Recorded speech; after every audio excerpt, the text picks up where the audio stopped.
Lu Huayin has traversed into a novel, finding herself within a tale of interstellar anguish. Within the narrative, she is but a minor character, targeted by the male protagonist for having uttered a few words in defense of the female lead, yet fortune smiles upon her as her awakening comes at a fortuitous moment. Lu Huayin experiences a fetal transmigration, arriving in this world devoid of memories from her previous life.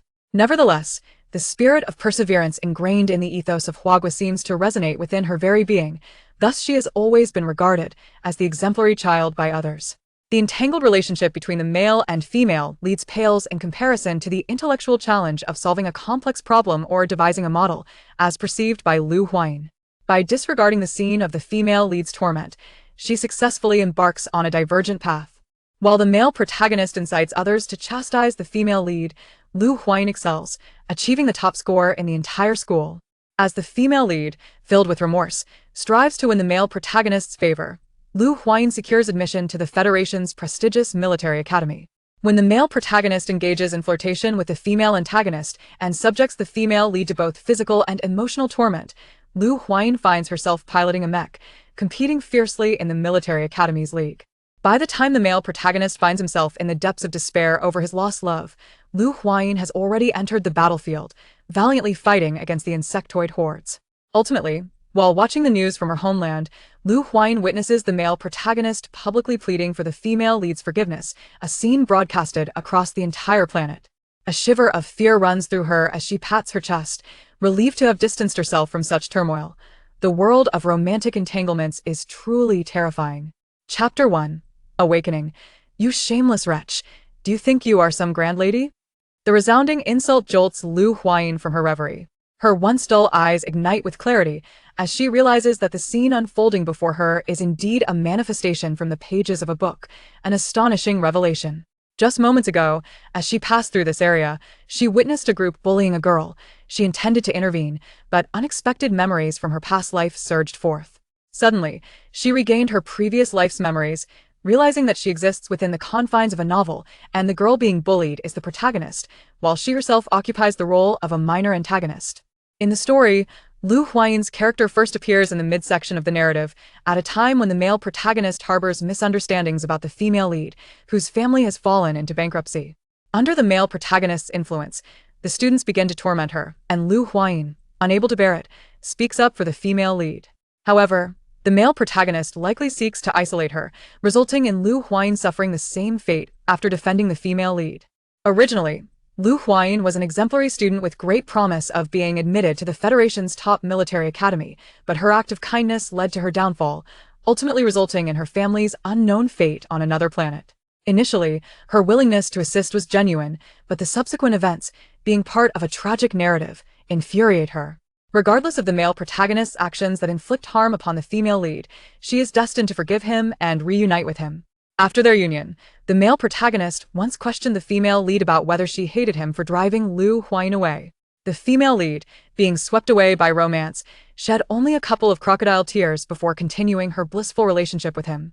Reflecting on this, Lu Huayin feels a deep sense of injustice for her character in the story, leading her to turn a blind eye to the bullying she witnesses.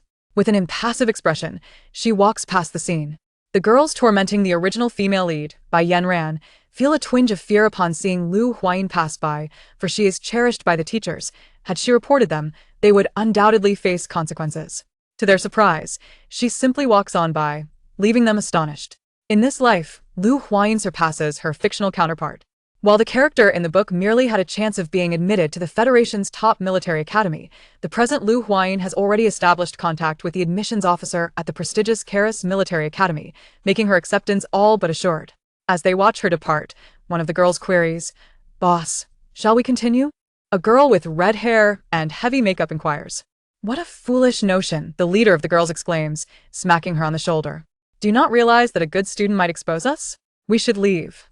Although Lu Huayin displayed no inclination to report them, this location is not particularly discreet, thus it is wiser to vacate. Before departing, the girl glares at the disheveled Bai Yan Ran on the ground and declares, "Today, due to our good mood, you are spared." With a wave of her hand, she leads her companions away. Their voices fade into the distance. "Boss, I don't think that good student would report us." The younger girl asserts confidently. "Why not?" the leader inquires with curiosity.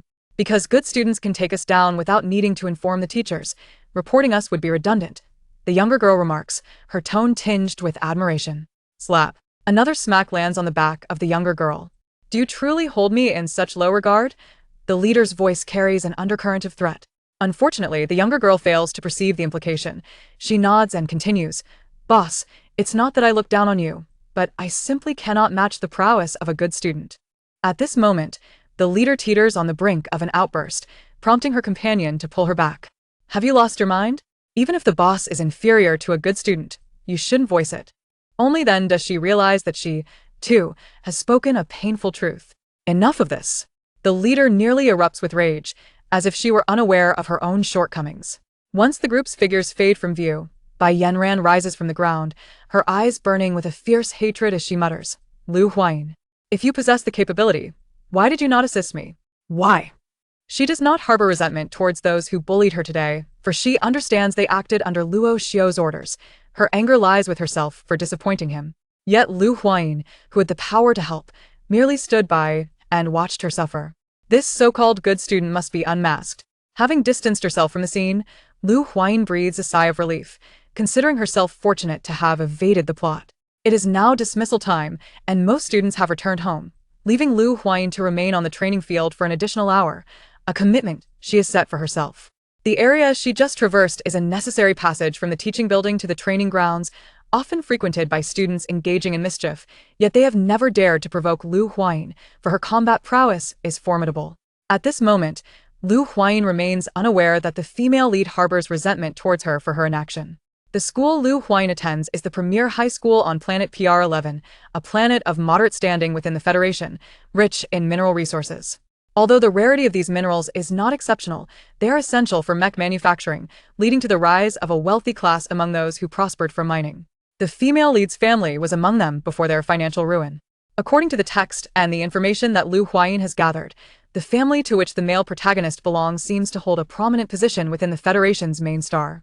The primary reason for this branch of the male protagonist's lineage arriving at PR-11 is to exploit the mineral resources found on this planet, thereby granting the male protagonist's family a significant standing on PR-11. In contrast, Lu Huayin's family, akin to that of the female protagonist, is merely one of the local affluent families, utterly incomparable in influence to that of the male protagonist's clan.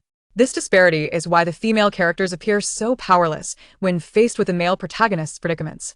In the training ground, the instructor had long been awaiting their arrival. Upon seeing Lu Huayin enter, he furrowed his brow in displeasure. Why are you so late today?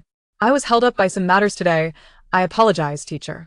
Acknowledging her fault, as it was indeed her delay on the road that caused her tardiness, Lu Huayin naturally felt compelled to apologize to her instructor. Teacher Li Site, familiar with Lu Huayin's character and aware that she would not lie in such matters, nodded in acceptance. Then let us commence, he declared, having already assumed the proper stance. Chapter 2. Training Mr. Lester, the physical education instructor at the school, had previously served in the military. Unfortunately, due to an injury, he was compelled to retire and subsequently took on the role of a sports teacher at this institution by a twist of fate. Initially, Lu Huayin had aspired to enroll in the PR-11 Star Preparatory Military Academy, but a minor mishap led her to the PR-11 Star First Senior High School instead. PR-11 Star is Mr. Lester's hometown. After his military discharge, he returned to his roots. Although he could have easily accepted a teaching position at the Preparatory Military Academy on the planet, his connection with Lu Huayin altered his path. Inhabitants of the starry realms awaken their psychic powers upon reaching the age of 18, with these abilities being the decisive factor in piloting mechas. Although Lu Huayin had yet to turn 18, she had exhibited extraordinary talent from a young age, clearly indicative of a high-level psychic. Additionally, when she was assessed for physical capabilities at the age of 10, her potential was already remarkably high. After years of training, her physical fitness was on the verge of reaching the S-grade threshold. Thus, as her neighbor, Mr. Lester took it upon himself to nurture this prodigious student. Upon learning that Lu Huayin could not attend the Preparatory Military Academy, he unhesitatingly accepted the olive branch extended by the First Senior High School. During his 3 years of teaching at the First Senior High School, Mr. Lester trained Lu Huayin diligently every day. Many students sought to join her. Yet they invariably gave up after a few days, leaving only Lu Huayin to persevere against all odds. She cast her backpack aside, forgoing any warm-up, and immediately engaged in sparring with Mr. Lester. The interstellar realm is fraught with danger. As one of the leading federations among the star nations, it must contend not only with threats from rival nations, but also with the ever-watchful menace of the insectoid race. Indeed, the insectoids are the common enemy of all interstellar nations, and it is this formidable threat that has prevented large-scale wars between nations. However, while grand conflicts may be absent, minor skirmishes are incessant, necessitating that soldiers trained by the Federation be prepared for battle. Having faced both insectoids and enemies in combat, Mr. Lester's techniques are honed from battlefield experience. Initially, Huayin struggled to withstand even his simplest maneuvers, but after 3 years, they could now engage in a spirited exchange of blows. At that moment, Huayin maneuvered behind Mr. Lester, driving her knee into his lower back, while he countered with an elbow strike aimed at her chest. Left with no choice, she withdrew, creating distance between them, and in the blink of an eye, they exchanged several more moves. An hour swiftly passed, and a small robotic assistant approached with a tray bearing 2 towels. Huayin took one to wipe the sweat from her brow, while Mr. Lester claimed the other. After drying off, he placed the towel back on the tray and addressed Huayin, stating, "Starting tomorrow, you will train independently. I will no longer be present." Huayin paused, puzzled, and inquired, "Why? Is something amiss?" "It's not a matter of great concern, merely an advancement in my transfer." Previously, Mr. Lester had accepted the invitation from the first senior high school due to Huayin, but he had been eagerly anticipating his appointment at the preparatory military academy. However, after negotiations, he agreed to start there 3 years hence. With the current cohort preparing for their ascension, the preparatory military academy requested Mr. Lester to commence his duties early to provide the students with intensive pre-examination training. Upon hearing Mr. Lester's explanation, Huayin nodded in understanding. "Ah, I see. Indeed. That is the case. I had some reservations about you, but after a sparring session today, I am reassured. Given your capabilities, you should have your pick of the Federation's top military academies, which puts my mind at ease." Mr. Lester regarded Huayin with satisfaction, feeling fortunate to have encountered such an exceptional student in his inaugural teaching career. "I understand. Thank you for your guidance over these past 3 years," Huayin expressed sincerely, genuinely appreciative of Mr. Lester's mentorship. Throughout these years, he had not only trained her but also imparted invaluable knowledge about the battlefield, for which she was profoundly grateful. "There is no need for thanks. Simply remember the words you spoke back then," he replied, his gaze turning solemn and earnest. Noticing Mr. Lester's shift in demeanor, Huayin's expression grew serious as well. She stood tall, her voice unwavering as she declared, "I will never forget." When Mr. Lester had first begun to instruct Huayin, he had asked her if she was truly determined to face the battlefield, to which she had responded affirmatively, and she had worked tirelessly toward that goal ever since. The first senior high school differs from the preparatory military academy, where students primarily study foundational interstellar knowledge along with various elective courses. Students here can apply to nearly all interstellar universities, provided they meet the academic standards. Conversely, the preparatory military academy primarily aims to cultivate talent for the major military academies, with most students planning to apply to military institutions. Those who do not qualify can still enlist in the army, albeit starting at the lowest ranks. The preparatory military academy had always been Huayin's optimal choice. However, due to certain circumstances, she had missed the application deadline and was relegated to the first senior high school.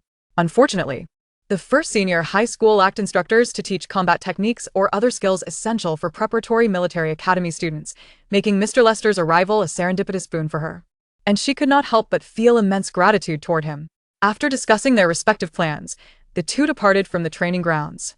The dismissal time for students at the Interstellar School is 6 o'clock, and Huayin had lingered in the training area for over an hour, emerging to find the night already enveloping PR-11 star. Unlike the ancient blue star, where the sky is adorned with a moon and countless stars, PR-11's sky was devoid of such beauty. Fortunately, the nearby city sparkled with lights, illuminating the pitch-black night. Upon boarding a public hover car, it sped towards the affluent district, only to collide with a luxurious flying vehicle that suddenly emerged in its path, jostling Huayin in her seat. Thankfully, her lower body was remarkably stable, and her quick reflexes allowed her to maintain her balance. The hover car's safety mechanisms activated, and the jarring sensation subsided, but due to the accident, they were soon detained by the swiftly arriving traffic police.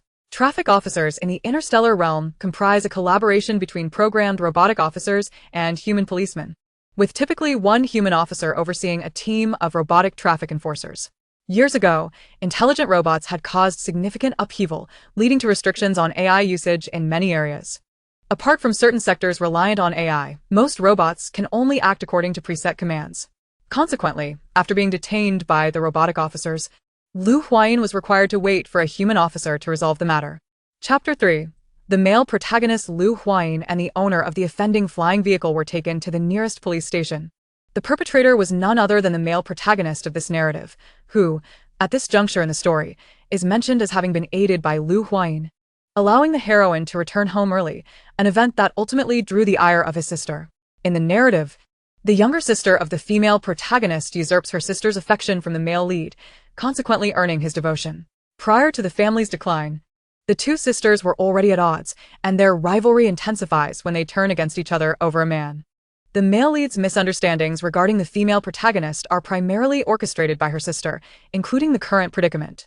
This time, the protagonist returns home early and overhears her sister's scheming, leading her to lose her composure and strike her sister. The sister, in tears, plays the victim to the male lead, who rushes to her defense. However, the narrative does not depict any collision incident. It remains ambiguous whether the author chose to omit it or if it transpired due to the protagonist's awakening. Regardless of the reason, her disdain for the male lead is unequivocal. The descriptions in the text alone render him thoroughly detestable, and her encounter with him only amplifies this sentiment. After their visit to the police station, the male lead adopts an arrogant demeanor, loudly proclaiming, "Do you know who I am? How dare you arrest me?" He then points at the protagonist, accusing her of being careless for colliding with his vehicle. As he raises his voice, the police officer in charge presents the findings, stating, "You may leave. This matter does not concern you. Any compensation will be directly transferred to your account." This was directed at the protagonist, as she had been traveling in a public hover vehicle, thus completely absolving her of any responsibility and even entitling her to compensation. "Understood. Thank you, officer," she replies before preparing to depart. At this moment, the belligerent young master expresses his discontent, questioning why she could leave while he could not.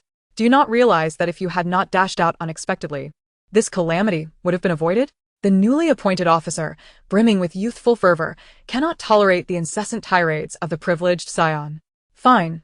You wish to jeopardize your future? Just wait," the male lead threatens, his tone suggesting he possesses considerable influence. The young officer, barely suppressing a laugh, retorts, "You dare to threaten a police officer? I will be right here. Let us see what you can do." Turning to the still-present protagonist, he advises, "Little sister, you should head home. Your family must be worried." The protagonist glances at the male lead, feeling a tinge of concern for the officer, aware of the latter's family's considerable power. "It's all right. He cannot harm me. It is getting late. You should return home," the officer asserts confidently, seemingly unfazed by the male lead's threats. "Very well then," the protagonist concedes, preparing to leave. Before she departs, she informs the young officer of the male lead's identity, hoping he truly fears not the influence of the male lead's family.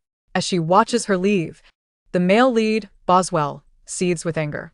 He dials a number on his smart device, recounting the events and sternly warning the recipient that unless the officer is punished, there would be dire consequences for him and his family. Before he can finish, the call is abruptly terminated.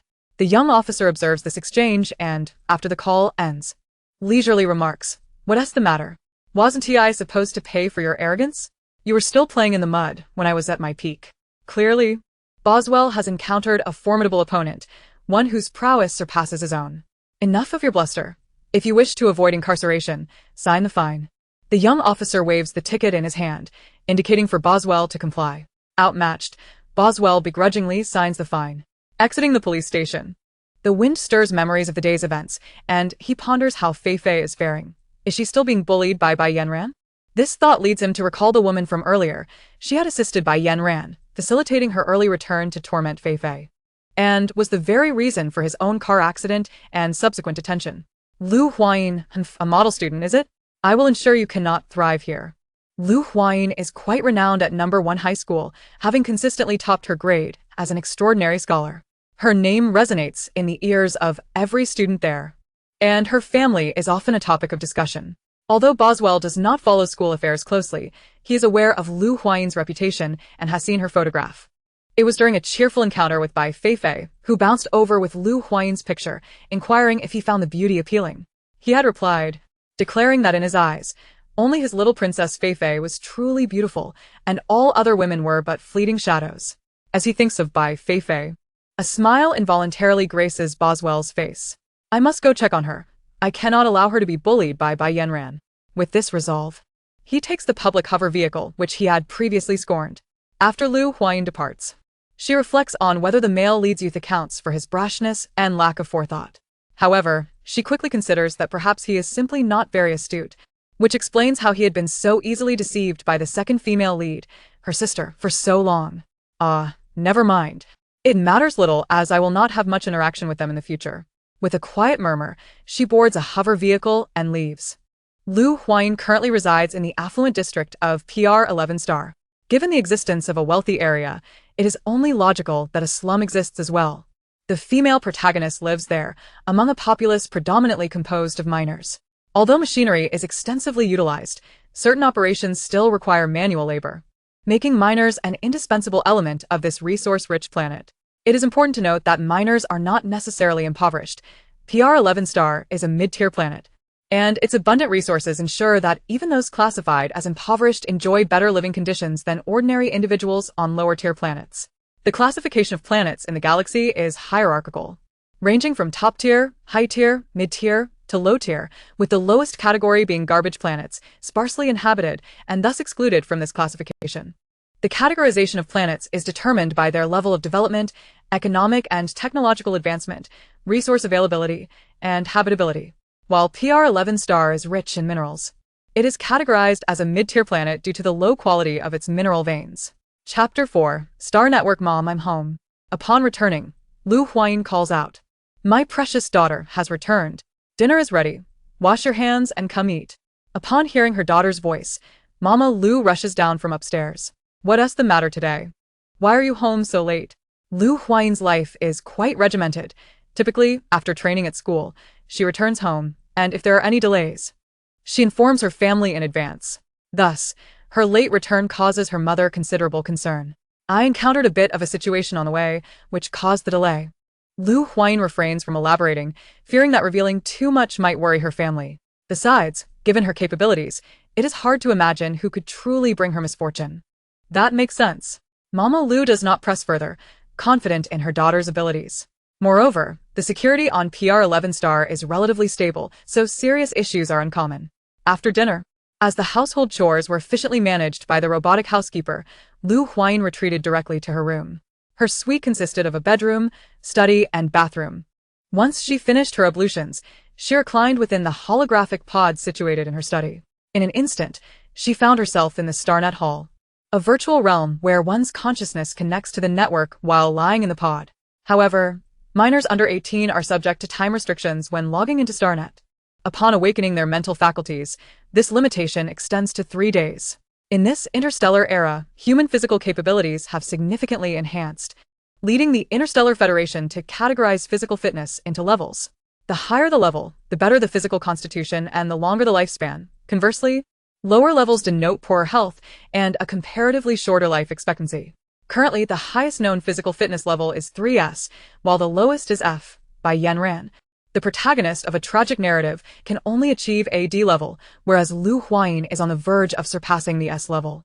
Upon entering the Starnet Hall, Lu Huayin received a team invitation, which she promptly accepted. As she joined the team, a cacophony of voices enveloped her. Huayin, why are you so late today? Did you forget about me? Yuli, must you always be so nauseating? Yibei retorted with a sharp slap to Yuli. Ouch, Yibei.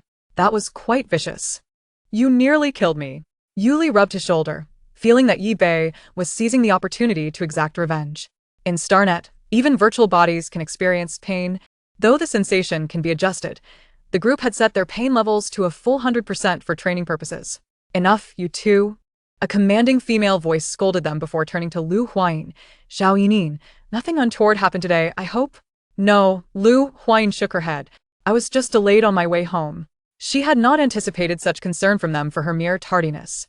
That's a relief, a deep male voice interjected, drawing the attention of the group. Shall we head out now? These individuals were ones Huayin had encountered by chance while watching the mecha simulation tournament. She had been captivated by the team captain's melodious voice, which led her to follow their progress. Subsequently, when one of the team members could not participate for unknown reasons, Huayin volunteered to join them. Initially, due to her age, they were hesitant to accept her, but her formidable skills ultimately secured her place in the team. In reality, individuals who have not awakened their mental faculties cannot pilot mechas. Therefore, to fulfill the dreams of aspiring youth, even those under 18 can operate mechas within StarNet. Since joining the team, the members quickly grew familiar with one another. After some time spent honing their skills, Huayin participated in several mecha competitions. Although she lost a few matches initially due to her inexperience, her teammates bore no ill towards her. Eventually, Huayin sought guidance from Professor Lester regarding mecha combat, and after extensive practice in StarNet, she finally became a reliable asset to the team. As Huayin and her companions exited, they beheld the arena at the center of the competition grounds. Despite StarNet's resemblance to the real world, it remains a virtual construct. Thus, individuals who are far apart can be teleported together upon entering.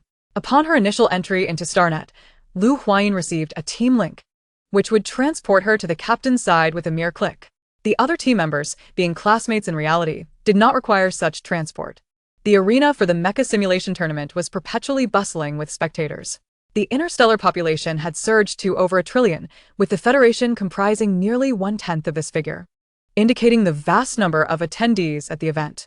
Soon, the battle concluded, and it was time for Huayin's team to take the stage. The upcoming match featured the Qian team against the Xianfeng team, and the announcer's voice resonated throughout the arena. The audience erupted with excitement at the prospect of these two teams clashing. The Qian team had recently emerged victorious in 10 consecutive matches, even defeating the formidable Heishan team, making them the strongest dark horse of the season. In contrast, the Xianfeng team was an established presence, known for their lightweight mechas and expertise in kite warfare, adept at depleting their opponent's resources until exhaustion set in. Both teams possessed distinct advantages, leaving the audience in a quandary. They were not merely spectators. During team competitions, they could place bets on their favorite teams, with rewards for both the winning team and the spectators should their chosen team triumph. As this was a relatively official event within StarNet, the betting amounts were generally modest, and there were limits in place, attracting enthusiasts who were willing to wager a few credits. Which team are you betting on? Betting inevitably sparked discussions among the audience. I'm picking the Qian team. I was going to choose them too, but I heard they've recently replaced a team member. I'm not sure how reliable they are. The audience quickly chimed in on the conversation. Nearby, someone interjected, "Yes, the Qian team did change personnel, and I've seen the new member compete. They seem inadequate." "Really? What happened? Tell us more." Curious listeners gathered around to learn the details. In no time, news of the Qian team's personnel change spread throughout the arena, causing those who initially intended to bet on them to hesitate and instead place their bets on the Xianfeng team. Meanwhile, Huayin and her teammates were oblivious to the discussions unfolding in the stands. Chapter 5. The competition. As both teams took the stage, the audience erupted in fervent cheers. Qian team. Qian team. Xianfeng team. Xianfeng team. The protective barrier surrounding the arena effectively muffled the external noise, rendering Huayin and her teammates unaware of the clamor outside. Entering the arena and boarding their mechas, the 5 members of the Qian team positioned themselves, facing the Xianfeng team. The members of the Xianfeng team piloted lightweight mechas, excelling in speed and specializing in tormenting their opponents through kite tactics. In contrast, Huayin's team employed a conventional lineup frequently seen in competitions. Among them, Lisha Santmillion operated a lightweight mecha, primarily tasked with reconnaissance and distracting enemies. Yuli piloted a heavy defensive mecha, while Yibei operated a support mecha, designed to provide fire coverage and protection for teammates engaging in close combat. Huayin and the captain piloted medium assault mechas, renowned for their formidable combat capabilities. The two could engage in both ranged and melee combat, having developed a seamless synergy through their time together. As the announcer concluded his introduction, the battle officially commenced. Both sides launched their attacks simultaneously. Yibei fired a shell towards the mecha stationed in the center of the opposing whirlwind squad, while Lethia piloted her mecha into the air to scout the enemy's movements. The whirlwind squad, however, was equally determined. Their strategy involved concentrating fire to eliminate Lethia first, before engaging the remaining mechas on the ground. The mechas of the Whirlwind Squad moved with remarkable speed, rivaled only by Lithia's in the Flame Squad. Thus, if they could neutralize Capello, they would gain a significant advantage. Lithia, be mindful of your position. Don't let them catch you. The captain's voice echoed in the team's public channel. Understood. Don't worry, Lithia replied as she hovered above the Flame Squad, maintaining a safe distance from the Whirlwind Squad's mechas, rendering them unable to strike effectively. Yi Bei, intensify your fire to cover us. Yu Li, focus on protecting Yi Bei. Yi Nin, let us move together. With a series of commands from the captain, the members of the Flame Squad sprang into action. Yi Bei's mecha had been modified into a heavy artillery unit. Unlike Yu Li's purely defensive model, his mecha functioned akin to a turret, equipped to carry an extensive array of firepower. Though the modified mecha boasted formidable offensive capabilities, it suffered from significant drawbacks, namely slow movement and poor defense, necessitating Yu Li's protective support. Of course, the efficacy of such modifications hinged greatly on the reliability of one's teammates. Otherwise, such alterations would be ill-advised. Under the relentless barrage, the Whirlwind Squad's mechas could do little more than evade, unable to formulate a coherent strategy. Lu Huayin and the captain, Shi Jingyan, offered no respite, stealthily approaching the Whirlwind Squad's mechas under Yi Bei's cover. Seizing an opportunity when one of the Whirlwind mechas attempted to dodge a barrage, they struck decisively, shattering the power system of that mecha in a single blow. With their mission accomplished, they swiftly retreated from the range of the Whirlwind Squad's counterattack. Yet, despite their speed, they could not match the rapidity of the opposing mechas. Yi Nin, Captain, watch out behind you. Lithia's warning rang out over the public channel. But it came too late. The Whirlwind Squad's attack had already reached their backs. Lu Huayin and Shi Jingyan piloted the medium-class mecha, Silver Radiance, a newly released model by the Federation, gleaming in bright silver. Equipped with melee weaponry in the form of energy swords and the 10 Malawian Quachas series of laser cannons for ranged assaults, allowing for a versatile combat approach. Lu Huayin had been immediately drawn to the Silver Radiance series upon selection, but it demanded a high level of skill from its pilot. She had trained diligently to master it. Even before hearing Capello's warning, Lu Huayin and Shi Jingyan sensed the impending danger. They swiftly exchanged positions, slicing through an incoming shell with their sword while the laser cannon on their mecha powered up. The charge time for the 10 Malawian Quachas laser cannon had been reduced to a mere 3 seconds, yet in the rapidly changing battlefield, even this brief duration could prove fatal, necessitating the cooperation and cover of allies. As Lu Huayin's mecha activated its charge mode, Shi Jingyan positioned himself protectively in front of her, while Yi Bei adjusted his fire trajectory. 45 degrees to the right, fire. Lithia announced the location of an enemy mecha over the public channel. Copy that.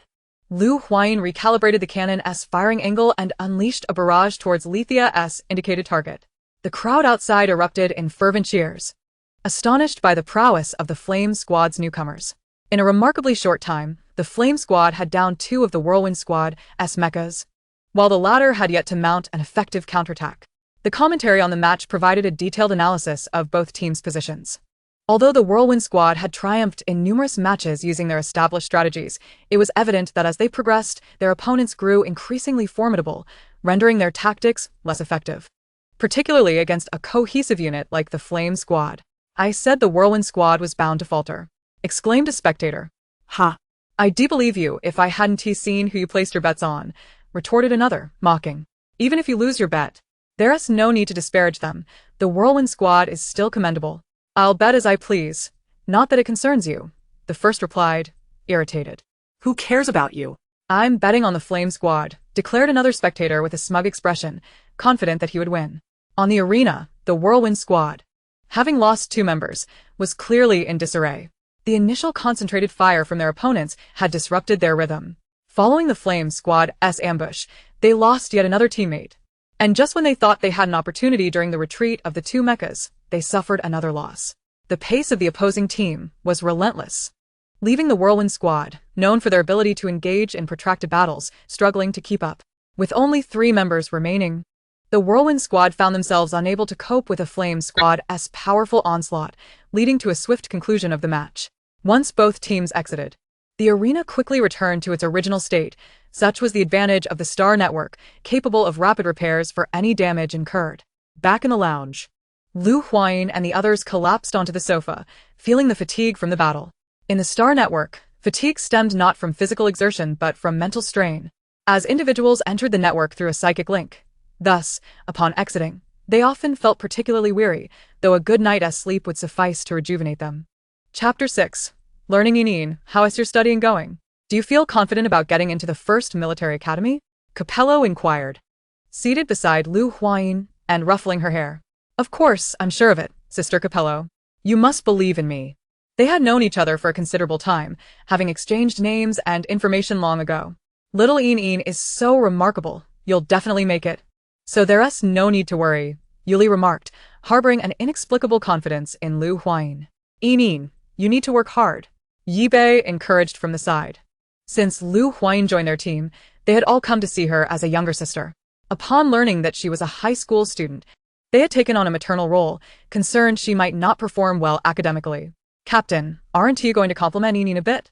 Yuli asked, glancing at the man who sat in a single armchair nearby. The man had neat black hair, with slightly longer strands at the front obscuring his sharp brow and eyes. His high nose and thin lips seemed to be the handiwork of a divine creator, and his exquisite jawline added to his allure. Undoubtedly, he was a strikingly handsome young man. Though interstellar citizens reached adulthood at 18 due to increased lifespans, Shi Jingyan was only 19 this year, and his appearance still bore a hint of youthful innocence. Hearing Yuli's remark, he lifted his gaze to the charmingly bright-faced girl and allowed a subtle smile to curve his lips. Inin is so talented, you'll surely pass the assessments. We'll be waiting for you at the first military academy.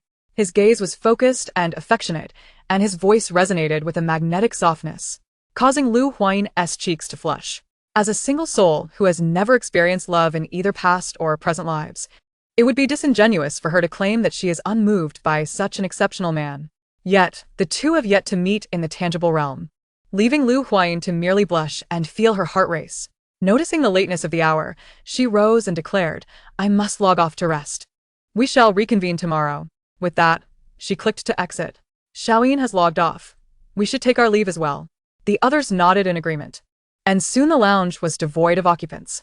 Upon exiting the holographic chamber, Lu Huayin did not immediately seek rest, for her academic tasks for the day remained unfinished. She had completed her school assignments, but now she delved into the intricacies of mecha knowledge. Aspiring to become an exceptional mecha engineer and warrior, she recognized the necessity of dedicating more time to her studies than her peers. While the school had previously offered courses on mecha engineering, most content was merely introductory, covering historical developments and noteworthy figures, with scant information on the actual mechanics of mecha. Lu Huayin believed that to excel as a mecha warrior, one must grasp the essence of mecha, and thus, studying the intricacies of mecha manufacturing posed no issue for her. To become a proficient mecha engineer, she must first familiarize herself with the materials used in mecha construction. Different mechas possess distinct characteristics, largely due to the varied materials employed. For instance, the materials used in heavy mechas starkly contrast those in light mechas. There are approximately 66,666 known materials for mecha production in the universe, and memorizing them all is a monumental task. Additionally, the diverse combinations of these materials present yet another formidable challenge. Currently, Lu Huayin could only focus on memorizing the materials. For awakening her mental prowess is essential for a mecha engineer to effectively decompose various ions within the materials and recombine them. Of course, traditional mechanical manufacturing can produce mecha en masse, and the majority of mecha available on the market are mass-produced. The mecha crafted by engineers seldom circulate outside their confines. Mass-produced mechas are predominantly civilian models, which can generally be piloted as long as the pilot's mental capacity is not excessively low. Military mechas, however, are semi-mechanized in production. Engineers are involved throughout the entire process, crafting some of the core components themselves. This type of mecha demands higher standards from its operator and is more attuned to the pilot's abilities. Lu Huayin toiled through her studies until midnight before finally retiring to bed, rising before 6 the next morning for school. Her commute from home to school on the public hovercar takes merely a few minutes. Yet, even in this brief span, she does not squander the opportunity. She dons her headphones, immersing herself in the imperial language. The Empire stands as one of the most formidable nations in the cosmos. Yet it harbors a deep-seated animosity towards the Federation. Due to the threat posed by the Zerg, humanity refrains from engaging in large-scale warfare. However, localized skirmishes frequently erupt. particularly along the borders between the Empire and the Federation, where the Empire often seeks to provoke the latter. Thus, it is of utmost importance for the citizens of the Federation to learn the Imperial tongue. After all, knowing oneself and one's adversary leads to victory in every battle. True scholars are not born from mere casual study, as exemplified by Huayin, who continues her education even at home. It is no wonder that others find it challenging to keep pace with her. After all, she is a natural prodigy, tirelessly striving for knowledge, leaving those of lesser talent in her wake. For someone like Huayin, who is perpetually eager to learn, any distractions are met with disdain. Therefore, when she encountered the protagonist blocking her path, impatience seeped into her expression. Classmate, I cannot thank you enough for yesterday. Had it not been for you, I would have faced severe bullying. Bai Yanran, seemingly oblivious to Huayin's demeanor, continued her soliloquy. This scenario closely mirrors the original text, where Huayin assists the protagonist and is subsequently approached for gratitude, witnessed by the male lead and his entourage, who mistakenly assume Huayin is aligned with the protagonist, leading to her harassment. Yet, Huayin was certain she had not helped Bai Yanran the previous day. Why was she here to express thanks? Is the plot truly unalterable? What are you talking about? When did I assist you? Huayin's impatience intensified, with the class about to commence. Please move aside. If you hadn't been passing by yesterday, they wouldn't have fled in fear, so I genuinely wish to express my gratitude. With that, Bai Yanran retrieved a lunchbox from her backpack. I made this for you. Please, you must accept it. She intended to place the lunchbox directly into Huayin's hands. But alas, her hands remained tucked away in her pockets. Chapter 7. The protagonist's entrance. As Huayin entered the classroom that morning, she observed Bai Yanran placing a bottle of nutritional supplement on the desk of the male lead, boss. Shaking her head, she struggled to comprehend Bai Yanran's intentions. Was there truly only one man in this world? Despite his treatment of her, she still sought to curry favor. Huayin and the protagonist share the same class, and prior to uncovering the narrative, she had paid little heed to their entanglements. Now that she was aware, she found herself inadvertently observing their interactions. In Huayin's recollection, Bai Yanran had previously enjoyed a life of privilege, resembling a pampered princess. It was unclear what had transpired to transform her into her current self. Nevertheless, the allure of learning ultimately eclipsed any fascination with the romantic leads, so after a fleeting glance, she returned to her seat to resume her studies. Unlike the protagonists, she lacked the halo of a main character that would allow her entry into the Federation's top universities without diligent effort. Yet, she had scarcely begun her studies when a cacophony disrupted her concentration. Lifting her gaze, she realized the male protagonist had arrived. Upon entering the classroom, Boss spotted the inexpensive nutritional supplement on his desk, and for reasons unknown, an inexplicable fury surged within him. Striding to his desk, he forcefully knocked the bottle to the ground, shattering the glass and wasting Bai Yanran's carefully saved supplement. Even this did not quell his anger, and he approached Bai Yanran, his voice laced with fury. What good is your flattery now? I shall never forgive you. Tears of grievance welled in Bai Yanran's eyes. Bush. I merely wish to make amends. Please do not react this way. For someone like you, I have already been exceedingly gracious. Consider how your family treated me in the past. This is your debt to me. Boss regarded Bai Yanran with derision, perceiving her innocent expression as a feeble attempt to deceive him. I am sorry, boss. Truly I am. Bai Yanran's lips trembled as she yearned to express her hopes. Yet all that escaped her was a continuous stream of apologies. Sister, what use is merely uttering I'm sorry? If you truly feel remorseful towards Boss, you must take action. A spirited voice chimed from the doorway. Bai Feifei, who had arrived alongside Boss, had witnessed the entire unfolding of events and was now intent on adding fuel to the fire. Huayin closely scrutinized the face of the female antagonist, realizing that the original text's portrayal of her was woefully inadequate. As a character who survived until the final chapter, Bai Feifei's beauty was undeniable.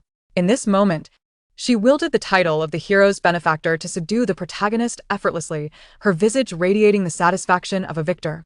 Indeed, after Boss's arrival last night, he had chastised Bai Yanran severely, leaving Bai Feifei in high spirits. Bai Feifei, do not overstep your bounds. Bai Yanran glared at her, fury etched across her features. You know full well how things transpired. Bai Yanran. Boss was taken aback that, even at this juncture, Bai Yanran still sought to bully Feifei. Thankfully, he had intervened yesterday. Otherwise, he could only imagine how much Bai Feifei would have suffered. Here I stand, and you dare to continue your harassment of Feifei? I have not, Bai Yanran insisted, disbelief coloring her expression. When have I ever bullied Bai Feifei? Just ask anyone in the class. I have never laid a finger on her. Her gaze swept across the classroom, but those she met merely averted their eyes, unwilling to offend the heir of the Weiler family on her behalf. Alone and unsupported.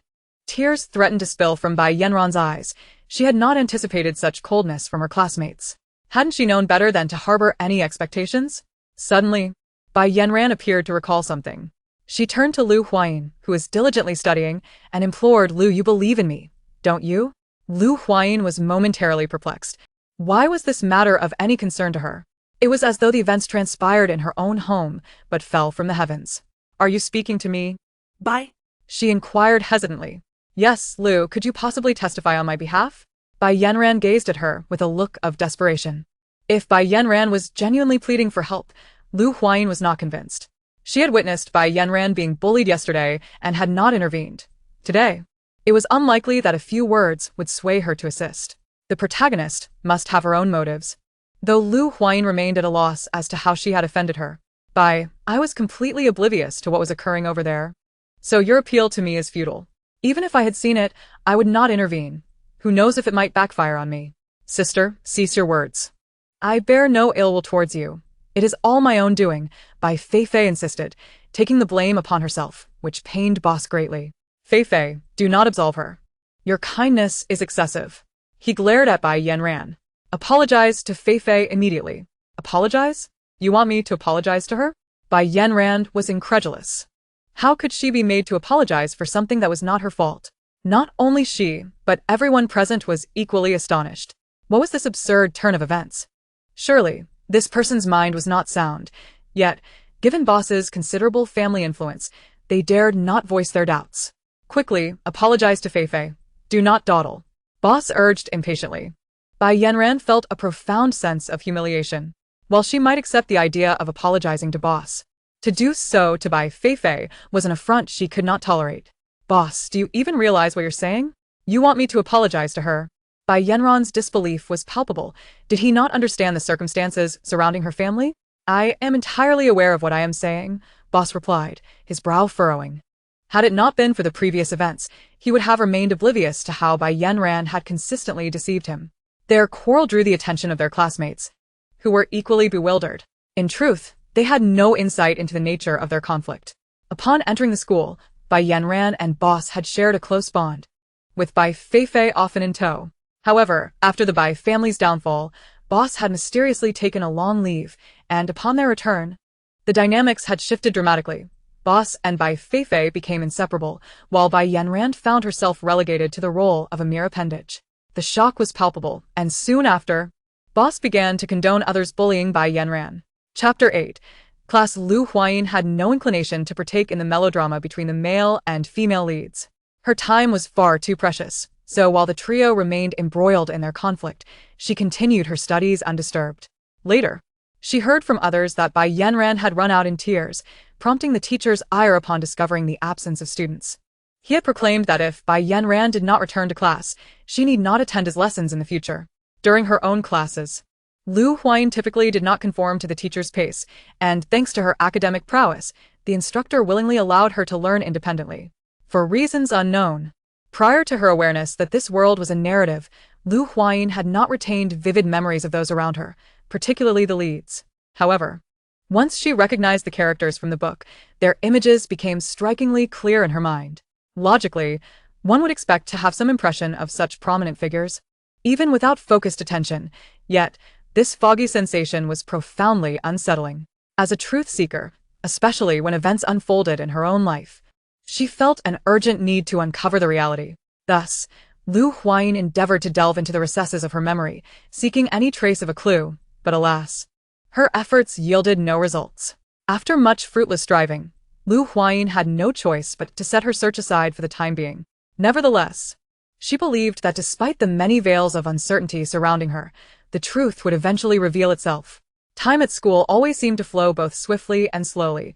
When immersed in the ocean of knowledge, moments passed with remarkable speed, yet during actual lectures, time dragged interminably. The educational framework of the interstellar school bore some resemblance to that of the ancient blue stars Huayin, though operationally, they were vastly different. The latter primarily employed rote memorization, while the former focused on unlocking students' inherent potential. Since humanity entered the interstellar age, significant improvements had been made in lifespan, mental acuity, and physical capabilities. Comparatively, even elementary students in the interstellar realm could likely outmatch ordinary adults from the ancient blue star. To ensure students' physical development, schools instituted foundational physical training courses, distinct from the specialized curriculum that Mr. Lester had tailored for Huayin. The primary objective of this course was to enhance students' physical abilities, while Mr. Lester's teachings were geared towards battlefield efficacy, the disparity akin to that between university students and elementary school pupils. Following the morning classes, the first session of the afternoon would be Huayin's class on basic training. This class is typically conducted by Teacher Lester, but from today onwards, he will be teaching at the Preparatory Military Academy, necessitating the appointment of a new instructor. Under Lester's stringent management, the students have always maintained a taut demeanor. However, with the sudden change in teachers, they feel an overwhelming urge to relax, resulting in their unruly behavior during lessons. Boss has long harbored a disdain for Teacher Lester. Yet Lester remains unfazed by the influence of the Weiler family, which has left Boss feeling too intimidated to voice his discontent in class. Now, With a more malleable instructor at hand, he certainly cannot let this opportunity slip by.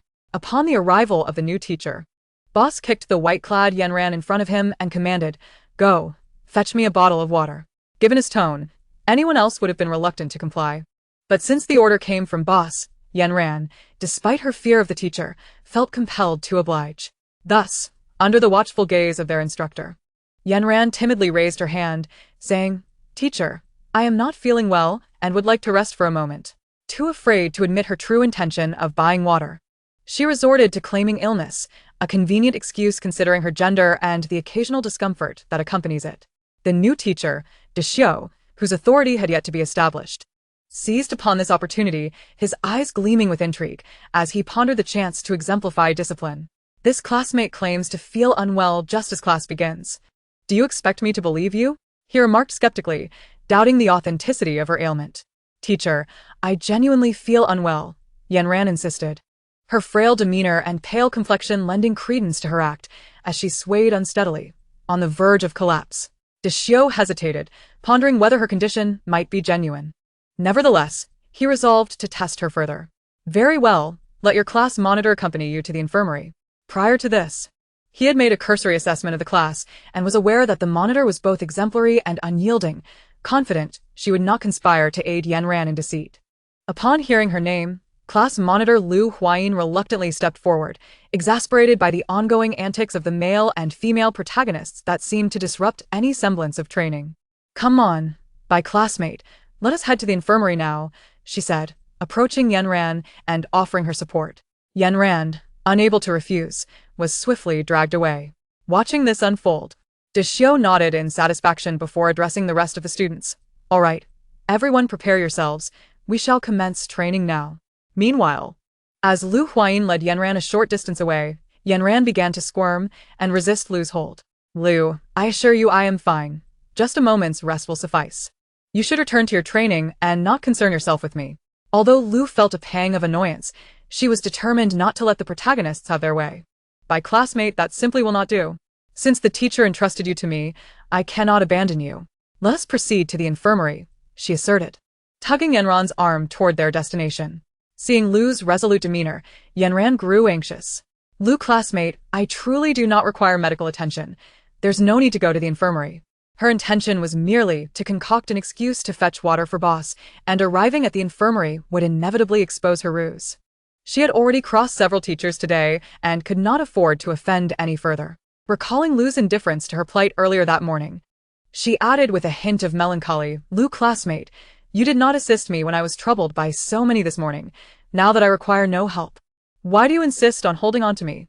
Huayin shivered at the unexpected chill that ran down her spine and replied sternly, "What transpired this morning fell outside my responsibilities. Those were your matters to handle. However, escorting you to the infirmary is a task assigned to me by the teacher. So, I kindly ask you not to conflate the two." Thus, Yenran found herself half-dragged, half-led to the infirmary by Huayin.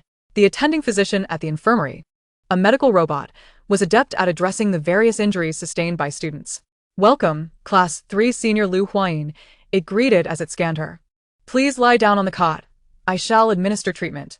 Lu Huayin had encountered this medical robot numerous times, often arriving at the infirmary with injuries of her own. The robot could easily detect any ailments, and today was no different. It recognized the remnants of yesterday's wounds on Lu, which she had deemed too minor to warrant a visit. However, as she was not there for herself today, she quickly interjected, "Wait, I am not the patient today." Pushing Yanran forward, she asserted, "My classmate is the one here for a checkup. Please attend to her." Unfortunately, even with her rapid explanation, the robot remained unyielding, programmed solely to assist injured students and indifferent to any other requests. Since Yanran was in perfect health, the robot focused its attention on Lu Huayin instead. "Classmate Lu, please do not resist. Your injuries require prompt care." The robot pursued Lu closely, its wheels whirring as it moved rapidly in pursuit. This was the primary reason Lu Huayin loathed visiting the infirmary.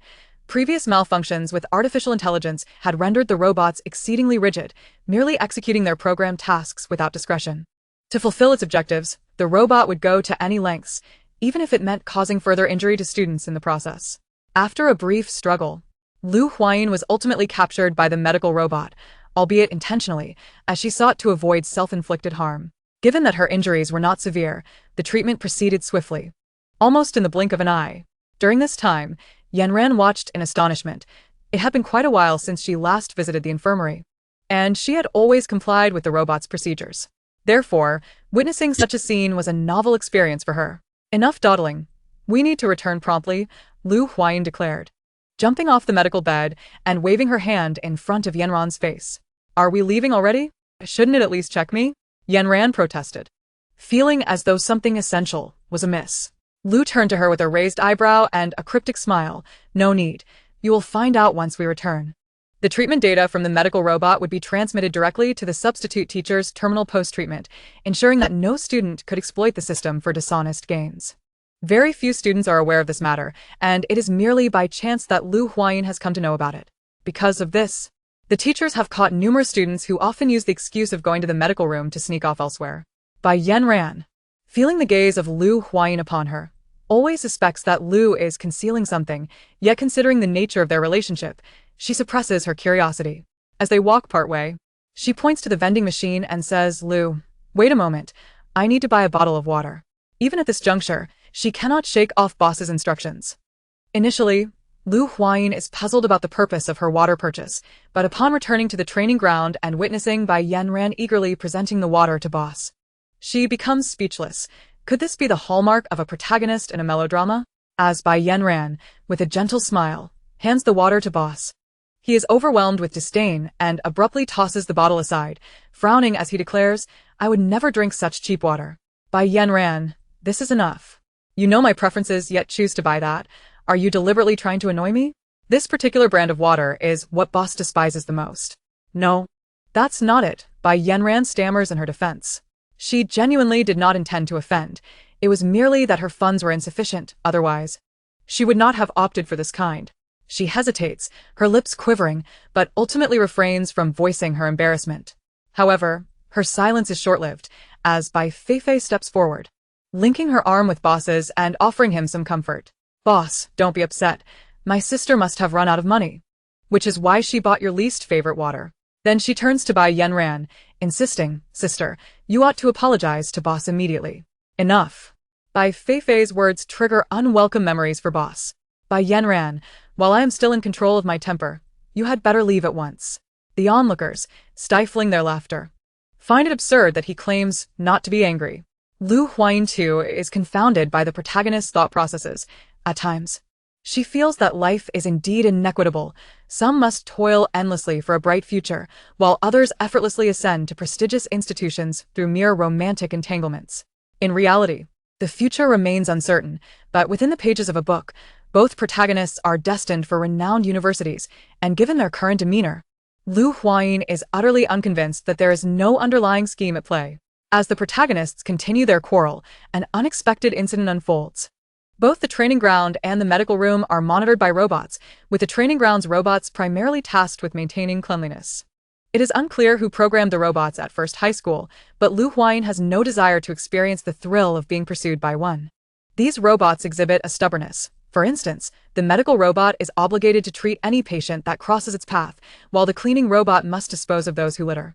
Thus, a comical scene ensues where the dashing and flamboyant boss finds himself being chased by a rudimentary cleaning robot, appearing utterly flustered. If Huayin cannot evade the clutches of the medical robot, then surely this young master cannot escape the cleaning robot's grasp, and he is swiftly treated like refuse. Expelled from the training ground, the other students, wary of boss's influence, dare not openly mock him, yet their shoulders tremble with suppressed laughter.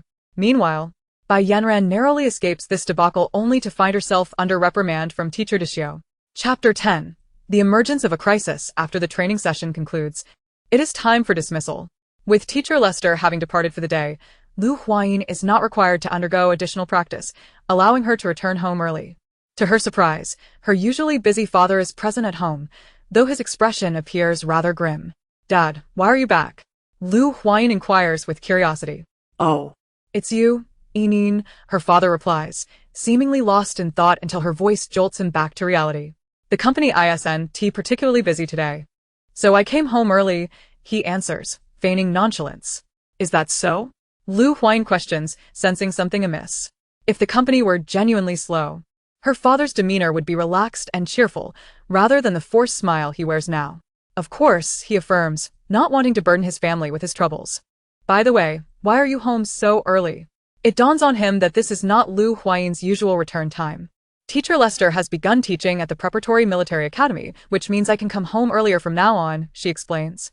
Her father nods, acknowledging her words, and after exchanging mutual concern, they part ways to attend to their respective tasks. Upon arriving home, Huayin does not immediately rest. With teacher Lester's specialized training concluded, she cannot afford to relax. Her home is equipped with a dedicated training room, and she usually trains regardless of the circumstances. Now that she has more free time, she is determined to intensify her training regimen to compensate for the reduced practice following teacher Lester's departure. During her training, her mind often drifts to her father's weary expression and furrowed brow, wondering what could have troubled him so. She contemplates asking him, but knows he would likely remain tight-lipped, leading her to decide to inquire with her father's secretary later. After an intense training session, Huayin contacts Secretary Wang through her holographic communicator. After much prodding, Secretary Wang finally divulges the truth. Today, the company's partner unexpectedly terminated their contract, prompting her father to return home early due to the lack of business. Upon learning this, Huayin suddenly recalls her fate within the book. The Huayin of the narrative, after enduring pressure from the male lead at school, ultimately gets taken away by her parents, disappearing without a trace.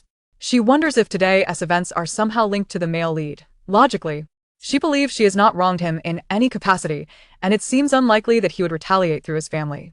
Shaking her head, she dismisses such thoughts.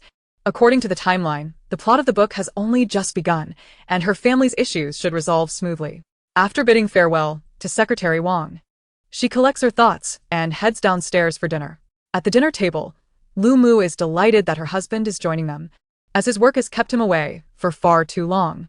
Throughout the meal, she engages in light conversation with him and expresses interest in Huayin's school life, creating a relaxed atmosphere. Lu Dad, determined not to bring his company's troubles home, maintains a cheerful facade for the sake of his wife and daughter.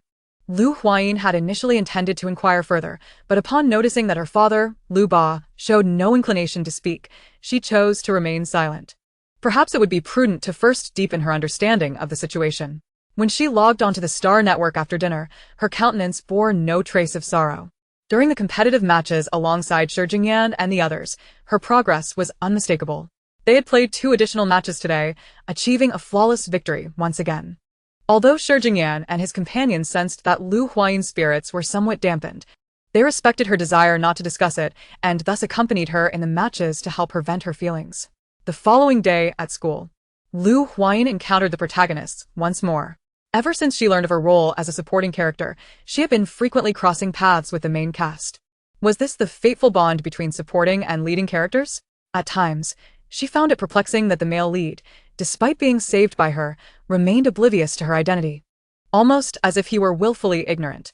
The female lead, too, obstinately refrained from revealing the truth. Yet, this was not the crux of the matter. The pivotal issue lay in the fact that the female lead S family had been driven to bankruptcy by the male lead S family. Her father had resorted to kidnapping the male lead as an act of vengeance against his family, yet the female lead harbored guilt over the harm inflicted by her father upon him, remaining unwaveringly loyal despite any mistreatment. As the narrative progressed, upon discovering the truth behind her family's downfall, the female lead chose to forgive the male lead, enduring both emotional and physical torment. Perhaps this encapsulated the bizarre fate shared by the protagonists. However, during this encounter, Huayin could not shake the feeling that the male lead regarded her with an unusual gaze. It did not bear the hallmark of affection, but rather a hint of disdain. She pondered why he would look at her in such a manner. Given their lack of interaction, surely it could not be due to the accident from a few days prior. Huayin's suspicions were not unfounded. Boss had indeed harbored resentment towards her stemming from that incident, for she had witnessed his embarrassment. Initially, his ire was directed at the young officer involved, but he had not anticipated that such a seemingly insignificant figure would possess formidable backing. Although the Weiler family had established dominion over PR-11 for many years, this was not their stronghold, and they had to show deference to certain powers, particularly to the Star Lord's estate. Unable to take action against the officer, Boss shifted his animosity towards Huayin, conveniently finding a justification to target her family's assets. Upon learning of this development, as he returned home yesterday, Boss could hardly contain his eagerness to mock Huayin today. Moreover, a significant reason for his disdain towards Huayin was her exceptional brilliance, which overshadowed everyone else. As someone who had been raised in a privileged environment, he could not tolerate anyone eclipsing his own glory. In the realm of the cosmos, gender no longer dictated one's prowess. Be one male or female, as long as they exhibited exceptional talent, they could become an object of admiration. While Huayin remained indifferent to such superficial accolades, as a long-standing academic prodigy, she had become a legend at First High School, revered by her peers, which naturally incited Boss's ire. Chapter 11. Danger. As the eldest son of the Weiler family on or 11, Boss had been pampered throughout his youth. Aside from enduring inhumane treatment at the hands of Yenron's father, he had scarcely faced any setbacks in his life. This lack of adversity fostered an arrogant demeanor, and upon entering high school, he found his once glorious aura suddenly diminished beneath the weight of Huayin's numerous accolades. It would be inaccurate to say he was insignificant. Rather, his presence became less pronounced in comparison to Huayin. Coupled with Boss's profound confidence in his masculine appeal, Huayin's disregard for him only deepened his resentment. Observing the disdain in Boss's gaze, Huayin realized that the recent troubles at home were undoubtedly linked to him. She had not anticipated that the Weiler family would act against her family so swiftly, and she wondered if her father could withstand the impending challenge. To say she was worried would be an exaggeration. She had an inkling that her family harbored some secrets, which would likely prevent them from being easily overpowered by the male lead's family. In the novel, the eventual fate of the Liu family was not as dire as it seemed. The true misfortune befell only Huayin, as her father had been preoccupied with other matters, leaving her vulnerable to bullying at school. Yet, dwelling on this was futile. It would be more beneficial to focus on her studies. Ignoring the male lead's gaze, Huayin proceeded directly to her classroom. The hours of study felt both interminable and fleeting. It had been several days since she last saw the male lead, and during this time, neither he nor the female lead had attended school, leaving her curious about the circumstances surrounding their absence. Meanwhile, on PR-11, subtle changes were afoot, and danger was gradually encroaching. That morning, Lu Ba unexpectedly had time to share a meal with Huayin and her mother. At the table, he suddenly announced a startling revelation. "Dear Enine, I must inform you of something. We will soon be departing this planet for the main star." The news left both women in shock. Their actions halted as they stared wide-eyed at Lu Ba. Lu Ma was the first to voice her concern. "What is going on? Why the sudden decision to leave? Wasn't it said that we would wait until Enine passed her university assessments before departing?" Upon hearing her mother's words, Huayin's expression turned even more astonished. She had been completely unaware of her parents' plans to leave. Turning her gaze between her father and mother, she was filled with questions. Lu Ba sighed and explained, "Originally, I intended to follow the plan, but circumstances have changed. You are aware of the Weiler family, correct?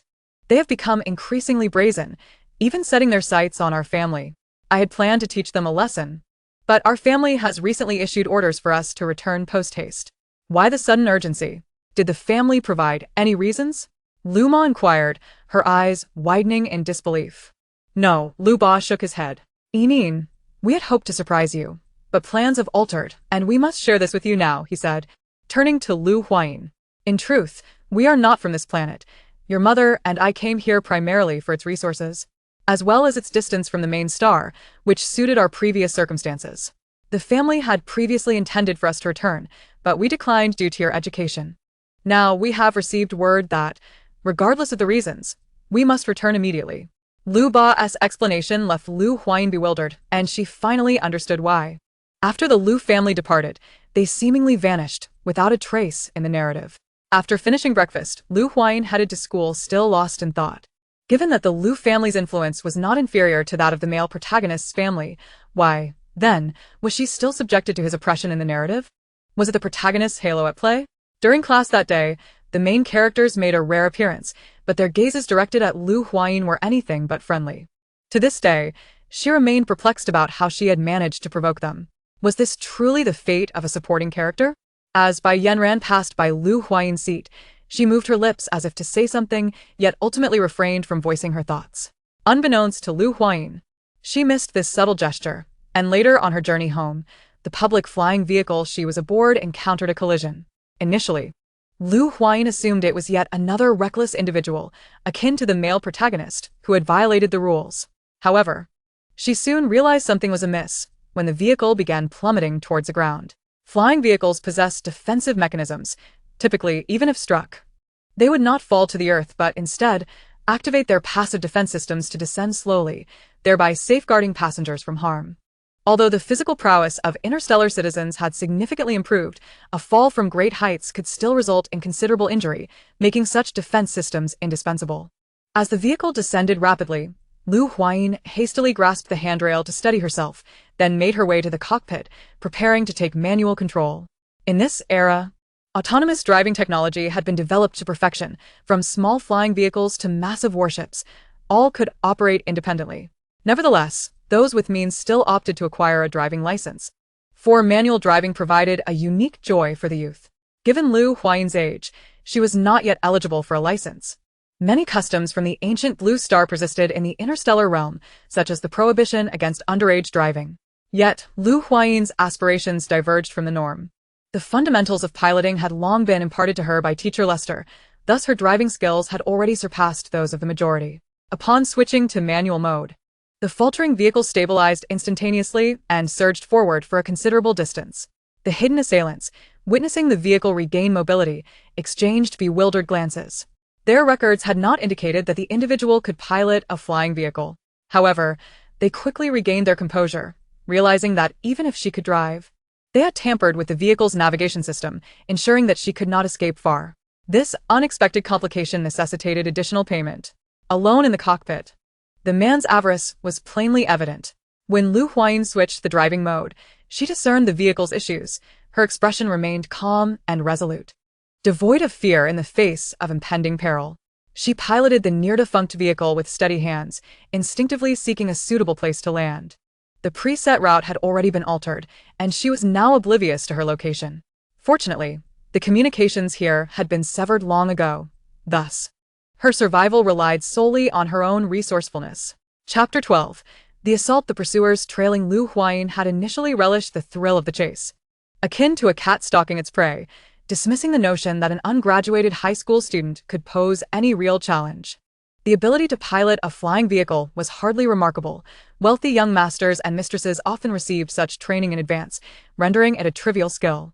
This very mindset led to their underestimation of her capabilities, and by the time they realized their mistake, Lu Huayin had already found a place to abandon the vehicle and flee. The spot Lu Huayin chose was ideal, surrounded by dense vegetation and towering trees, rendering it impossible for the sizable flying vehicle to navigate. Thus, the pursuers were compelled to disembark and venture into the forest on foot. It was only at this moment that Lu Huayin recognized her previous naivety. Her knowledge of forest survival stemmed solely from teacher Lester's teachings and simulations on the StarNet. Despite her exemplary performance in simulations, when faced with life-threatening circumstances, her learned skills proved inadequate. StarNet's combat simulations were indeed realistic, yet they remained virtual. Participants subconsciously understood that they would not genuinely perish in that realm, allowing them to act without restraint. Moreover, in the Starnet, everything hinged on one's mental prowess.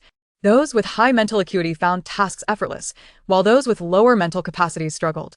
For instance, regardless of how formidable a combat technique was practiced in the Starnet, real-world application would invariably yield discrepancies. The realities of physical condition and virtual existence were fundamentally distinct. Now, as Lu Huayin navigated the myriad obstacles to evade her pursuers, she was tasked with discerning her direction, concealing her presence, and evading various threats within the forest. After running several kilometers, fatigue began to set in.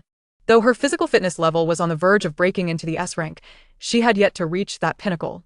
The disparity between A and S rank stamina was vast. Crossing that threshold required relentless effort. The pursuers, while not slow, were not as swift as she had anticipated. She surmised that their physical capabilities were likely only at the A rank, comparable to her own. Though there were many S rank individuals within the Federation, they were not ubiquitous, particularly in remote planets like PR-11, where S rank talents were scarce. Lu Huayin remained oblivious to the identities of her pursuers. Yet she doubted they would employ an S rank expert.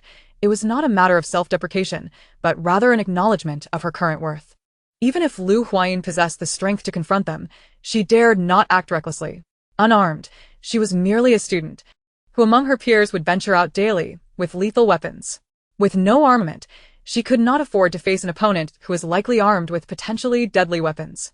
As time passed slowly, Lu Huayin's stamina dwindled after prolonged flight.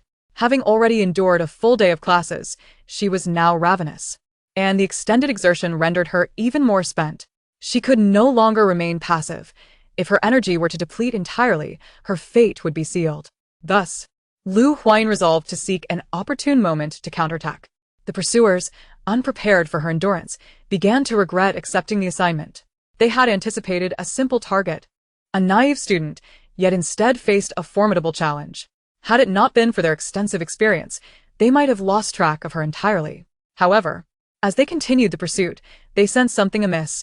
This location was unfamiliar from their reconnaissance. Moreover, the surrounding signs suggested that no dangerous beasts dwelled here. Since humanity entered the interstellar era, their physical forms had undergone significant evolution to adapt to the new environment. Beasts, too, had adapted, undergoing mutations akin to humans, leading to a hierarchy among them. However, beasts are ultimately distinct from one another. Much like a rabbit, regardless of its elevated status, remains mere prey in the eyes of a tiger or a human. Beyond the differences in taste, the rabbit's position in the food chain is fundamentally unassailable. Should there exist colossal aberrations in this realm, an ordinary mortal such as myself would stand no chance against them. The higher the level of these creatures, the larger their forms become. Lesser beings can be easily managed by humans, while formidable entities necessitate the use of mechs for any hope of combat. With this suspicion weighing on his mind, the man's movement slowed, and he found himself hesitating, uncertain whether to proceed with this mission. The substantial reward served as his motivation. Yet the lurking dangers stymied his advance, leaving him at an impasse. Unable to make a judgment, he relinquished the decision to another, dialing his superior to convey his concerns. After receiving a stern reprimand, the outcome became unequivocal. He was obliged to complete the task. Alas, he would soon lament his actions. Learning a crucial lesson: never entrust the choice of one's life to another. Regrettably, he realized this truth too late. The forest lay in an eerie silence, an unsettling stillness pervading the air as the enemy drew near. Lu Huayin, lacking experience, was unable to divert her attention to these encroaching threats. After running for an extended period, she finally stumbled upon a concealed cave, one she would have missed entirely had she not fallen. The cave was shrouded in darkness, with visibility reduced to nothing, and the outside world offered little respite, as the light from satellites flickered intermittently through the dense foliage. Upon entering the cave, she found the satellite's illumination obscured by clouds, casting it into complete darkness. Lu Huayin possessed a modicum of night vision, yet it only allowed her to discern the faint outlines of her surroundings, a stark contrast to those equipped with night vision goggles. Upon entering, the cave was exceedingly narrow, permitting passage for but one person. However, as she ventured further, it gradually widened. Bracing herself against the cave wall, she proceeded cautiously, her pace hindered by various factors. Approximately a kilometer from the entrance, a blood-curdling scream pierced the silence. The sound emanated from outside. Had it not been for her acute hearing, she might have missed it entirely. An inexplicable surge of dread washed over her, a sensation previously absent. Compelled by this instinct, Huayin quickened her pace. Cold sweat beading on her forehead, her earlier composure evaporating. Chapter 13. The Insectoid Clan. As Huayin entered the cave, her pursuer was swiftly closing in on her location. Acting with caution due to his earlier suspicions, he donned night vision goggles, rendering the impenetrable night no barrier to his advance. This enabled him to clearly perceive his surroundings. Although he had not previously scouted this locale, he had garnered some basic information. The area was remote, with few signs of human activity, predominantly inhabited by lesser beasts. Yet, The more he observed, the more he felt these markings resembled those of the Insectoid clan rather than mere aberrations. But how could this be? Despite PR-11 being a secluded planet in the Federation, it lay far from the territories of the Insectoid clan. Typically, such creatures would never breach numerous defenses to arrive here unless someone facilitated their passage. Just as doubt clouded his mind, a gust of wind swept past him. Relying on his extensive combat experience, he narrowly evaded the oncoming threat. However, before he could regain his footing, a subsequent attack followed swiftly, accompanied by white threads surreptitiously emerging from the ground. Though he dodged the immediate assault, he was ensnared by the silken strands at his ankles, causing him to stumble precariously. His weapon slipped from his sleeve, igniting with a silvery glow. Swiftly severing the threads, he turned to confront his assailant. Had Huayin been present, she would have been grateful for her prudence. The beam saber represented one of the most lethal weapons against the human form, rendering ordinary metallic armaments nearly futile in comparison. Upon turning, he beheld an enormous and grotesque spider, distinctly unlike typical arachnid aberrations, which at least possessed a semblance of aesthetic appeal. This creature was an eyesore. Yet, what truly astounded him was its identity. It was unmistakably an insectoid, as only such creatures in the cosmos exhibited such unique and peculiar forms.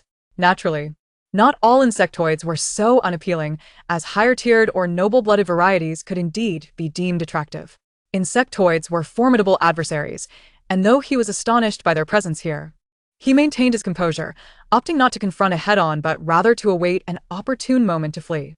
After severing the white threads, he raised his hand to block the spider's assault, the beam saber striking its exoskeleton, releasing a whiff of singed flesh. Sensing the pain, the spider intensified its onslaught. He managed to parry a few strikes, but in a moment of inattention, a leg pierced his side, eliciting a cry of anguish. Fortunately, the wound was not fatal, and he seized the chance to dart behind the spider, retracing his steps to escape. He needed to reach his vessel swiftly. Only by boarding it could he hope to survive. Having traversed this path once before, he fled with greater speed than when he arrived. The spider's form began to fade into the distance, but just as relief washed over him, gunfire erupted from behind, followed by a searing pain that brought him crashing to the ground. Emerging from the shadows, a figure gestured for the ravenous insectoid to approach and devour the fallen prey. The spider's small eyes glimmered with greed as it eagerly advanced to consume the lifeless body. "Let us proceed. A smaller quarry awaits us," the man remarked, patting the spider's head before allowing it to venture into the thicket. The cave's entrance was too constricted for the large insectoid to enter. However, there were multiple entrances, and should one prove impassable, it could simply access another. Meanwhile, the man leisurely trailed behind Huayin, his pace languid compared to her hurried steps. As she ventured deeper, her astonishment grew. She suspected she had been ensnared in a conspiracy. The further she delved, the more expansive the space became, revealing many unsettling anomalies. It appeared to be the lair of some creature. Upon rounding a corner, she unexpectedly encountered two passageways. Judging by the activity traces, Huayin opted for the less traversed route. After all, choosing the other path could lead her to unforeseen dangers, and she was acutely aware that someone pursued her, though the silence behind her led her to doubt whether they would relent. As she ventured further, the number of diverging paths increased, and Huayin found herself at a loss, compelled to choose a route guided solely by instinct. However, as she traversed the labyrinthine passages, she soon realized she had unwittingly entered a maze, for the path beneath her had already been traversed, and the footsteps that had faded behind her now echoed anew. In a state of urgency, she resolved to select another path, yet this time Lady Luck seemed to abandon her. Upon rounding a corner, she was abruptly beset by the voracious insectoids that had awaited her arrival. Huayin halted abruptly before swiftly retreating. The onslaught of the insectoids was fierce. Although her previous strikes with the beam sword had inflicted some damage, it was negligible, and their combat prowess remained superior to hers. The arachnid creature lunged, with its sharp legs aimed menacingly at her. With no time to ponder the presence of such creatures, she relied on her instincts to evade the impending attack. Lacking any means of defense or weaponry, confronting the insectoids with bare hands was a futile endeavor. The spider's 8 limbs moved with alarming swiftness. Having narrowly escaped its right front leg strike, Huayin quickly found herself in peril again as the left leg followed suit. Simultaneously, the creature expelled webs from its maw, attempting to ensnare her. Though the corridor was wider than the entrance, space was still limited, and soon the area was ensconced in sticky webs. Huayin yearned to flee, but the spider had anticipated her intentions, effectively sealing off her escape route. She found herself in a dire predicament, unable to fight back or flee. After enduring another wave of attacks, Huayin bore inevitable wounds. The metallic scent of blood permeating the air. The insectoid, its eyes bloodshot with rage, fixated on her, eager to terminate her life and feast upon her. The longer the confrontation dragged on, the more precarious her situation became, until at last, an opportunity presented itself. As the spider lifted its leg to strike, once more, Huayin, instead of retreating, charged forward, her body colliding directly with the spider, and in a swift maneuver, she slid beneath it, emerging behind the creature. Not daring to linger, she surged ahead with utmost speed. The spider, realizing it had been outwitted, erupted in furious howls, its piercing cries echoing through the confined corridor. But Huayin remained oblivious, shielded from the cacophony by the soundproofing of the room into which she had been unexpectedly drawn. As she was abruptly pulled into the chamber, Huayin instinctively retaliated, yet her strike was intercepted before it could reach its target. "Why would you attempt to attack us when we have so kindly rescued you?" protested a young man with tousled golden hair, clearly displeased by her wary demeanor. Unfazed by his words, Huayin maintained her defensive posture and inquired, "Who are you?" The individuals before her appeared to be around 20 years of age, clad in combat attire and armed, suggesting they were on a mission of some sort. Shurjingyan assessed the exquisitely featured girl before him without responding to her question, instead querying, "What brings you to this perilous place?" This area had been a hard-won discovery for their team. A week prior, they had received word from their school regarding the potential emergence of PR-11 star, prompting their expedition from a nearby planet to investigate. After several days of searching, they had finally located the site, only to witness a girl being pursued by the insectoids on their surveillance feed. While her appearance was indeed suspect, Shurjingyan and his companions could not allow a life to be extinguished before their eyes, which compelled him to intervene and rescue Huayin. Given the weapons in their possession, she refrained from speaking carelessly, and as she had nothing to conceal, she candidly explained her presence in this location. Upon learning that Huayin had inadvertently found herself in peril, the others widened their eyes in astonishment. Nevertheless, being seasoned individuals, they quickly masked their surprise. Yet, they remained intrigued, unable to fathom why a mere high school student would be pursued on such a remote planet. Their knowledge of her status as a student stemmed from her attire, which bore the insignia of First High School, a detail they had gleaned during their brief acquaintance with this planet's circumstances. They chose not to inquire further about her predicament, as it fell outside their purview. After ensuring Huayin was settled, they proceeded to discuss their subsequent plans. Ignored, Huayin occupied herself by observing the expansive room. Beyond the entrance through which she had entered, several other doors led to undisclosed locations, and opposite her stood a console with an enormous screen, segmented into numerous smaller feeds.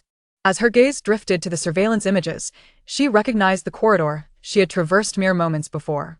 Meanwhile, as the group finalized their strategy, Shurjingyan approached Huayin and posed a choice. "We have matters to attend to. Do you wish to accompany us or seek a hiding place of your own?" Having rescued her, they felt it their responsibility to ensure her safety before proceeding with their mission. Otherwise, their efforts would be in vain. Fortunately, Huayin did not strike them as feeble, so they believed she would not hinder their objectives. Upon witnessing her initial reaction during the encounter with the spider, Shurjingyan surmised she had received some form of training. While not on par with their own, her skills were commendable. Should she choose to conceal herself, he would provide her with a weapon for self-defense. However, upon presenting her with these two options, Huayin promptly chose to accompany them. Given the inherent dangers surrounding them, she was uncertain of her ability to find a secure refuge. Thus, aligning herself with them seemed the most prudent decision. Shurjingyan felt an intuitive sense of affirmation upon hearing her response. He had noted that, despite her disheveled appearance, she had exhibited no fear in the face of the spider, leading him to believe that her presence might yield unexpected advantages in their endeavors. Very well. You may accompany us, but should we encounter any peril, we will likely be unable to lend you a hand, Shi Jingyan cautioned. I understand, rest assured. I assure you I will do my utmost not to hinder your progress, Lu Huayin responded, patting her chest in assurance. However, when Shi Jingyan led Lu Huayin before his teammates, the small-haired youth immediately exploded with outrage.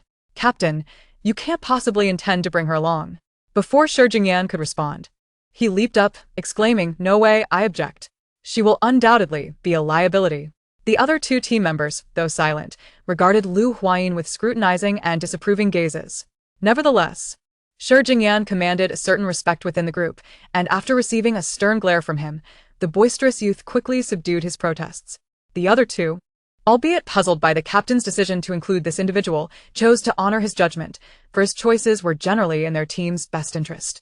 Having made the decision, Shi Jingyan led the group through the door on the left. Just before exiting, Lu Huayin gestured toward the surveillance screen, implying concern over what to do about it. If someone enters after we leave, one tea that expose us? She pondered. Shi Jingyan did not reply, and the small-haired youth scoffed. Do you really need to remind us? We've already taken precautions. Even if someone enters after we leave, they won't see us on the monitors. Besides, with your presence, they likely already know that someone has intruded. His frustration was palpable, as Lu Huayin's arrival had undoubtedly complicated their mission.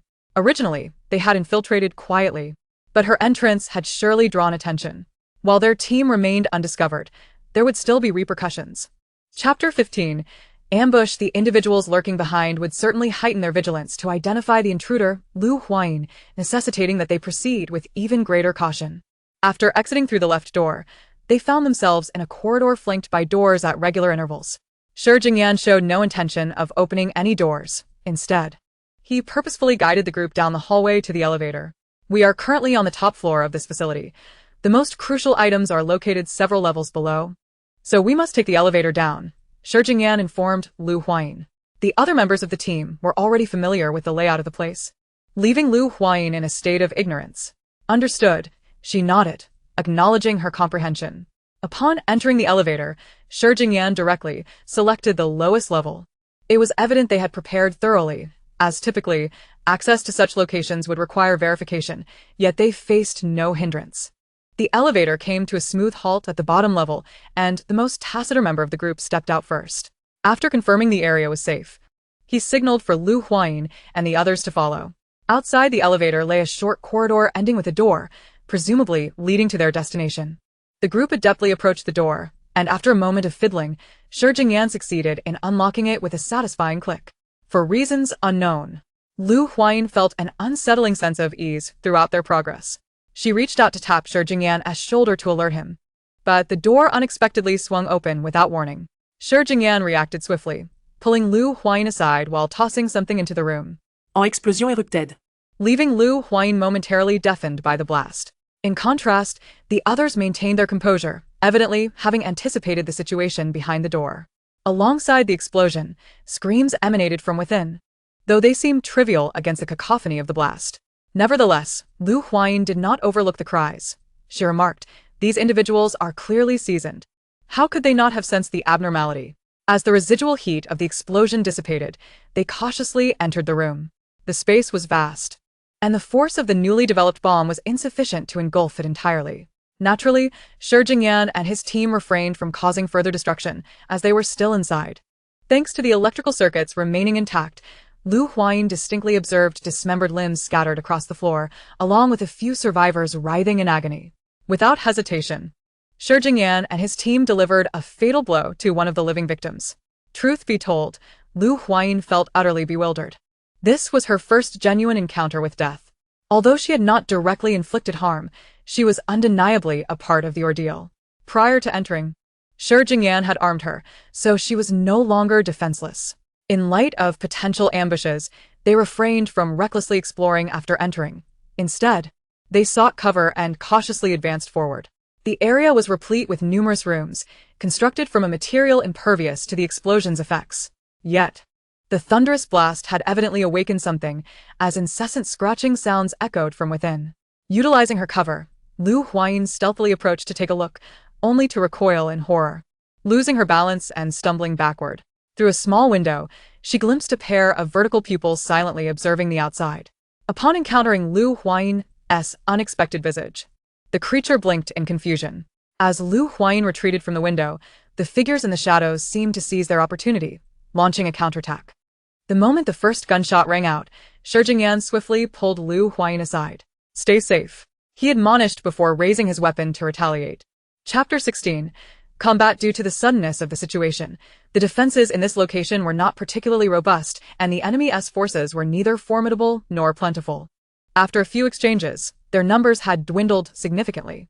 Fortunately, Shurjingyan and his team's mission was to dismantle this place and prevent the insect-like creatures from escaping. So employing forceful measures was permissible to achieve their goal. With only a handful of opponents remaining, aware that their survival was unlikely, they exchanged glances and, with a steely resolve, pressed the buttons on their devices. Instantly, all the tightly shut doors swung open, unleashing the creatures that had been trapped for so long, their eyes gleaming with a bloodthirsty glint. Both the corpses on the ground and the living beings among them would soon become their prey. Upon the emergence of the monsters, Yuli, who had been battling a reptilian creature, could not restrain himself. "What the hell? Why are there so many of these things? We're in their lair. What did you expect?" Even the typically composed Yi Bei could not help but voice his frustration. "Enough chatter. Let us end this swiftly," Shurjingyan commanded, and immediately, they all regained their focus, preparing for battle. Yuli ceased toying with the reptile and quickly dispatched it with efficiency. Shurjingyan and Yi Bei were no different. Faced with swarms of monsters crawling toward them, the two advanced with a synchronized resolve, swiftly accumulating a pile of corpses beneath their feet. It was only at this moment that Huayin truly comprehended their formidable prowess. The strongest individual she had previously encountered was none other than Teacher Lester. Yet compared to Shurjingyan and his companions, Teacher Lester appeared significantly inferior. It is worth noting that Teacher Lester had indeed seen the battlefield firsthand. Aware of her own limitations, Huayin refused to succumb to despair easily. Observing Shurjingyan and the others engrossed in their battle against the monsters, she redirected her focus toward the enemies lurking nearby, poised for ambush. Seizing the opportunity while everyone was immersed in combat, she stealthily maneuvered behind the group, her weapon emitting a flurry of shots. In the blink of an eye, the already dwindling number of adversaries was entirely eradicated by her efforts. After neutralizing the threats, Huayin did not withdraw. Instead, she cautiously approached the bodies clad in white lab coats strewn across the ground. She extended her hand, probing the corpses, seemingly in search of something. After a series of meticulous examinations, a look of satisfaction emerged on her face as she finally unearthed what she sought. With her prize in hand, she rejoined the fray against the monsters. While her strength paled in comparison to that of Shurjingyan and his cohort, she could still hold her own for a while, especially with the aid of her weapon, making the slaying of monsters within her grasp. It was unclear whether the sheer might of Shurjingyan and his companions overshadowed the weakness of the monsters, but in no time, the battle reached its conclusion. Once the dust settled and they had surveyed the battlefield to ensure nothing was overlooked, they prepared to venture to the next level. Along the way, Huayin curiously inquired, "With such a commotion, won't the people here flee?" "Of course they will run. They are not fools. However, we have already set up perimeter defenses outside. They cannot escape." Yuli replied with a smug glance at Huayin. Despite having spent over an hour together since their initial meeting, Yuli still found Huayin somewhat irksome. Believing her presence had complicated their mission. This place boasted 10 expansive levels, likely designed to accommodate the movement of the enormous monsters. Several floors housed laboratories, some even in the midst of experiments, yet the arrival of Huayin and her companions had caused those experiments to be abruptly abandoned. They also stumbled upon numerous human organs, indicating that there had been experiments conducted on human subjects. It was astonishing to discover that this location was indeed one of their experimental sites. In a fit of rage, Yuli struck the wall. However, his words were met with a sharp glare from Shurjingyan, who reminded him that such matters should not be voiced aloud, especially in the presence of outsiders. Realizing his misstep, Yuli stole a discreet glance at Huayin and noticed her gaze lingering on the experimental subjects, allowing him to breathe a sigh of relief. Huayin had indeed overheard Yuli's remarks, yet she felt it was best not to dwell on such knowledge, opting instead to shift her attention elsewhere.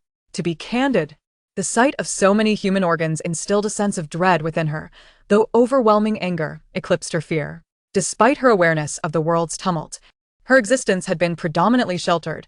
On planet PR-11, violent incidents were rare, and as a student, she was largely insulated from such realities. This was her first encounter with the grim truths of the world. The current environment was far from the safety she had envisioned, even in her previous life.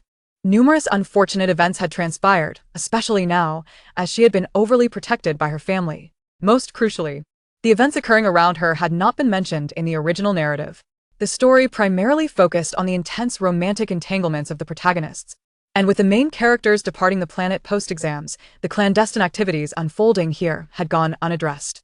Even if the insectoid menace had proliferated, as long as it remained concealed from the protagonists, all could appear deceptively tranquil.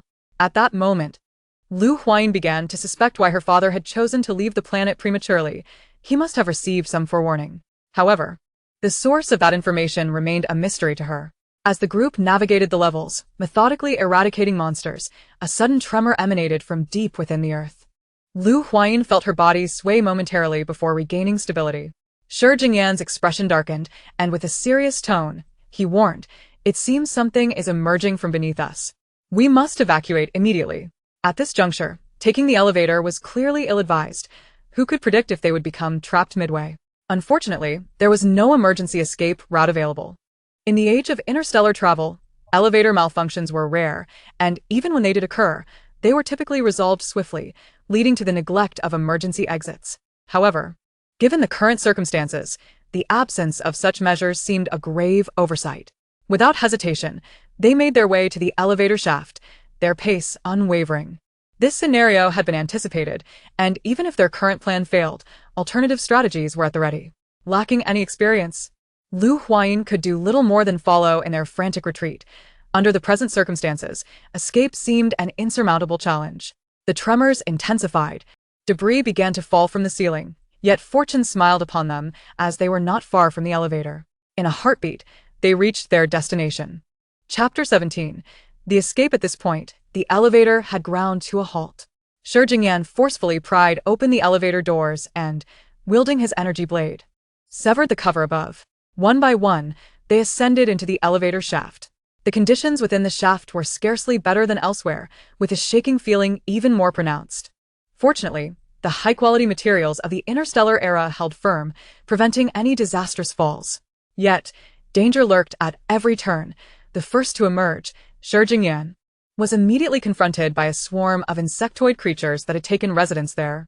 He was uncertain whether to classify these beings as insectoids, for they bore little resemblance to the images ingrained in his memory. While certain features retained insect characteristics, others hinted at different species, resulting in a bizarre amalgamation.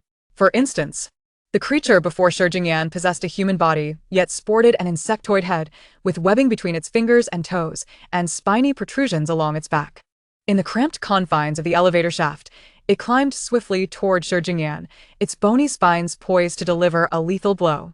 Reacting with remarkable speed, Shi Jingyan secured himself with one hand while deftly drawing his energy blade with the other, swiftly decapitating the creature. Yuli, who followed closely behind, quickly found his footing, weapon in hand, and began firing at the monsters that approached from above. Huayin trailed behind them. By the time she emerged, the battle was already in full swing, with Shi Jingyan forging ahead and Yuli providing cover. Once all had successfully exited, they rapidly began to scale upward. Their speed was astonishing. With a few agile climbs and leaps, they had almost reached the first floor. Had it not been for the monsters obstructing their path, they would have surely escaped by now. Due to their swiftness, Huayin found herself at the rear of the group. Below, the elevator cabin had long since succumbed to the depths, and as it vanished, more monsters emerged from beneath. Driven by a primal instinct to survive, they were equally intent on eliminating Huayin and her companions, scrambling desperately upward. These creatures understood that once the colossal entity below fully awakened, death awaited them.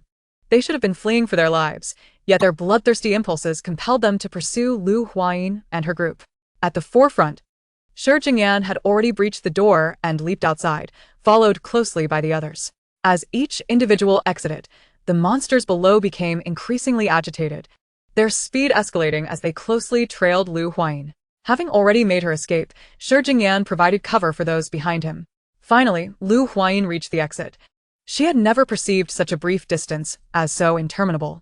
Though only a few seconds had passed, it felt as if a century had elapsed.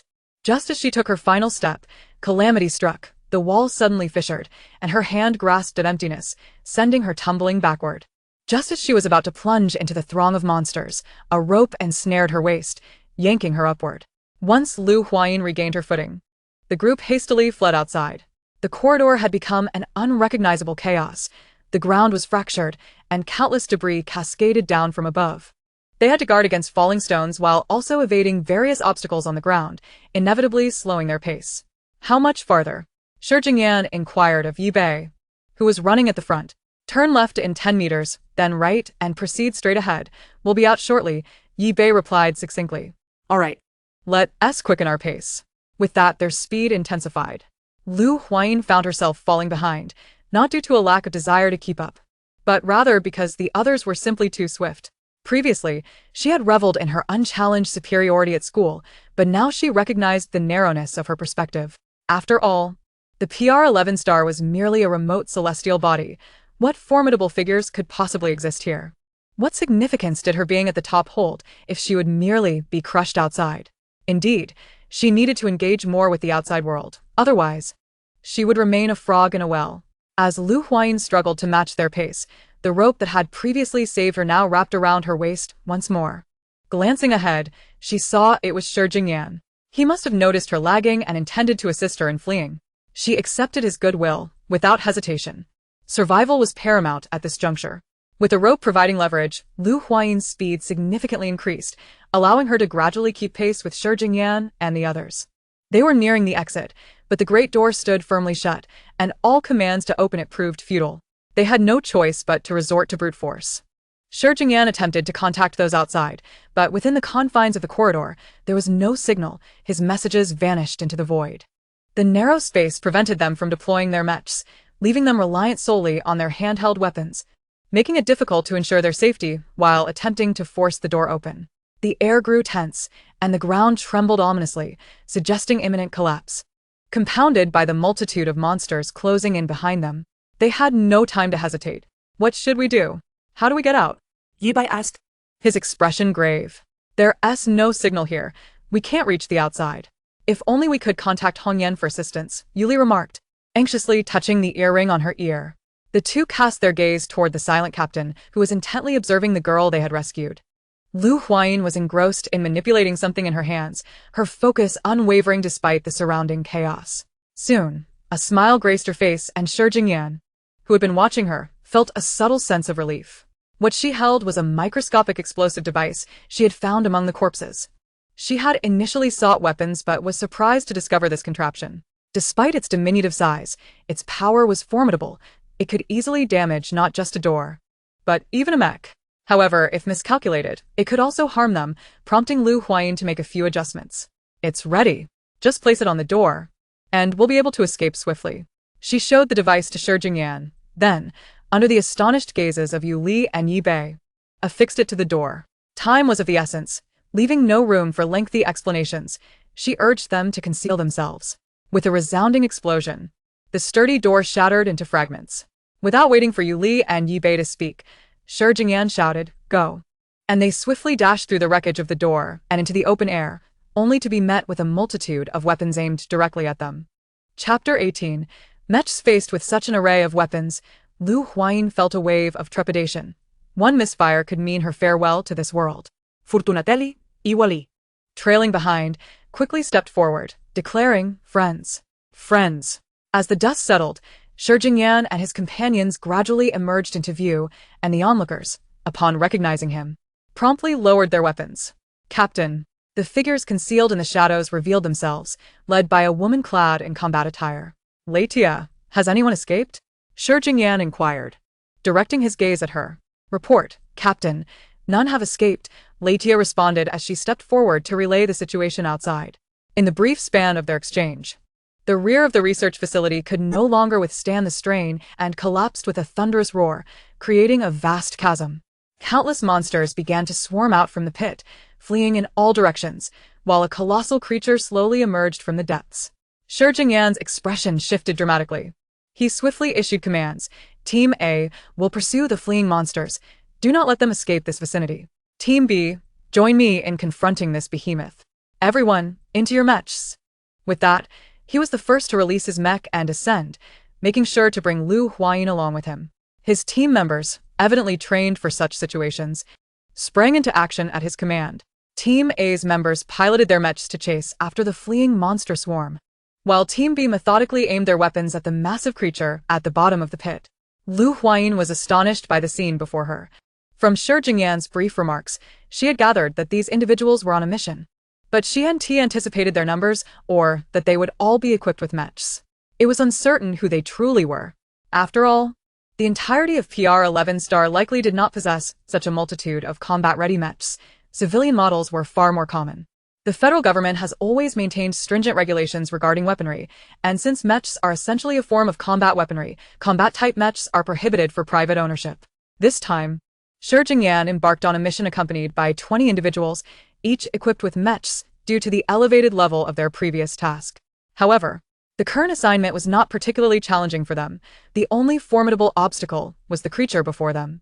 Without deploying mechs, it would be exceedingly difficult for them to vanquish the beast solely through human effort. Thus, in order to swiftly resolve the situation, he opted to activate the mechs. While Shi Jingyan and his team engaged in battle with the creature, Huayin remained intently focused on the situation outside. The cockpit of the mech was rather confined. Aside from ensuring ample space for the primary pilot, the remainder allowed only for a cramped co-pilot seat. The experience for the individual in the co-pilot position was quite unpleasant, as the mech's movements during combat induced a sense of disorientation. The pilot remained oblivious to this discomfort, fully immersed in the battle, while the co-pilot's primary sensation was one of vertigo. Nevertheless, determined not to squander her inaugural experience in a genuine mech, Huayin endeavored to maintain her composure and sought distractions, peering through the cockpit screen to observe the external conflict. Upon closer inspection, she discerned notable differences among the pilots. Although all operated mechs, their types varied significantly. Most were standard military models released many years prior. While a select few exhibited distinct personal characteristics, could it be that they were the fabled custom mechs? Intriguingly, the mech she occupied appeared to be one of those custom designs.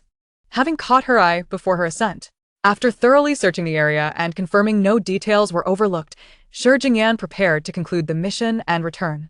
With the task complete, they needed to swiftly report their findings, yet he first had to ensure the safe return of the young girl accompanying them. "Where do you live?" "I shall escort you home," he inquired, directing his gaze toward Huayin in the co-pilot seat. At that moment, Huayin was completely absorbed in replaying the recent battle in her mind, contemplating how she might have acted differently. Thus, she initially failed to register Shi Jingyan's voice until he called out to her twice, prompting her to realize he was addressing her. My apologies. I was lost in thought. Did you say you would take me home?" She replied. "Yes, where is your home?" he asked. Given that they were far removed from residential areas, he understood that if he did not return the girl, she would remain stranded indefinitely. "Thank you. My home is in the city," Huayin responded, providing him with her address. "Understood." Shi Jingyan retracted the mech and instructed his teammates to return ahead of him while he piloted an unfamiliar aircraft towards the city with Huayin. Inside the aircraft, a profound silence enveloped them. Neither spoke. Although they had fought side by side, their acquaintance was still limited, leaving little room for conversation. To mask her discomfort, Huayin busied herself with her wrist-mounted light brain, which unfortunately had no signal.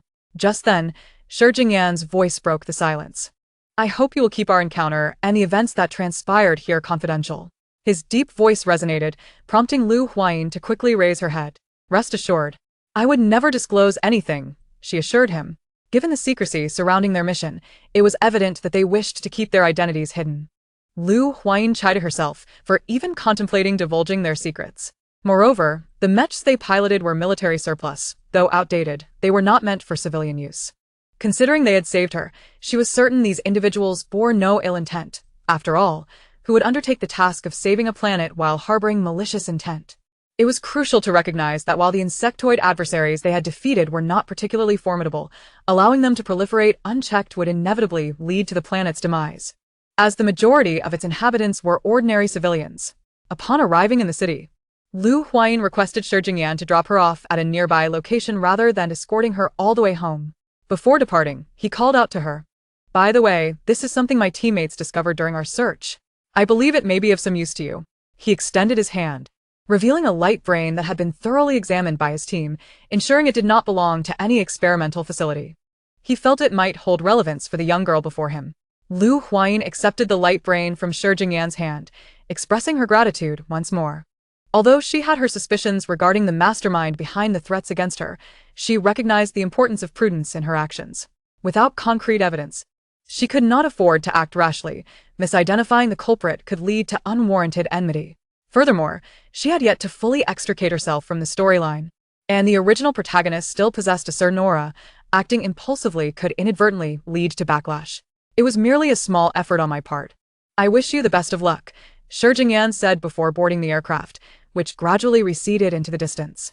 Lu Huayin's gaze lingered on the aircraft's tail until it vanished completely from sight, at which point she retracted her attention. A multitude of events had transpired that night, and by the time Lu Huayin returned home, dawn was breaking. The ecological environment of planet PR-11 bore strong resemblance to that of planet Gulen. It experienced distinct seasons, with clear blue skies on fine days and overcast, dreary weather during inclement times. Upon entering her home, Lu Huayin found her mother leaning against her father, weeping, while her father appeared haggard yet persistently consoled her mother. They had awaited news for an entire night. Yesterday, Lu Huayin had not returned home within the designated time frame.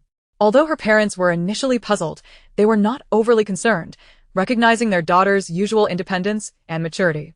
However, as time stretched well beyond her expected return, they began to sense something amiss. Typically, if she were delayed, she would send a message, yet today there was no sign of her. Suppressing their mounting anxiety, they began contacting Lu Huayin's teachers, classmates, and friends. It soon became apparent from her teachers that Lu Huayin had long since departed from school, and no one had seen her after classes concluded. It dawned on them that something must have happened to their daughter on her way home. Realizing the gravity of the situation, they promptly contacted the authorities and enlisted their network to search for their daughter's whereabouts. However, after a night had passed, there was still no news. When they heard the sound of the door opening, both parents looked up with anticipation. "Officer, have you found our Yinyin?" Yet.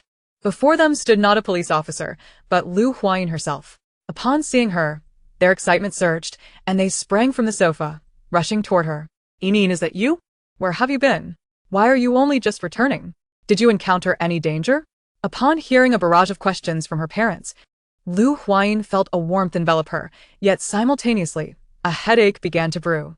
She found herself at a loss for words to adequately explain the circumstances she had encountered. After much contemplation, she resolved to speak the truth. However, she chose to omit any mention of Shi Jingyan and the existence of that base, merely stating that someone had pursued her and that a good Samaritan had come to her rescue. Lu Dad and Lu Mom quickly pressed for the identity of her savior, insisting that they must express their gratitude. Yet, Lu Huayin was unable to reveal Shi Jingyan's existence. Moreover, she herself was unaware of their identities or names.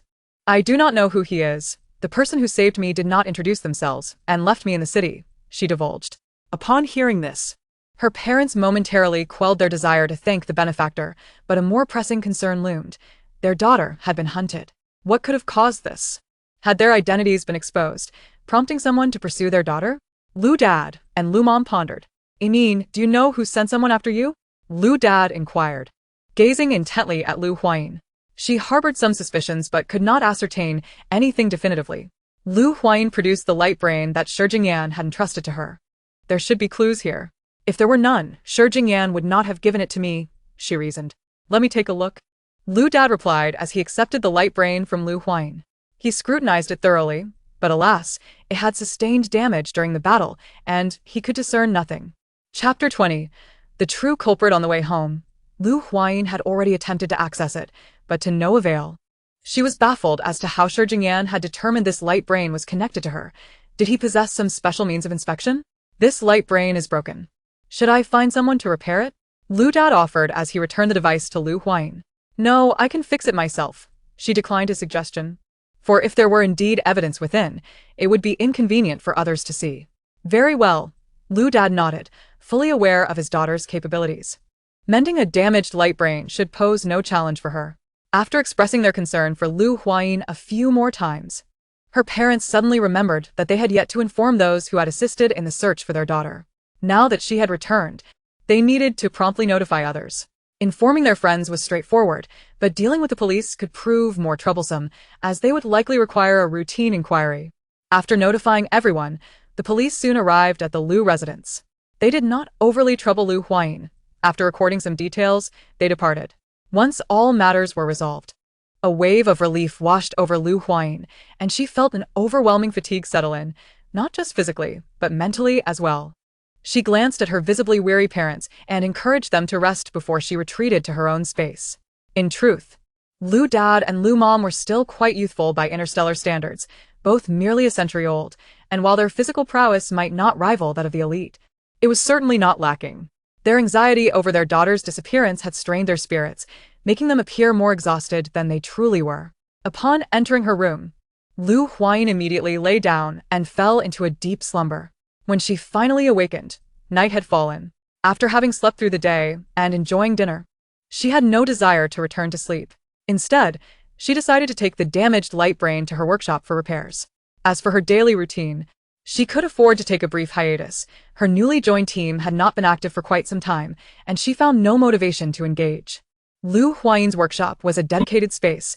Her family circumstances were quite favorable, and their home was spacious enough to afford her a private room.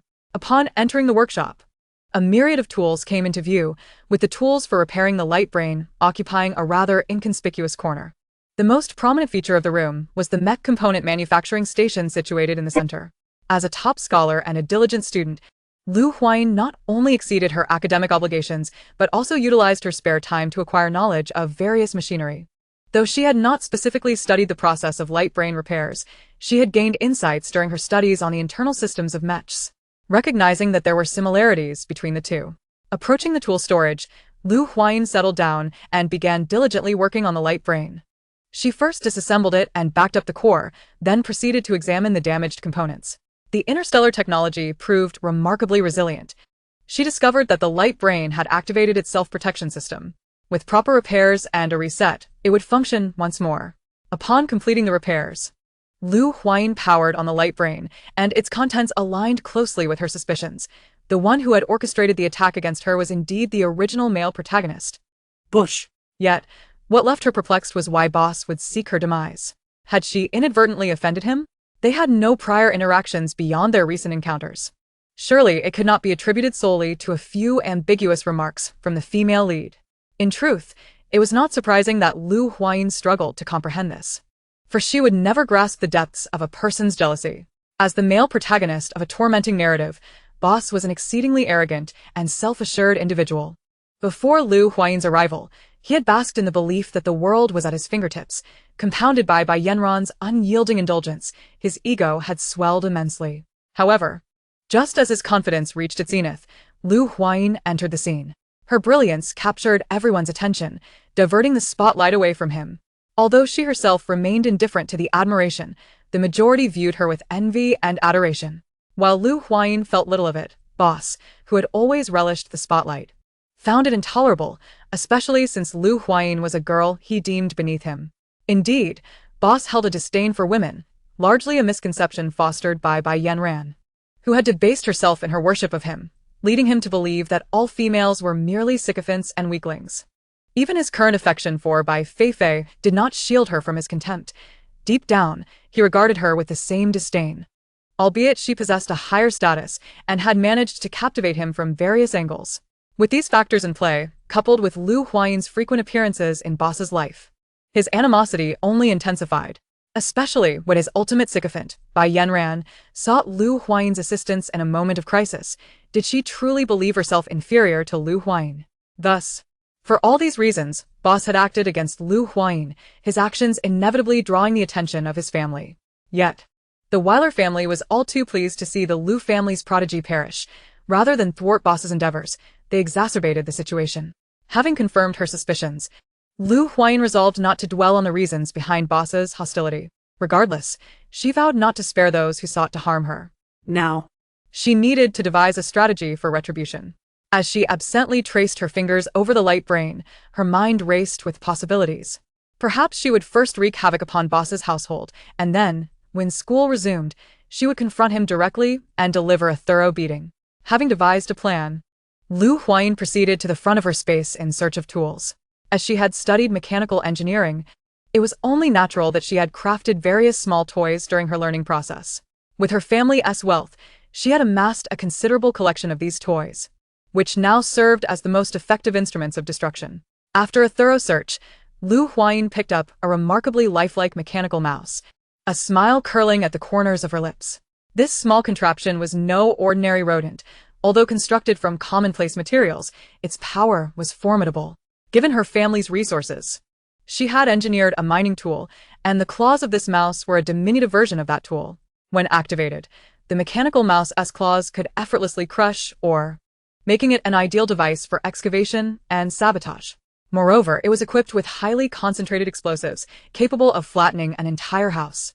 Naturally, the mining area of the Weiler family was far larger than a mere house, so Lu Huayin prepared numerous mechanical mice, aiming to obliterate the entire Weiler mining site. Chapter 21. A lesson for the original male. Lead. The following morning, Lu Huayin rose early to attend school. On this day, she also intended to gather information about Boss's whereabouts, seeking an opportune moment to teach him a lesson. However, she needed to devise a meticulous strategy regarding how to target Boss's mining area, as she was still unaware of the specifics of the male lead's family operations. Acting impulsively could lead to her discovery, which would complicate matters greatly. Upon arriving at school, several classmates expressed concern over the events that transpired the previous day, prompting even the teacher to inquire about her well-being. Lu Huayin refrained from divulging the truth. Instead, she merely mentioned having encountered some issues that delayed her return home, expressing gratitude for the concern shown by her peers and the teacher. As they conversed, Boss and his entourage entered the classroom. The female lead, by Yen Ran, continued to fawn over Boss. However, upon seeing Lu Huayin, who appeared unscathed, their expressions shifted to one of astonishment. Their peculiar reaction caught Lu Huayin's attention. She had presumed that only Boss would be targeting her, yet it seemed the female lead was also in the know. What could this mean? Her interactions with them had been minimal. Could it be that Bai Yanran harbored resentment for not receiving Lu Huayin's assistance when she sought help? When Boss attempted to act against her, Bai Yanran did not intervene but rather joined forces with him. Of course, Lu Huayin did not expect the female lead to assist her, given that she had also neglected Bai Yanran during her time of need. However, Lu Huayin found it perplexing that she had seemingly never offended her in any way. As was often the case, the actions of the male and female leads remained inscrutable. But now Lu Huayin had yet another individual to teach a lesson. To be candid, both Boss and Bai Yanran were taken aback by Lu Huayin's presence in the classroom. They had not anticipated that she could escape the grasp of such formidable individuals. Boss had enlisted exceptionally powerful allies, whom most would find insurmountable. Moreover, he possessed prohibited weapons, making Lu Huayin's escape all the more implausible. While Bai Yanran was aware of Boss's intentions toward Lu Huayin, she lacked the kindness to thwart him, as she too felt jealousy and bitterness towards Lu Huayin. Just like before, when Lu Huayin had the ability to assist her yet chose to ignore her plight, Bai Yanran could not shake the feeling of being overlooked, despite the fact that the harm she suffered was not severe. In fact, why were those individuals so fearful of Lu Huayin yet chose to bully her? Did she appear so easily intimidated? Consequently, Bai Yanran harbored deep-seated animosity towards Lu Huayin. At that moment, she had completely forgotten who was truly responsible for her suffering, laying all blame upon Lu Huayin, while the true instigator, Boss, basked in her admiration and adoration. After Boss and the others entered, Lu Huayin dismissed their ambiguous glances, determined not to let a single one of them escape her reckoning. Thank you all for your concern. Time is of the essence, and class will commence shortly. Please take your seats, she said, expressing her gratitude as the time for class drew near. The lessons were primarily review sessions, as the teacher had covered the entirety of the textbook material, leaving the remaining learning to the students themselves. In the realm of the interstellar, distinctions between exemplary and underperforming students were rendered moot. Some students, while not excelling academically, could shine in other areas. Thus, there was no need for excessive categorization. This very equality allowed the male and female leads to share a classroom with Lu Huayin. Otherwise, their academic standings would preclude them from occupying the same space. The original narrative primarily focused on the tumultuous and passionate relationship between the male and female leads, with little attention given to their academic performance during their high school years. Following the conclusion of that storyline, they would transition to a university funded by the Weiler family, where social stratification would intensify. However, those matters lay ahead, and Lu Huayin had no intention of attending that institution. Thus, they were of no concern to her. The class passed swiftly, and before long, it was time for dismissal. Lu Huayin discreetly felt the burlap sack in her backpack, casting a sinister glance at Boss. As the bell rang, students surged out of the classroom. Although the male and female leads did not join their classmates in haste, they ambled out slowly. Boss led the way, with Bai Yanran closely following behind. She had contemplated grasping Boss's sleeve, but, fearing his disdain, she hesitated and ultimately withdrew her hand. However, during that fleeting moment of indecision, Bai Yanran was suddenly yanked away by her hair, crying out in pain as she sought Boss's assistance. To her dismay, he did not even glance back. Continuing on his path without a care, Lu Huayin appeared to pass by casually, then glided past with an air of nonchalance. In any narrative, the school rooftop was typically a hot spot for events.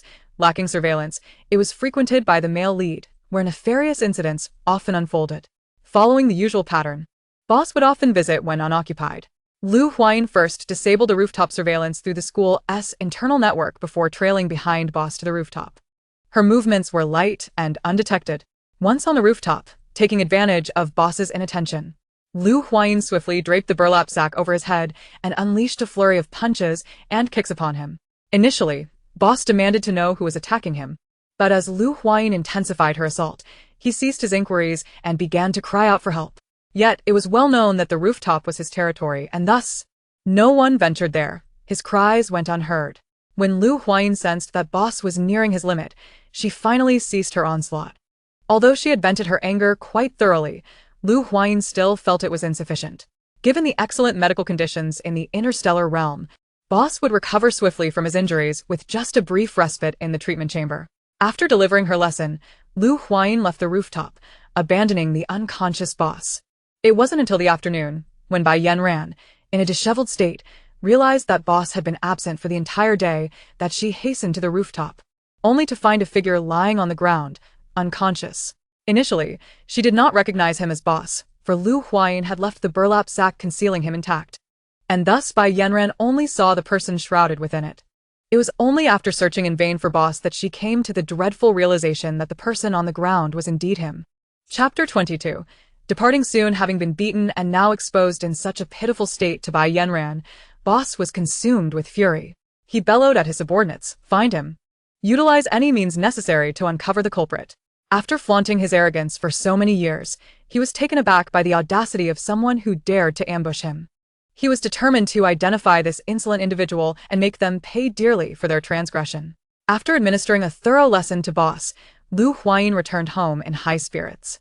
During her leisure time earlier that day, she had successfully located the position of Boss's family's mining site, and now she was ready to orchestrate her little mice's operation. Typically, mining sites were guarded with patrols and protective barriers, rendering it impossible for Lu Huayin to infiltrate the premises directly.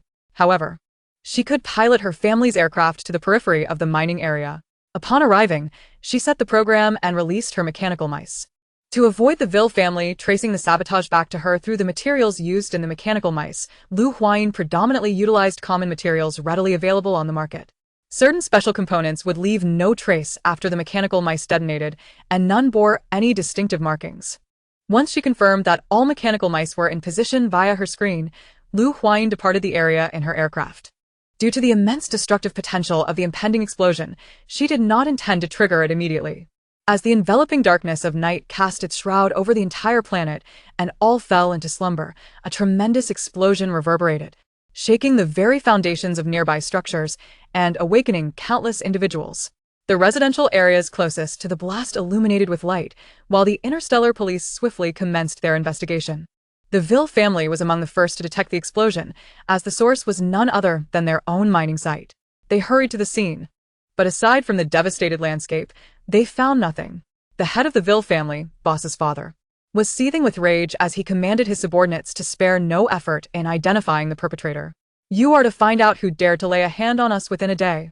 Upon receiving the order, his subordinates rapidly initiated a search within the mining site. However, after a protracted effort, they discovered nothing. Having completed her mission, Huayin drifted into a peaceful slumber, a smile adorning her face. The events of the day would undoubtedly deliver a crushing blow to the male protagonist's family. While this damage would not significantly impact the Vil family's overarching power, the ramifications for Boss's father would be profound. The Vil family held considerable influence within the Federation and boasted numerous branches. While the legitimate heirs were born into a wealth of privileges, others had to earn recognition from the main family through their efforts. On this planet, for the Vil family's branch to gain favor with the main family, they had to ensure the steady supply of resources from the mining site. Yet, with their means of subsistence now obliterated, the Vil family on this planet would be rendered voiceless before the main house. Consequently, the male protagonist would no longer receive the same attention from the main family, and once they departed this planet, he would not enjoy the various privileges he had previously experienced. Upon returning to school after the incident, Huayin noted that the male protagonist was absent, likely due to the gravity of the situation at home. After imparting a profound lesson to him and his family, Huayin immersed herself in her military academy preparations.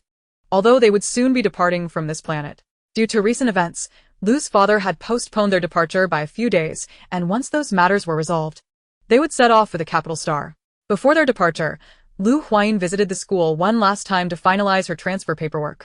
It was at this moment that she was intercepted by Yanran, the original female protagonist. "Did you orchestrate the incident at Boss's house?" Yanran demanded angrily. With Boss's family in turmoil, Yanran's own circumstances had deteriorated further. Though she had never been particularly fortunate, her situation had now become even more dismal. She had been visiting Boss's house daily, only to be met with his harsh words, for he believed she was there to revel in his misfortune. What are you talking about? Huayin feigned innocence, genuinely perplexed by Yanran's accusations. "Oh, spare me the act," Yanran retorted, glaring at her with palpable hostility. "I know it was you. Is this revenge for what happened before? What incident? We are hardly acquainted, are we?" Huayin countered, aware that Yanran referred to the assassination attempt against her, albeit without explicitly stating it. She thus chose to maintain her pretense of ignorance. "You harbor resentment over our previous attempts on your life and now seek retribution against us," Yanran blurted out, revealing the truth. It was uncertain whether Yanran was genuinely oblivious or merely pretending, but such a revelation left Huayin confounded. How could she be so indiscreet about her own potential retribution? Huayin, unable to comprehend the protagonist's thought process, realized that since Yanran had spoken so boldly, she ought to respond in kind. "So, it was indeed you who orchestrated the attempts on my life," Huayin exclaimed, feigning shock as if she had never suspected them before. "What have I done to deserve such treatment from you?" Her heartfelt performance caused Yanran to waver, uncertain if Huayin was truly the architect of Boss's family's plight. Had she misjudged the situation? Observing Yanran's expression shift from certainty to doubt, Huayin seized the opportunity. "Instead of questioning me, you should be comforting Boss. I hear Feifei has been absent from class all day." With this, Yanran's focus shifted entirely, her animosity redirected towards Feifei. Deep down, she knew that Feifei had gone to see Boss. Yet there was nothing she could do to prevent it, as Boss now harbored a strong dislike for her. She approached Huayin, also seeking to ascertain whether she was the perpetrator. If so, it would present a perfect opportunity to claim credit before Boss, and if not, it would serve merely to vex her. To be frank, Yanran's aspirations were indeed rather idyllic. However, at this juncture, her fantasies were destined to shatter. For as soon as she uttered those words, Huayin had already recorded her statement. Though this would not suffice as evidence, it could undoubtedly exacerbate the situation at the male lead's household. Chapter 23. Seeking trouble regarding the incriminating evidence so willingly presented, I naturally accepted it without any reservations. "This is not a suitable place for discussion. Please follow me." Huayin gestured to Yanran, indicating the surroundings. They stood at the school's entrance, where throngs of students were milling about as classes had just been dismissed, some casting curious glances in their direction. Upon hearing Huayin's prompt, Yanran became aware of the surrounding commotion and thus did not decline Huayin's suggestion. Huayin led Yanran to a secluded corner, far removed from the crowd, where no one would witness their actions. "Regardless of whether or not you committed this act, I shall inform Boss. Now, I must take my leave," Yanran declared. eager to seize the opportunity to meet boss. Apologies, but it seems you won't be leaving just yet, Lu Huayin interjected, stepping forward to render Bai Yanran unconscious with a swift strike. She caught Bai Yanran's limp form, feigning a close friendship as she boarded the transport vessel. Upon returning home, Lu's mother, seeing her assist Bai Yanran inside, assumed she was merely a friend and greeted her warmly. It was only after Lu Huayin's explanation that she realized the peril her daughter had recently encountered, with this girl playing a part in it. Who would have thought this seemingly delicate girl harbored such malice? Lu's mother sighed as she regarded Bai Yanran's innocent visage. Enin, why did you bring her back? Lu's mother was perplexed. If their relationship was fraught, what was the purpose of her bringing Bai Yanran home? Observing her mother's confusion, Lu Huayin leaned in to whisper a few words, after which Lu's mother gave her daughter an approving thumbs up. Very well, when your father returns, let him accompany you. Lu Huayin nodded. She had brought Bai Yanran home so that her father could join them. Otherwise, she could have simply taken Bai Yanran to boss's residence herself. When Lu's father returned, Lu Huayin recounted the events once more, and together they set out for the Weiler family estate. As the dominant family on PR11, the Weilers occupied an expansive territory on this planet. It took half an hour to reach their abode by transport vessel, despite the incredible speed of interstellar crafts. Lu Huayin's family vessel could reach speeds of up to 1,000 kilometers per hour, which illustrates just how vast the Weiler estate truly was. Upon arriving at the entrance to boss's home, Lu Huayin politely rang the doorbell, and soon someone opened the door. When the servant saw the unfamiliar figures at the threshold, he inquired warily about their identities. Due to the recent destruction of the mine, the Weiler family had been receiving numerous visitors, most of whom came not out of goodwill but rather to revel in the family's misfortune. Thus, explicit instructions had been given to refrain from allowing unvetted individuals inside. Since the one who opened the door was merely a servant, Lu Huayin did not press him unduly. Instead, she courteously introduced her purpose for visiting and awaited his report to his superiors. Although Lu Huayin maintained a very polite demeanor and a gentle attitude, the doorkeeper could still sense an undercurrent of hostility. If this individual were truly courteous, they would not have come to provoke trouble. However, such matters were beyond the purview of a mere servant, so he promptly reported the situation. After receiving affirmation from above, he dared to lead Lu Huayin and her companions inside. Standing at the door, they had not yet grasped the true expanse of the Weiler estate, but once inside, they were overwhelmed by its grandeur. The distance from the entrance to the main residence was considerable, necessitating the use of a shuttle for the remainder of the journey. The shuttle moved at a leisurely pace, allowing them to appreciate the surrounding scenery. Had this been any other family, Lu Huayin would have found it quite worthy of admiration. Upon reaching the main residence, the head of the Weiler family had long been awaiting their arrival.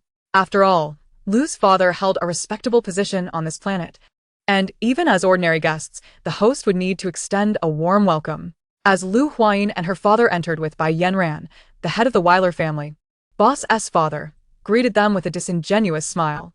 Lu, what an unexpected honor to have you here. What brings you? Lord glanced at the unconscious Bai Yanran, barely concealing his displeasure. He had long warned his son against associating with this woman, yet she continued to cling to him. However, when his gaze shifted back to Lu Huayin, he resumed his facade of cordiality. Lu, this must be your daughter, correct? Truly a gem. Lu's father was disinclined to engage in trivial pleasantries, directly stating his purpose to Lord. Upon hearing that they had learned the truth of his son's attempted assassination of Lu Huayin from Bai Yanran, a flicker of disdain flashed in Lord's eyes.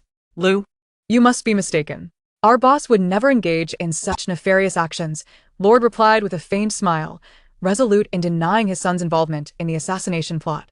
Uncle Lord, I heard it directly from Bai Yanran. How could it possibly be false?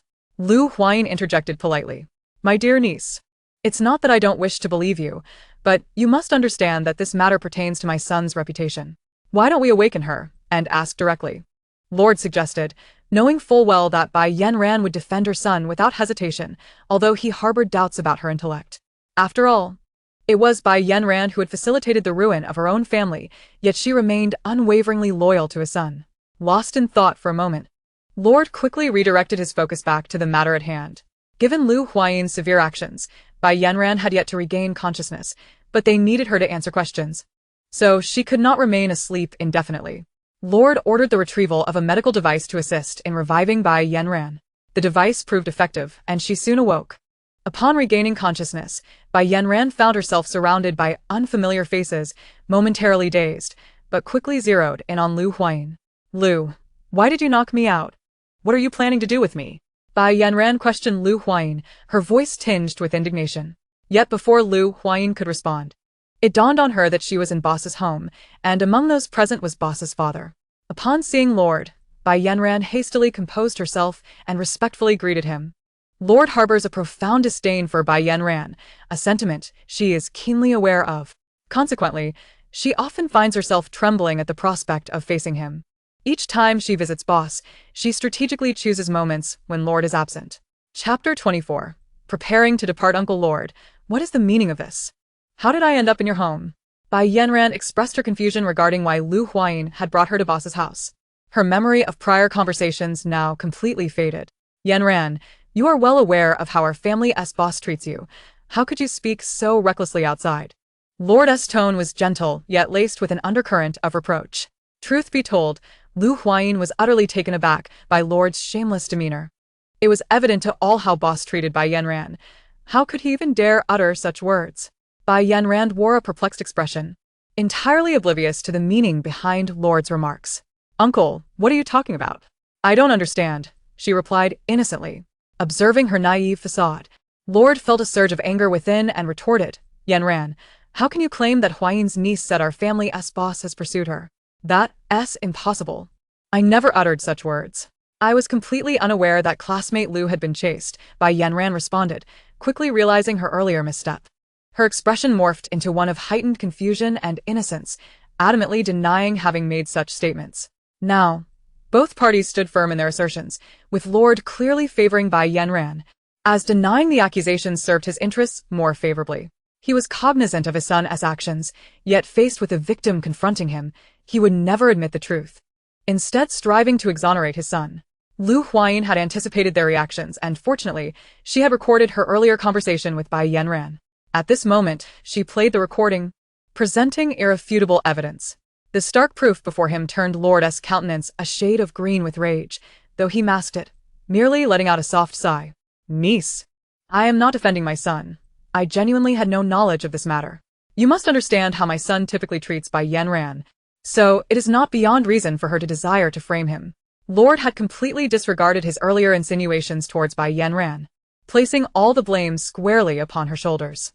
Bai Yanran could scarcely believe Lord's words, though his demeanor towards her was often unkind. She had not anticipated him placing the entire burden of responsibility upon her. She abruptly rose, eager to voice her thoughts, only to be intimidated into silence by a mere glance from Lord. It dawned on her that had she acted impulsively and spoken out, her aspirations of ever getting close to Boss would likely be dashed. Thus, even as Lord insinuated her culpability, Bai Yanran chose to endure in silence.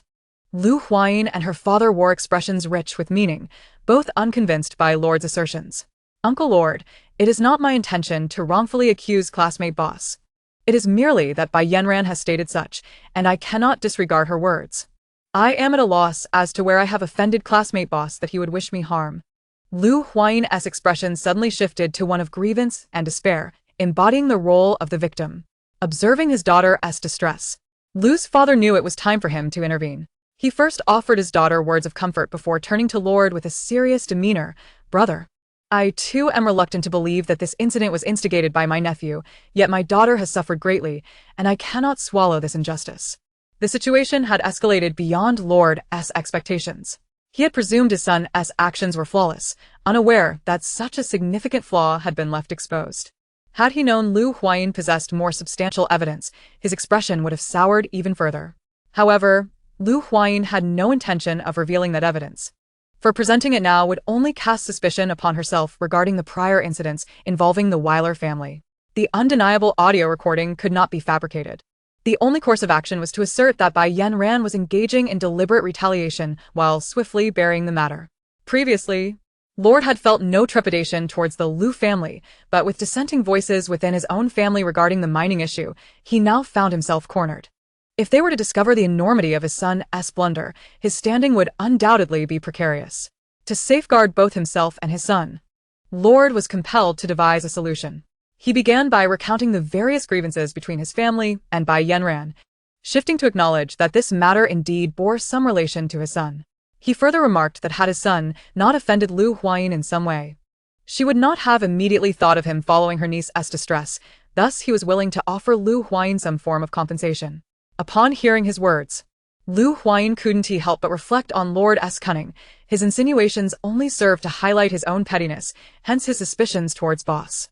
Lu Huayin chose not to engage with his assertions, stating instead that she had merely come seeking an explanation, not compensation. Regrettably, Lord's enthusiasm proved overwhelming, and ultimately, Lu Huayin departed with a generous settlement alongside her father. In truth, as they left, Lu's father felt a measure of dissatisfaction. After all, they had merely incurred a financial loss, while his daughter had nearly lost her life. Though he had heard of the destruction of the Weiler family's mining district, he had never considered that it might relate to his daughter, making the compensation feel wholly inadequate. He felt that allowing boss to escape unscathed was a grave injustice, especially since his family was not lacking in resources. As Lu Huayin tugged her reluctant father away, she subtly hinted at her own involvement in the misfortunes befalling the Weiler family to cheer him up. Understanding her implication, Lu's father felt a surge of delight, tinged with bittersweetness, realizing that his daughter had matured to such an extent unbeknownst to him. Upon returning home, the two recounted the events to Lu's mother before cheerfully preparing to pack. Their departure from this planet was imminent, and much needed to be organized. Thankfully, the interstellar logistics sector was well developed, and storage technology made the process remarkably convenient. Lu Huayin's greatest satisfaction upon arriving in the stars was the availability of storage space, alleviating the burden of carrying excessive items during travels. After tidying their belongings, Lu's father instructed Lu Huayin to bid farewell to any acquaintances and classmates on the planet. However, despite her lengthy residence, Lu Huayin had not forged particularly close friendships, rendering farewells largely unnecessary. The only person worthy of a farewell was her teacher, Lester. Yet she had already informed him of her impending departure, planning to see him one last time before they set out. Chapter 25. Departure to Capital Star. The journey from PR-11 Star to Capital Star aboard the starship requires nearly a month, during which all activities are confined within the vessel. This day marks the departure of Lu Huayin's family, and due to the starship's brief stop at this planet, they must set out early for the spaceport. Before leaving, Lu Huayin took the time to visit teacher Lester, but he was away with his students for training elsewhere, so she could not meet him. Ultimately, she sent a message, regrettably departing without a farewell. Given the vastness of the Federation, it is likely they will not have another opportunity to meet upon her return to Capital Star. Although PR-11 Star has established a spaceport, most of the vessels traversing it are cargo ships, with passenger ships being a rare sight. Fortunately, passenger ships flying to Capital Star often stop here for refueling, sparing Lu Huayin the need to transfer to another planet. When her family arrived at the spaceport, it was still before the starship's scheduled arrival, so they had to wait in the lounge. The number of travelers heading to Capital Star from this planet is exceedingly low, and today they are the only ones. Starships bound for Capital Star do not depart daily, and should they miss this flight, they would have to wait over a month for the next. The waiting lounge, however, was not exclusively occupied by them. Many others were also waiting for flights to different planets. After approximately an hour, the starship finally docked at the spaceport. The vessel was colossal, akin to a small city, with the capacity to accommodate a vast number of passengers. Starships come in various sizes, generally carrying anywhere from a few thousand to several million passengers. This particular starship is a medium-sized passenger ship, with a capacity ranging from 100,000 to 200,000. After passing through security checks, Lu Huayin and her parents successfully boarded the starship. Thanks to the invention of foldable storage technology, security procedures have become increasingly stringent to ensure that passengers do not smuggle contraband. Given the high costs associated with space travel, ticket prices are exorbitant, and ordinary individuals may never have the opportunity for interstellar voyages in their lifetime. Lu's father purchased first-class tickets, thus affording them a more spacious cabin, unlike the cramped quarters typically found elsewhere. As they were traveling on a civilian passenger ship, the starship's speed was not exceptionally fast, nor could it perform space jumps. Such a short distance would not necessitate it, and the resources required for space jumps are considerable. Time passed swiftly, and Lu Huayin had spent a week aboard the starship. Throughout the journey, their light brain had no signal, limiting their activities to the usual entertainment or remaining in their cabins. During this time, her parents found great joy. frequently dancing in the banquet hall or enjoying drinks at the bar. Her father lamented that it had been a long time since he had experienced such a leisurely and delightful lifestyle. Although Huayin initially wished to join them, she was mercilessly dismissed by her parents, leaving her with no choice but to channel her energy into training. Fortunately, the starship provided a fitness area, otherwise, she would have had nowhere to go. As for stargazing, she honestly found little beauty in the vast darkness, feeling deceived by images of the cosmos. Far from the planet, all that remained was an expanse of blackness. Under this tormenting sentiment, she finally arrived at Capital Star. However, upon disembarking from the starship, they were subjected to a series of checks, yet these did not dampen Huayin's good spirits. After passing through numerous inspections, her feet finally touched the ground, and she marveled at the delightful sensation of being firmly grounded.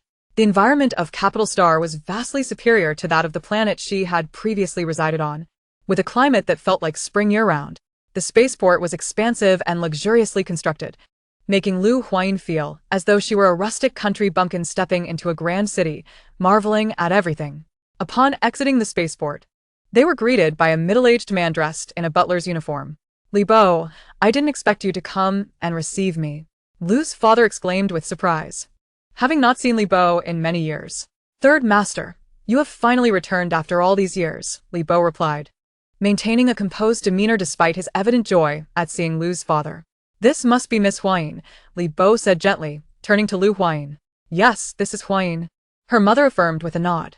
"Huayin, this is your grandpa Li," her father introduced, gesturing toward Libo, having served the Lu family for many years, was regarded as one of their own. Huayin stepped forward to greet him politely. "Hello, Grandpa Li." Libo smiled warmly, responding with a cheerful greeting, and then urged them to hurry into the vehicle, as the old master was waiting at home. Knowing that the third Master's family was returning, the old master had set aside time to welcome them. Not only him, but all the family members, except for the eldest who was on duty, were present. To be honest, Huayin remained bewildered by the situation, as her parents had not informed her about the particulars before their arrival. Now, she could only follow her parents in a daze. Capital Star was bustling with activity, and through the windows of the flying vehicle, she saw a cityscape unlike that of PR-11 Star. The Lu family's main residence was situated on the hillside of a mountain, surrounded by their vast estate. Entering the Lu family's main residence required passing through multiple security checks, even more stringent than those at the spaceport.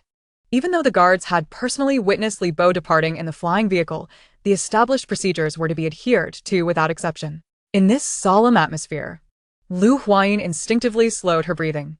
After many years, the return to such an environment evoked deep emotions in her parents. They had initially chosen to leave together after their marriage to breathe the free air outside. At that time, they felt fortunate to have found like-minded companions. The vehicle came to a halt at the entrance of the main residence, and the Lu family took a moment to tidy themselves in the vehicle's lounge before disembarking. The main residence of the Lu family appeared neither ostentatious nor lavish, but exuded a sense of ancient dignity. This was to be expected, as the Lu family had thrived in the Federation for over a millennium, with each generation producing remarkable individuals. Currently, Huayin's grandfather, the head of the family, held the esteemed title of the Federation's second marshal. The highest leadership of the Federation included 5 marshals beneath the supreme leader. This gives a glimpse into the immense stature her grandfather held within the Federation. Chapter 26. The Lu family upon entering the main residence. Libo led them to the Grand Hall, which was already filled with the direct descendants of the Lu family. Although referred to as the Lu family's direct line, they were all blood relatives of Huayin, and during such family reunions, no collateral relatives were permitted to intrude. Upon entering, Huayin immediately laid eyes on the elderly gentleman seated at the head of the table.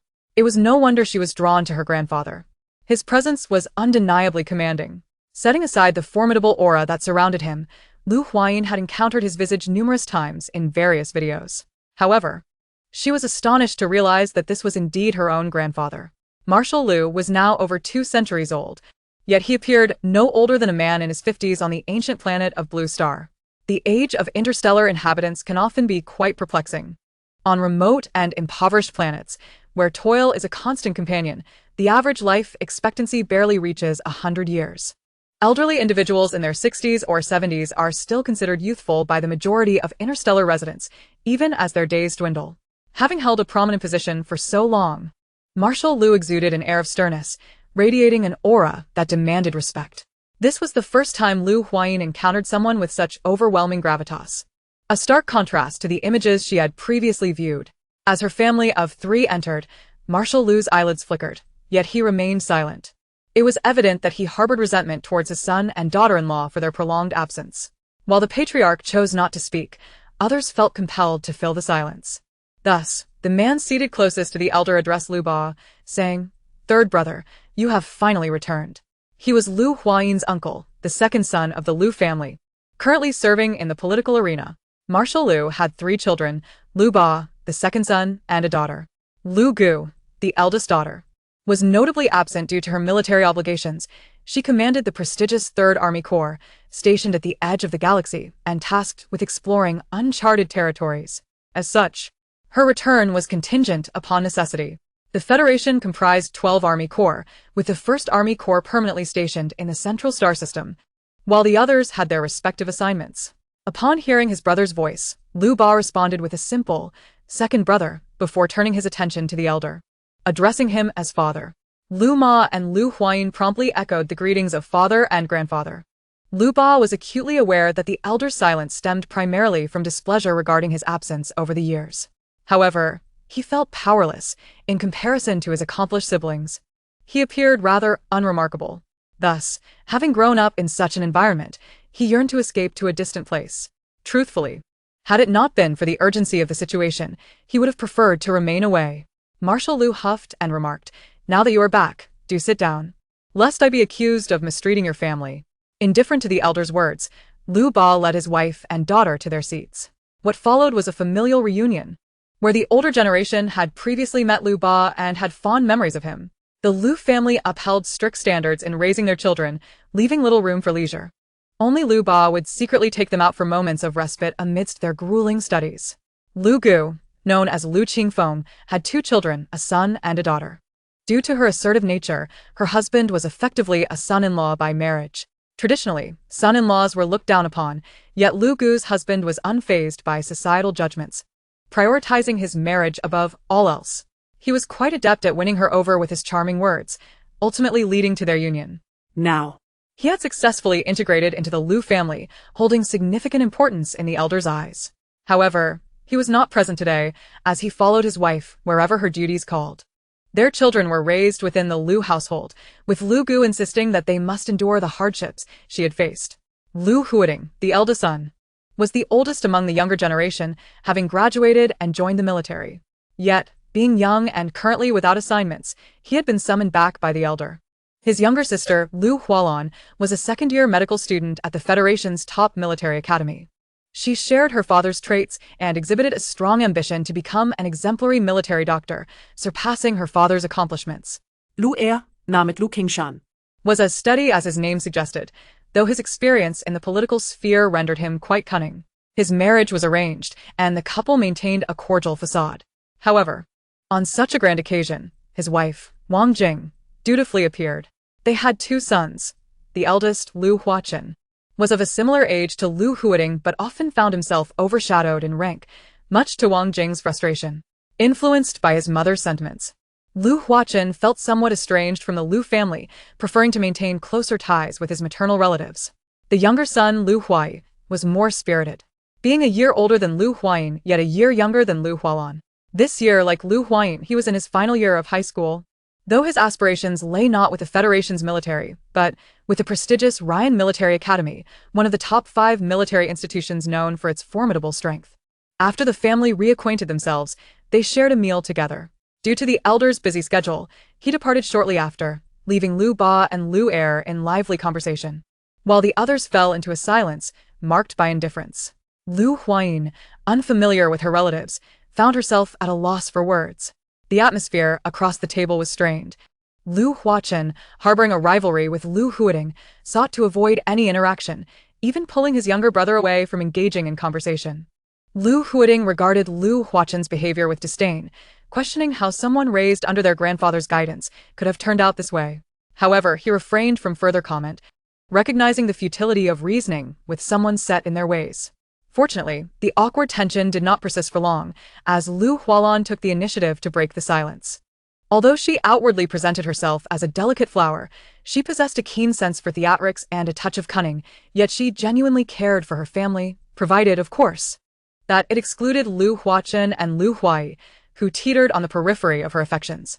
She had observed for quite some time, concluding that her younger cousin did not seem inclined toward mischief.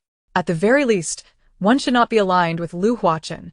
It remains a mystery how he has come to be in such a state. Could it be that the genetic legacy of the Wang family is simply too formidable? She approached and seated herself beside Lu Huayin, gently grasping her hand as she spoke softly. Cousin, this is my first time meeting you, and I have not brought you a gift. You won't hold it against me, will you? How could I? After all, I too have come without a present. Lu Huayin replied innocently. Thanks to her extensive experience with online literature, she quickly discerned the distinct nuances of her cousin. Indeed, she had not brought a gift. For prior to her arrival, she had been entirely unaware of the existence of so many relatives. Lu Hualan felt an inexplicable pang of discomfort. Was her cousin deliberately being so? No matter, she resolved to probe further. It's quite all right. When I have the time, I shall take you out for a stroll. To broaden your horizons. That would be wonderful, cousin. I have yet to visit Capital Star, and it would be delightful to have you as my guide. Lu Huayin exclaimed with joy, relishing the prospect of an unwitting benefactor. By the way, what do you usually engage in, cousin? The two continued to test the waters, their rapport flourishing in this moment of amiable exchange. Meanwhile, Lu Ma and her sister-in-law were embroiled in a verbal duel. The relationship between her and her sister-in-law, Wang Jing, was rather strained. Although both were united through familial alliances, Lu Ma adopted a more laid-back approach to life, indulging in shopping, social gatherings, and possessing little ambition beyond that. In contrast, Wang Jing arrived with a family agenda, having married into the Lu family when the Wang clan was on the brink of decline. Had it not been for the kindness bestowed upon Lu Laozu by the Wang family, he would never have permitted his son to wed Wang Jing. Naturally, it was not merely the impending decline of the Wang family that concerned Lu Laozu, rather, it was their inadequate familial values. The daughters of the Wang family underwent a form of indoctrination, and once successfully brainwashed, they were married off to procure resources. Lu Laozu had indeed investigated the reasons behind his misfortunes, only to find that the Wang family had rescued him, yet he unearthed nothing conclusive, thus conceding to their favor. Regardless of Wang Jing's demeanor, the Lu family remained reticent, grateful for the past debt of gratitude. Fortunately, with Lu Laozu at the helm of the main residence, she dared not overstep her boundaries. However, over the years, the Wang family continued to reap considerable benefits from their association with the Lu family and other relatives. Born into a family that regarded daughters as mere resources, Wang Jing naturally looked down upon Lu Ma, who was cherished by her kin. Lu Ma's family enjoyed favorable circumstances and a nurturing environment, and even her husband, selected through meticulous consideration, was not an arbitrary choice. They were wary of their daughter marrying into an unfavorable family, which might lead to her suffering. Thus, when Lu Ma first entered the Wang household, Wang Jing was quick to find fault. Yet Lu Ma was no pushover.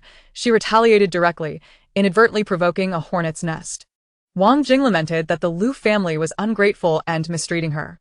Ultimately, the matter escalated to Lu Laozu. Had it been any other issue, he might have sought to mediate. However, sensing the tide turning, Lu Ma summoned her family for support. The arrival of the Zhou family amplified the situation. They asserted that their daughter was there to enjoy life, not to endure indignities. Your debt to the Lu family has no bearing on us. Our daughter shall not be subjected to mistreatment, they declared, making it clear that any further discovery of mistreatment would not be tolerated. The Zhou family's influence far exceeded that of the Wang family, leading to the latter's hasty retreat. Seeing that Wang Jing could not best Lu Ma only fueled her animosity further. Their conversations remained laced with barbs. Sister-in-law, your skin has noticeably deteriorated. TSK. Wang Jing remarked with a hint of disdain. Sister, do refrain from criticizing me. You must have had a tiring few years. Or else how would those additional wrinkles have appeared? Lu Ma retorted without hesitation. However, it was true that her sister-in-law had aged considerably, almost appearing a generation apart from her brother. One could only speculate whether it was the burden of her family that had hastened her aging. The thought brought a smile to Lu Ma's lips. Wang Jing, pointing at Zhou Su who mocked her, was nearly beside herself with indignation. Yet, her life had not been particularly favorable in recent years. Shortly after Lu Laosan and Zhou Su departed, Wang Jing, for reasons unknown, also moved out of the main residence. Since relocating, many assumed she had severed ties with the Lu family, causing her to lose many privileges previously afforded to the Wang clan. Her family urged her to return, unaware that such a return was impossible for her. Though she had not divorced Lu Laodi, thus retaining some benefits, her situation was far from what it once was. After leaving the Lu family, Wang Jing resided with her own family, initially intending to find her own place, but was lured back by her mother's sweet talk.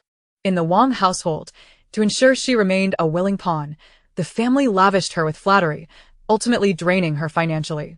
In just a few short years, she aged decades. Due to the initial success of her indoctrination, Lu Huachen became a co-provider for the Wang family. Meanwhile, Lu Huai remained relatively untainted. After all, when Wang Jing left the Lu household, he was merely an infant. Although Wang Jing later attempted to influence him, Lu Huai had already developed a discerning mind, and thus resisted her attempts. In truth, to an outsider observing the scene in the living room, one might assume they were a harmonious gathering. As everyone had their own engagements, the gathering dispersed following Lu Erbua's remarks. The Lu Huayin family, having worn themselves out throughout the day, were escorted to their quarters by Uncle Li after the others departed. They did not reside in the main house but rather in a small villa adjacent to it. Several such villas perched upon the same hill as the Lu family residence had been prepared for the younger generation. Though Lu Huayin had never returned before, her family had nonetheless arranged a small building for her. Initially, she had no intention of staying there, as her room was also present in her father's villa. However, just as she reached the doorstep, her father shut her out. With no other recourse, she had to abandon her ungrateful parents and take residence in her own small villa. Chapter 28. Lu Hualan. It had been several days since returning to the Lu family, and during this time, Lu Huayin had remained confined within, venturing out neither here nor there. She was unaware of where to go, nor did she find the outside world more entertaining than the Lu household. The Lu family, a grand lineage that had endured for millennia, had established a well-structured and effective training regimen to nurture promising descendants. Moreover, the household was replete with an array of training equipment that was unattainable from the outside, and Lu Huayin was akin to a mouse that had fallen into a rice bin, reveling in the desire to try each and every piece. It is no wonder that scions of the prestigious family seldom exhibit the traits of frivolous youth. With such training methods, it stands to reason that anyone with even a modicum of talent could achieve greatness. However, now she too could partake in these privileges, albeit belatedly. Yet, with her extraordinary aptitude, Lu Huayin swiftly surpassed numerous records. Nonetheless, she found herself unable to surpass the top few. Those individuals were all instrumental in leading the Lu family towards its illustrious heights, including the name of her grandfather. After all, to attain the rank of marshal, how could the venerable Lu Zhenming lack genuine prowess? His esteemed position was forged through diligent effort and unwavering determination. In his youth, he was among the elite of his generation. Even now, many still refer to videos of his battles from yesteryears on the Starnet as sources of study. To be candid, Lu Huayin herself had once studied her grandfather's combat techniques, though at the time, she was unaware that he was her biological grandfather. Reflecting upon it now, she felt a twinge of embarrassment. As she basked in the joy of breaking records, her cousin, Lu Hualan, approached her after a lengthy absence. "I've been searching for you everywhere. What are you doing here?" Having engaged in an extended conversation with Lu Huayin earlier, Lu Hualan found it difficult to maintain her composure. "What's the matter? Do you need something?" Lu Huayin inquired, puzzled, for their relationship was not particularly close. She was a person who took time to warm up to others, although she had enjoyed a lively discussion with Lu Hualan that day. It had not lingered in her memory for long. Who would have thought that today she would suddenly seek her out? Seeing the unfamiliar look in Lu Huayin's eyes, Lu Hualan felt exasperated. Such a gaze was unwarranted even among friends, let alone directed at a cousin. "Didn't I mention I'd take you out for a stroll?" She had no intention of shopping aimlessly. She merely wished to broaden her little cousin's horizons. "I'm not going." Lu Huayin promptly declined her suggestion. Initially, she had considered taking advantage of a naive fool, but now she had no desire to venture out. Training and breaking records was far more appealing. Why leave when she had no fondness for shopping? Why not? "Didn't you express a desire to witness the capital star?" Lu Hualan queried, perplexed, recalling that her little cousin had been quite interested previously. "I have no time. I need to train," Lu Huayin retorted, dismissing her cousin's attempts to engage her further.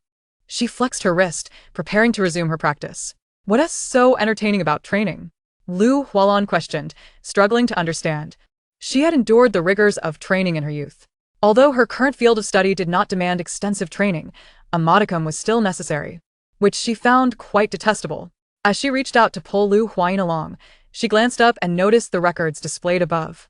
Lu Hualan's mouth fell agape in shock as she pointed at Lu Huayin and then at the screen. This record, did you break it? Lu Huayin nodded calmly, bewildered by her cousin's sudden stammering. She did not comprehend what was so remarkable about her achievements. Her rank was not even particularly high. How can you be so composed? Lu Hualan exclaimed, gripping Lu Huayin's hand excitedly. You've broken a record. And what of it? I still haven't surpassed Grandpa. Lu Huayin replied nonchalantly, her focus solely on continuing her training. What? You still want to surpass Grandpa? Lu Hualan nearly shouted, her astonishment palpable. The image she had carefully cultivated had been obliterated. You know, none of us have ever reached the heights of your accomplishments since childhood. It was not that Lu Hualan thought poorly of herself, but rather that her grandfather and ancestors were simply too formidable to be surpassed. You were in a different league than I was, Lu Huayin asserted confidently. Given sufficient time, her name would undoubtedly ascend to the top. Lu Hualan's fervent excitement was doused by Lu Huayin's placid demeanor. She calmed herself and studied Lu Huayin, her satisfaction growing with each glance. They were both members of the Lu family, and the more accomplished individuals there were, the more she could bask in their glory. With her little cousin now so formidable, she could foresee the benefits of aligning herself with such strength. However, regardless of her cousin's prowess, Lu Hualan was determined that they would go shopping together. A stroke of ingenuity sparked in her mind. Dear cousin, why not accompany me on a shopping excursion? She suggested, tugging at Lu Huayin's hand playfully. Lu Huayin felt a shiver run down her spine, her discomfort evident as she shook off the goosebumps that arose. I'm not going, she reiterated firmly, resolute in her commitment to training. Unfazed by Lu Huayin's dismissive gestures, Lu Hualan casually remarked, I heard there's a mech exhibition at the central square. I had intended to invite you, but it seems I'll have to go alone now. She shook her head regretfully and turned to leave.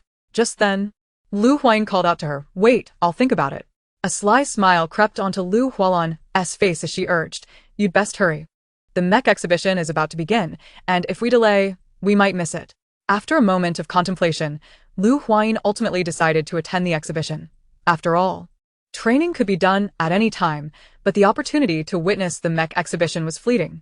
I'll go with you to the mech exhibition, she declared. With Lu Huayin's agreement, Lu Hualan smirked triumphantly, confident that nothing could entice a combat-oriented individual more than mechs. The mech exhibition was indeed real. Though Lu Hualan harbored little interest in it herself, had it not been for her desire to captivate Lu Huayin, she would have long forgotten about it.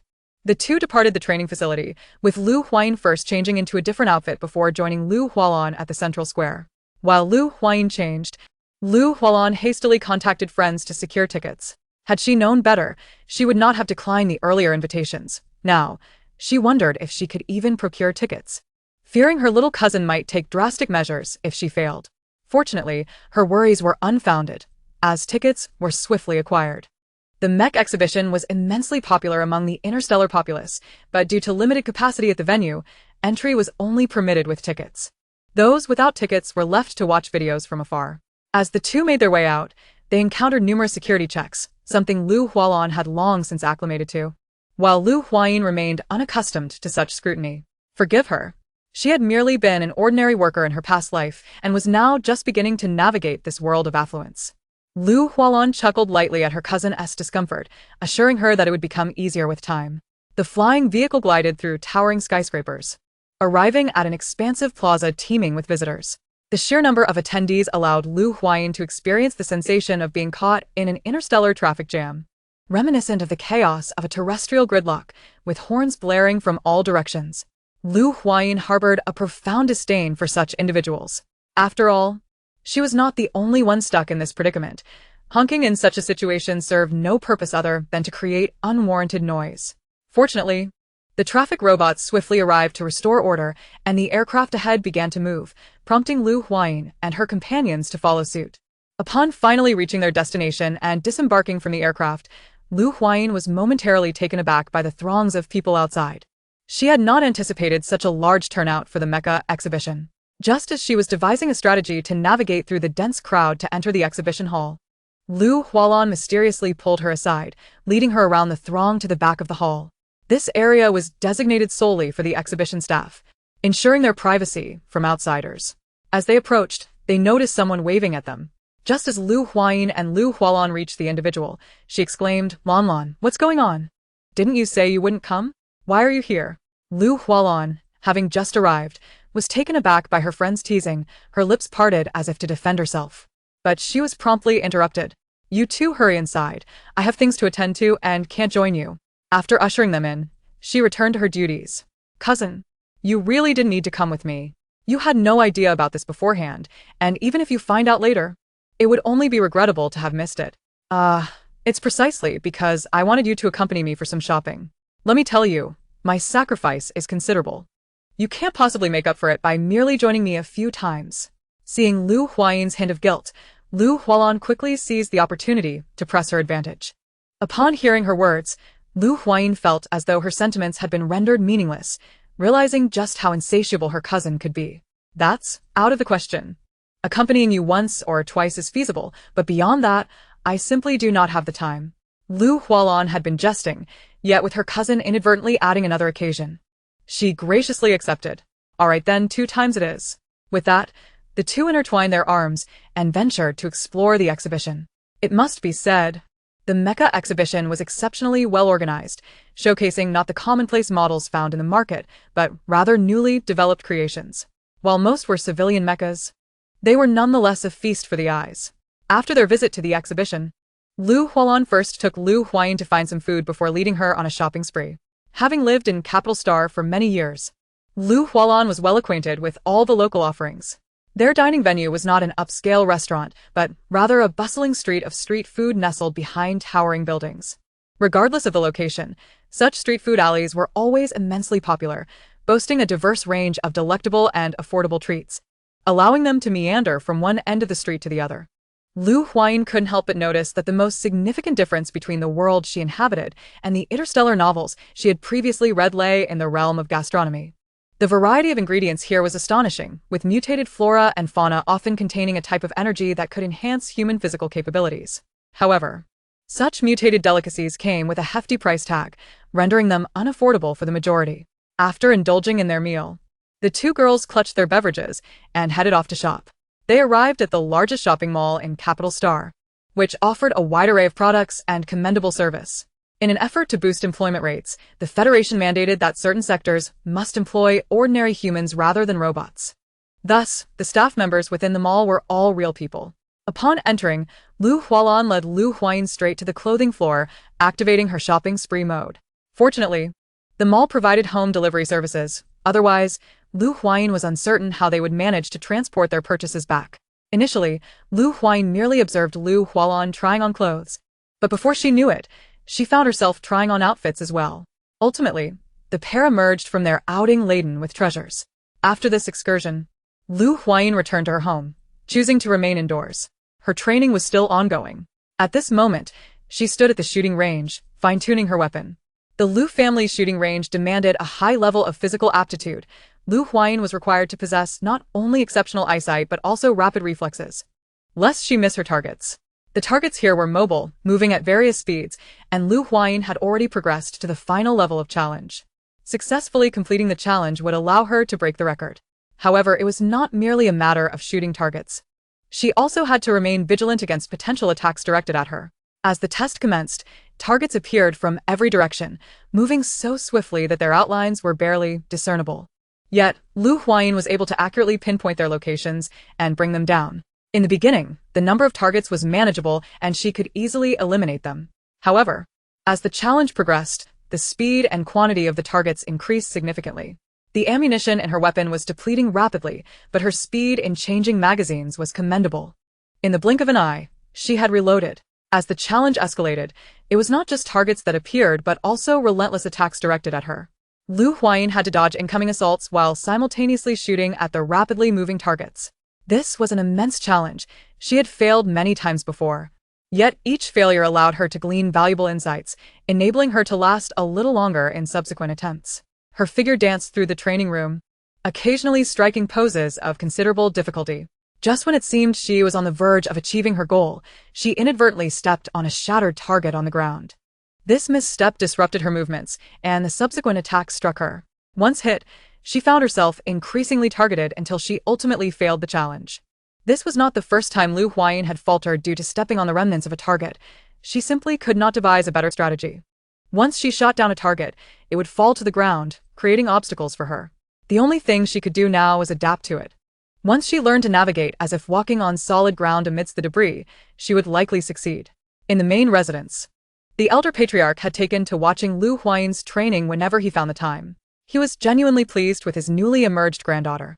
To be frank, for Marshal Lu, the younger generation of the Lu family had not made much of an impression. The second branch had essentially faltered, while the first branch was adequate but still paled in comparison to other families.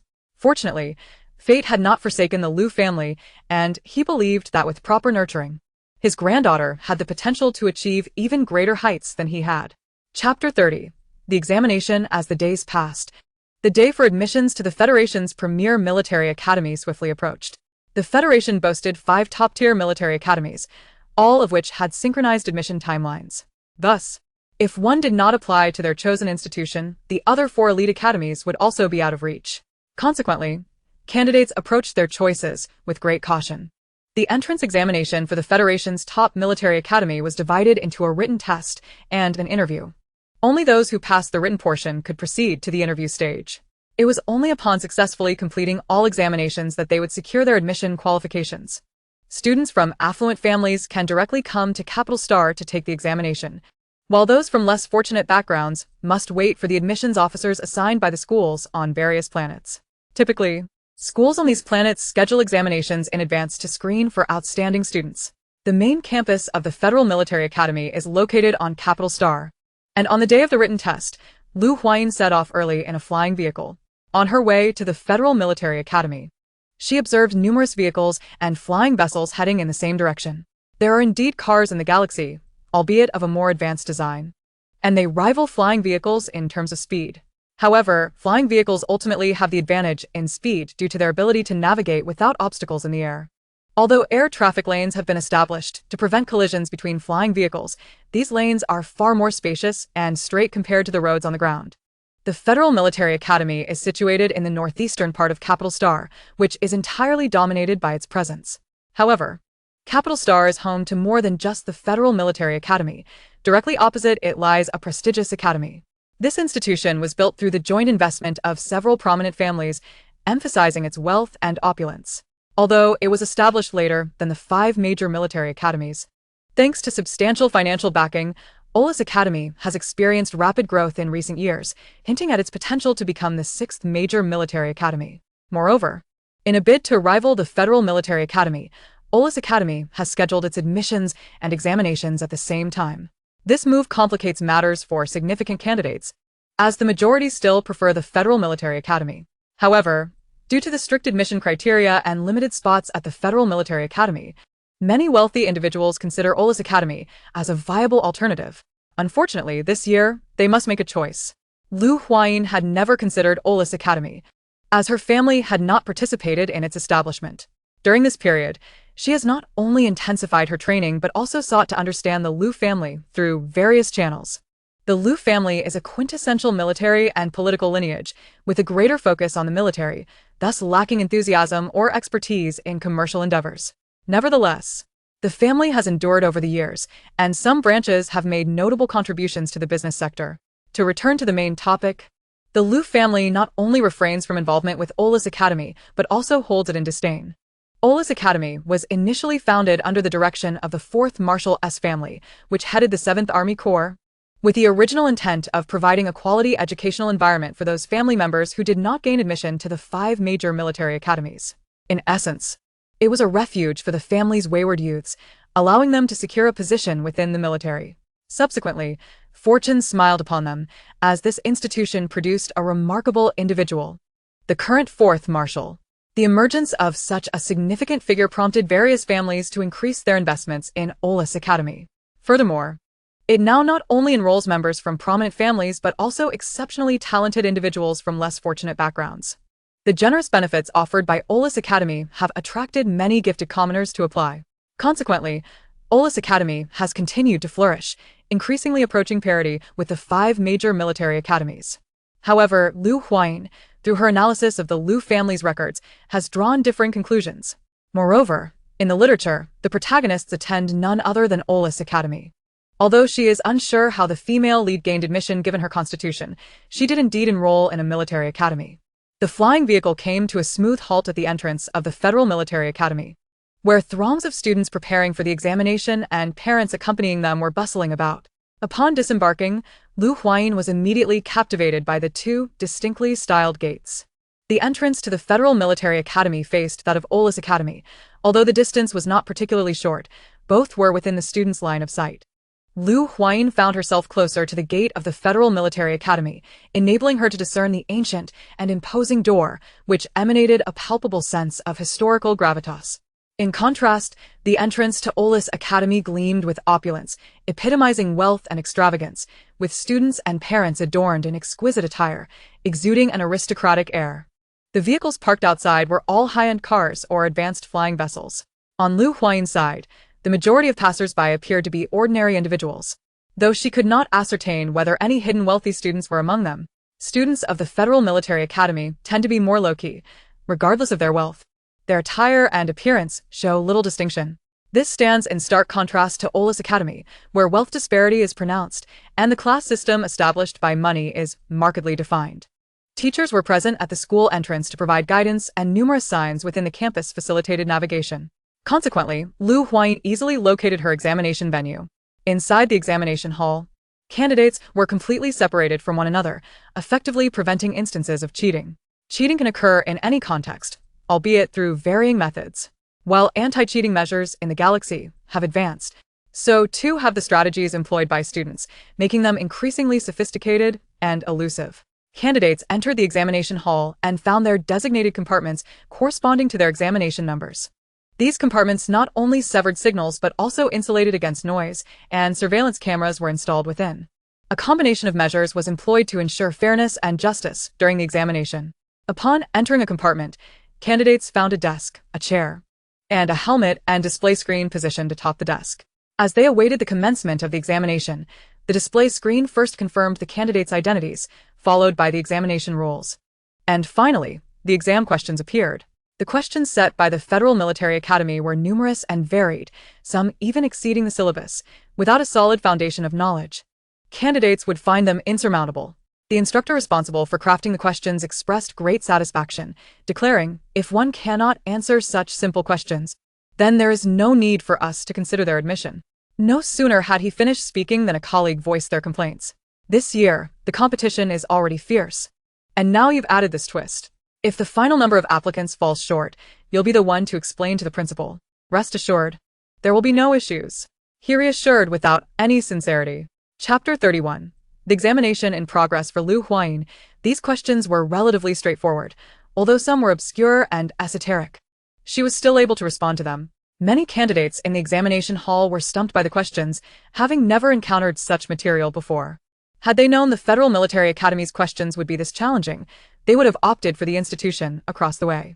While everyone busily scribbled their answers, the examination at Olis Academy was also underway in full swing. Among the candidates was an acquaintance of Liu Huayin. Since the incident at home, Boss has been leading a rather arduous life. Although the perpetrator has not been identified, many within the household attribute the misfortune to his frequent escapades that seem to invite calamity. Consequently, they demanded that the head of the family impose strict punishment on Boss. However, Lord, having only this one son, found it difficult to bear the thought of penalizing him and thus had no choice but to send him away. Coincidentally, it was also time for him to pursue further education, allowing him to depart for the capital star ahead of schedule. Despite his mediocre academic performance, being a member of the Weiler family made his admission to the Orlis Military Academy a relatively simple matter. Bai Yanran, determined to follow Boss, resolutely decided to accompany him. Lacking the funds for a ticket, she resorted to various means and eventually succeeded in reaching the capital star. Her strategy was essentially to serve Bai Feifei, acting as her subordinate.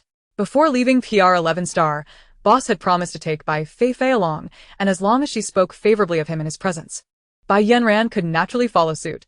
Eager to witness her cousin's folly, Bai Feifei readily agreed to her request, relishing the opportunity to gain face before boss. All thanks to her sister.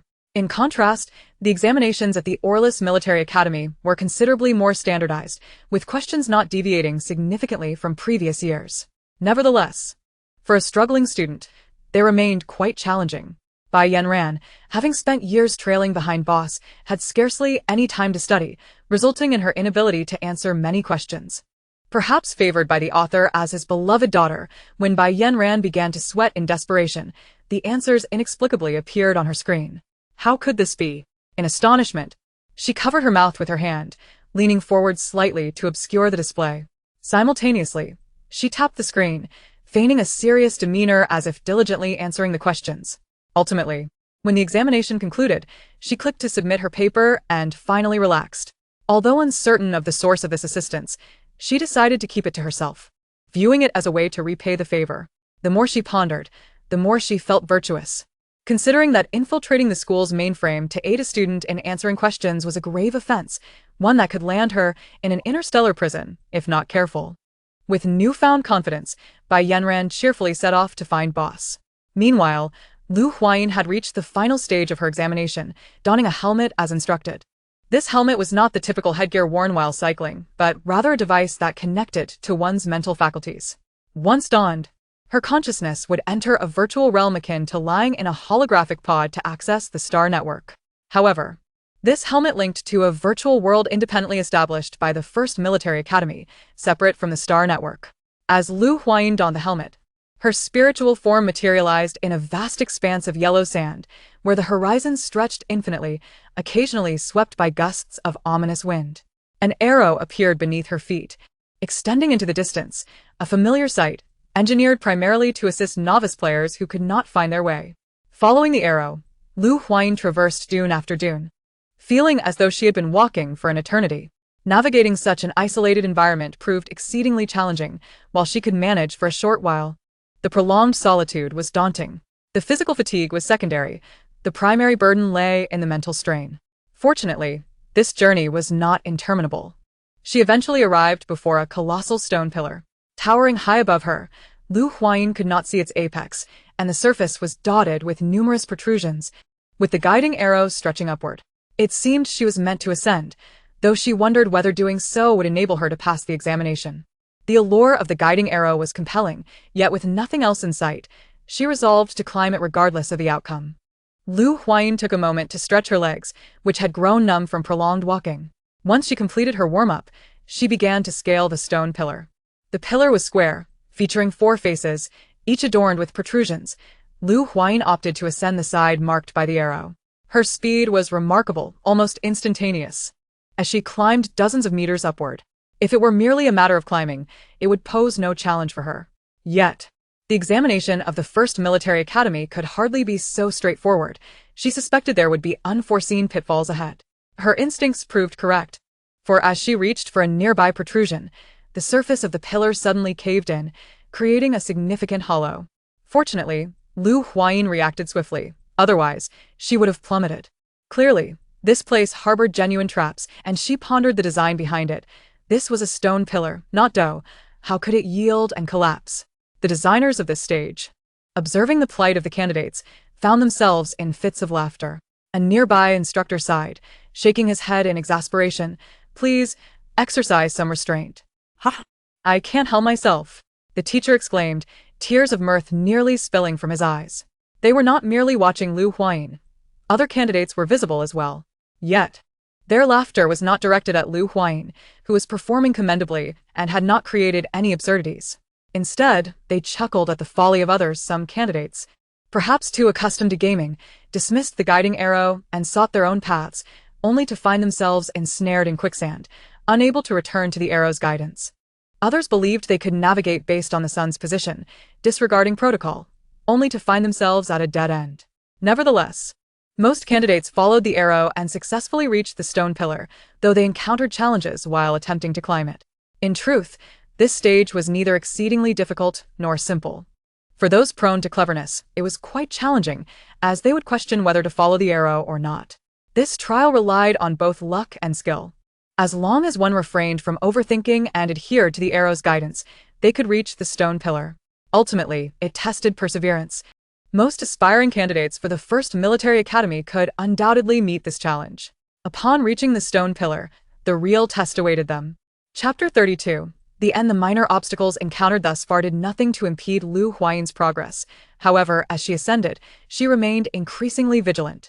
The higher she climbed, the more arduous the task became, with the pillar's challenges becoming more varied and external attacks emerging. Armed only with a dagger, Lu Huayin could only retaliate when the threat drew near.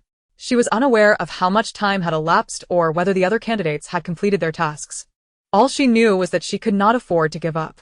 At this moment, a multitude of birds encircled Lu Huayin, their eyes fixated upon her, occasionally seizing opportunities to peck at her. These creatures were unlike ordinary birds. They were mutated animals, possessing not only enormous size but also razor-sharp claws and beaks. A mere bite could easily result in the loss of flesh. Although Lu Huayin had yet to suffer any bites, she was in a pitiable state, her clothing tattered and torn.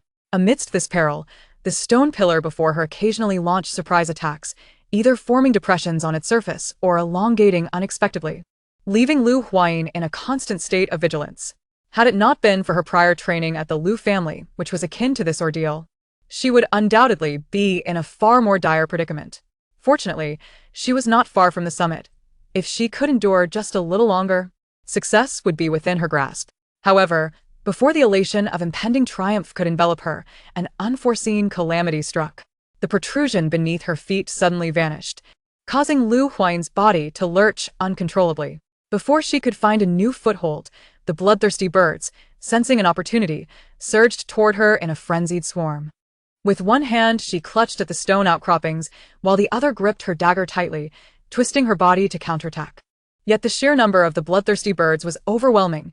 If she did not act swiftly, she would inevitably be worn down and perish here. Resolute, Lu Huayin lifted her gaze, searching for a suitable place to land. After considerable effort, she finally spotted a viable foothold, but as she reached for it, one of the birds pecked her shoulder, tearing away a piece of flesh and causing blood to spurt forth. The searing pain surged through her, nearly forcing her to release her grip. Though this was merely a virtual scenario, the sensation of pain was astonishingly real, and as her blood flowed, she felt her strength waning. With a fervent resolve, Lu Huayin first eliminated the foremost bloodthirsty bird, then gathered her strength beneath her feet and leapt upward, seizing the stone she had identified. Without a moment's respite, she ascended with remarkable speed, ultimately reaching the pinnacle. Upon her arrival, darkness enveloped her vision, and when she reopened her eyes, her consciousness had returned to her physical form. Before her lay the examination hall's display screen, announcing the conclusion of the examination and instructing candidates to exit the premises. Lu Huayin rose and opened the cubicle door, and one by one, the other candidates emerged from their compartments. Upon exiting the examination room, she could faintly discern distant buildings along the corridor. The examination site was a considerable distance from the main campus of the First Military Academy, merely serving as an outer venue for admission tests. Candidates passing by her bore expressions of joy, clearly confident in their performance, while others wore countenances of dejection, suggesting a less than satisfactory examination. She overheard some candidates lamenting the difficulty of the questions, claiming they were vastly different from previous years, and expressing regret at not having chosen the Orlis Military Academy instead. As Lu Huayin made her way outside, someone suddenly tapped her shoulder, the very spot where she had been injured in the virtual realm. Whether it was a trick of her mind or not, she felt a lingering pain in her shoulder upon returning to her body, and the sudden jolt intensified the sensation. Had it not been for the voice behind her, Lu Huayin might have instinctively retaliated with a shoulder throw. "How did you fare, classmate?" "I'm afraid I did not perform well." The speaker was a petite, round-faced girl with an endearing demeanor. After posing her question, other candidates nearby began to gather around them. "Sigh, I wonder what's up with the First Military Academy. The questions were significantly harder than before." She sighed, her face a tapestry of disappointment and regret, tinged with subtle dissatisfaction. Her words resonated with the surrounding candidates, and before Lu Huayin could respond, they erupted into a chorus of discussion. "Indeed, I have no idea what the question setters were thinking. Those questions were truly bizarre." "Exactly. I feel like everything I studied was for naught. I couldn't answer a single one." They voiced their grievances one after another, though Lu Huayin sensed that their exaggerations were prevalent.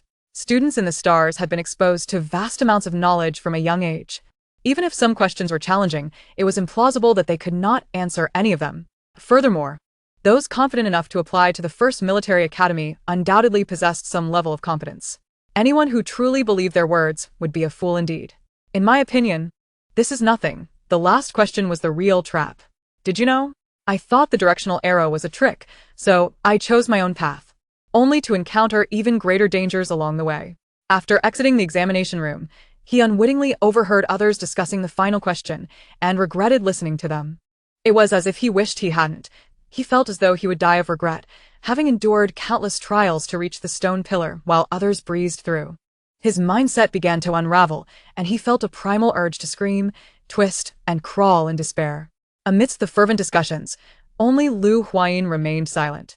The girl who had initially tapped her shoulder, noticing her reticence, continued to inquire, "Classmate, why are you so quiet? Are you confident about your performance? You seem remarkably unperturbed." Her words, laden with envy, drew the attention of those around them, who were all engaged in discussions about the exam's difficulty and their own potential failures.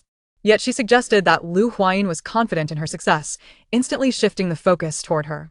Lu Huayin cast the girl a bemused glance before feigning distress. "I was just contemplating whether my failure to complete the last question will affect the final outcome." The moment those words escaped her lips, the surrounding candidates regarded her with sympathy, murmuring, "How unfortunate. Failing the last question surely means elimination." Perhaps it was better that they did not inform her of this grim reality. The round-faced girl patted Lu Huayin's shoulder sympathetically. "It's all right. After all, none of us performed exceptionally well." As soon as she spoke, a momentary silence fell over the previous discussants.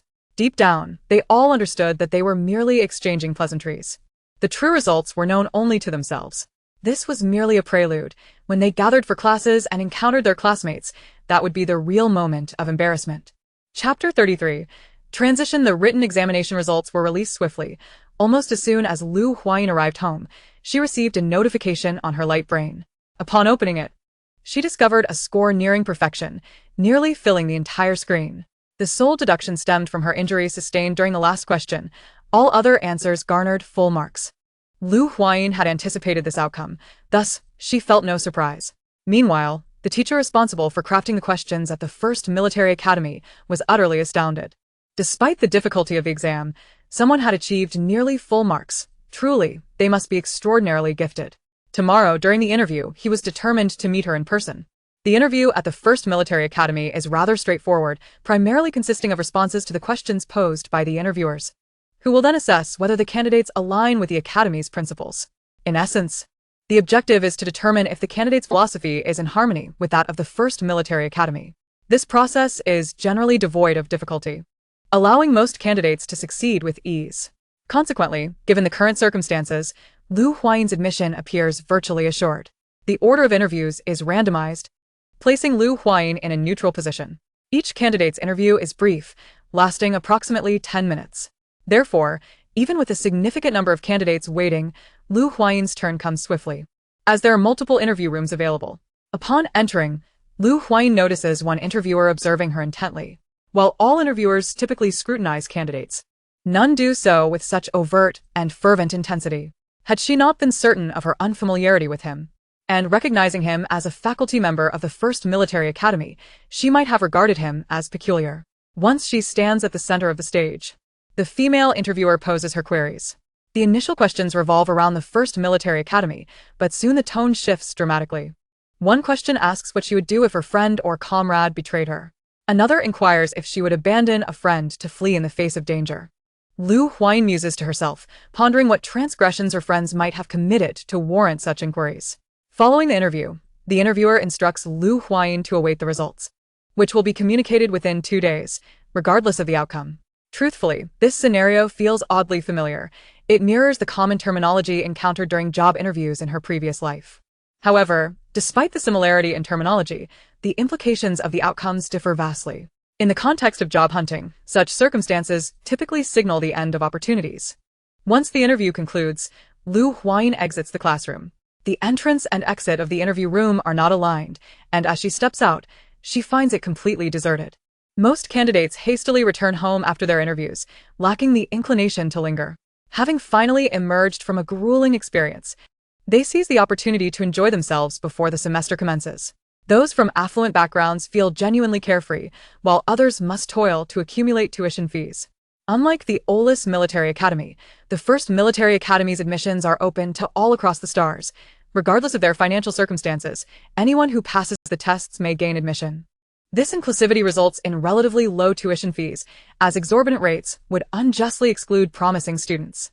The annual tuition at the First Military Academy is less than 100,000 star coins, a mere fraction of the millions demanded by the neighboring Olis Military Academy. Nonetheless, even with these lower fees, many financially disadvantaged students are unable to afford tuition. In such cases, they must apply for financial aid, a privilege extended by the Federation to nurture future talents. The majority of the First Military Academy's funding is sourced from applications to the federal government. Although they are a prestigious institution, they can encounter difficulties with uncooperative officials regarding financial matters. During such instances, the president of the First Military Academy often finds himself envious of the Olis Military Academy, which never lacks financial resources. The tuition alone is a substantial sum, complemented by generous investments from various families, rendering them genuinely affluent. Of course, many families aspire to invest in the First Military Academy or other elite institutions, only to be met with firm refusals from the presidents. Despite the mutual animosity among the 5 military academies, they exhibit remarkable cohesion when approached by influential families seeking to curry favor. There are indeed students who succumb to the allure of lucrative offers, choosing to align themselves with prominent families, yet the majority remain disdainful of such associations. It is this resolute stance among the 5 military academies that ensures the Federation's present condition remains commendably stable, unlike the neighboring empire, where stark social stratification leaves commoners with little hope for advancement. The Olis Military Academy has become a veritable cradle for talent recruitment for the wealthy families. One must not be deceived by appearances. Overtly, they extend courtesy to exceptionally gifted commoners. Not only do they waive their tuition fees entirely, but they also offer substantial scholarships annually. Yet, in the end, these talented commoners find themselves bound to serve the interests of various families, their freedoms wholly stripped away. Upon returning home, Huayin is unexpectedly greeted by her parents. She is taken aback, as they had previously claimed to be away on vacation for an extended period. "My darling daughter, did you miss me?" her mother exclaims, rushing forward for an affectionate embrace. However, before she can reach her, Huayin raises a hand to halt her approach, inquiring, "What brings you back?"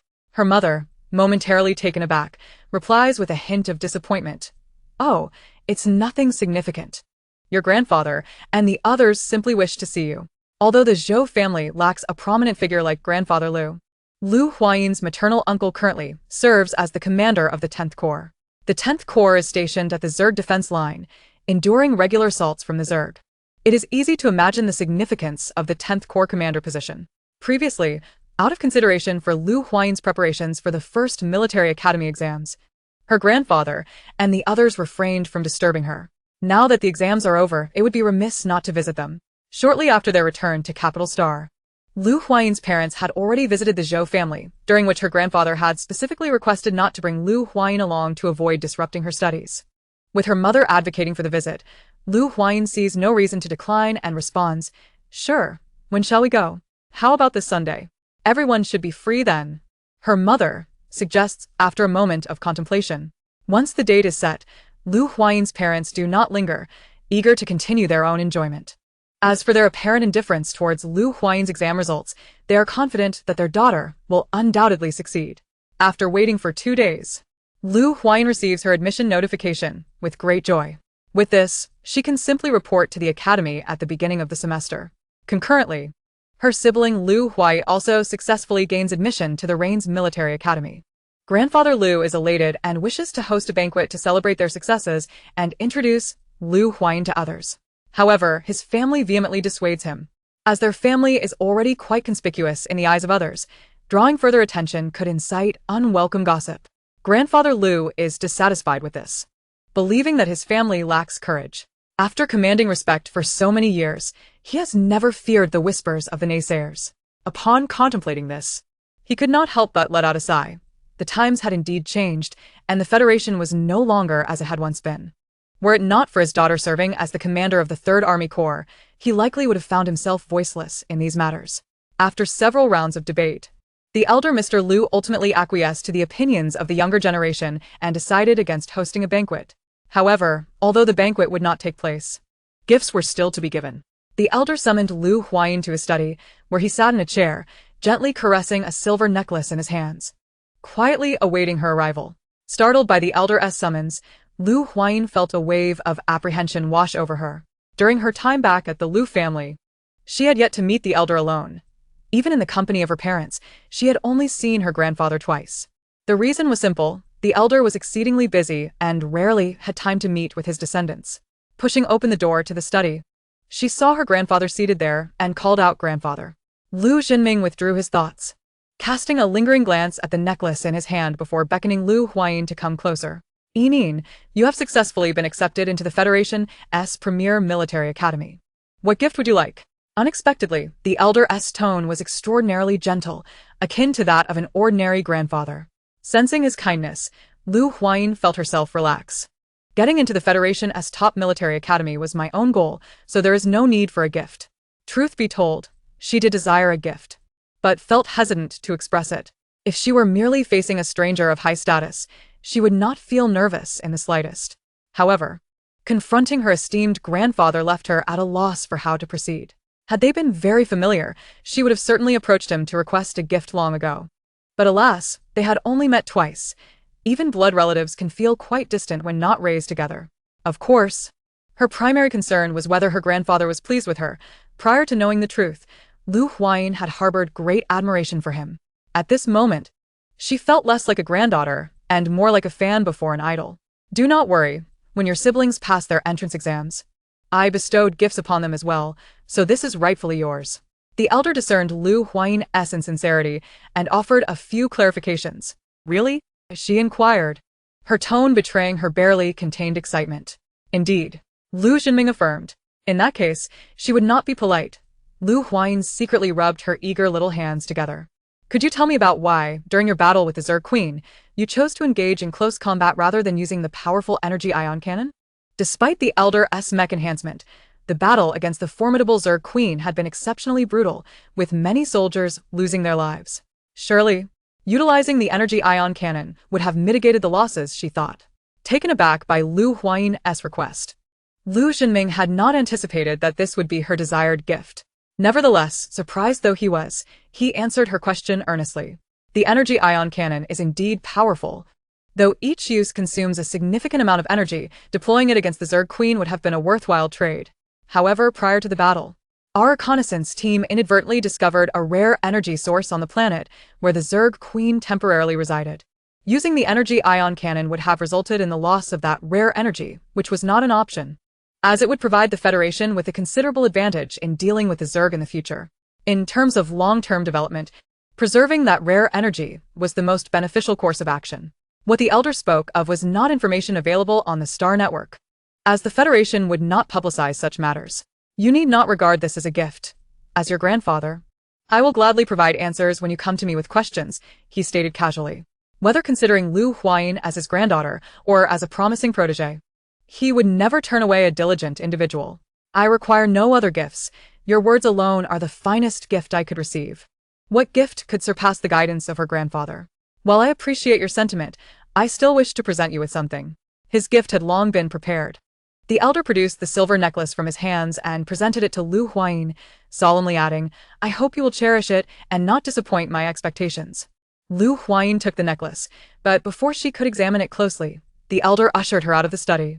The rest of the family was absent, leaving only Uncle Li waiting outside.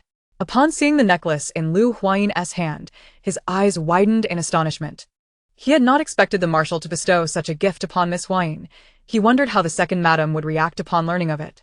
Curious about the necklace she held, Lu Huayin had her suspicions, but dared not confirm them. Lost in her own thoughts, she failed to notice the changes in Uncle Li's expression or his altered demeanor towards her. Once back in her small residence, Lu Huayin scrutinized the necklace in her hands, and to her amazement, it was indeed a mech necklace. Her grandfather certainly did not skimp on generosity.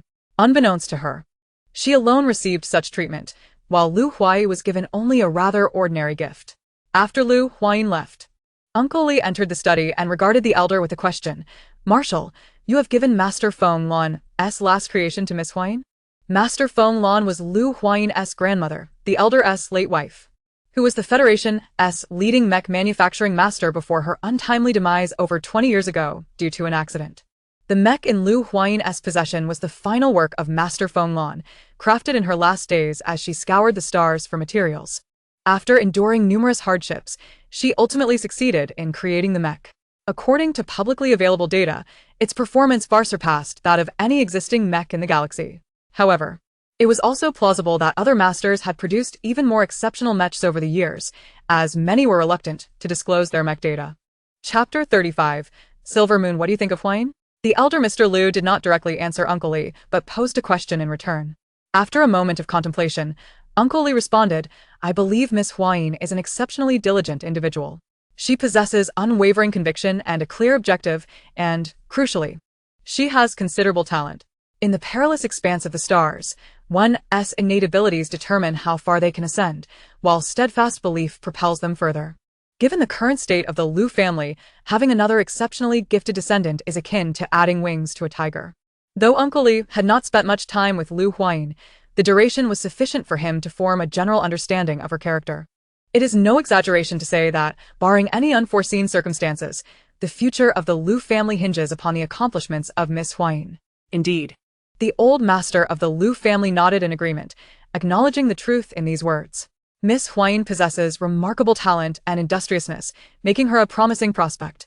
It is evident that the old gentleman holds Miss Huayin in the highest regard. Thus, Li Bo refrained from further comment. However, he pondered whether knowledge of this matter by other family members might adversely affect Miss Huayin.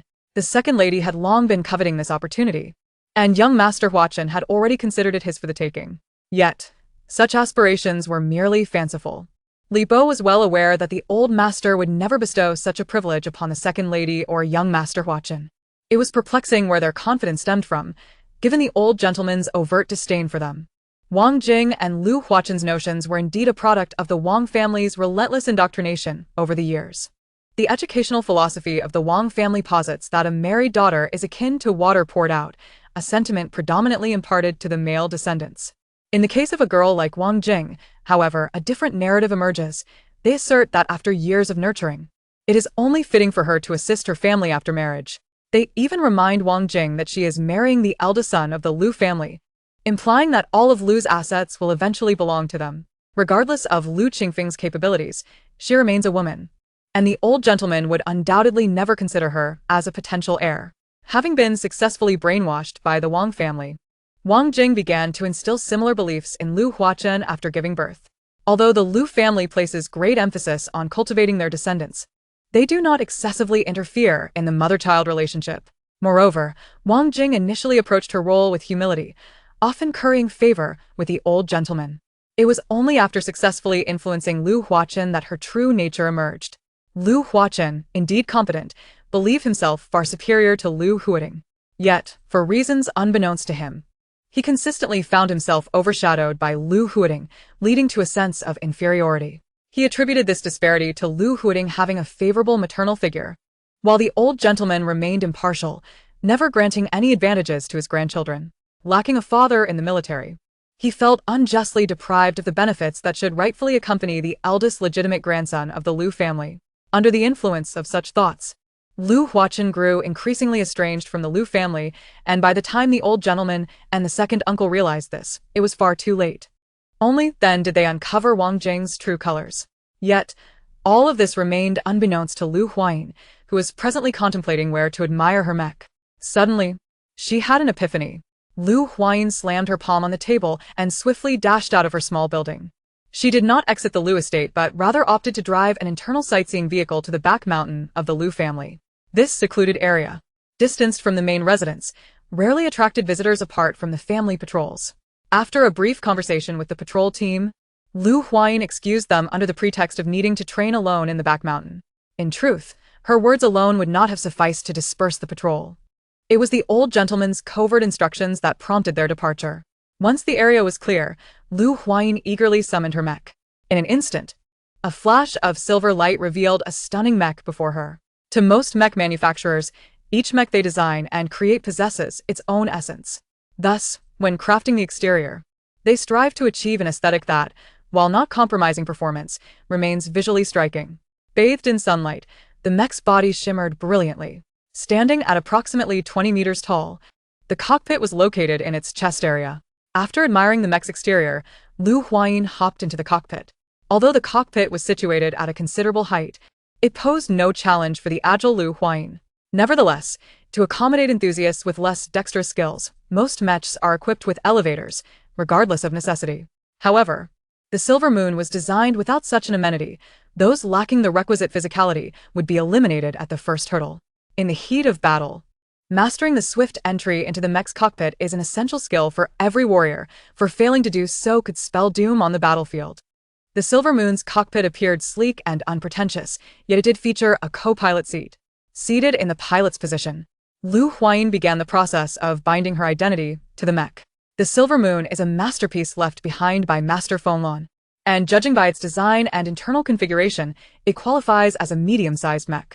For many years, the old gentleman had been searching for a suitable owner for the Silver Moon, but to no avail until Huayin's arrival signaled that she was destined to be its pilot. After successfully binding her identity, Huayin attempted to activate the mech. But after numerous attempts, she found herself unsuccessful. She was perplexed, her mental powers had awakened, and logically, she should be able to attempt control of the mech. In the era of interstellar travel, individuals awaken their mental powers upon turning 18, and the potential of these powers often correlates with one's future achievements. Having recently celebrated her 18th birthday, Huayin knew her mental powers had indeed awakened. Although she had yet to undergo testing, she felt confident in her abilities. Mental power assessments are conducted uniformly by the government once a year, typically at year's end. Moreover, the federal government mandates that applicants for any institution of higher learning must be over 18 years of age, otherwise, they will be disqualified. Consequently, to align with government regulations, schools and the federal populace have tacitly agreed to set the age of student admission around 19 to 20 years. After multiple attempts, Huayin remained unable to start the Silver Moon, walking circles around the mech in utter confusion. With no other recourse, she reluctantly retracted the mech, concluding her test drive with a sense of disappointment. Chapter 36. The school year approaches since her last summons by the old gentleman. Huayin felt that her relationship with him had significantly improved, prompting her to frequently seek his counsel. Although their encounters were infrequent, she found great satisfaction in them. After all, the old gentleman did not have the luxury of time every day, yet he welcomed Huayin's visits with open arms. Subsequently, she inquired about her inability to activate the Silver Moon, to which the old gentleman explained that the mech had yet to recognize her, thus preventing her from successfully piloting it. Only upon receiving the mech's acknowledgement could she truly become its partner.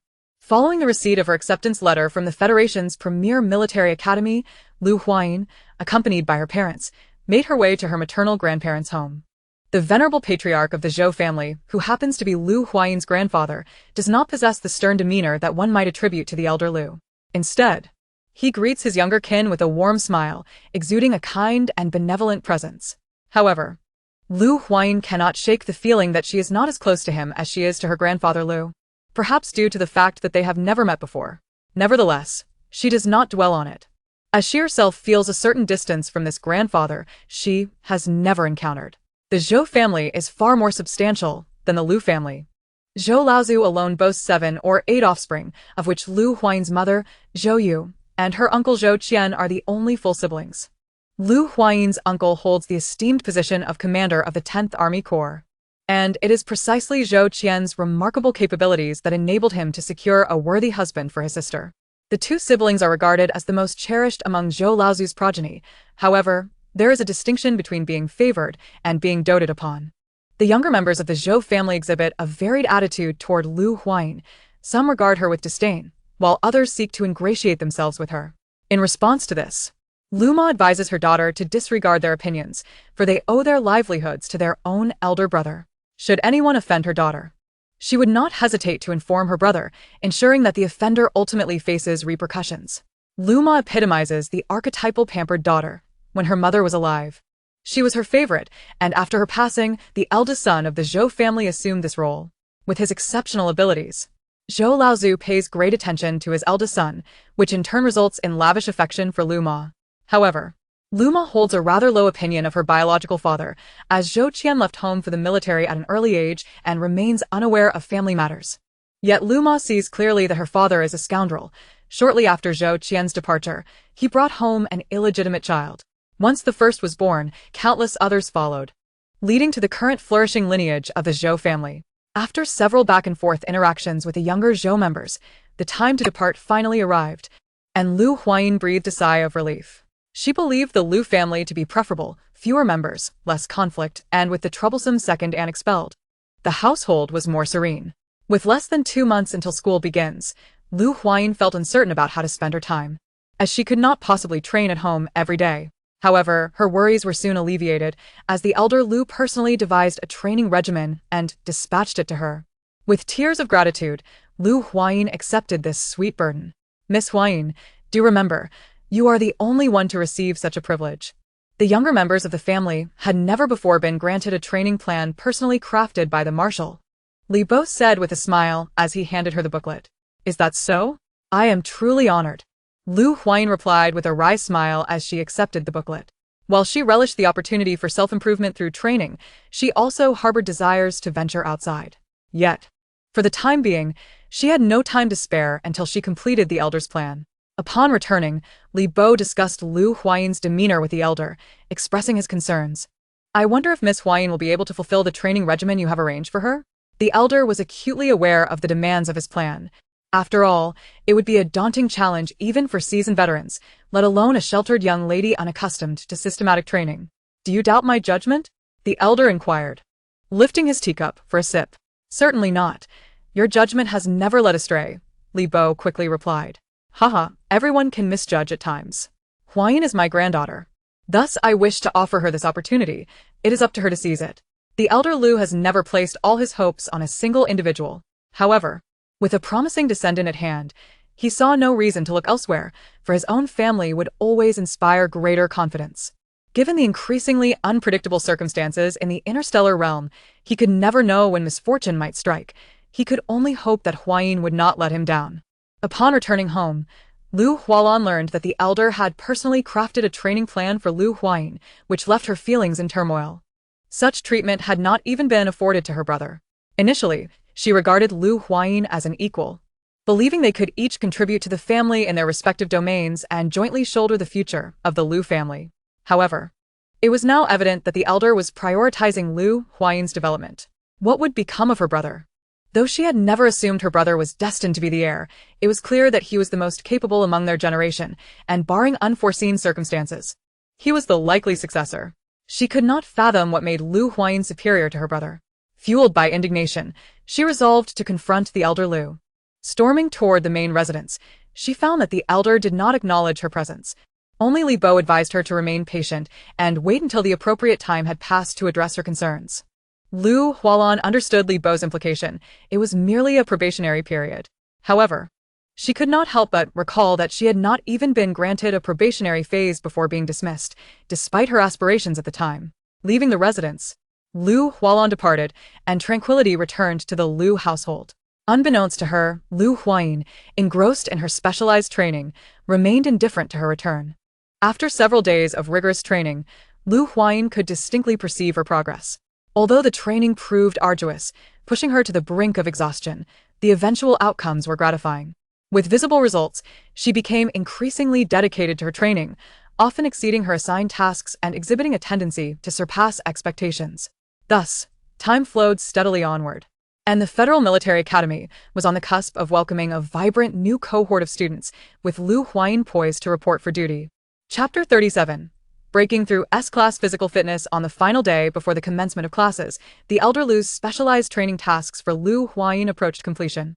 During this period, she not only exceeded the expectations set forth, but also garnered the recognition of the family's protective detail. As a marshal, the elder Lu naturally had his own elite guard. Each member of the protective detail was a formidable warrior, having faced down numerous adversaries on the battlefield. Earning their respect was no simple feat currently. The elder Lu's plan for Lu Huayin did not include combat tasks. However, in her spare time, she sought out members of the protective detail for challenges. Initially, The guards regarded her with disdain, believing that, were it not for the marshal's reputation, they would not have entertained her presence at all. Nevertheless, Huayin persevered. She consistently approached the guards during their downtime, determined to earn a chance to challenge them, to rid themselves of this persistent nuisance. The guards dispatched a random member to deal with her. True to their expectations, Huayin was swiftly bested by the guard. They assumed that this would deter her. Yet she continued to return every few days. To their astonishment, each time, this young lady exhibited marked improvement, although she had yet to surpass them, given her current trajectory. It was merely a matter of time. Gradually, she garnered the recognition of the family's guard. In a bid to prevent being outperformed by this rising star, the members of the guard diligently intensified their training. As they trained, the patrol team could no longer remain idle. Initially, their skills were on par. But with the onset of competition, they too felt compelled to step up their efforts. Thus, the atmosphere within the Lu family shifted dramatically. Meanwhile, Lu Hualan, who had been waiting for Huayin to concede, nearly dropped her jaw in disbelief upon witnessing this scene. She had never anticipated Huayin's tenacity. It was no wonder their grandfather had chosen her. Consequently, any lingering animosity Hualan harbored towards Huayin dissipated. In the gravity chamber, Huayin was laboriously honing her physical techniques. Today marked the final phase of her special training. If she could successfully complete a full set of techniques within the gravity chamber, she would fulfill the task assigned by the elder.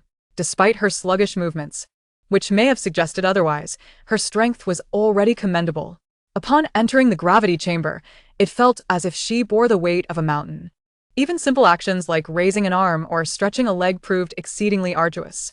When Huayin first entered the gravity chamber, she had stumbled and fallen flat due to her lack of acclimatization.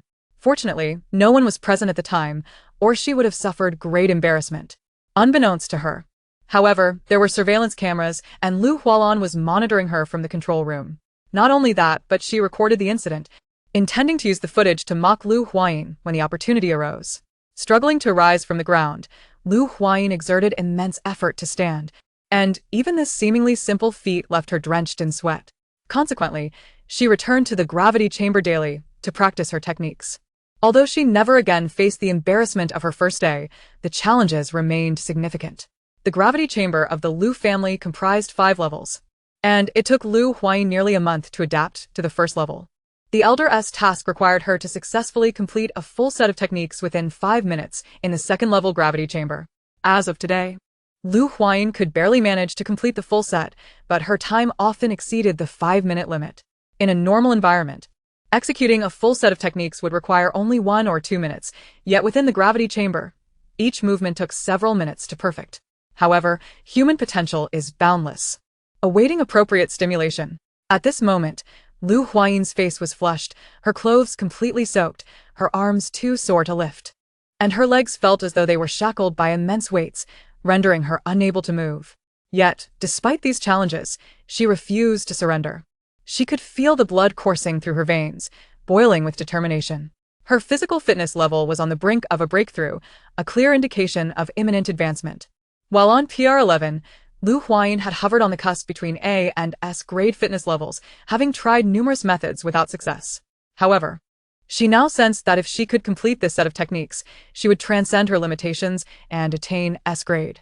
Closing her eyes, Huayin envisioned the sequence of movements in her mind, and her arms and legs began to follow suit.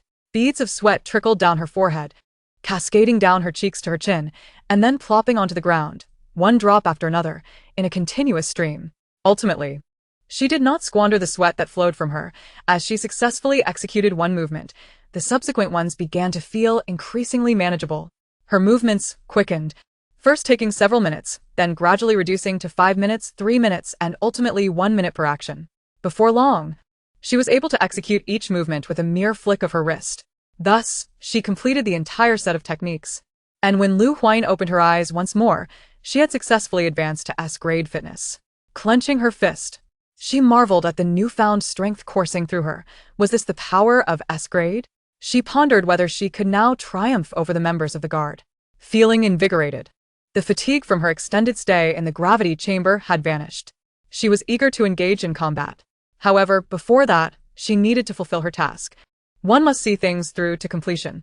After breaking through to S grade, the pressure from the second-level gravity chamber had diminished significantly, almost negligible. In no time, Lu Huayin completed the entire set of techniques within 5 minutes. With a sense of satisfaction, she marked the final item on her checklist and joyfully exited to report her success. During Lu Huayin's breakthrough, both the elder and Lu Hualan had been closely observing her. Upon witnessing her successful advancement, Lu Hualan let out a sigh of relief, feeling inexplicably tense despite it being Lu Huayin's achievement. With a huff, she turned away from the surveillance feed. When Lu Huayin arrived to share her good news, the elder maintained a stoic facade, yet internally, he was brimming with excitement. Transitioning from A to S grade is a significant milestone, one that has thwarted countless individuals across the stars. The probability of a single S grade emerging from 1,000 A grades is already commendable. Moreover, Lu Huayin had achieved this feat at the tender age of 18, making her a rarity indeed. In recent years, many prodigies had emerged from various prominent families within the Federation. Although the Huayin family possessed considerable talent, they still fell short compared to the heirs of other families. Now, however, the Lu family had finally welcomed their own prodigy. Chapter 38. Enrollment. After reporting her success to the elder, Lu Huayin returned to pack her belongings. With the start of school approaching, she would be residing on campus and unable to return home, so she took the opportunity to prepare her items. Once she had organized her clothes and daily necessities, the sky had nearly darkened. After washing up, Lu Huayin lay down on her bed, ready to sleep early. The next day, Lu Huayin rose early, preparing to head to school with Lu Hualan, who was now a third-year student and would not be involved in the orientation for new students. Initially, Lu Hualan could have enjoyed a few more days of leisure before classes, but she chose to accompany her younger cousin to school to experience the thrill of welcoming newcomers. Lu Huayin had enrolled in the mecha infantry program, and upon hearing this, Lu Hualan wore an expression of disbelief. It was not surprising she reacted this way. As the mecha infantry program was predominantly favored by male students, female students typically pursued command or mecha manufacturing programs instead. Lu Hualan's mother had been part of the combat command program, and she was now a regiment commander in the 3rd Group Army. She fervently urged Lu Huayin to enroll in the combat command department, yet her efforts proved futile. Fundamentally, Lu Huayin was an exceedingly obstinate individual. Additionally, she was not particularly fond of engaging in mind games, making the mecha infantry department a fitting choice for her, as she relished the thrill of combat. However, the mecha infantry students at the Federation's foremost military academy were destined for the battlefield. Lu Hualan wished to dissuade her from this notion. I understand. Lu Huayin nodded, fully aware of the challenges that lay ahead. Alas, Lu Hualan sighed, I shall no longer attempt to persuade you. I only hope you do not come to regret this decision. Of course, you need not worry. Do you not trust in my abilities? Lu Huayin replied confidently. Lu Hualan parted her lips but refrained from delivering discouraging words, allowing her sister to bask in her confidence for a while longer. Once they arrived at school, Lu Huayin would soon realize that there were always those more capable than herself. The flying vessel they were aboard belonged to Lu Hualan, which elicited a sense of envy from Lu Huayin. She pondered when she might own a similar craft. Are you not wealthy? Why not purchase one? Lu Hualan inquired, alluding to the funds provided by their uncle and aunt, not to mention the substantial amount from their grandfather, which could easily cover several vehicles. Lu Hualan was aware that their grandfather always bestowed a sum upon them once they were accepted into the academy, and she had her share as well. Lu Huayin was momentarily at a loss for words. She could hardly admit that her grandfather had not given her any money, but merely a mecha. If only that mecha were functional. Alas, it was utterly unresponsive. Not only that, but it also incurred considerable maintenance costs each month, which she could ill afford. My funds have all been allocated to purchasing mecha materials. This was true, while she could manage the expenses of a gold-devouring beast. She still needed to create her own mecha, which left her finances severely constrained. Mecha materials? Are you mad? You are already enrolled in the mecha infantry department. Do you intend to study mecha manufacturing as well? It was not that she doubted her cousin's aptitude, but rather that Lu Huayin simply lacked the energy for such an endeavor. The rigorous training alone consumed the majority of a mecha infantry student's time, in addition to the mandatory cultural courses, leaving little room for anything else. I merely wished to experiment a little. Observing Lu Hualan's demeanor, Lu Huayin hesitated to confess her desire to audit the mecha manufacturing department. Do not let your natural talent lead to arrogance. The academy is filled with prodigies. Lu Hualan gently admonished, tapping Lu Huayin's forehead. Understood, sister. Unconsciously, Lu Huayin uttered the term of endearment, her hand instinctively covering her mouth in surprise. Lu Hualan, standing beside her, was momentarily taken aback. Though it was merely a common appellation, it stirred profound emotions within both of them. The silence lingered until they reached the entrance of the first military academy, where they disembarked from the flying vessel, jolted back to reality by the cacophony of voices.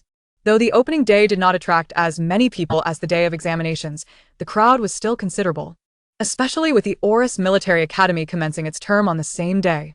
From an outsider's perspective, the disparity between wealth and poverty was glaring, and the gazes directed at the new students of the first military academy were tinged with disdain and contempt. Goodness, this truly stirs a hornet's nest. One robust and intimidating young man rolled up his sleeves, ready to charge towards them, only to be restrained by his companions. Do not act impulsively. They have not done anything. Have not done anything? Did you not see the way they looked at us? The muscular young man retorted angrily. Their expressions are their prerogative. If you rush in and start a fight, the blame will fall upon us, remarked a bespectacled young man, whose demeanor was notably more refined. Are we to simply endure this? The muscular youth clenched his fists in frustration. Certainly not. The bespectacled young man adjusted his glasses and replied calmly, in any case, we have the day off. Allow me to take you on a tour. Ah? The muscular youth was bewildered. Given the current situation, what was there to explore? Come now. Let's head into the academy. The bespectacled gentleman offered no further explanation, believing that clarity would come in due time. As they conversed, the two entered the grand gates of the first military academy. Meanwhile, the instigator of the provocation withdrew his gaze in disappointment. Boss, Xiong Zhuang did not take the bait. They had deliberately provoked him, anticipating that he would react, yet he had surprisingly remained composed. With that individual at his side, there was little chance Xiong Zhuang would fall for their tricks. The onlookers' gaze lingered on the new students of the first military academy for a moment longer before leading his group away. He had other matters to attend to that evening, and no time to waste here. Sister, who are all these people? Lu Huayin inquired curiously, pointing to the individuals on either side. Nothing to concern ourselves with. It is merely the riffraff from Oris Military Academy attempting to provoke us, Lu Hualan replied nonchalantly. Do not worry. Preparations are underway to deal with them. Those who dare to provoke the students of the first military academy should be prepared to pay the price come nightfall. Let us hasten to register. We have many tasks ahead. After completing their registration, they would need to collect their uniforms and attend to numerous other matters. Indeed, quite a hassle. The two carried little more than small backpacks, their belongings stored within spatial buttons. Although the registration line was long, they encountered minimal wait time as they were sorted into various departments and classes. Lu Hualan guided Lu Huayin to queue for the mecha infantry department, drawing the attention of many onlookers. Setting aside their remarkable appearances, the mere presence of a female in this department was sufficient to make them stand out. Classmates, you seem to be in the wrong place. This is the mecha infantry department, a well-meaning sophomore called out to them. Thank you for the reminder. We are indeed in the right place, Lu Hualan replied with a gentle smile. Chapter 39. Registration. Seeing Lu Hualan's demeanor, Lu Huayin was left speechless. Ever since entering the academy, her sister had worn a radiant smile. She truly was capricious, her tone far softer than when speaking with herself. The young man who had addressed them was a sophomore responsible for assisting new students. Initially, upon seeing two beautiful girls, he had assumed they had made a mistake, prompting him to approach them boldly. To his surprise, not only did the young lady appear approachable, but her voice was also remarkably gentle, causing his heart to race. Girls in the mecha infantry department were scarce. Even if there were some, they tended to be fierce and boisterous, resembling men. Thus, encountering such a gentle young lady left him flustered, his face turning crimson. Yet, hearing that they had not erred in their choice left him incredulous. Are you certain you are in the right place? He asked again, disbelief etched across his features. Indeed, we are not mistaken. My sister is enrolled in the mecha infantry department. Lu Hualan confidently took the lead in the conversation. Your sister? You mean the girl beside you? The boy pointed at Lu Huayin, who, though not as soft-spoken as her sister, still appeared to be a delicate young girl. How could she possibly be in the mecha infantry department? Yes, Lu Hualan affirmed with a nod. Lu Huayin's class is Combat Class 1. After clarifying, she promptly led her sister to complete the registration process. After the two individuals departed, the students from the mecha infantry department, who had overheard their conversation, began to engage in lively discussions. Have you heard? There a delicate girl who is enrolled in the mecha infantry department. Is that true? Absolutely. Within a mere 10 minutes, this news had circulated throughout the entire department. After Lu Hualan completed her registration alongside Lu Huayin, she proceeded to the finance office to settle the tuition fees, which amounted to approximately 100,000 star coins annually at the first military academy, a trivial sum for the two of them. However, upon arrival, Lu Huayin remained motionless, waiting for Lu Hualan to take the initiative to pay the fees. Hurry up and pay the tuition. There are other matters to attend to, Lu Hualan urged. Turning to her sister. Sister, I don't have any money, Lu Huayin replied, spreading her hands in a gesture of helplessness. She truly had no funds. Today, Lu Hualan had graciously brought her along, which suited her just fine. Without Lu Hualan, she would have had to ask her parents for money. No money? Why didn't you say so earlier? Lu Hualan was nearly exasperated by her sister's behavior. She had thought that Lu Huayin was eagerly coming along, but it turned out she was merely waiting for her to foot the bill. Sister, please help me out. Lu Huayin tugged at Lu Hualan's sleeve, employing a mix of charm and stubbornness. For the sake of tuition, she was willing to abandon her pride and compromise her image, a sacrifice she deemed substantial. Unable to withstand Lu Huayin's coaxing any longer, Lu Hualan reluctantly agreed to pay the fees. Just this once, she declared fiercely after completing the transaction. She resolved never to play the role of the generous benefactor again. Little did she know, opportunities for such generosity would abound in the future. Having dealt with this incident, Lu Hualan was reluctant to continue accompanying Lu Huayin, fearing that further engagement would only lead to more financial burdens. All right, there's nothing more left to do. Just collect your uniform and return to the dormitory. I have matters to attend to, so I'll take my leave now, she said, waving her hand as she turned to depart. However, Lu Huayin abruptly seized her arm, glancing around furtively before leaning closer to Lu Hualan, whispering conspiratorially, Sister, do you have plans for night? The manner in which she did this was exceedingly awkward, and Lu Hualan felt her dignified image tarnished by her sister's antics. Can you be normal for once? She pushed Lu Huayin away. All right then, Lu Huayin replied, regaining her composure. Do you know those two from earlier? Are they planning to cause trouble tonight? Can you take me with you? Although she did not draw closer, Lu Hualan inferred from her words that they intended to confront the students from the Olis Military Academy. No way. Lu Hualan's immediate response was a firm refusal. But she regretted at the moment the words left her lips.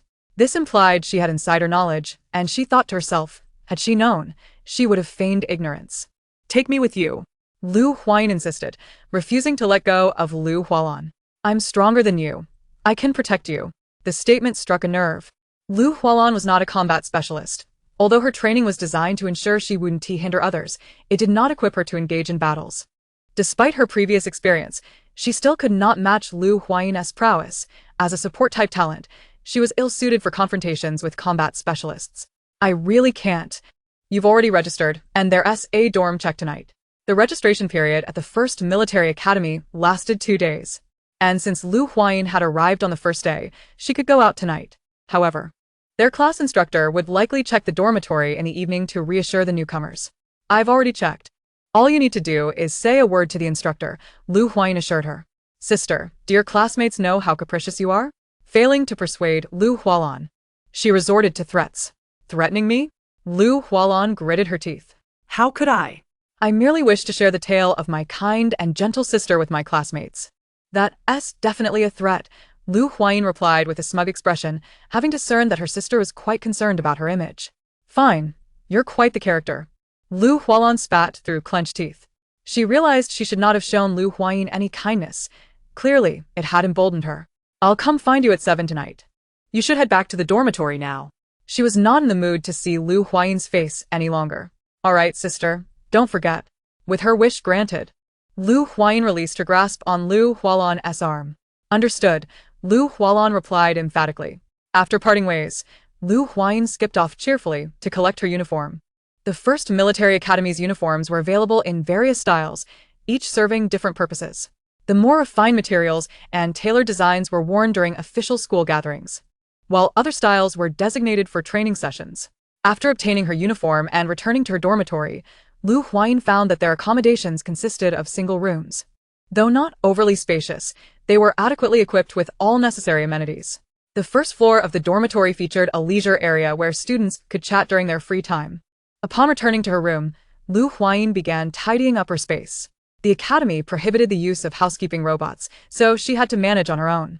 Fortunately, Huayin was not clumsy and had not been overly pampered. She was capable of organizing her living quarters quite neatly. After cleaning and making her bed, she flopped onto her mattress to browse the campus forum. To her surprise, she found military academy life rather intriguing, and as she scrolled, a smile crept across her face. Chapter 40. The Dark Arena. At precisely 7 o'clock, Huayin arrived to fetch her unfortunate sister. The destination for the evening was a rather unconventional venue. The Dark Arena was the largest underground mecha competition site in the Federation, though underground did not imply literal subterranean confines. Most participants in the mecha competitions held at the Dark Arena were either desperate individuals or those living on the edge. For ordinary folks wishing to enter, a ticket purchase was required, and all first-time attendees had to buy a ticket regardless of their status. Afterward, distinctions would be made between competitors and general spectators. As this was Huayin's inaugural visit, she needed to purchase a ticket, which Huayin, of course, covered. After acquiring the ticket, the gatekeeper handed her a mask, while Huayin had already donned hers prior to their arrival. Receiving the mask, Huayin stood behind Huayin, removing her mask to replace it with a new one. Almost everyone attending the Dark Arena wore masks. Those without were either exceptionally bold or simply unaware. Navigating through the dimly lit corridors, Huayin guided Huayin into a vast competition arena. They ducked beneath rows of seating until they finally located their spot. Once seated, Huayin tapped the shoulder of the person in front of her and quietly inquired, "Have the others arrived?" A few days prior, they had learned that students from the Olis Military Academy would be present at the Dark Arena, leading them to decide to confront them here. Huayin sat beside them, attentively eavesdropping on their conversation while keenly observing the events unfolding on the arena. Mech battles have always been exhilarating, and she had already sensed that fervor on the Star Network. However, witnessing the actual battlefield, she felt that the virtual realm paled in comparison. In the Star Network, everything was meticulously recorded by the mainframe, thus participants rarely fought with lethal intent. After all, if one's mental fortitude suffered severe damage, it could lead to fatal consequences. To avoid incarceration in interstellar prisons, they typically held back. In stark contrast, the competitors in the Dark Arena were often fighting for their lives. Nevertheless, a victorious outcome promised immense rewards. At that moment, the clash between two mechs had reached a fever pitch, with the victor about to be determined.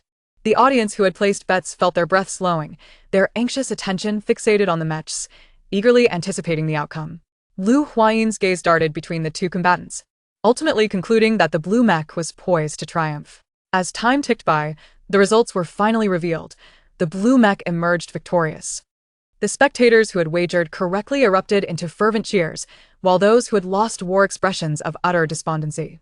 Some even broke down in tears, lamenting, "My money, my entire fortune, gone, all gone." With the match concluded, a 10-minute intermission ensued as the arena staff swiftly began to clear the battlefield. At that moment, a tall, sturdy young man who had been seated in front of Huayin stood up and departed from the audience. Having been distracted by Huayin and their discussion, Huayin recognized him as a classmate she had seen at the school gate earlier that day. The next match features the cadets from Oryx Military Academy. Someone in front remarked. "Yes, I am aware," Huayin responded with a hint of confusion in her gaze. What is the point of mentioning that? "Isn't Xiong Zhuang already gone? Are you not reconsidering?" At this point, there is no possibility of backtracking. How could I? This was my suggestion from the start. I will not waver regardless of anyone else's decision. The individual in front quickly countered. "What I meant to say is if the mech sustains damage, who will bear the repair costs? Xiong Zhuang was brought in by us, and he has already contributed.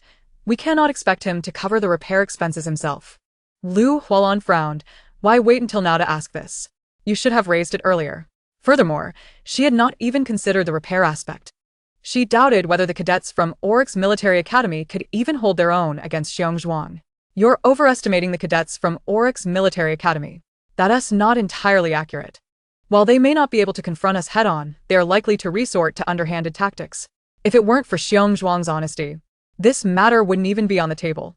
"Fine, I understand. If the mech truly encounters issues, we will share the repair costs. They provide the effort, and we handle the expenses. It's fair." Upon hearing this, Lu Huayin tugged at Lu Hualan's sleeve and leaned in to whisper in her ear. I can repair the mech. She had been self-studying mech knowledge for quite some time, and upon returning to the Lu family, she had come across Master Fenglan's notes. Lu Huayin was confident that her mech repair skills were quite proficient. However, she remained in the theoretical stage, as she had yet to work on a physical mech. Initially, Lu Huayin had considered practicing on Silver Moon, but the moment she retrieved her repair tools, she was flung away. How utterly dismissive. Lu Huayin resolved to repair a mech to showcase her abilities to Silver Moon. Do you truly believe you can manage?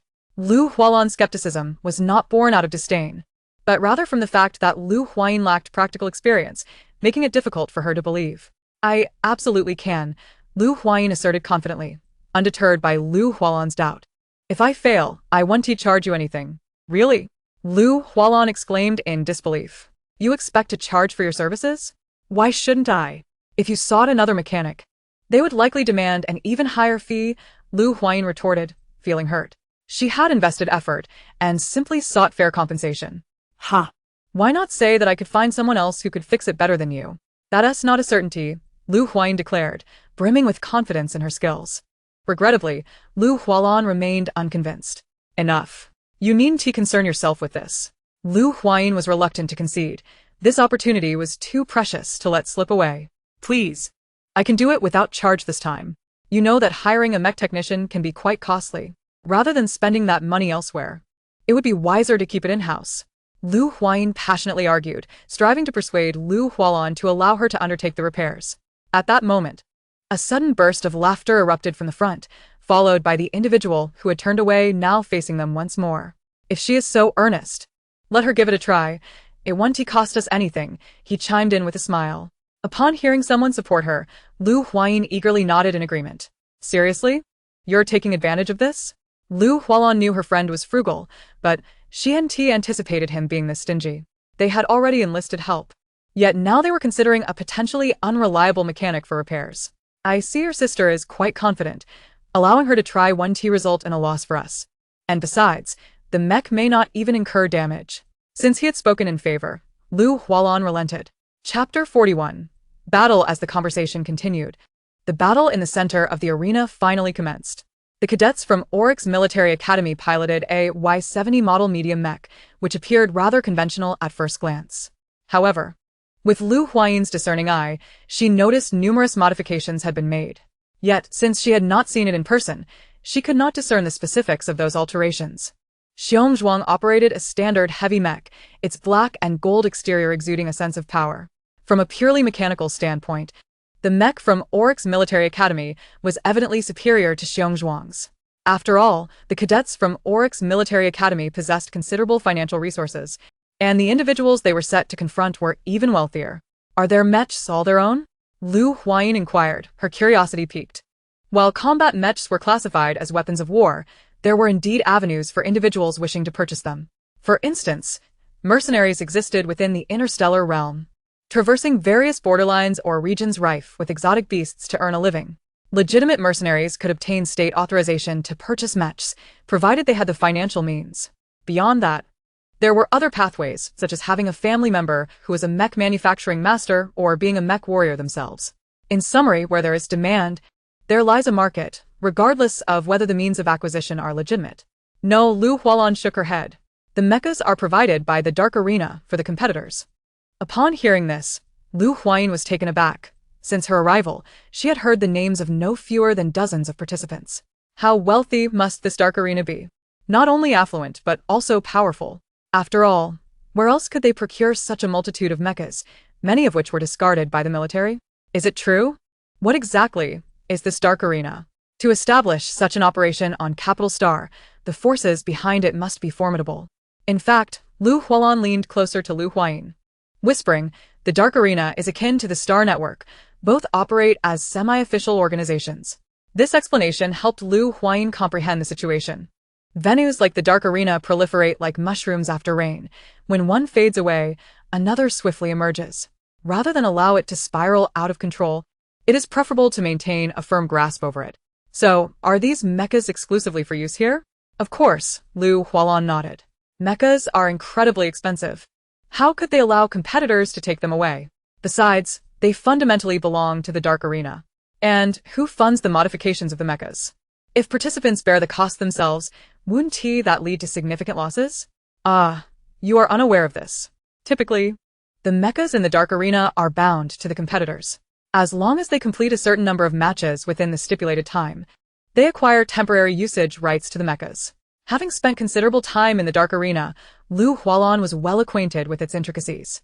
During this period, competitors could modify the mechas as they pleased. However, one should not assume they would suffer losses. Winning a match can yield substantial monetary rewards. After all, competitors are not foolish. They come primarily to earn money, not to engage in unprofitable ventures.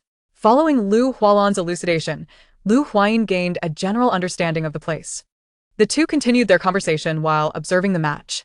The combat on the field was fierce, with the mechas from Awakens Military Academy relentlessly attacking the robust mecha of Xiongzhuang. Regrettably, despite their seemingly formidable assaults, they proved utterly ineffective. Heavy mechas possess inherently high defensive capabilities, and given that the Awakens Military Academy participants lacked focus and accuracy in their attacks, the damage inflicted was negligible. Once a barrage of firepower subsided, it was Xiongzhuang's turn to strike. He maneuvered his mecha swiftly towards that of Awakens Military Academy, drawing forth the blade affixed to the back of his mecha and activating the accelerator to close the distance to the medium-sized mecha. Yet, the medium mecha did not remain stationary to be struck. It quickly distanced itself from the heavy mecha. Although the pilots from Awakens Military Academy were not as skilled as Xiongzhuang, their modified mechas exhibited impressive performance. For a moment, the two remained locked in a stalemate. However, it was evident that Xiongzhuang was not a patient individual. Initially, he had intended to engage in a bit of back and forth to grant his opponent some dignity. But recalling the humiliation he had suffered the previous day, he felt no obligation to show any courtesy to his adversary. The most crucial factor was that he remembered the energy costs for his mecha today would not come out of his own pocket, prompting him to alter his approach to attack. Typically, Xiongzhuang would conserve energy by employing a more cautious fighting style, as victory was assured regardless. He aimed to maximize his earnings. But today was different. He was there to assist someone, so neither repairs nor energy purchases would be his responsibility. Given this, he resolved to unleash his full potential. Thus, a one-sided massacre was about to commence. Many spectators recognized the mecha piloted by Xiongzhuang, and he had a considerable following. Upon witnessing him enter the arena, they anticipated a lengthy battle. After placing their bets, most spectators, aside from a few die-hard fans, prepared to shift their attention to other matches. No one could have predicted that he would alter his attack strategy today. Lu Huayin placed her bet as well. And judging by Lu Hualan's confidence, she surmised that the senior from the Federation's top military academy was quite formidable, making victory a certainty. Thus, she felt it was wise to seize the opportunity for profit. Just as the audience settled in after placing their bets, the heavy mecha suddenly transformed its demeanor. It opened the cannon ports affixed to its structure, aimed at its target, and initiated firing. A deluge of missiles surged forth, catching the Awakens Military Academy participants off guard, nearly obliterating them. Fortunately, their mechas were equipped with light shields, which dissolved the missiles upon impact. Witnessing the heavy mecha's abrupt change in attack strategy, the audience was momentarily rendered speechless. They had never seen Xiongzhuang employ such a tactic before. It was utterly unexpected. In the Dark Arena, Xiongzhuang's codename was Bear, a name both amusing and seemingly unreliable, yet his strength was beyond question. The light shield proved effective, albeit energy-consuming, making it impractical for the Awakens Military Academy participants to maintain it indefinitely. He attempted to distance his mecha from the missile barrage, but no matter where he fled, the missiles followed. Moreover, the confined arena left him unable to escape the missile's range. As Xiongzhuang launched missiles to block the opponent's escape route, he stealthily closed in. Once within striking distance, he drew the blade from his mecha's back and slashed at the medium mecha's drive unit. However, the light shield of the medium mecha had not yet been entirely compromised, so his strike did not inflict physical damage. Nevertheless, that blow completely shattered the light shield. Chapter 42. Victory. Without the light shield, the Awakens Military Academy participant stood before Xiongzhuang like a lamb awaiting slaughter. Yet, as a military academy student, he still attempted to struggle against the inevitable defeat. Unfortunately, his feeble resistance was inconsequential. Xiongzhuang first disabled his mecha's drive system before entering a frenzied mode of attack. Currently, the prevailing trend in mecha operation was sensory-driven control, which meant that any damage inflicted upon the mecha would be felt by the pilot. After delivering a thorough beating to the mecha, he breached the cockpit of the Awless Military Academy mecha, extracting the pilot within. The audience outside, along with the host, were momentarily stunned by his ferocity, only regaining their senses when Xiong Zhuang emerged from the cockpit. Upon regaining composure, the audience erupted in fervent shouts of "Bear," while the announcer promptly declared the match's victor. The Awless Military Academy participant had succumbed to unconsciousness, and Xiong Zhuang, disdainfully grasping him by the collar, unceremoniously tossed him to the ground, then feigned nonchalance as he stepped over him. His actions drew the ire of other Awless Military Academy members outside the arena. But Xiong Zhuang paid them no heed, ignoring their glares. With the match concluded, Lu Huayin received her winnings from the bets placed. Before she could fully revel in her joy, Lu Hualan tugged at her and led her away from the audience seats. The group made their way to the contestants' lounge, knocked on the door, and upon entering, they discovered that Xiong Zhuang was indeed waiting there. "Are you happy?" Song Si and the others inquired with beaming smiles. "Ecstatic," Xiong Zhuang replied, stepping forward to pat his shoulder. "I didn't expect this. Why didn't you tell me sooner?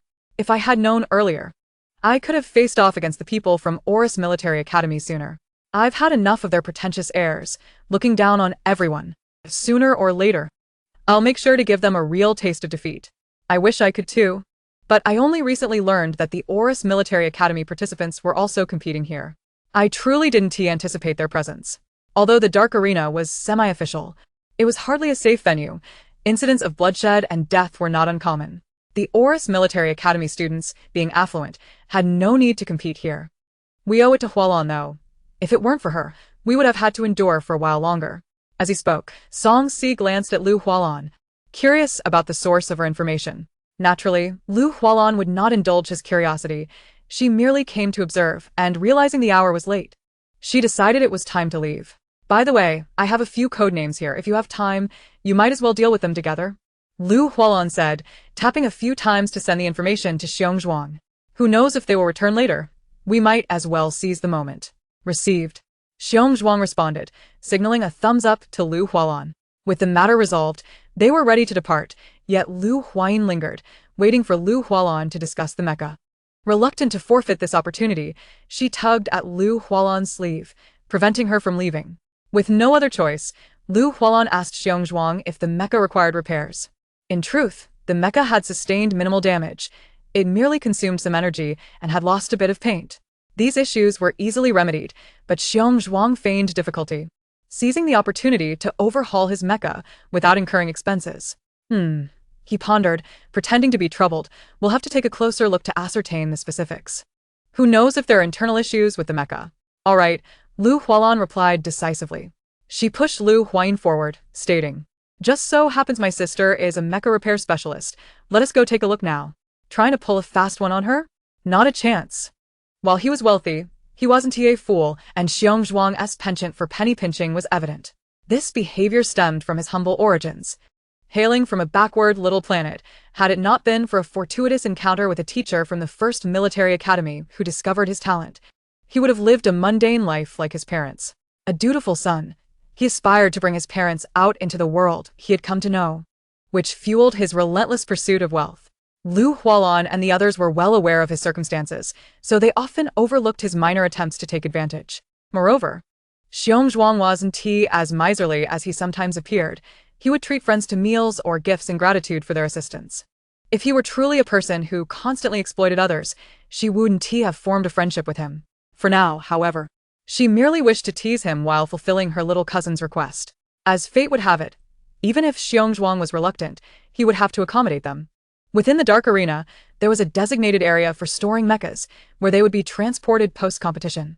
Not all mechas were stored using mecha necklaces. Small folding spaces were widely utilized in the interstellar realm. However, such storage spaces were quite limited, unable to accommodate larger items. Moreover, larger storage units came at a hefty price, ranging from tens of thousands to millions of star coins, depending on their dimensions.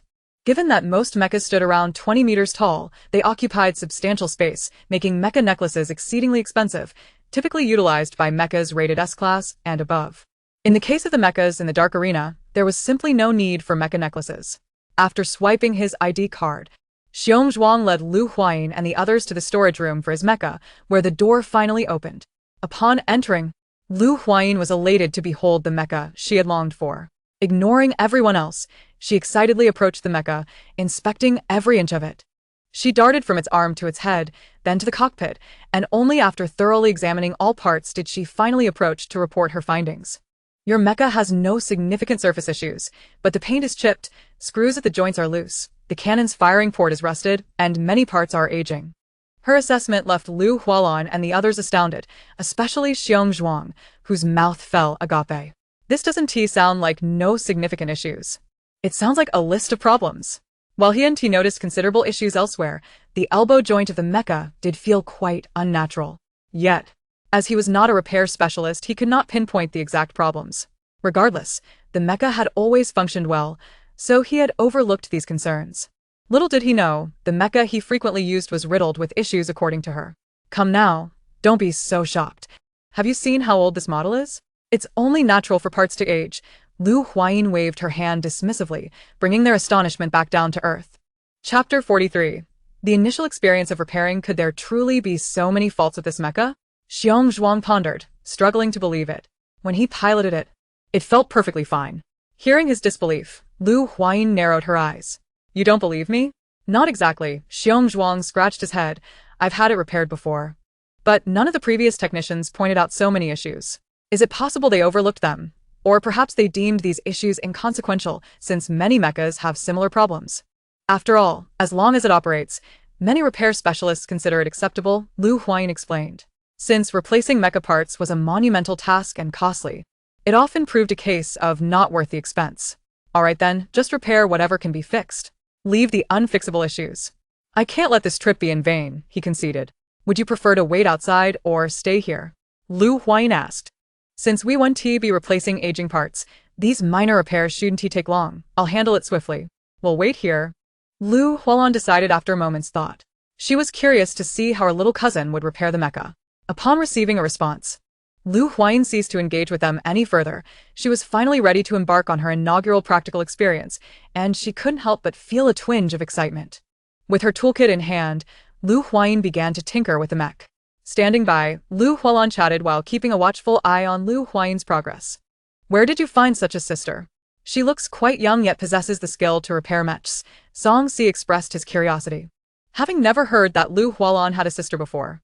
She is the daughter of my uncle's family, and she just enrolled in our school this year, Lu Hualan replied, a hint of pride evident in her tone.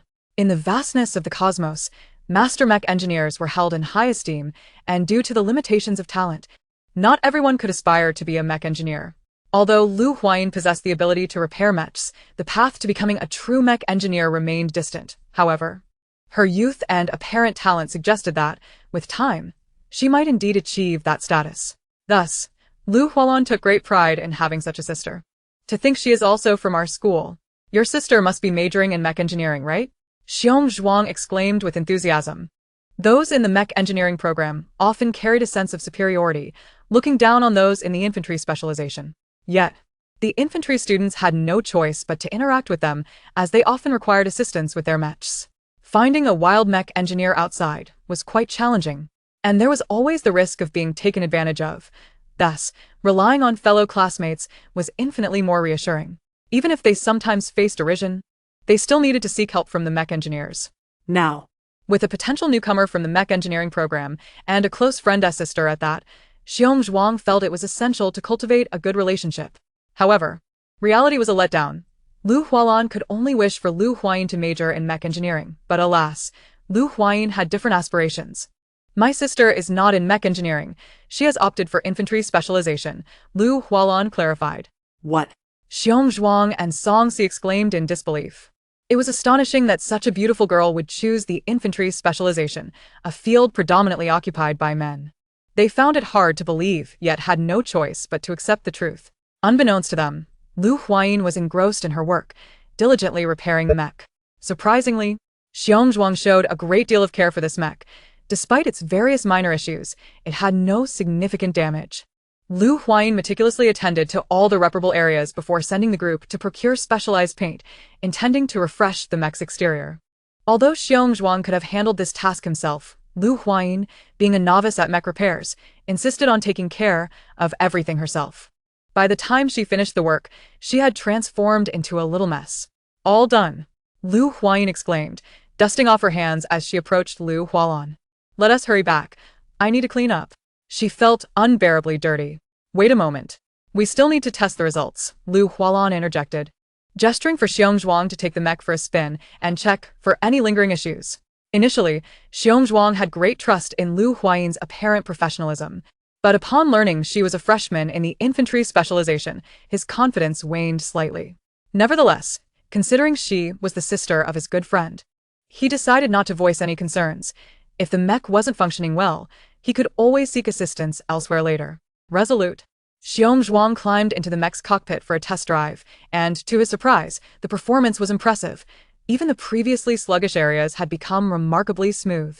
Exiting the mech, Xiong Zhuang gave Lu Huayin a thumbs up. It's a pity you're not majoring in mech engineering. With skills like yours, you would be among the best of the newcomers. Seeing Xiong Zhuang's enthusiasm, Lu Hualan felt reassured that her cousin had indeed performed well. Lu Huayin was equally elated. After all her effort, receiving acknowledgement from others was a gratifying experience. Seizing the moment, she said, Senior, despite being in the infantry specialization, I have continually studied mech-related knowledge. If your mech encounters any issues in the future, feel free to come to me. I'll offer you a discount. This would become her means of sustenance, as she couldn't always rely on her family for financial support. Lu Huayin was an immensely independent individual, and now that she was in college, asking her family for money was out of the question. However, if they offered it willingly, she would not refuse. Sounds good, no problem, Xiong Zhuang readily agreed. After all, why seek help from someone unpleasant when he could approach the amiable Lu Huayin instead? After solidifying their arrangement, they exchanged contact information for convenience in future communications. All right. It's getting late. We should head back. Lu Hualan interrupted their budding conversation. Lu Huayin glanced at the time. It was nearly midnight, indeed quite late. And it was time to return. As all of them were students from the same school, they collectively decided to head back together. Upon exiting the darkened hall, the night had fully enveloped the surroundings, yet the nightlife continued unabated. The security in Capital Star was far superior to that of the planet Lu Huayin had previously inhabited. Even at this late hour, the streets were bustling with people. They did not linger outdoors for long, quickly boarding a flying vehicle heading towards the school. Chapter 44. Welcoming the freshmen, the Federal 1st Military Academy typically enforced a curfew at 11 o'clock at night. But as it was not yet the official start of the academic year, there were no restrictions on time. Had it been a regular night, they likely would have been apprehended by patrolling faculty. Upon returning to the dormitory, Lu Huayin washed up and then rested. Although she hadn't done much that day, she felt rather fatigued. The next morning, Lu Huayin rose early. It was the day of registration, and new students were frequently arriving at the dormitory. Although few had come at night, there had been a steady trickle of arrivals, which occasionally disrupted her sleep. As dawn broke, the influx of people swelled. Not only students but also parents, filling the corridors with a cacophony of voices and footsteps. The sounds from outside the dormitory penetrated her room, leaving her to wonder if the dorm's soundproofing was inadequate or if the outside noise was simply too loud. After preparing herself, Lu Huayin changed her clothes and set out to find something to eat, planning to inquire about enjoyable places afterward. Having a room to herself had its merits and drawbacks. While it provided privacy and personal space, it also fostered a sense of loneliness and hindered her ability to meet new classmates. Upon opening her door, Lu Huayin found the hallway bustling with people. Some were new students checking in, while others were parents accompanying them. In that moment, she felt as though the interstellar environment mirrored her previous world. Her arrival captured the attention of some passers-by, but everyone was preoccupied with their own tasks, quickly diverting their gaze. As she stepped out of the dormitory, Lu Huayin swiped her student card on a hovering skateboard and glided towards the dining hall. The campus of the Federal Military Academy is vast, with considerable distances separating each area. Thus, relying solely on walking would consume an inordinate amount of time. Hence, the advent of such compact and convenient devices as the hovering skateboard was only natural. This diminutive board accommodates but one individual, yet it boasts a commendable speed, particularly effective within the confines of the campus.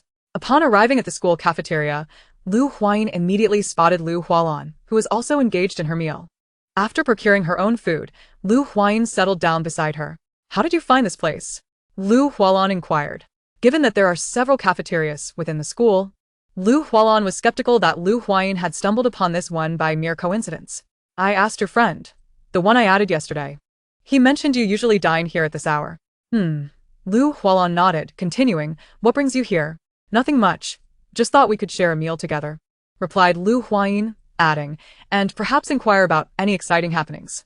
It was still morning, and with their gathering scheduled for the evening, she had an entire day of leisure ahead of her. "Exciting places, you say?" Lu Hualan pondered. The school indeed harbors numerous intriguing spots, yet many are off-limits to newcomers, leaving her momentarily stumped. "How about you assist in welcoming the new students?" After some contemplation, she conceived a splendid idea. With an influx of newcomers today, the students tasked with welcoming them would surely be overwhelmed, and any assistance would be greatly appreciated. Thus, following their meal, Lu Huayin set off to lend a hand. As anticipated, the number of arrivals was substantial, many burdened with luggage. Lu Huayin's responsibility was to guide them to the designated transportation area and, once the vehicles departed, to await the next group. The morning flew by in a flurry of activity, and by afternoon, Lu Huayin decided to take a break to prepare herself for the impending challenges. She had heard from senior students that on the first night of classes for the freshmen, teachers would conduct surprise inspections of each class. Any student who faltered during these inspections would face repercussions the following day. Many from their cohort had found themselves penalized due to inadequate preparation on their first attempt. To avoid such a fate, Lu Huayin resolved to organize her dormitory meticulously. With tasks at hand, time passed swiftly. In the newly created class group chat, the teacher had already sent a message regarding the evening's gathering.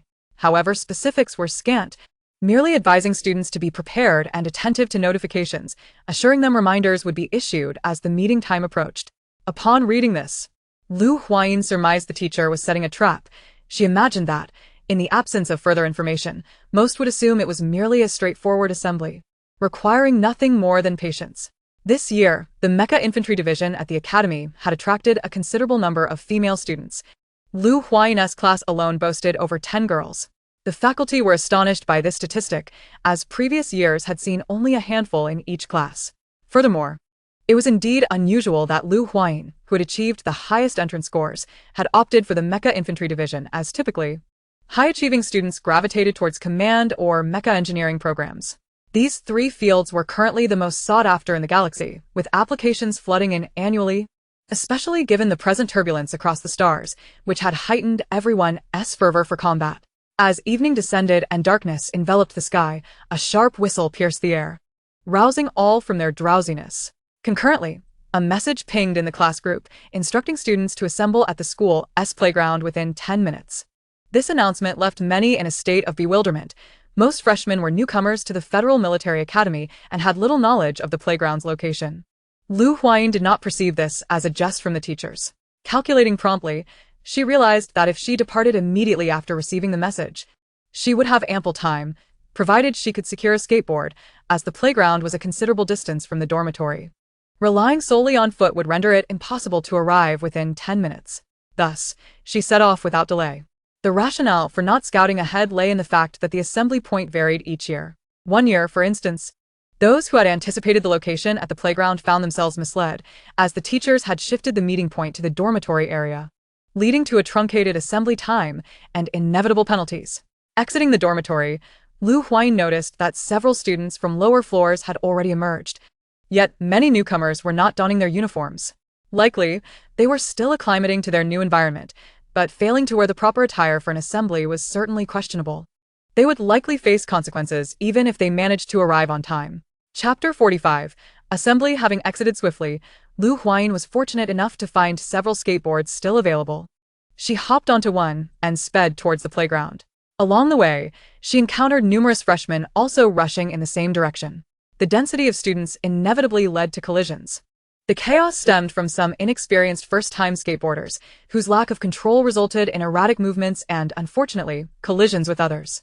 The close proximity of students only exacerbated the situation, leading to a chain reaction of crashes. Had it not been for Lu Huayin's adept driving skills, she too might have succumbed to the tumult. Though resilient, The time lost in such mishaps could not be reclaimed. After a flurry of hurried movements, Huayin finally reached the playground. The Federal Military Academy's playground is expansive, with the running track alone measuring 5 kilometers. This year, the throngs of new students gathered at the playground would scarcely occupy a fraction of the space. Upon her arrival, Huayin was struck by another potential pitfall. The teachers had neglected to specify where each class would be situated. In truth, with a multitude of students from various majors and classes, locating her own amidst the crowd would prove exceedingly challenging. Fortunately, her prior reconnaissance had given her a rough idea of her class's location. The arrangement of classes on the playground follows a certain logic. For instance, the foremost positions are typically occupied by the Mecha Command Division, followed by the Mecha Engineering Division, with the Mecha Infantry Division situated further back. Each division is further subdivided into different specializations, with the most populous being the Mecha Combat Specialization, followed by the Mecha Reconnaissance Specialization, among others. Huayin did not pause for a moment. After placing her flying board in its designated area, she swiftly made her way to the spot she had deduced. The playground was a chaotic jumble, and coupled with the dim lighting, this further exacerbated the challenge of locating her class. Fortunately, luck was on her side, for Huayin's judgment was not in error. As she approached a short distance away, she spotted her class teacher standing there, awaiting the arrival of the students. Huayin hastened towards the teacher, positioning herself directly in front of him. She was among the earliest arrivals, glancing at the time, which indicated there were still 2 or 3 minutes remaining until the 10-minute mark. It was uncertain how many others would arrive punctually. Tang Rong glanced at Huayin, the first to arrive in his class, and a look of satisfaction crossed his face. She had made a lasting impression on him, being the top-performing student of the year. Although he was unsure of her capabilities, he presumed they would be commendable. Reflecting on the envious gazes of his colleagues brought him a sense of joy. However, it seemed he might have rejoiced prematurely, as the remaining students from their class had yet to appear. If this group of young rascals faltered on their very first day, he would not hesitate to be stern with them. There was competition among the teachers as well. Even though formal classes had not commenced, student attendance would still serve as a metric for their evaluations. As time ticked away, students from various classes began to arrive one after another. Huayin's class saw a considerable number of attendees, and although their appearance was less than pristine, they managed to arrive on time. It was unclear what had transpired on their way. They all appeared disheveled, some even with torn clothing. Their escapades had evidently revolved around securing flying boards. With a limited number of boards available at the school, it was impossible for each student to have one. Thus, in order to arrive punctually, they had to resort to competing for them. In those fleeting minutes, they had engaged in a scuffle. Fortunately, the students trained in combat possessed exceptional prowess, despite being freshmen. They had outclassed their peers from other disciplines. During the skirmish for the flying boards, the sturdy boys had effortlessly carved a path through the crowd. At long last, the 10-minute mark arrived. Tang Rong whistled sharply before addressing his class, instructing them to stand at attention and then to relax. "I shall now take attendance. Respond with a present upon hearing your name. Understood?" His tone was grave, and his gaze swept over the students before him. "Understood." The class chorused in unison. Tang Rong began to call the roll, during which a few latecomers hurriedly arrived. However, he did not permit them to join the ranks. Once he confirmed the number of attendees, he began messaging those who had not arrived, informing them of the class's location. Today serves as a preliminary test before your formal classes. Primarily, it assesses your readiness to become soldiers. It seemed that the art of motivational speech was a requisite skill for every educator, the formula remaining consistent across the board. Huayin reflected on this and continued to listen to Tang Rong's admonitions. Upon entering this campus, you have already become honorable soldiers. Thus, from this moment forth, all actions must adhere to discipline, and you must learn to obey commands and follow orders. Tang Rong was not the only teacher addressing his students on the playground. Others were doing the same. After outlining various precautions, the large floodlights suddenly illuminated the area, rendering it as bright as day. With the lights on, the students' conditions became starkly visible. Apart from a select few clad in neat uniforms, the rest appeared disheveled, with some even in their pajamas. The distinction between those in uniforms and those not was glaringly apparent. Huayin was at a loss as to how the students had arranged themselves. Yet this was the outcome. Those not in uniform stepped forward. Tang Rong's voice boomed, sending a shiver through the students. What was happening? Just moments ago, everything seemed fine. And the students exchanged bewildered glances, uncertain of how to proceed. Perhaps it was Tang Rong's formidable roar that intimidated them, for even in their confusion, those without uniforms complied and stepped forward. You will now perform 500 push-ups, followed by 3 laps around the playground. This punishment was a mere trifle for the upperclassmen. Yet for the newcomers, it was a severe consequence. The decree sparked discontent among the students, prompting one to shout, "I refuse." There was no prior mention of uniforms, and we arrived on time. You cannot punish us. It must be said, this student was indeed brave, daring to challenge the authority of a teacher so soon after arrival. Tang Rong had encountered such students before. Some genuinely objected, while others sought merely to assert themselves. He narrowed his eyes at the student and replied coolly, "Add another lap." He had previously indicated that for soldiers, obedience to orders was paramount, and regardless of right or wrong, dissent was unwarranted at this juncture. Upon hearing Tang Rong not only fail to offer an explanation but also intensify the penalty, the student became even more incensed, eager to argue his case, only to be restrained by his peers. They covered his mouth, whispering, "Just hold your tongue." Chapter 46. Meeting new classmates. Anyone accepted into the first military academy was no fool. They could discern the teacher's intent. So, it was imperative to prevent this student from speaking further, lest their punishment escalate. The students dared not voice any objections, and those without uniforms obediently accepted their fate. Once this group was dealt with, the tardy students also faced penalties. Lu Huayin's class comprised 50 students, of whom over 10 were late. Some had failed to secure flying boards, while others had struggled to find their designated class, resulting in their tardiness. Various reasons abounded. Having witnessed the punishment meted out to their uniformed peers, the latecomers had initially felt a twinge of schadenfreude, only to realize how swiftly their own turn had arrived. Those who were late stepped forward. With the previous example fresh in their minds, the students complied more readily. The penalties for tardiness were even more stringent, nearly double that of those without uniforms. As the offenders faced their consequences, those who had successfully completed their tasks were instructed by their teacher to sit on the grass of the playground and observe the punishments being administered. The day's events primarily revolved around assessing the students' observational skills and reactions. With a modicum of inquiry within the school, they could have avoided falling into the trap of punishment. Seated on the ground, Lu Huayin watched her classmates perform push-ups while listening to others converse. However, as she tuned in, she sensed something amiss. This conversational scene felt eerily familiar. Turning her head, she caught sight of the speaker, and that round little face was undeniably recognizable. Wasn't this the same person who had inquired about her after the exam? The individuals conversing with her appeared quite familiar, suggesting they were perhaps those who had performed moderately in their examinations. This group, lacking sincerity in their words, professed ignorance of the questions while clearly possessing confidence in their abilities. It felt as though love had vanished from this world, as even at such a tender age, they had already tasted the harshness of society.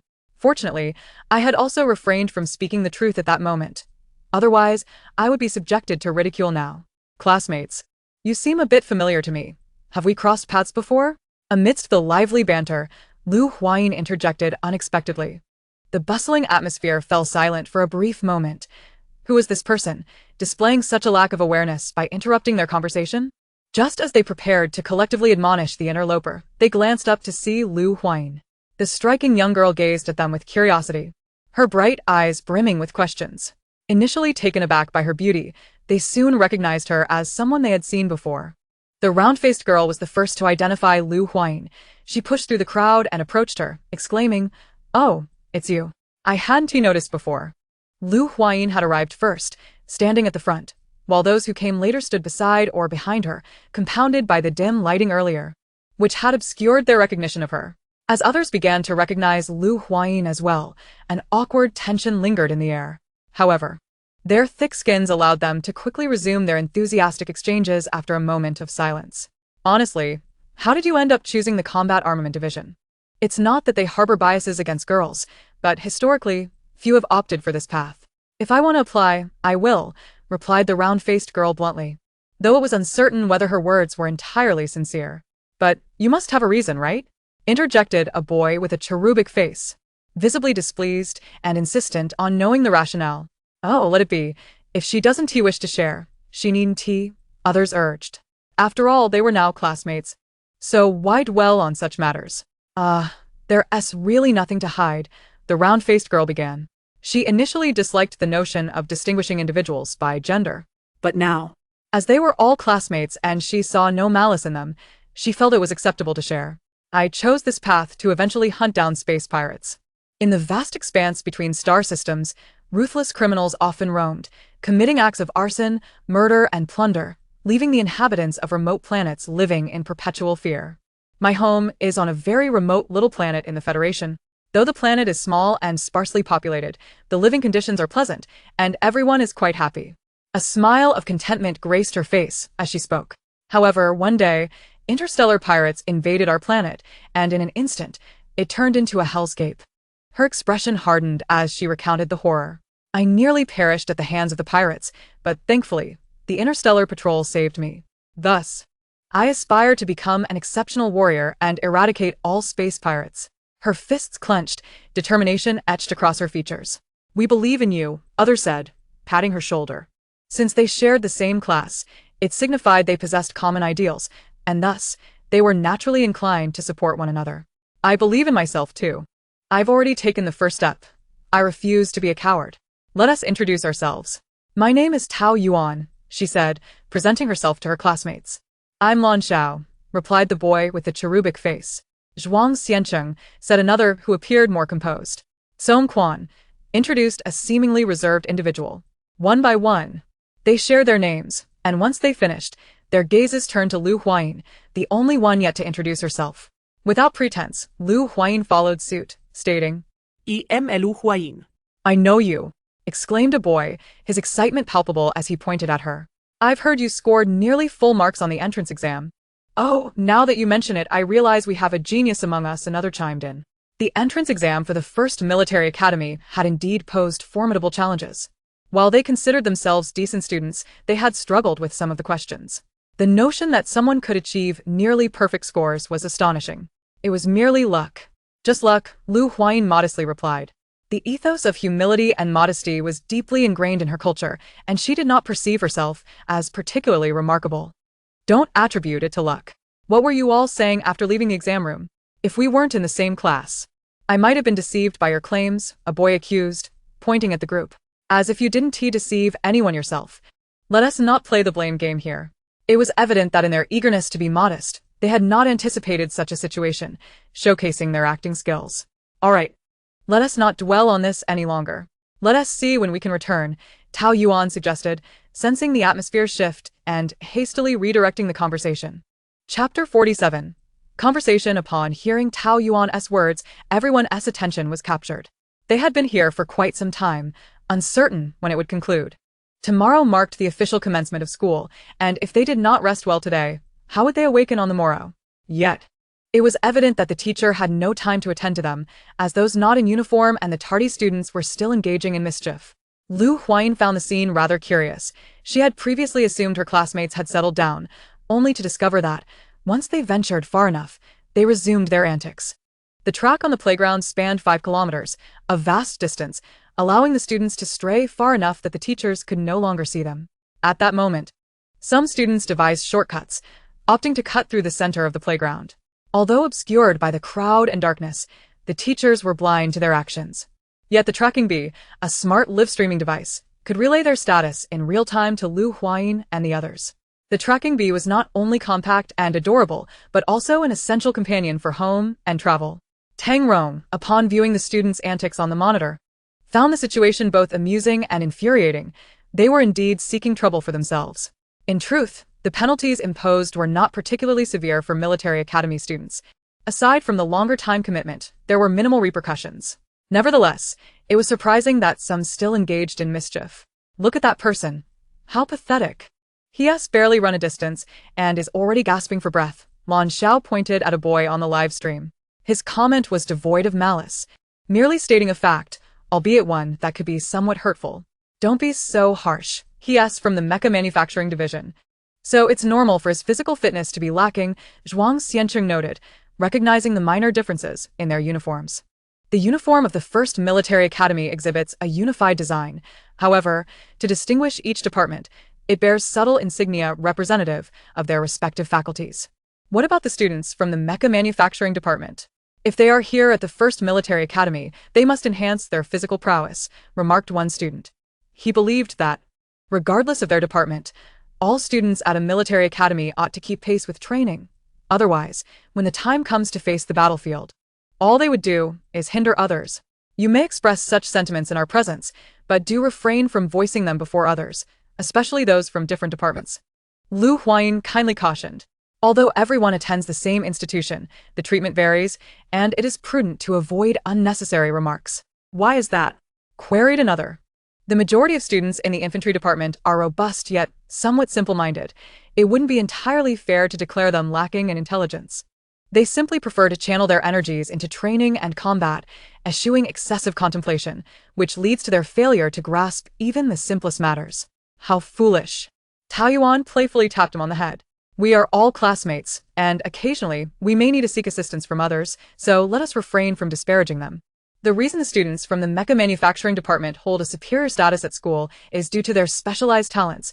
Mastering their craft allows them to create mechas.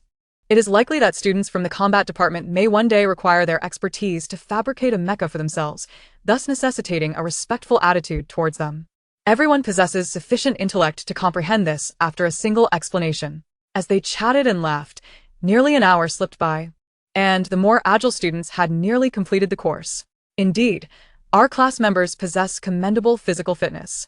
They had all commenced around the same time, yet most from their class had surged to the forefront. Yes, yet I wonder how we stack up against others. A class is often the most prone to comparison, especially at the onset of university, where everyone harbors a competitive spirit. Lu Huayin, too, was no exception, despite knowing there are always those better than oneself. She felt she was not inferior, and even if she could not match them now, she would undoubtedly surpass them in the future. Time was of the essence. Although some in the class had yet to finish, Tang Rong instructed Lu Huayin and the others to return. Those who had not completed their laps could continue running at their own pace. Almost all classes were dismissed simultaneously, and upon the teacher's command, students surged out of the building, eager to secure flying boards. At this moment, the advantages of the infantry department became apparent, as they charged ahead with an air of invincibility. Observing their reckless advance, one student could no longer contain himself and shouted, "Bumpkins, barbarians!" However, their voices were drowned out by the surrounding commotion. Upon reaching the area where the flying boards were stationed, it was already crowded with students. Lu Huayin was not particularly surprised. After all, certain classes were closer to this location, making their early arrival expected. However, arriving first did not guarantee securing a board. It ultimately depended on one's strength. As she endeavored to squeeze into the throng, a loud shout erupted from outside. "You scoundrel! Return my flying board!" It turned out that a student who had acquired a board was yanked off by another, who then swiftly made off on the board. This incident sparked a new wave of frenzy among others, igniting a fresh battle for the flying boards. Lu Huayin, however, did not partake in the external skirmish. Instead, she had successfully maneuvered her way into the inner circle. The area housing the flying boards had both an entrance and an exit, but at that moment, both were thoroughly blocked, making it impossible for those lacking strength to escape. Lu Huayin and her classmates acted in unison. Their formidable skills allowed them to navigate the challenges. And fortunately, there were still boards available. Each of them swiftly grabbed one and dashed towards the exit. Some attempted to snatch boards from the hands of the two girls, only to be forcefully pushed aside by Lu Huayin, who sent them staggering backward to the ground. Her actions were not gentle. After all, they had underestimated her. Choosing to target the perceived weaker gender serves them right. Taoyuan gave her a thumbs up, affirming that such individuals deserve to be dealt with in this manner. Upon reaching the exit, they found themselves amidst even greater congestion, with clusters of students ganging up to prey on those who were alone. Girls like Lu Huayin and Taoyuan were often the most vulnerable to such predatory behavior. Despite being at the first military academy, there remained some individuals of poor character and inflated self-importance. However, the overall quality of students at the academy was commendable, effectively concealing those less desirable individuals. Working in harmony, Lu Huayin and her classmates employed various tactics, ultimately managing to protect their flying boards and break through the throng. Chapter 48.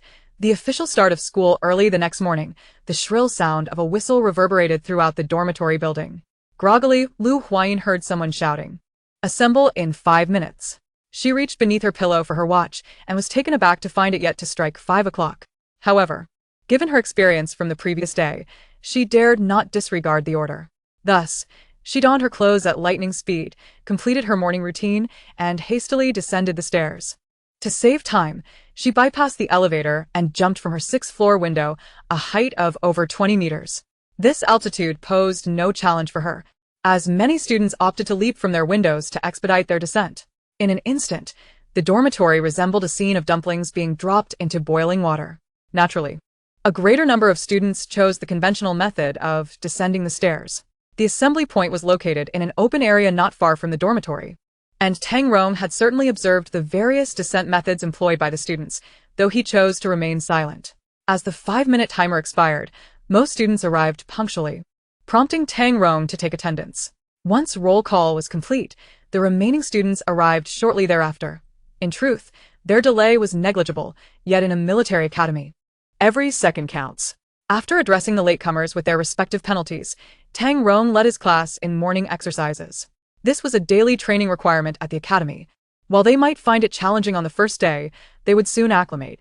The class schedule had already been distributed to the group, and upon reviewing it, Lu Huayin noted that the first-year students had a greater emphasis on theoretical instruction. Classes included routine courses on ideological education, the history of the Federation, interstellar warfare, and biographies of heroic figures. Although some might only meet once per semester, the variety of subjects was extensive and fortunately, most did not require final examinations. The subjects they were mandated to attend daily included combat training, weapon theory and practice, and practical mecha courses. Of course, routine training was also indispensable, encompassing both morning drills and evening practices. Following the conclusion of the morning exercises, the tardy students remained behind to face their penalties, while the rest were free to proceed to their meals. Today, Lu Huayin is finally not alone. She dines with the new friends she met yesterday. The dining conditions at the first military academy are commendable, and there are subsidies for the students, though the prices remain relatively steep. Nevertheless, compared to the separate cooking facilities on the second floor, the communal meals on the first floor are quite economical. For the past couple of days, Lu Huayin has been eating at the cafeteria on the first floor, as she finds herself somewhat financially constrained and cannot afford the second floor's offerings. Upon entering the cafeteria, the economic disparities among her friends became evident. Lan Xiao and Zhuang Xiancheng clearly intended to ascend to the second floor, but upon noticing that the other friends were dining on the first floor, they redirected their steps towards the nearest window to the staircase. After collecting their meals, they found a place to sit amidst the bustling students discussing the morning's training and upcoming classes. During the meal, Tao Yuan's food appeared inferior to that of the others. However, she seemed unfazed, engaging in conversation with Lu Huayin and the others with ease. Her indifference was contagious, as the rest of them shared the sentiment that friendships are not formed based on family backgrounds. After finishing their meal and returning their trays, they proceeded to the teaching building. They had heard that there would be a meeting for the new students in the auditorium this morning, though they were uncertain of the time. Typically, there is a grand assembly for new students at the start of the academic year, and they were no exception. Yes. Lu Huayin nodded, having heard that the principal would also be present. The individual who holds the position of principal at the First Military Academy is undoubtedly someone of great repute, having participated in several significant battles for the Federation, making him a genuine hero. However, he had assumed the role of principal following an injury. The building housing the infantry department exudes a wild exterior, and as Lu Huayin and her companions approached, they felt an invigorating aura of defiance. I wonder who designed this teaching building. It truly embodies our spirit, Lu Huayin remarked. The others nodded in agreement. Those who enroll in the infantry department are brimming with a fervent desire for battle, often difficult to manage, yet courageous and passionate. At this moment, the teaching building was already bustling with upperclassmen. Lu Huayin and her peers' first lesson was a combat class, taught by a woman clad in military attire. Her expression was stern, and her gaze piercing, giving off an air of formidable authority. As she entered, the previously lively classroom fell into a sudden hush. I am your combat instructor, Zhang Qiyan. After introducing herself, she proceeded to outline the rules of her class. From the moment Lu Huayin laid eyes on teacher Zhang, she perceived her as a strict instructor, and her words confirmed this impression. In the first combat class, rather than diving straight into practical exercises, Teacher Zhang began by explaining the principles of combat, key points, and common pitfalls, providing several examples along the way. Under the circumstances where the students were not fully aware of each other's capabilities, none dared to act rashly. They behaved relatively well. though a few could not restrain themselves from whispering. Seated in the middle, Huayin logged into her student account and diligently took notes following teacher Zhang's explanations.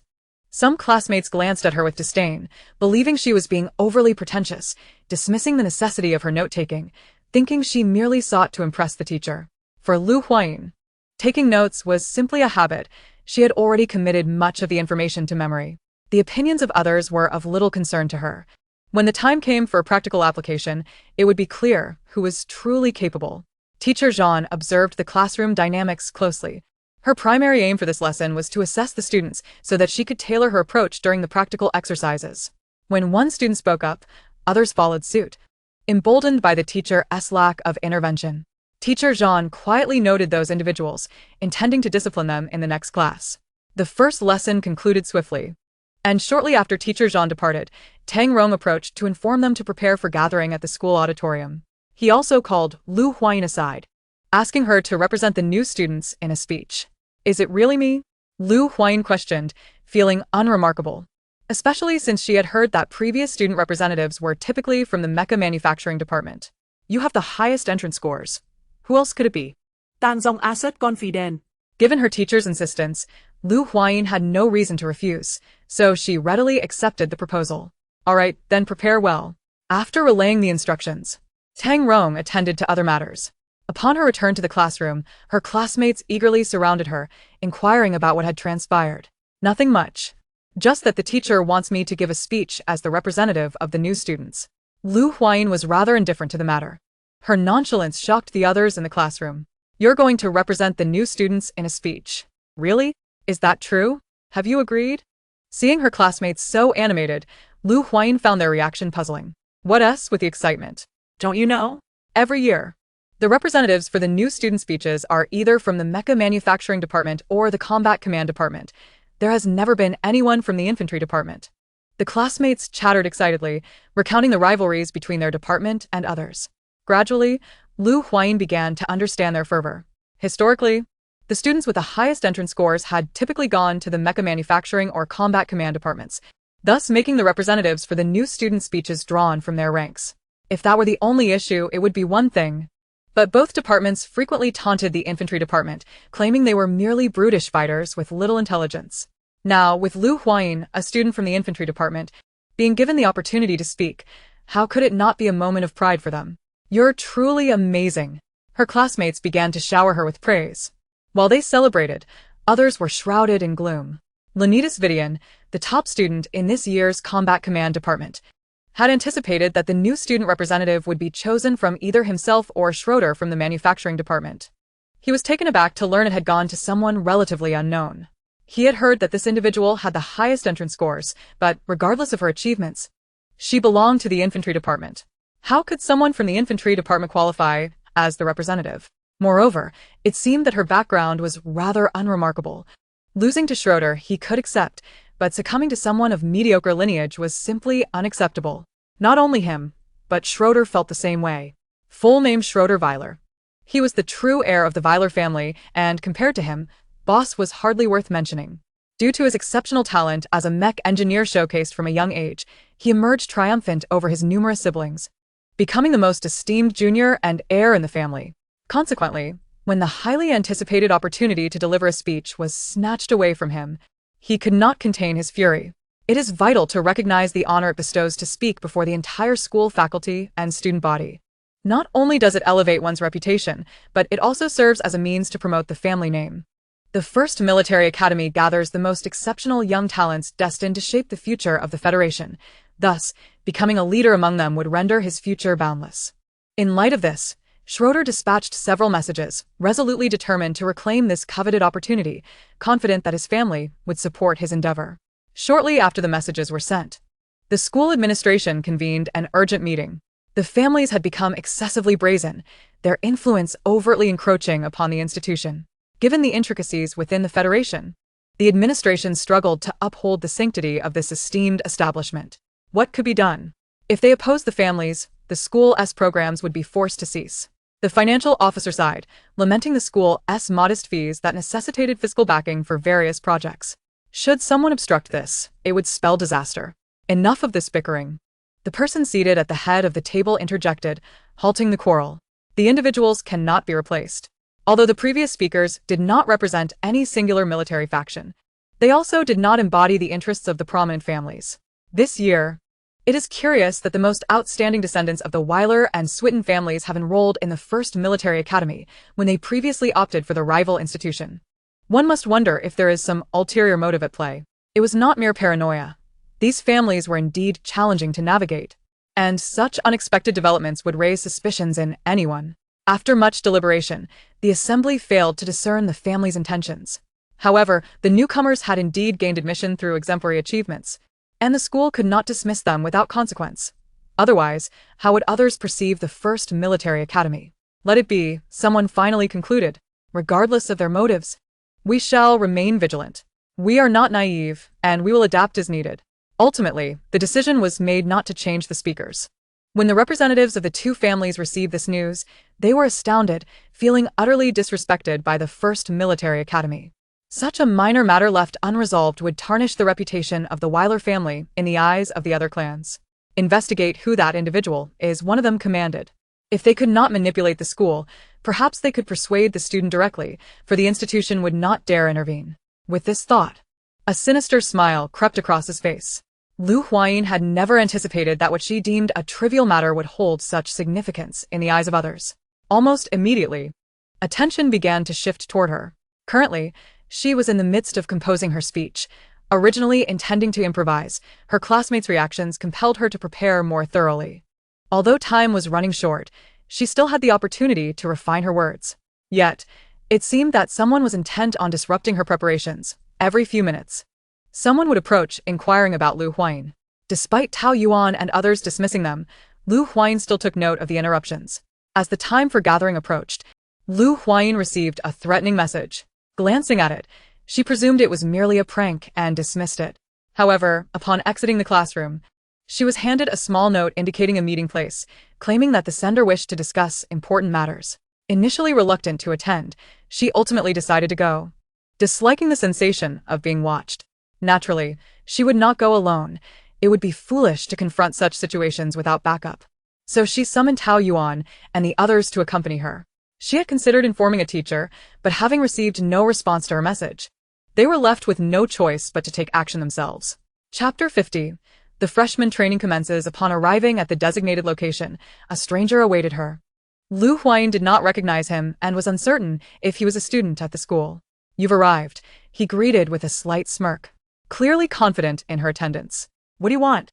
she inquired directly, finding the drawn-out pleasantries tedious. "I've heard you are to represent the freshmen in a speech?" Though phrased as a question, Huayin understood that he would not be seeking her out unless he was already certain of the details. Yes. "What's the matter?" "It's just one speaking slot. Why are so many interested?" "I hope you will voluntarily relinquish this opportunity," he stated plainly, revealing the purpose of his visit. "Should you do so, I will provide you with appropriate compensation." He extended his hand, indicating an offer. Truth be told, upon seeing the figure he presented, Huayin felt a flicker of temptation, allowing a semblance of greed to surface. Observing this, the man smiled confidently, convinced that no one could resist the allure of financial gain. He had already inquired about her background, knowing she hailed from humble origins on a remote planet, leading a modest life at school, unlike someone of affluence. "How can I trust that you speak the truth?" Despite her avarice, a measure of rationality remained. "Is this amount truly worth deceiving you?" he countered. "More importantly, even if you refuse, we possess means to persuade you otherwise. The Weiler family holds considerable influence on Capital Star. Dealing with a novice like you would be a trivial matter." It appeared that the individual was quite confident, though Huayin remained curious about his lineage. In truth, if she had a moment to inquire, she could easily deduce the answer. However, time was not on her side. "I need to think this over," she replied, a flicker of fear briefly crossing her features before being eclipsed by avarice. "Time is running out. What more is there to consider?" The man pressed, seeking a decisive response, as time was of the essence. Fine, I understand. No need to rush me," Huayin retorted, her impatience bubbling to the surface. His frustration mounted as he observed her demeanor. He had intended to assert his authority, but her next words tempered his wrath. "Upon reflection, if you raise the offer to this sum, perhaps we can negotiate further." She had audaciously inflated the price to an astronomical figure. The man's restrained anger flared anew at her audacity. "You're toying with me."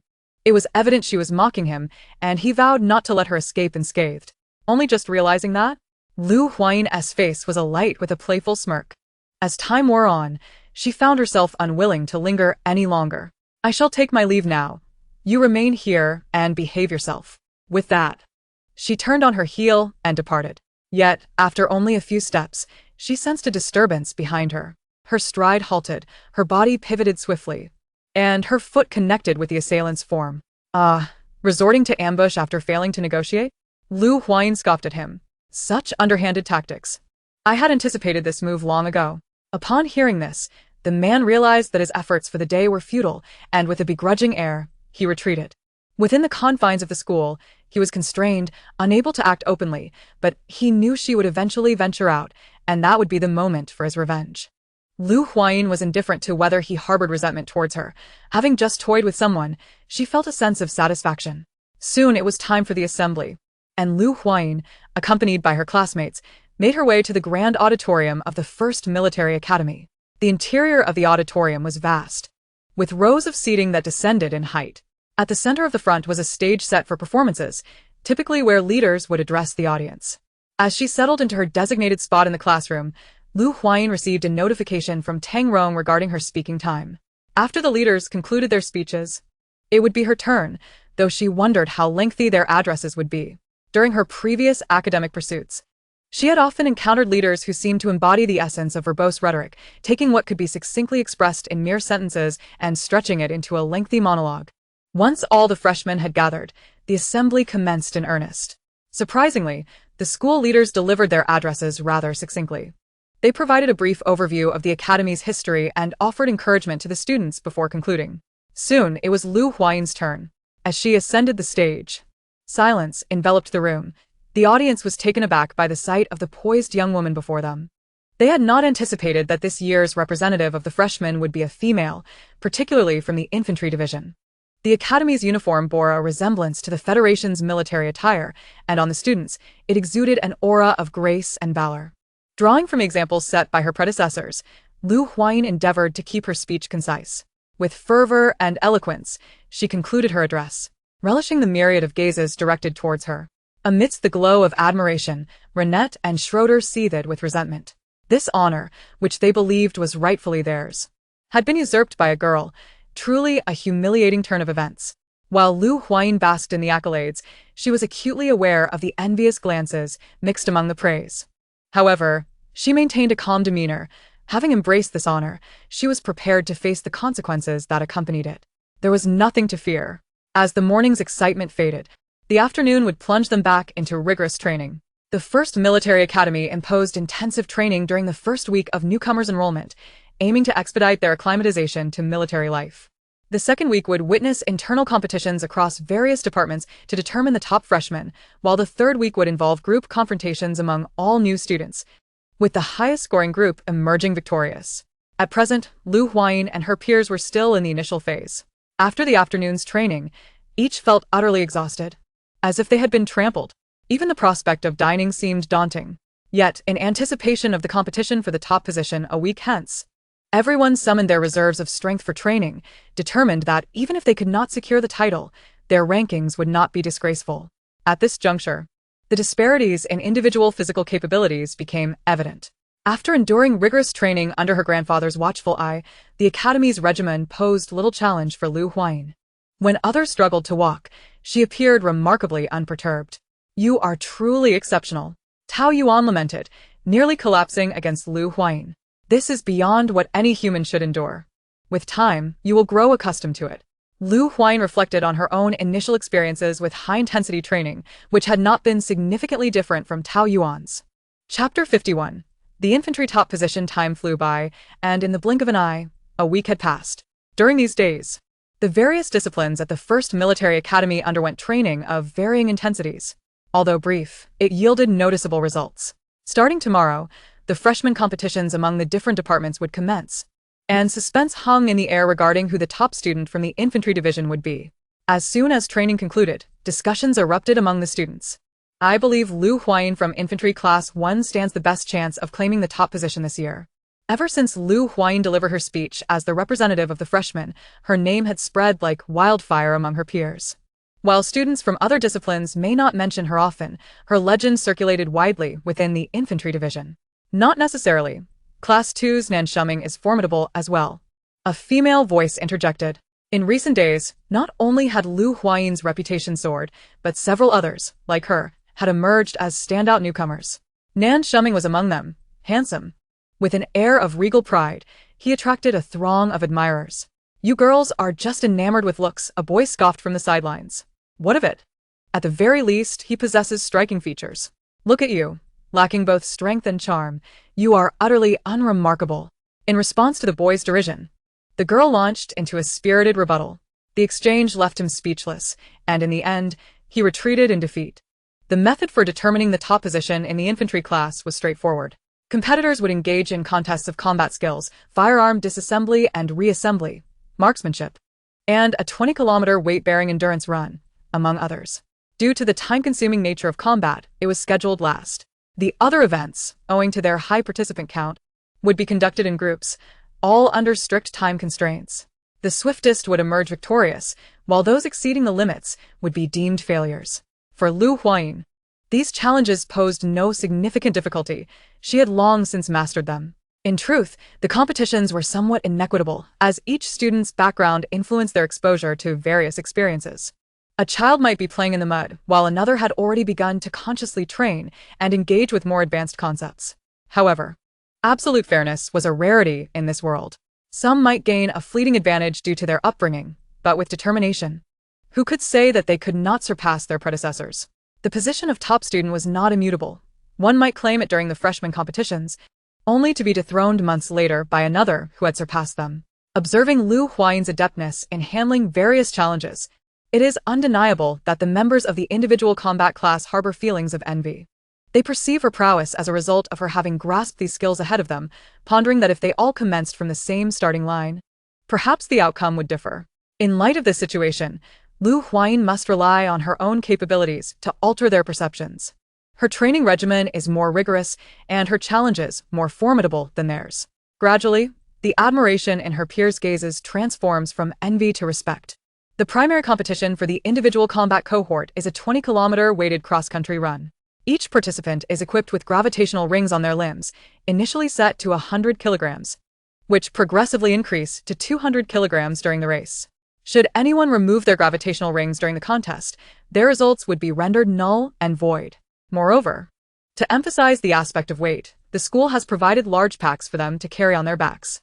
Although the weight of the packs is manageable for them, it inevitably affects their mobility to some extent. As the competition commenced, the students darted away like arrows released from a bow, swiftly vanishing from sight. To gain an advantage and conserve energy, most opted to sprint at the outset. After all, the weight of the gravitational rings accumulates incrementally, and if they can cover a greater distance before the rings reach 200 kilograms, they would have to endure less of the burdened stretch thereafter. Lu Huayin maintained a steady pace, neither slow nor particularly fast, yet still lagging behind her peers. However, she refrained from hastening her speed, recognizing that no matter how fast she ran, it was impossible to complete the 20 kilometers before the gravitational rings reached their maximum weight. Thus, conserving energy seemed the wiser course. The race took place not on wide, flat roads, but rather amidst a forest dense with obstacles.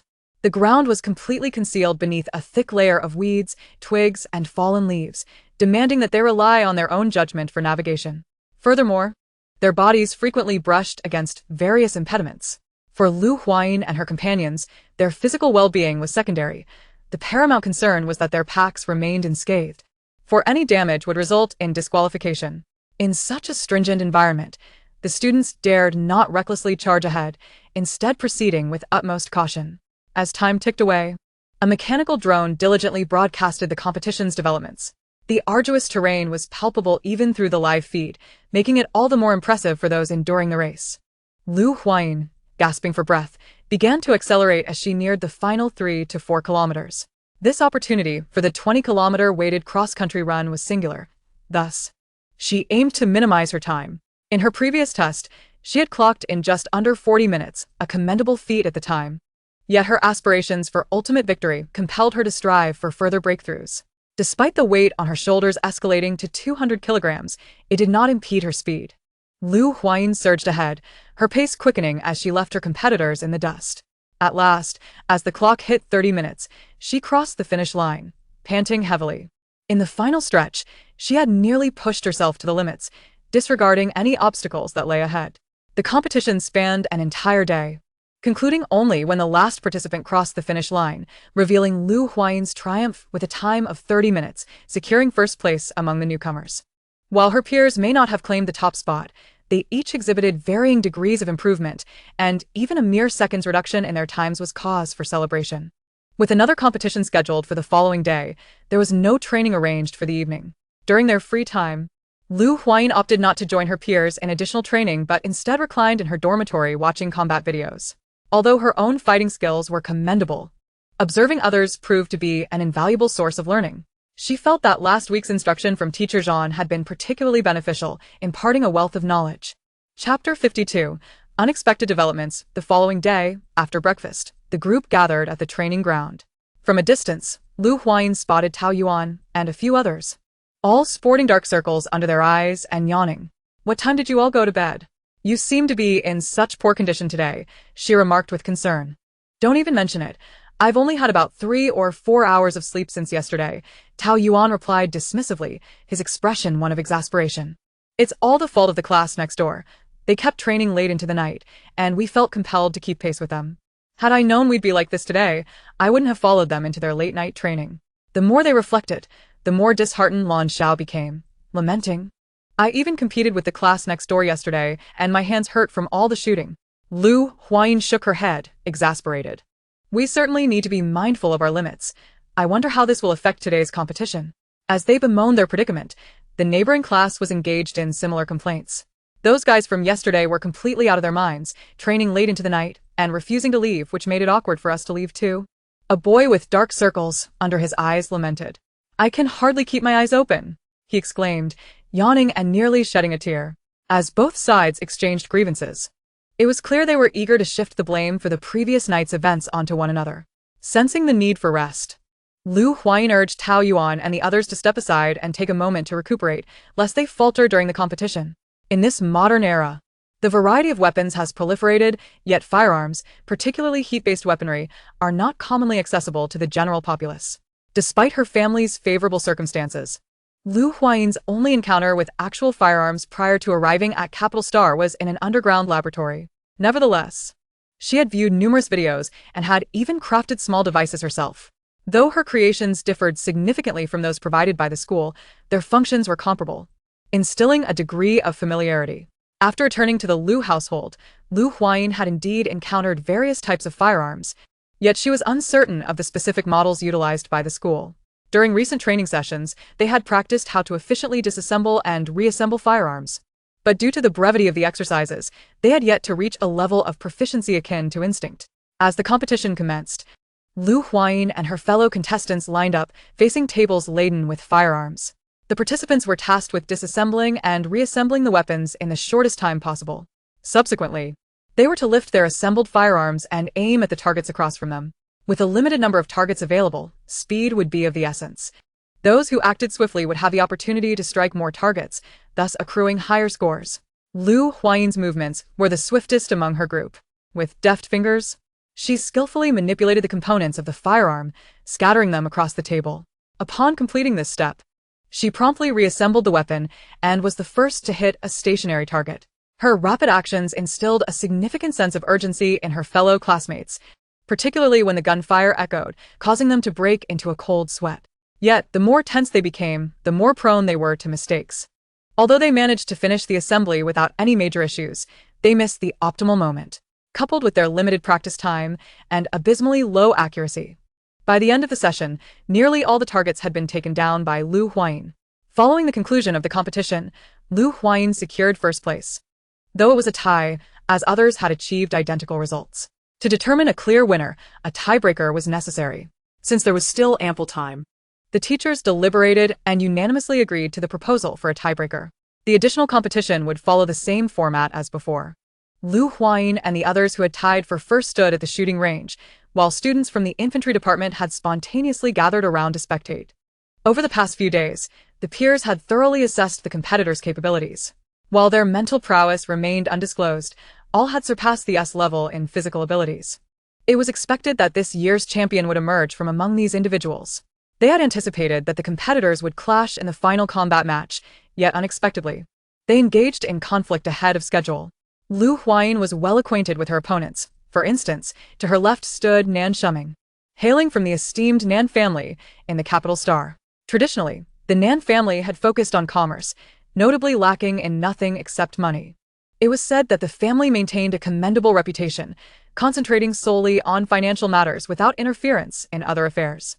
Although Nan Shuming appeared haughty, he indeed possessed a proud disposition, having offended numerous individuals during his time at school due to his demeanor.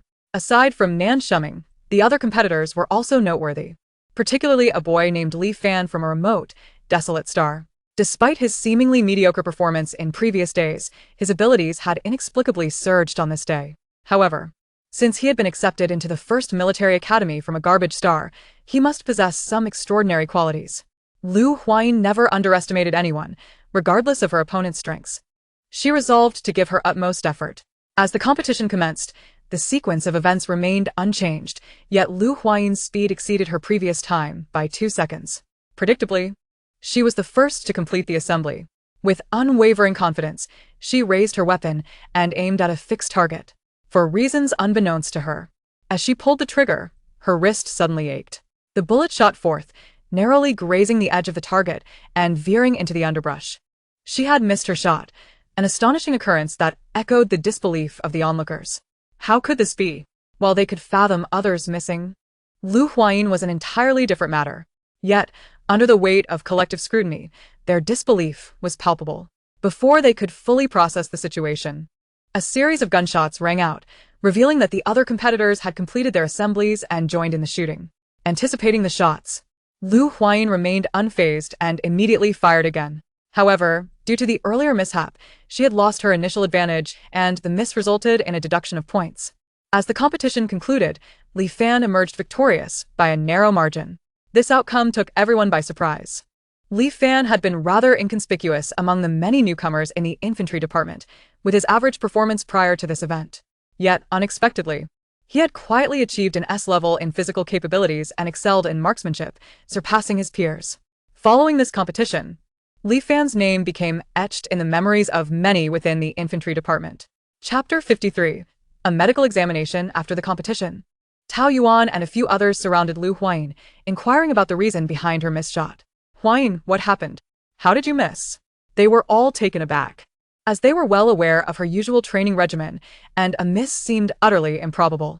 Perhaps I was simply too fatigued today, Huayin offered, rubbing her wrist and casually attributing it to exhaustion. Truth be told, she herself couldn't comprehend the sudden discomfort in her wrist, and fatigue was the most plausible excuse she could muster. If you're tired, you should head back to rest, Tao Yuan suggested, though she remained skeptical of Huayin's reasoning.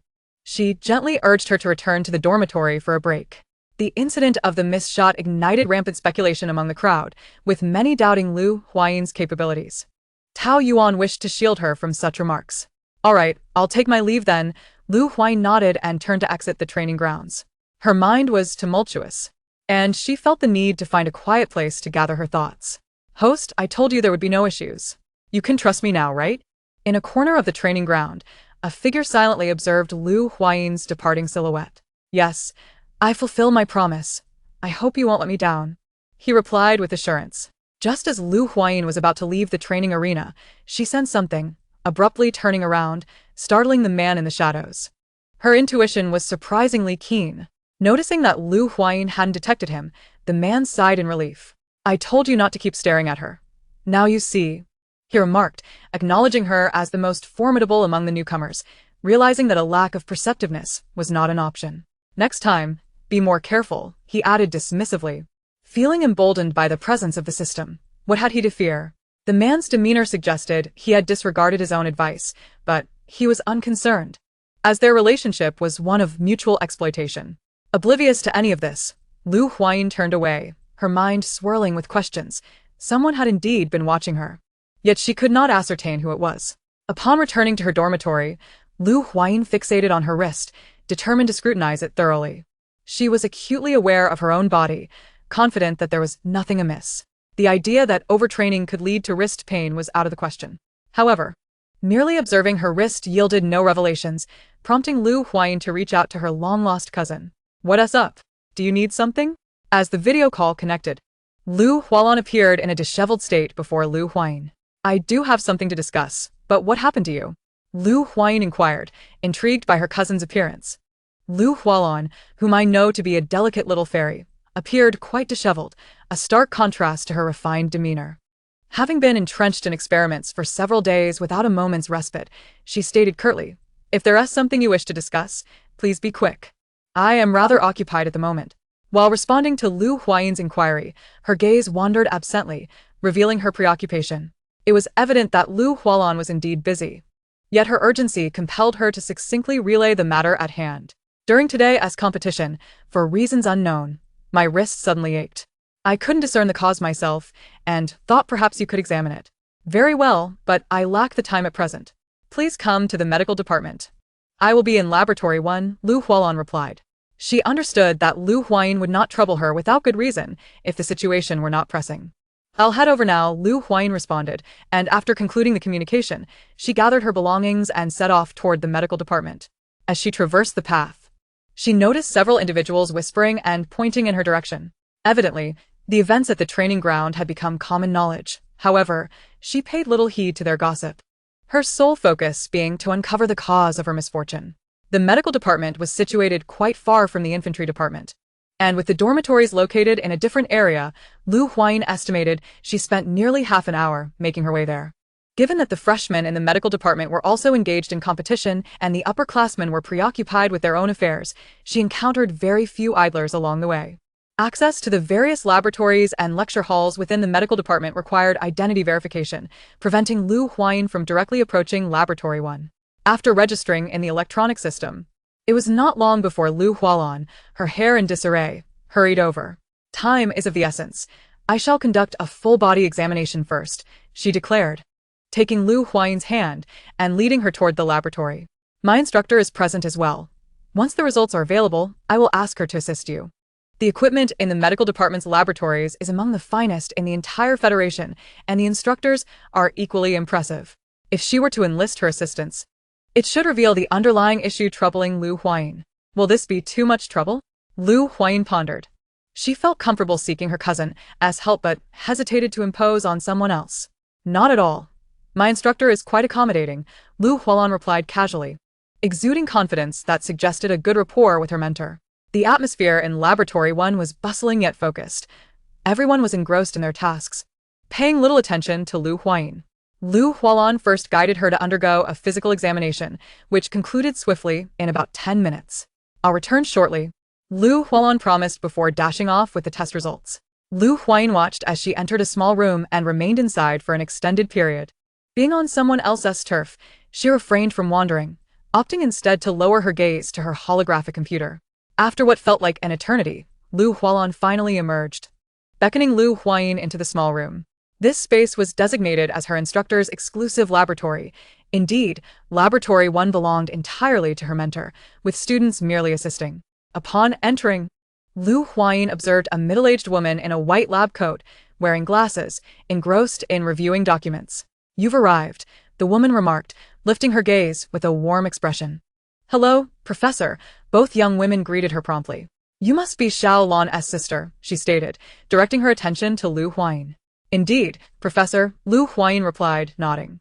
"I have reviewed your examination results. Your physical condition is quite commendable."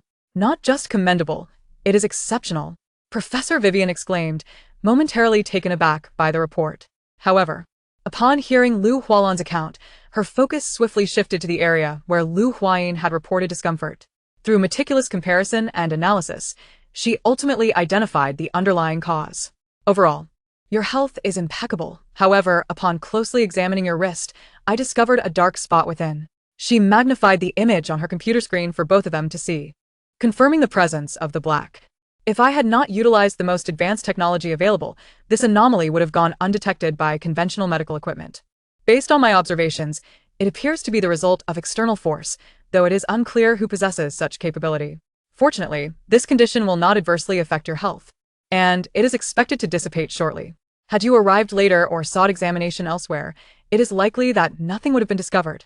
Thank you, Professor Vivian, Lu Huayin said solemnly, expressing her gratitude to both the professor and her cousin before departing. She pondered who might have inflicted this injury upon her, considering several suspects, yet lacking concrete evidence. Her suspicion gravitated towards Li Fan, the most likely perpetrator among the competitors, given his rapid advancement in skill and the potential for underhanded tactics. Lost in thought, she inadvertently arrived at the training ground, standing at the position where the earlier competition had taken place. She measured the area with her gaze, scrutinizing her surroundings for any clues, but ultimately found nothing.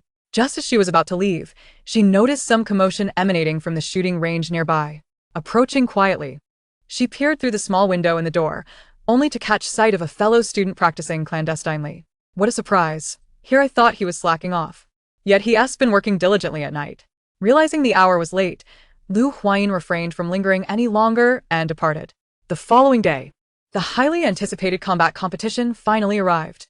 Early in the morning, the freshmen from the infantry department rose to engage in warm-up exercises. The competition format involved initial battles within their classes to determine the victors, followed by contests among those winners. After days of camaraderie, the students had developed a fair understanding of one another's capabilities. While they were aware of who might ultimately prevail, each was determined to fight to the finish. Lu Huayin's first match was against a classmate, a girl she did not know well despite their shared class. As the instructor called for the match to commence, both competitors sprang into action simultaneously. The female students in the infantry department were known for their formidable prowess. To compensate for their inherent physical disparities with their male counterparts, they trained even more rigorously. Such dedication ensured that those who remained were indeed among the elite. Lu, while I know I cannot surpass you, I shall give it my all, and I hope you will do the same, the girl, Rao Lan, declared earnestly. Of course, Lu Huayin replied with a raised eyebrow, affirming her commitment. Regardless of her opponent's prowess, she approaches each battle with utmost seriousness. The two engage with fervor, each blow landing with palpable force, nearly as if they were striking flesh. Lu Huayin maintains a relatively composed expression, while her opponent is on the verge of collapse. Ultimately, she executes a successful shoulder throw, pinning her adversary to the ground, thus concluding the bout. The skirmishes in the infantry class persist, with battles in other classes unfolding with equal intensity. Due to the expansive venue, matches within each class occur simultaneously. After the final results are determined, merely a morning has elapsed. Although the institution strives to promote equitable selection, it is universally acknowledged that the top position will inevitably emerge from among the several S-rank contenders. The disparity in physical capability across the ranks is immense, and a mere few days cannot bridge this gap. Only through sheer numbers might one hope to vanquish a few S-ranks, but this is evidently implausible. Having fought several rounds, Lu Huayin bears the marks of her exertions, and Tao Yuan advises her to visit the infirmary, only to be met with a refusal. If you neglect to seek treatment, others may, and you will be at a disadvantage. The difference between being injured and uninjured is substantial. It's unnecessary, Lu Huayin asserts. If I were to frequently visit the infirmary for minor injuries, I would develop a dependency over time. I do not wish for that, especially as I may find myself on the battlefield without medical resources to squander daily. Seeing Lu Huayin's resolve, Tao Yuan refrains from further persuasion, realizing her words would fall on deaf ears. After lunch, a brief respite is taken, and upon awakening, it is time for the afternoon matches. The same few individuals remain, but the format of the competition has changed. This is the moment for them to truly demonstrate their capabilities. The order of matches is still determined by a lottery, and though Lu Huayin is familiar with the first competitor, she does not know them personally. She is slated for the second match against Nan Shuming. As Lu Huayin enters the arena, Nan Shuming makes his entrance, his proud and haughty visage eliciting frenzied cheers from his adoring fans below. Nan Shuming! Nan Shuming! To Lu Huayin, this scene appears no different from that of a starstruck crowd. Any disparagement directed towards Nan Shuming is swiftly countered by his fervent admirers. However, the fervor of his female fans escalates to the point where they launch verbal assaults against Lu Huayin as well, hurling vicious insults intended to demean her. Yet, these individuals merely seek to vent their jealousy, for Lu Huayin is vying for the same position as their idol, and she holds the upper hand. During competitions, students from other departments are permitted to spectate. Those who are acutely aware of their impending defeat hastily conclude their matches and flock to this arena. Among the various departments at the First Military Academy, the infantry division is particularly alluring to female students. Whenever infantry students train, many females from other departments flock to observe. Fortunately, the school has few obsessive fans. Aside from a handful who fail to appreciate their educational opportunities, the majority are fervently absorbing knowledge. As Nan Shuming's fans vehemently disparage Lu Huayin, students from various departments discreetly distance themselves from the uproar. The battle commence. And both combatants unleash their techniques with such speed that they appear to leave after images. They exchange blows with vigor, yet as the bout progresses, a sense of helplessness begins to envelop her. In a moment of inattention, she receives a punch to the face, exacerbating the injury to her already bruised lip. Fortunately, the pain invigorates her slightly, and with fists clenched tightly, Lu Huayin seizes the opportunity as Nan Shuming attacks, executing a sweeping kick that sends him sprawling to the ground. Capitalizing on the moment, she advances to pin Nan Shuming down, using her knee to apply pressure and fracture his arm. A pained scream escapes him, which deeply troubles his devoted fans, who vociferously condemn Lu Huayin as malicious. After incapacitating Nan Shuming's arm, Lu Huayin swiftly retreats, evading his retaliatory strike. Nan Shuming performs a remarkable recovery, rising to his feet, although he maintains a facade of composure. The tremors in his arms and the beads of cold sweat on his brow reveal the gravity of the situation. Chapter 55. Returning home, the results of their contest are swiftly announced, with Lu Huayin emerging victorious, a conclusion anticipated by all, given her undeniable strength. Several subsequent matches follow, and, unsurprisingly, Lu Huayin remains undefeated. Thus, the selection for the infantry division's chief concludes, and based on the overall results, Lu Huayin successfully ascends to the position of chief. The burdens of military academy life are substantial. Mere moments after the election, they are plunged into a new cycle of training. Once all departments have selected their new students, the academy will host a freshman league. This event is set to be broadcasted live across the internet, primarily aimed at showcasing the spirit and demeanor of the new generation of military academy students. The specifics of the competition have yet to be disclosed, leaving everyone to speculate on its nature. After an intense training regimen, the weekend arrives. Although the First Military Academy maintains strict oversight, it still observes weekends, providing students with necessary respite. Having spent 2 weeks at the academy, Lu Huayin contemplates a visit home, hoping to inquire if her grandfather has any new directives. Though primarily she yearns for a breath of fresh air. Before departing, she checks with Lu Hualan about her plans to return, and upon receiving a negative response, Lu Huayin confidently commandeers Lu Hualan's aircraft to leave. However, upon exiting the school gates, she witnesses a captivating scene. The intertwining fates of supporting characters and protagonists are indeed peculiar. Her rare return home coincides with their presence. Yet it appears they are preoccupied and unable to acknowledge her. At the entrance of the Orlis Military Academy, a commotion unfolds, drawing a crowd. The focal point among them is a familiar face to Lu Huayin. Given that it is Sunday, a considerable number of students are entering and exiting the school, and the allure of a spectacle transcends age, even among youthful university students. Lu Huayin stealthily approaches and eavesdrops for a while, piecing together the events that led to this moment. It transpires that Bai Feifei, the supporting character, is the catalyst for the current situation. Owing to Boss, they have all gained admission to the Orlis Military Academy. Yet upon arrival, they realize the narrowness of their previous perspectives. Had Boss's family not encountered misfortune, he might have leveraged the connections of the Weiler family's offshoot to secure a modicum of status.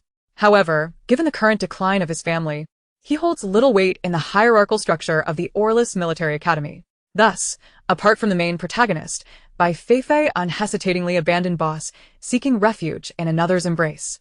The scene unfolding now is a direct result of Boss's desperate attempts to win Bai Feifei back. Feifei, I am aware that your circumstances have compelled you to act as you have. If you would only return to my side, I would undoubtedly extend my forgiveness. Boss attempted to grasp Bai Feifei's hand, but was swiftly intercepted. Bai Feifei remained silent, yet her new boyfriend vociferously declared, "Just take a look at yourself. How dare you compete with me for a woman?" With that, he sought to find someone to teach Boss a lesson, only to be halted by Bai Yanran. She spread her arms, positioning herself before Boss, her eyes glistening with tears as she implored, "Classmate Luo, could you please spare Boss?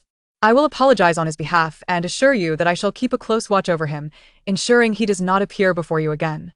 Classmate Luo cast a wary glance at the dark-faced man beside him, ultimately gesturing for them to leave post-haste. He was not timid. Rather, he felt pity for Bai Yanran, a mere girl, which led him to grant them clemency. Very well, for your sake, I shall allow him to go this time. But do not let him cross my path again. Otherwise, I shall strike him every time I see him. After uttering this, he cast a disdainful glance at Boss, dismissively muttering, useless. Boss clenched his fists, his eyes aflame with fury, almost ready to confront classmate Luo, but Bai Yanran intervened just in time. She turned to classmate Luo, expressing her gratitude. Thank you for sparing Boss. Classmate Luo ignored her, snorting coldly as he wrapped his arm around Bai Feifei's waist and departed.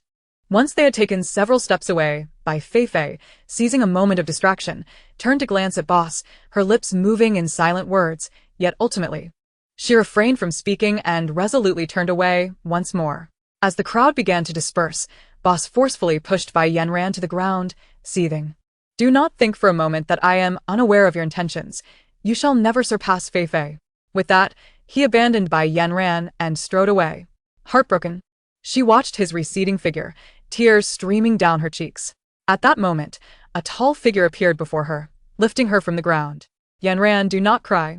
He is not worth your tears.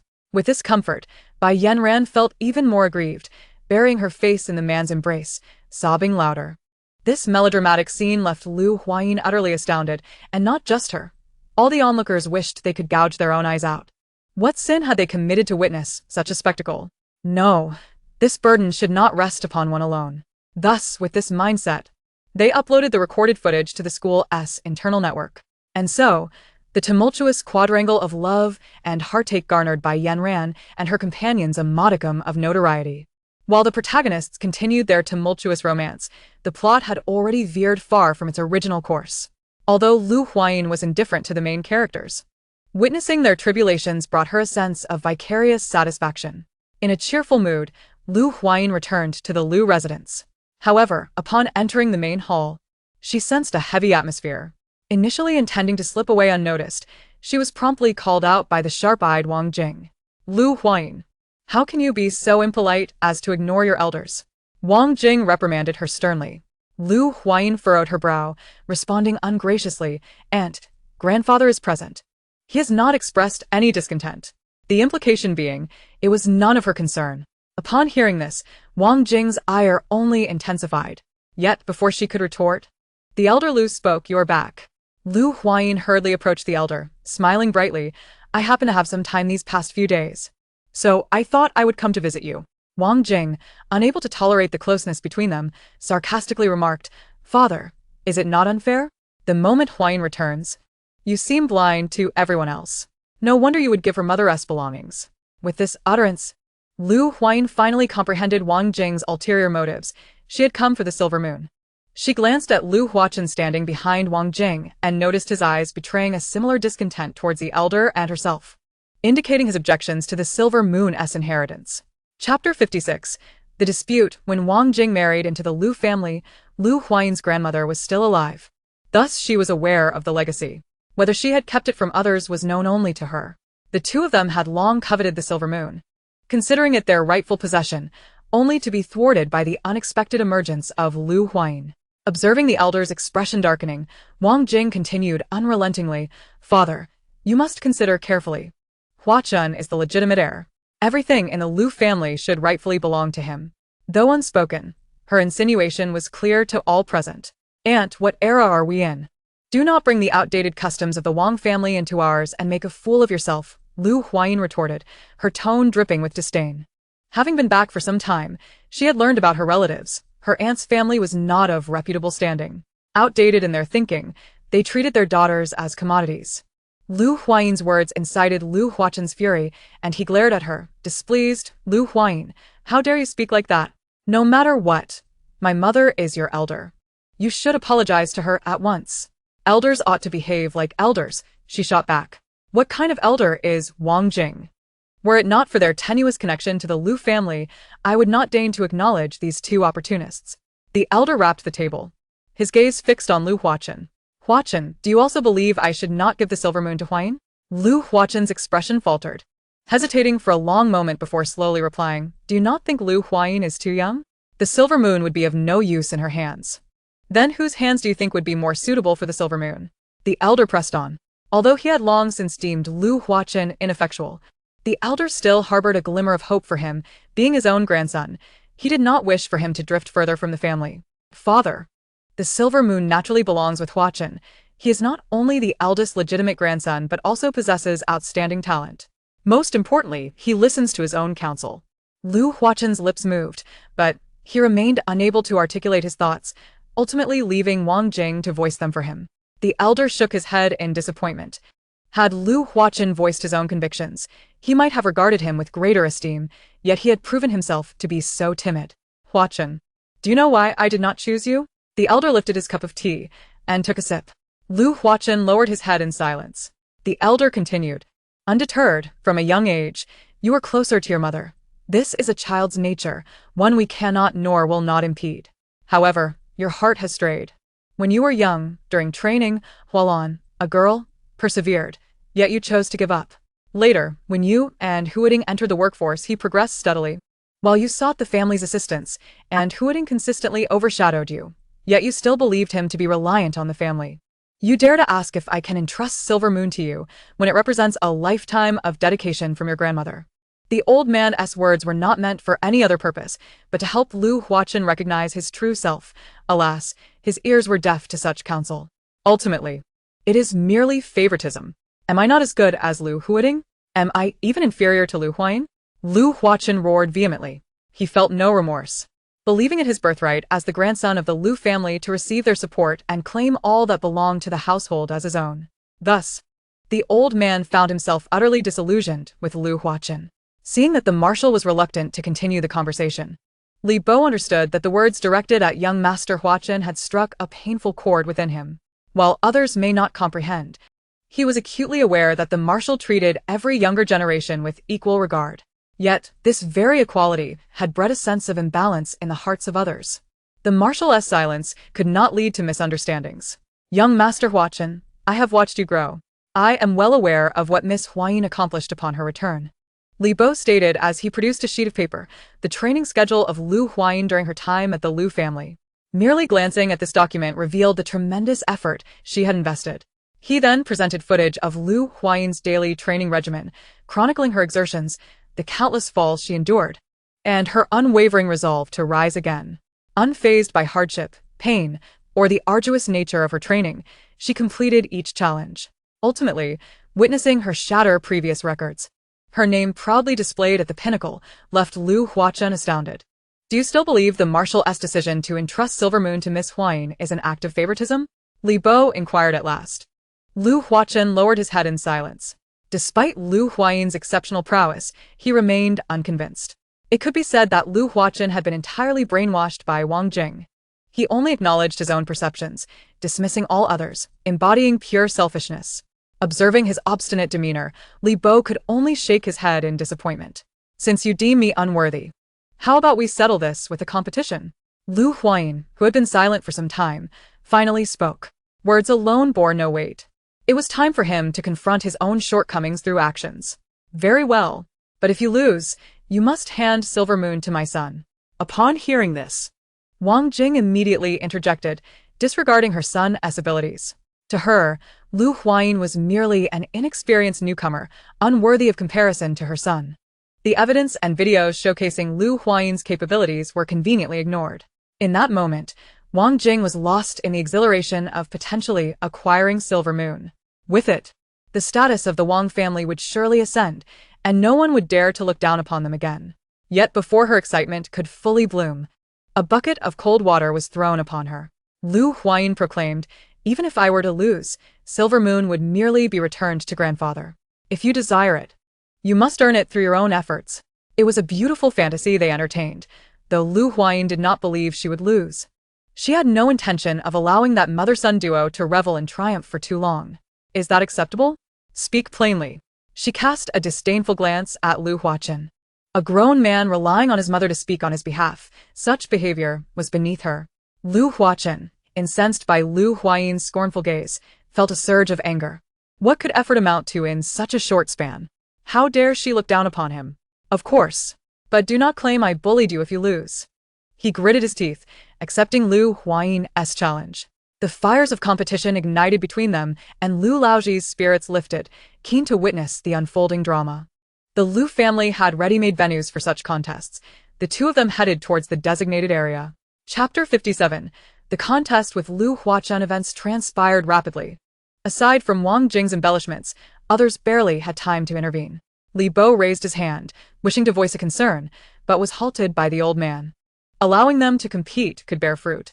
Since he had chosen Lu Huayin and she had accepted, she must face the challenges that lay ahead. If she could not handle Lu Huachen, it was better to abandon the endeavor altogether to avoid wasting everyone's time and energy. Sighing and understanding the martial implications, Li Bo relinquished his attempts to dissuade them. The two arrived at the training grounds, attracting the attention of many onlookers. The training grounds had always been a hub for the Lu family, and with the news of the impending match between the two young heirs, nearly everyone with a moment to spare had gathered to witness the spectacle. As they prepared to engage, whispers of speculation filled the air. Who do you think will win? Huayin or him? The bias in their tone was unmistakable. Since her arrival, Lu Huayin had mingled effortlessly with the family, fostering camaraderie despite the brief time spent together.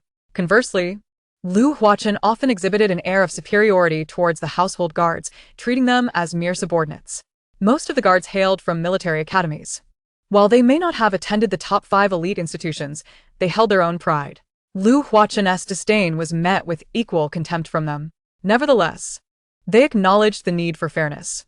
Despite her youth, Lu Huayin's capabilities were not to be underestimated. Yet, how formidable is Lu Huachen, who has seen the battlefield, and is many years her senior? But we have witnessed Lu Huayin's prowess. I dare say she is not inferior to Lu Huachen. Since his graduation, he has not returned often. Do you know his current level of skill? No. Enough. The contest is about to begin. As this was uttered, the crowd's attention was captivated by the two figures in the center. On the arena, Lu Huayin and Lu Huachen stood at opposite ends. One bore a serious expression, while the other wore a sneer. Though Lu Huayin projected confidence, an undercurrent of pressure coursed through her veins.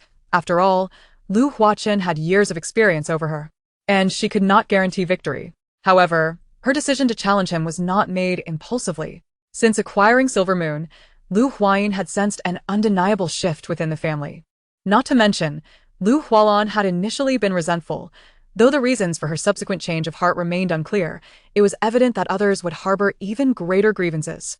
Lu Huachen's current demeanor spoke volumes, yet it also presented Lu Huayin with an opportunity to set an example. If she could triumph over Lu Huachen today, it would likely quell tensions for an extended period. Lu Huayin, if you concede now and relinquish Silver Moon, I shall overlook past grievances, Lu Huachen declared, his arrogance swelling. To him, Lu Huayin was merely a young girl. No matter her dedication to training, he was convinced she could never surpass him. Age is indeed a significant advantage. And moreover, my physical prowess has long since surpassed the S rank. Lu Huayin, as a newcomer, stands no chance against me. Observing the expressions on our faces, the crowd began to worry for Lu Huayin. Yet, there are always a few sycophants in the masses, shamelessly lauding Lu Huachen. I must say, Lu Huayin is merely a naive girl. How could she possibly compare to young Master Huachen? It is best not to embarrass oneself further. Indeed. Who does not know that young Master Huachen is the heir of the Lu family? The intricacies of the Lu family affairs are known to only a select few. The household guards remain oblivious. Enough idle chatter. If a fight is to occur, let it commence. Lu Huayin has no desire to listen to his incessant prattle. Very well. Do not lament later. With that, he launched the first strike against Lu Huayin. Neither party wielded weapons, opting instead for the most primal form of combat to determine the victor. Lu Huachen, having experienced the battlefield, executed each move with lethal precision, exuding an aura of menace. Every attack targeted Lu Huayin's vital points, yet she was undeterred, her speed reaching its zenith, causing Lu Huachen to find no flaw in her evasions or counterattacks. However, her lack of experience ultimately led to a misstep, resulting in her being struck by Lu Huachen's fist. Lu Huayin narrowly avoided a critical blow, but she fell to the ground, violently coughing up blood. Seizing the moment, Lu Huachen pursued her, intent on finishing her off. Lu Huayin's complexion turned pale, her weakness evident. The spectators who had backed Lu Huachen began to revel in the anticipated outcome, boasting that young Master Huachen would undoubtedly triumph, dismissing Lu Huayin as insignificant for daring to challenge him. Let's not forget, she is the granddaughter of a marshal, one remarked. And what of it? She simply lacks skill. Must I remain silent?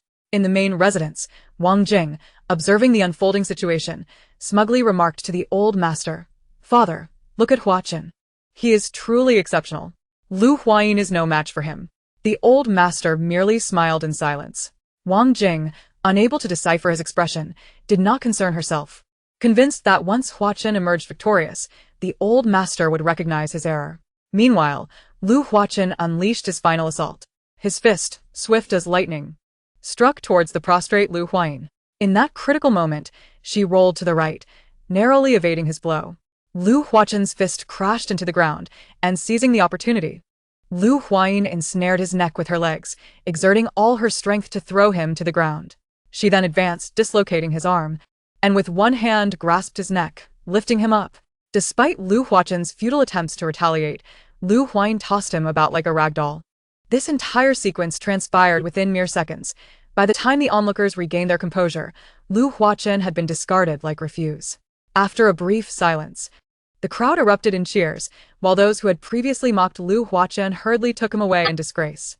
The contest concluded, and Lu Huayin had successfully established her authority before the spectators, undoubtedly instilling trepidation among the other members of the Lu family. The Lu family does not reserve inheritance solely for the direct line.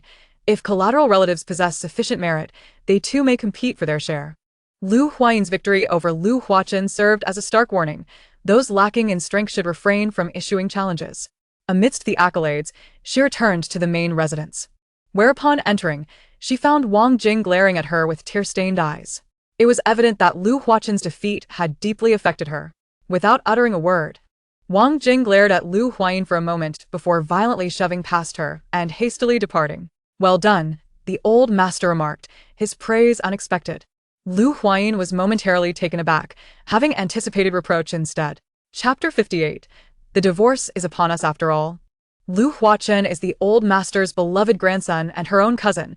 It is rather inappropriate for her to have stripped him of his dignity in front of others. Fortunately, the old master did not blame her, and thus, Lu Huayin allowed herself to bask in his commendation. Uncle Li approached, presenting a document to Lu Huayin, saying, "Miss, this is a gift from the marshal." Lu Huayin accepted it with surprise, opening it to reveal, to her astonishment, a transfer agreement for 2 agricultural planets.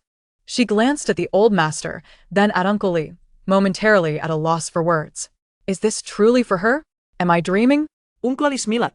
These 2 agricultural planets were originally under the marshal's name and have now been transferred to you. Is this true? Lu Huayin blinked in disbelief. Her expressive eyes seemed to communicate her inquiries as she looked at the old master. Seeing her reaction, the old master could not help but chuckle, nodding in affirmation. "Hooray!" Lu Huayin exclaimed, jumping for joy. "Thank you, Grandpa. I am utterly elated." She would no longer need to worry about financial matters. Tears of joy threatened to spill from her eyes. "This is what you deserve," the old master replied. "As the future heir of the Lu family, It is essential to possess some assets. after all, it is no wonder that Wang Jing and Lu Huachen covet the position of the Lu family's heir. The significance of the silver moon is undeniable. Even the old master's generous gesture would be enough to incite their envy. Now elevated to the status of a budding affluent individual, Lu Huayin felt no residual pain from her injuries inflicted by Lu Huachen. She eagerly approached the old master, showering him with affectionate words that brought a smile to his face. Observing this heartwarming scene, Uncle Li's smile widened. No one could rival Lu Huayin's ability to flatter the marshal. However, this idyllic moment was soon interrupted as Lu Qingshan stormed in, visibly enraged. He turned to the old master, his voice low and serious. "Father, I want a divorce." The declaration struck like a thunderclap, leaving Lu Huayin utterly bewildered. What on earth? Why the sudden desire for divorce? Having just returned, she was not well versed in the family's affairs and chose to remain silent, shrinking into the background without expressing any opinion. The old master remained quiet for a long while before finally sighing, "You decide for yourself. These years have been a burden on you." The Wang family was adept at masquerading their true nature. Initially, the Lu family was unaware of their facade, and thus Lu Qingshan and Wang Jing's marriage appeared harmonious. However, as the years progressed and Wang Jing bore 2 grandsons for the Lu family, their true colors became evident. Out of a sense of obligation, the old master could not impose strict control, leaving Lu Qingshan in a difficult position. With a strong sense of right and wrong, he valued the family's reputation and would never allow the Wang family to exploit the Lu name for their own gain. The obstruction and refusal ultimately led to discord within the family. Wang Jing cried and caused a commotion, prompting Lu Qingshan to contemplate divorce, which led her to seek the elder's intervention. Thus, the situation dragged on for several years, but today the elder finally relented. "Thank you, father," she exclaimed before hastily departing. After Lu Qingshan left, the elder's mood soured considerably. Lu Huayin contemplated comforting him but noticed Uncle Li shaking his head, indicating that he preferred solitude. The atmosphere lingered in a tense silence for a moment before the elder rose and retreated to his study. Lu Huayin did not linger, leaving the main residence. She had intended to inquire about her second uncle's situation, but seeing Uncle Li's evident preoccupation, she opted to message Lu Hualan instead. Shortly after sending the message, a video call from Lu Hualan came through. "What's going on? Is it true that uncle and aunt are really getting divorced?" In the video, Lu Hualan's expression was animated, wholeheartedly endorsing the prospect of her uncle and aunt's separation. "Yes, it's true. I heard it with my own ears." Lu Huayin nodded in affirmation. "That's absolutely splendid," Lu Hualan exclaimed, nearly bouncing with joy. Had she not been in the laboratory, she would have lost all restraint. Confused by her exuberance, Lu Huayin inquired, "Why are you so pleased about uncle's divorce?" "Oh, you have no idea what aunt has done." Lu Hualan's eagerness to share surged forth as she recounted all of Wang Jing's misdeeds. Upon hearing this, Lu Huayin clenched her fists in indignation, exclaiming, "How could she act that way?" Lu Hualan continued, growing increasingly incensed. "Before you returned, she actually suggested introducing me to her nephew. You wouldn't believe it, her nephew is the epitome of laziness, utterly useless." Fortunately, her father had returned just in time, and whatever he did seemed to have silenced Wang Jing from making further disparaging remarks in Lu Hualan's presence. By the end of her tirade, Lu Hualan was so disdainful that she could scarcely bring herself to refer to Wang Jing as aunt, showcasing her profound dislike. Having absorbed the context of the situation, Lu Huayin felt an overwhelming desire to take Lu Qingshan's place in the divorce. After exchanging a few more words, they concluded the video call. Resolved not to meddle in the affairs of her elders, Lu Huayin retreated to her laboratory to tinker with her projects. She planned to devise something that would bring Wang Jing a measure of discomfort. Once she completed her tasks, she remembered an important matter she had neglected to address. After acquiring the silver moon, she had learned that it was a keepsake from her grandmother, prompting her curiosity about any notes her grandmother might have left behind.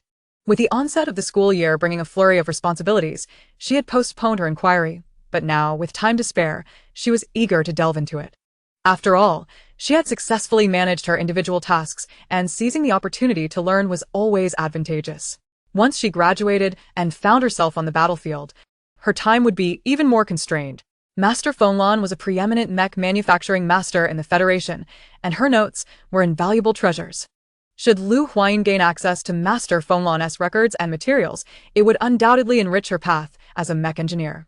She wondered if Uncle Li was available at present. Tentatively, she sent a message, and to her surprise, Uncle Li responded swiftly, inviting her to the main residence. After a brief period of tidying herself, Lu Huayin returned to the main house.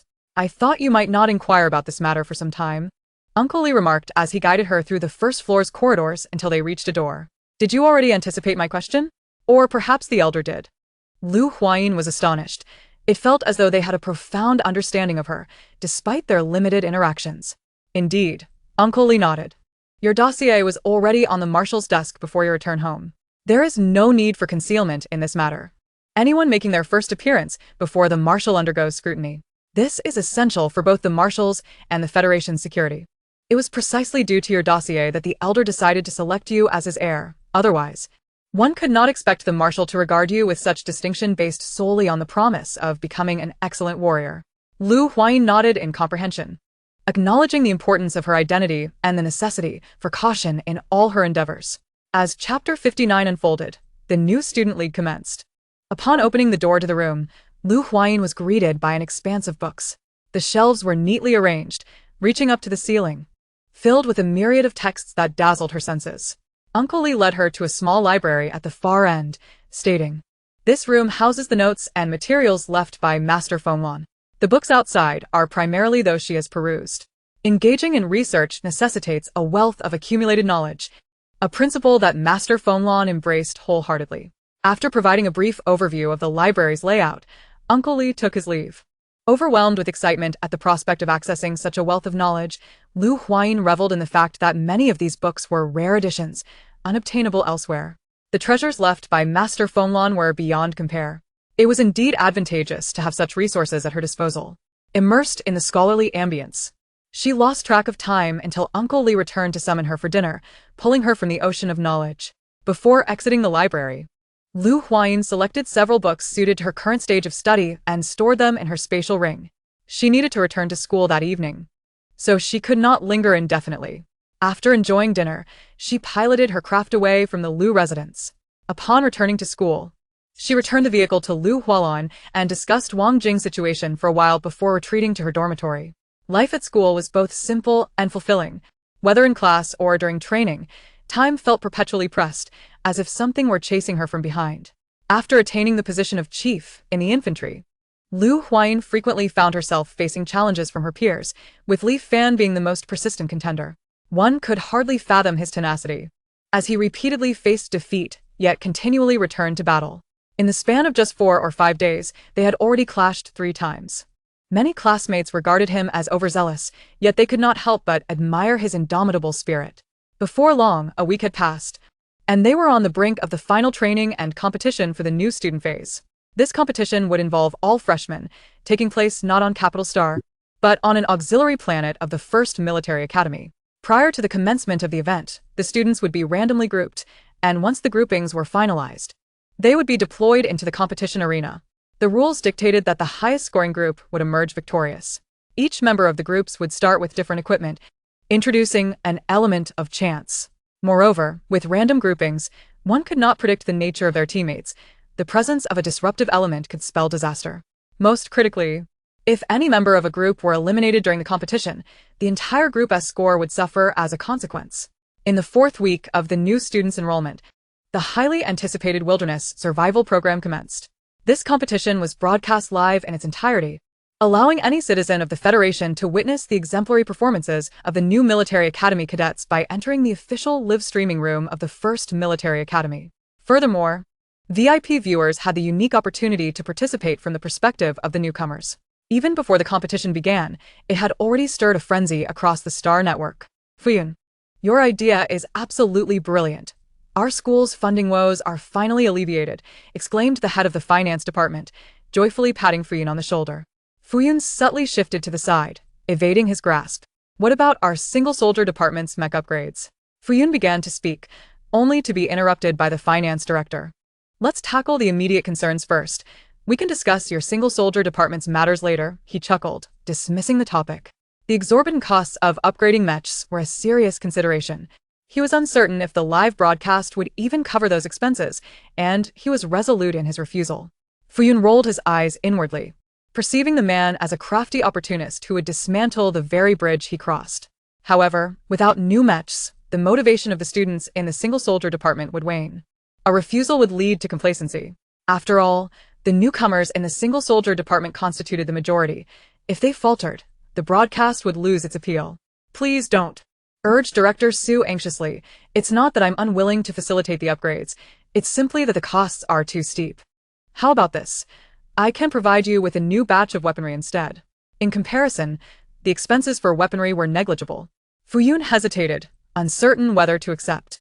I need to consult our dean first. All right, make it quick. Once this opportunity passes, we might end up without even the new weaponry, Su pressed. Huayin exited Su's office, only to return shortly after. Our dean has agreed, but our training grounds require renovation. No problem at all, Su responded promptly, understanding that the renovation costs would be manageable. However, upon later reviewing the various expenses associated with the renovations, he found himself regretting his earlier decisions. Don't ask, regret is all I can say. As the competition approached, the newcomers boarded the Academy's starship en route to the affiliated planet. This planet, a small asteroid not far from the capital star, boasted dense vegetation and towering trees. making it an ideal habitat for exotic beasts. Much of the exotic meat served in the Academy's cafeteria originated from this location. Besides the extensive farms and ranches established by the first military academy, the remainder of the planet was a pristine jungle, a veritable paradise for the exotic fauna. The new cadets would be deployed to various locations within the forest. Prior to their descent, all personal belongings would be confiscated, leaving them with only a large backpack provided by the academy. Huayin felt an unsettling apprehension regarding her teammates should she eliminate a troublesome team member upon encountering one, or allow them to wreak havoc. As the moment arrived, the newcomers were blindfolded and pushed off the starship. Family who understands. As soon as I entered the live stream, I saw a student fall into the mouth of an exotic beast. Haha, I saw that too. What terrible luck. Hahaha.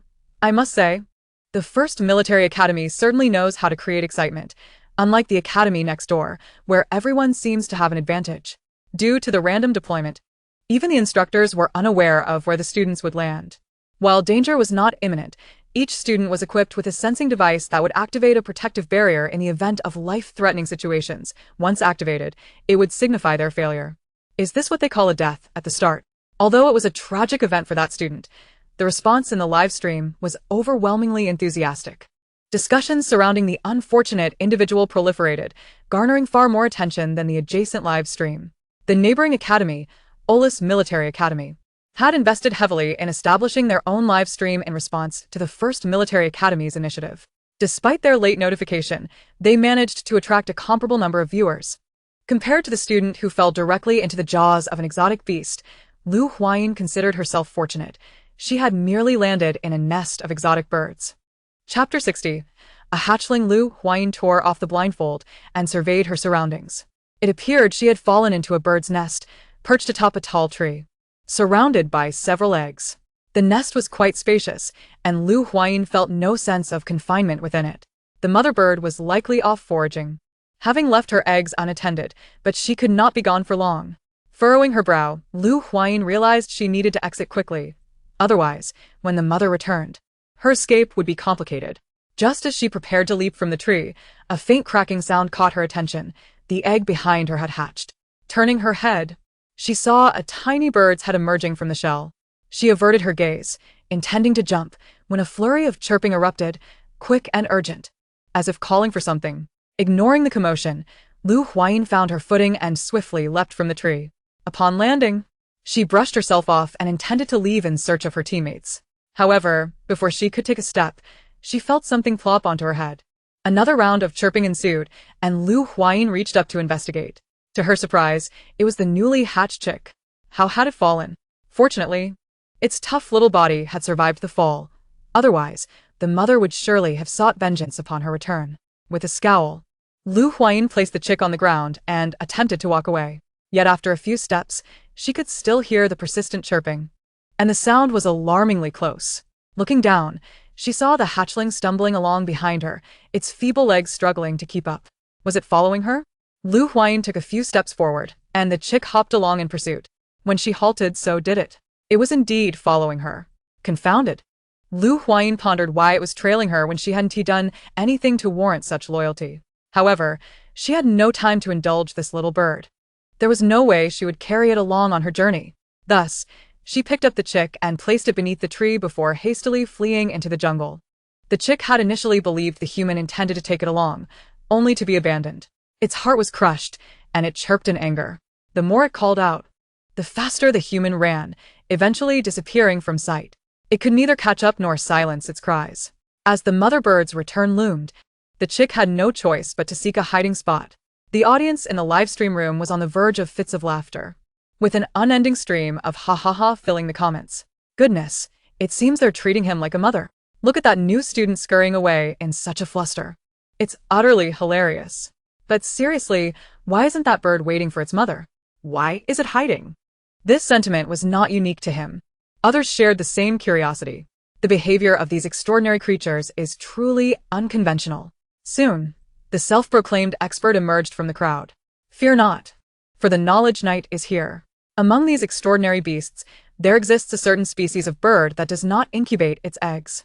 Instead, it must place its eggs in the nests of other birds. The eggs appear similar, making it difficult for the adoptive bird to detect them. However, once hatched, the appearance of this bird markedly differs from others, necessitating a swift departure from the nest. Birds that fail to escape in time risk being devoured by the enraged adoptive mothers, resulting in a notably low survival rate for this rare species. Thank you. Knowledge, Knight. The comments in the live stream overflowed with expressions of gratitude. Having distanced herself from that scene, Huayin gradually came to a halt. After locating a relatively safe spot nearby, she activated her wristband to check her teammates' positions. Each newcomer participating in this competition was equipped with a smart wristband, primarily to monitor the locations of their teammates. In later stages, the positions of the top 10 squads would also be displayed. Her teammates were indicated by small green dots, with 5 of them clustered closely together, suggesting they were not far apart and were gradually converging. After reviewing her teammates' positions, she removed her backpack to inspect its contents. The instructor had indeed not been jesting. The items within were astonishingly random. As a combat specialist, Huayin had surprisingly drawn bandages, external injury ointment, and a scalpel. These items were neither the worst nor the best, falling somewhere in between. Who understands the joy of unboxing? Ida. Someone had just unearthed a beam sword. How fortunate. Envious JPG. Laughing so hard I know the person you're talking about. He can't even wield a beam sword properly. This young lady is quite lucky to have drawn a complete medical kit. Return upstairs. As a combat specialist, a dagger would serve her better than a medical kit. The live stream of the first military academy utilized a split-screen format, allowing viewers the freedom to select what interested them most. However, with such a vast audience, aside from a few fixed positions, the views would occasionally shift. Furthermore, the management would adjust the duration of certain streams based on the popularity of specific newcomers among the viewers. If a particular newcomer garnered significant interest, they could secure a fixed position. After stowing the bandages and ointment back in her backpack and concealing the scalpel in her sleeve for easy access in case of danger, Huayin set off with newfound confidence. Towering trees shielded the sunlight from above, and the ground was littered with dry branches and leaves, leaving imprints with each step. In her previous haste, Huayin had merely assessed the danger and dashed forward. Now, as she continued her journey, she noticed her shoes were marred with dirt. Had it not been for their waterproof nature and the protection of her pants, her calves would surely have been wet. With a renewed sense of purpose, Huayin proceeded at a more measured pace, mindful that there was no immediate danger and wishing to avoid overshooting her teammates. After walking approximately a kilometer, she sensed some movement ahead to her left. With a swift leap, she effortlessly ascended a tree, using the foliage as cover. She cautiously peered towards the source of the commotion. Alas, the dense trees obscured her view, and even from her elevated position, she could only glimpse a small area nearby. Uncertain whether it was her teammates or something else, she noted that the small green, representing her on the wristband, was nearly overlapping with her teammates. Thus, she felt it more likely that they were indeed her allies. After about 5 minutes, a figure cautiously came into view. As Huayin recognized the individual's equipment, her anger flared. The person was clad in a full set of protective gear and wielded the most advanced 85-type energy gun.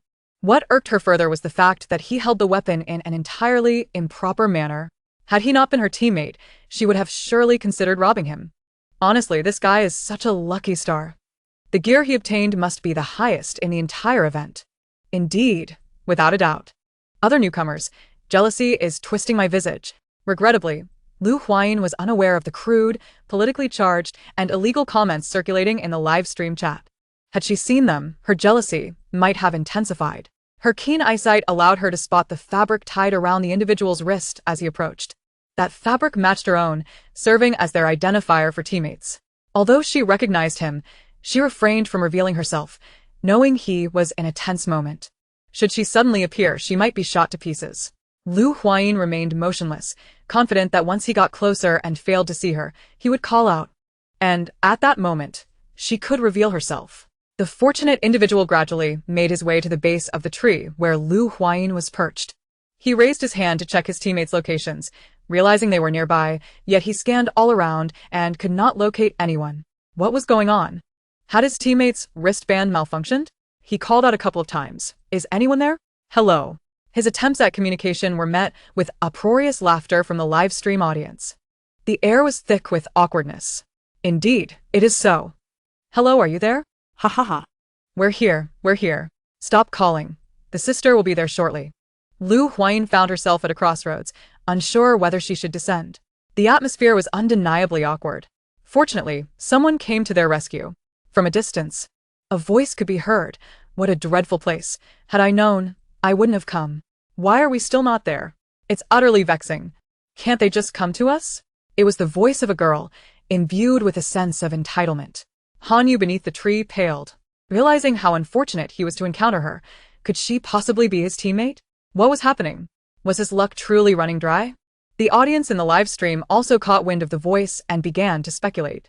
From the tone, she seems rather difficult to deal with. Another spoiled young lady. Don't even get me started. I just came from her live stream, and goodness, she was unbearable. The viewers harbored a decidedly negative impression of this young lady. And to maintain the audience's favorable view of the first military academy, the administrators had even switched off her live stream. However, she has now made her appearance in Huayin's live streaming room, and they cannot be separated, as this is one of the fixed positions.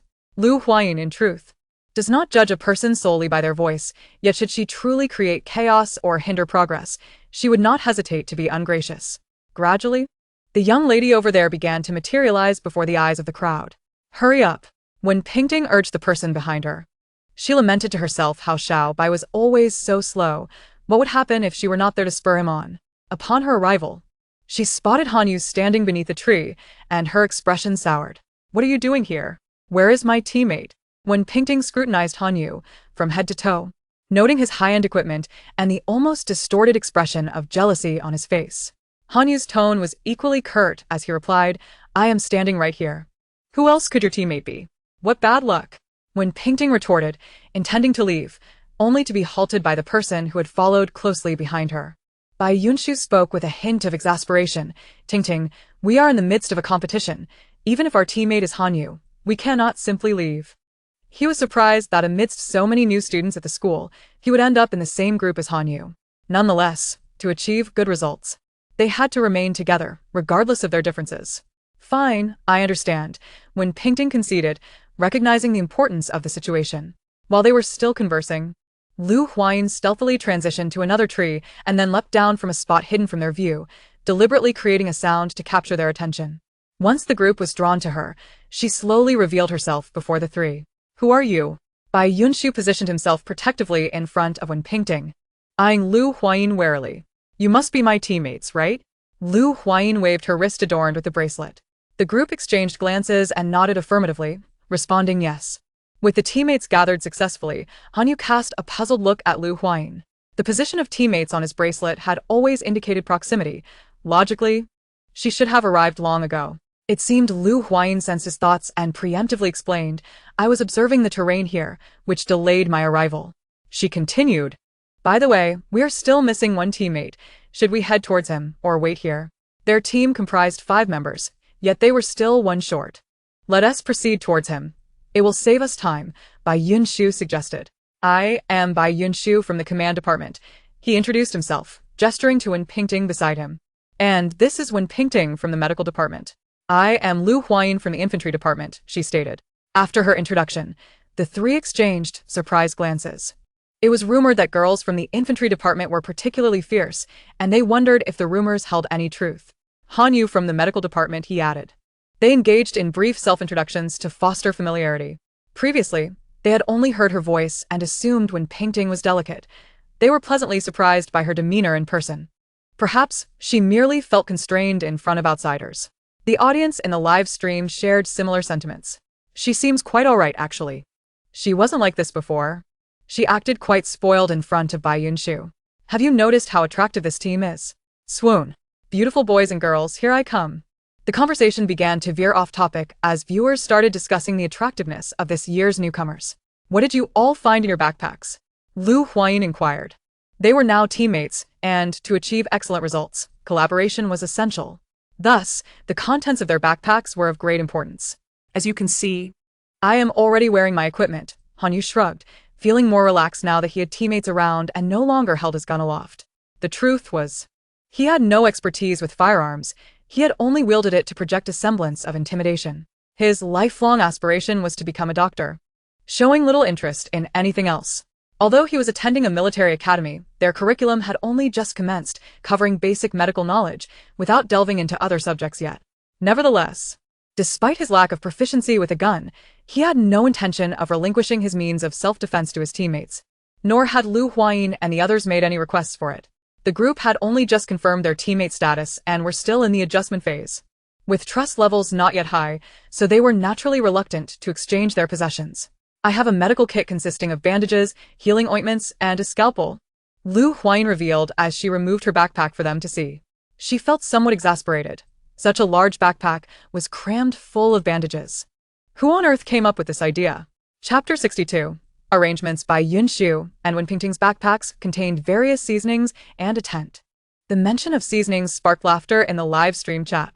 Folks, I'm dying of laughter. That good person packed seasonings. Let us be clear. This is a competition, right? The first military academy is about wilderness survival, while the neighboring military academy is like a vacation. It's like heaven and hell. The worst equipment at the neighboring military academy is even better than the best equipment at the first military academy. If the two military academies were to compete together, I reckon the first military academy would be wiped out in less than a day. It wasn't a matter of the first military academy lacking capability. Rather, the Orlis military academy's equipment was simply superior. This highlighted the disparity between technical players and those who had heavily invested in resources. As both military academies commenced live streaming simultaneously and were situated opposite each other, discussions surrounding them on the Star Network remained fervent. Huayin glanced at the tent and seasonings in the hands of the two, offering an awkward smile. Ha, quite good. Quite good. The tent was indeed useful, and the seasonings could be of some benefit, at least alleviating concerns about the flavor of their food, provided someone among them could cook. After sharing their existing supplies, they began to strategize on how to accumulate points. There were two methods for earning points. One was by hunting exotic beasts, and the other was by eliminating fellow students. The highest level of exotic beast here was S-Class. If armed, Huayin could manage them alone. However, S-Class and above exotic beasts were exceedingly rare, and they might not encounter any. Conversely, those below S-Class were relatively common. Killing an S-Class exotic beast could yield 100 points, an A-Class 50 points, a B-Class 30 points, a C-Class 10 points, while beasts below C-Class did not confer any points. Eliminating a fellow student would grant each participant 10 points. If an entire group was eliminated, all their points would transfer to the group that carried out the elimination. Resource exchange points were established within the forest, and proximity to these points would trigger notifications on their wristbands. At these exchange points, points could be traded for supplies, including weapons, food, maps, and more. As Bai Yunshu is the leader of the team, everyone temporarily adheres to his directives. Our foremost objective at present is to accumulate points. Otherwise, even if we encounter a resource exchange point, we will lack the necessary points to procure anything. Bai Yunshu succinctly outlined their operational goals and sought an open area, where he marked their traversed path with branches. Huayin, standing nearby, also connected her own trajectory with his. Currently, our activity range is limited to this, and I will provide further details once we venture out more. Mapping is a fundamental course for every student in the command department. Although the semester has only recently commenced, they have already begun their studies. Bai Yunshu possesses considerable talent and a strong learning aptitude, enabling him to construct a simple map model. However, lacking suitable tools, he can only sketch on the ground. Wenpingting, who accompanies Bai Yunshu, has traversed the same path as him. Therefore, after Huayin completes her drawing, the trio's gaze shifts to the bewildered Hanyu. What about yours? Wenpingting inquires with a tone lacking in kindness. Hanyu, feeling embarrassed, scratches his head. He had been too preoccupied with locating his teammates to pay attention to his own route. I apologize, I wasn't paying attention. His demeanor reflects a sincere acknowledgement of his oversight. Huayin refrains from commenting, recognizing that not everyone can accurately retrace their steps, especially in a forest dense with trees that easily leads one astray. How can you be so foolish? You can't even remember a simple path. Wenpingting scornfully gestures at Hanyu, her finger nearly prodding his head. Hanyu, feeling guilty, chooses not to retort, knowing that a few words of reprimand will not cost him dearly. The silence lingers, and after a brief moment of complaints from Wenpingting, she relents. I did not encounter any beasts where I landed, but judging by the sounds, there should be a stream nearby. In my haste to find Wenpingting, I did not investigate further. However, typically areas with water sources attract beast activity. If we cannot locate other beasts, We might consider exploring that area. Alright. Let us mark it for now, and discuss further once we find our teammates. Huayin nods in agreement. The prolonged absence of their last teammate raises concerns about potential mishaps. Under normal circumstances, Huayin would not abandon any of her comrades, especially since points are at stake. The place where I landed was a beast's den. It had ventured out to forage. Uncertain of its strength, I chose to leave.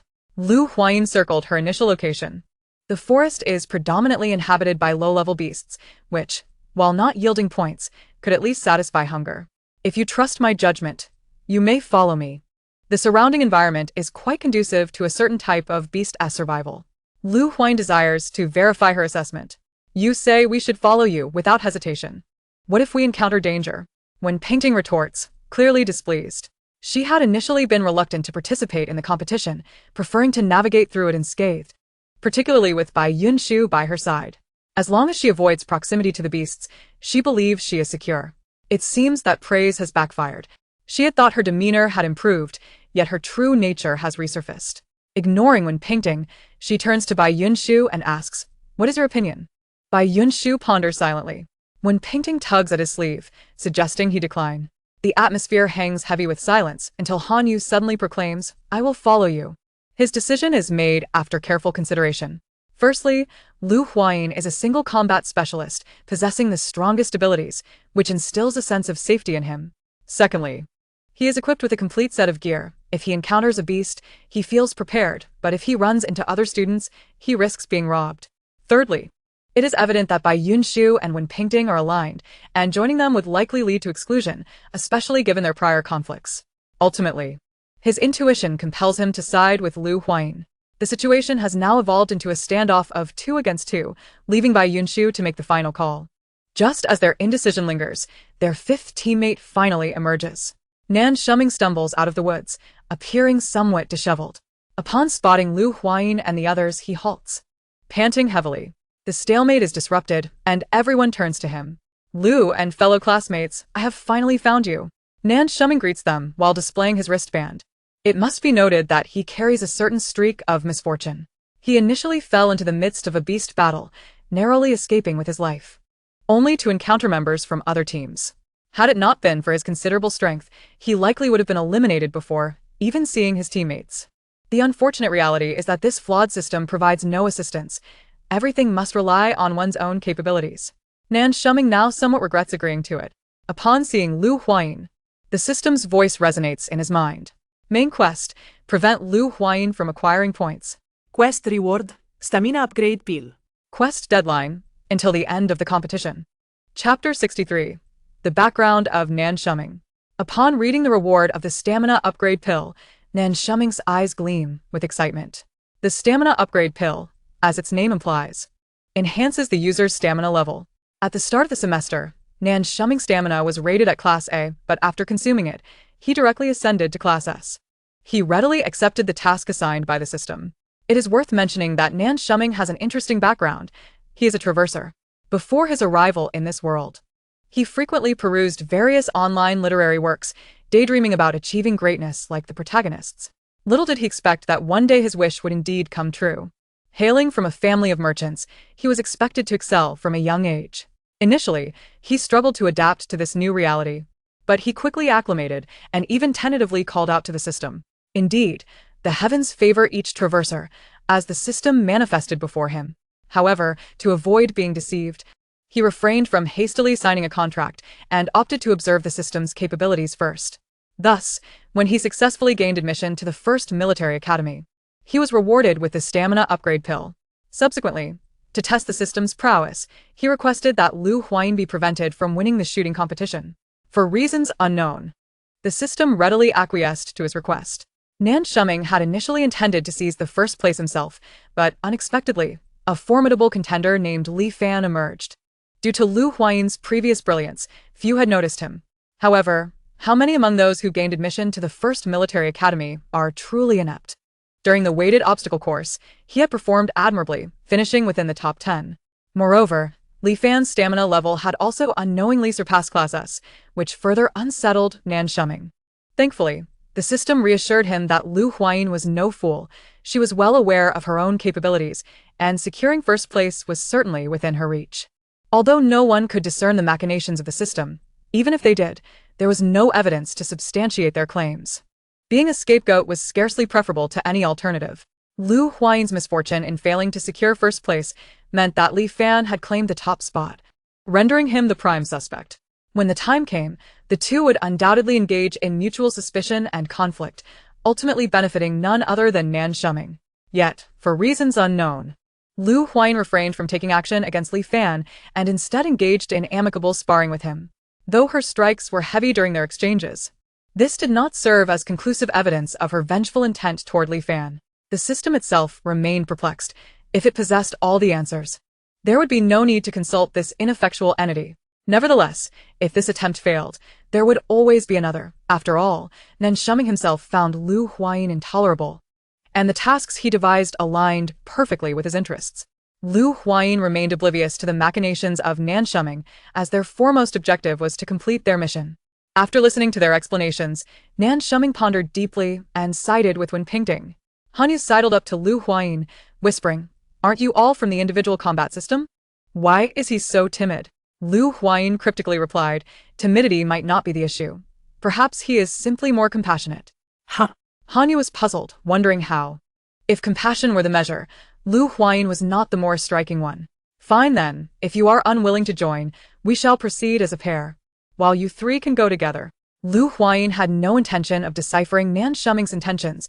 She was determined to amass her points unimpeded. With that, she prepared to depart. Wait. Bai Yunshu called out to Huayin, "We will accompany you." His we referred, of course, to Wen Pingting. Previously, he had leaned towards Huayin's suggestion, but if Wen Pingting insisted, he would side with her. However, with the enigmatic Nan Shuming now present, he swiftly resolved that they should all proceed together. Huayin chose to disregard their entanglements, simply stating, "If you wish to follow, then do so." With that, she led the way deeper into the forest, with Hanyu closely trailing her.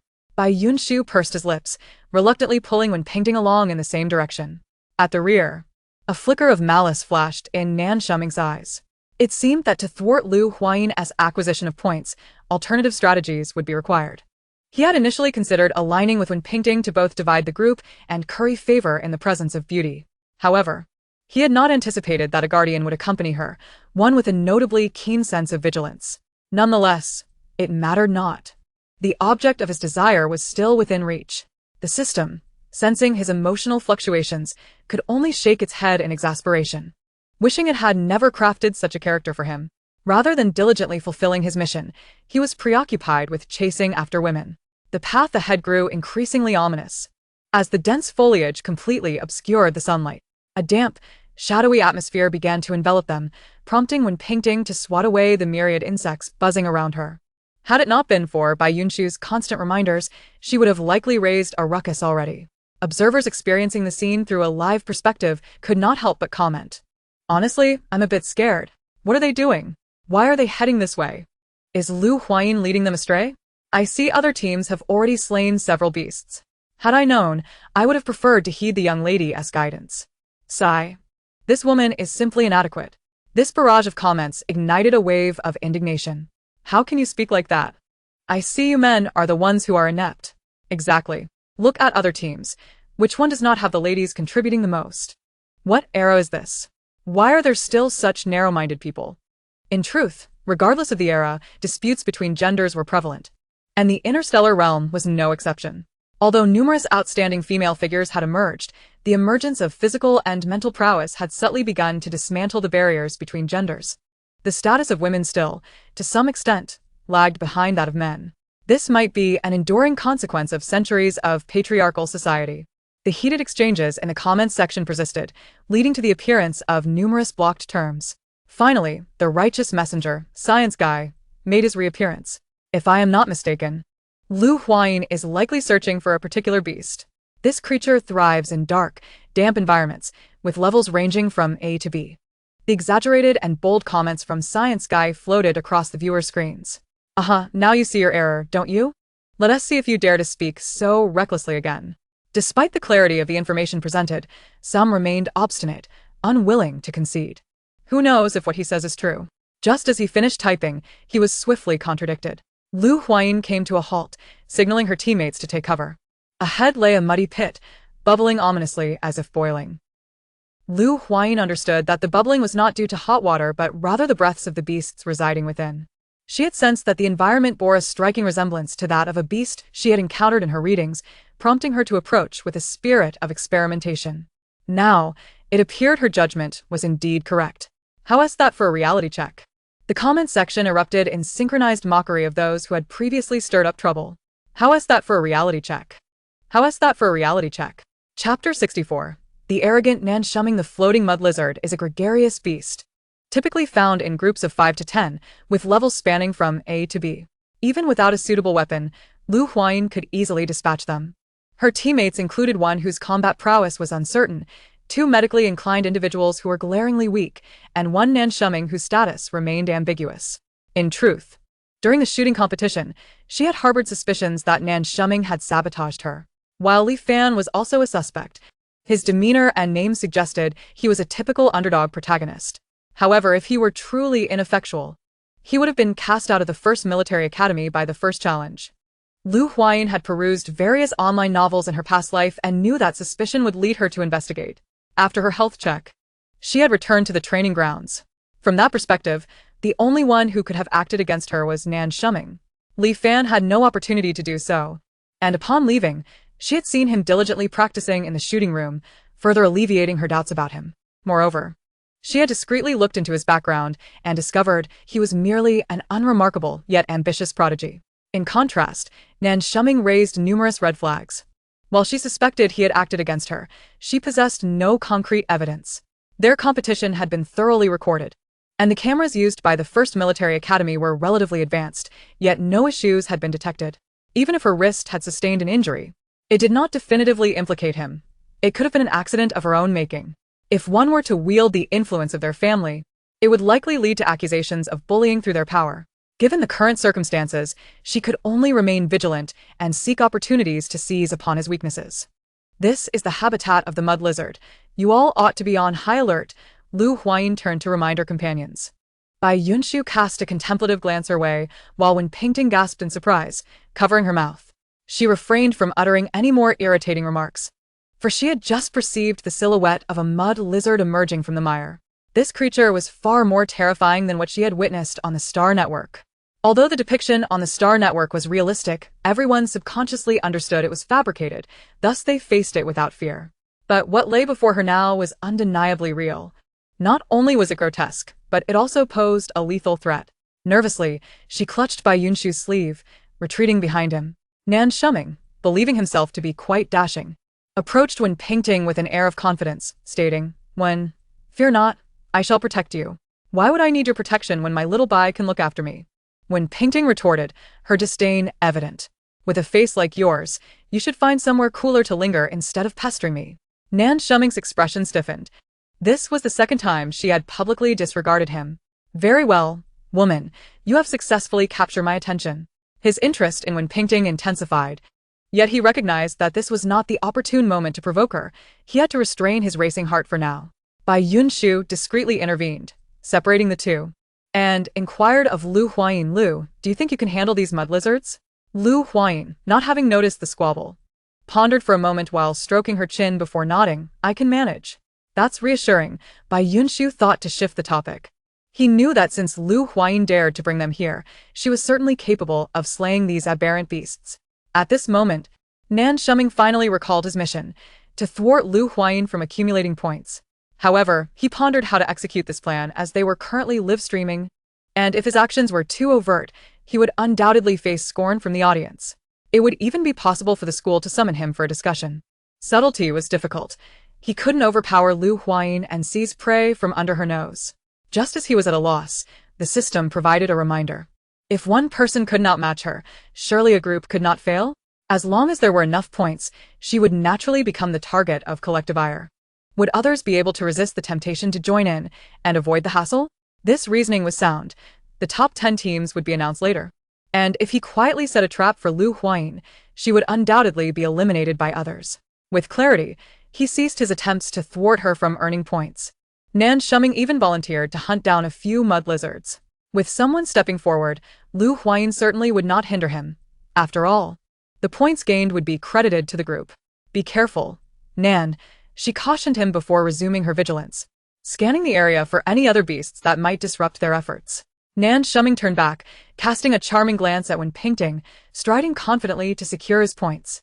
Wen Pingting felt a shiver at that glance. Had he not been off to slay the beasts, she would have certainly berated him, though she felt discomfort. Many young girls in the live chat were quite enamored. Oh wow, so handsome. Secretary Li, I need all the information on this man within 10 minutes. What poor taste you girls have. I don't care, I love him. Sister Lu, what should I do? Hanyu glanced around, seemingly lacking a role to play. Lu Huayin, uncertain of what he could contribute, simply replied, just observe for now.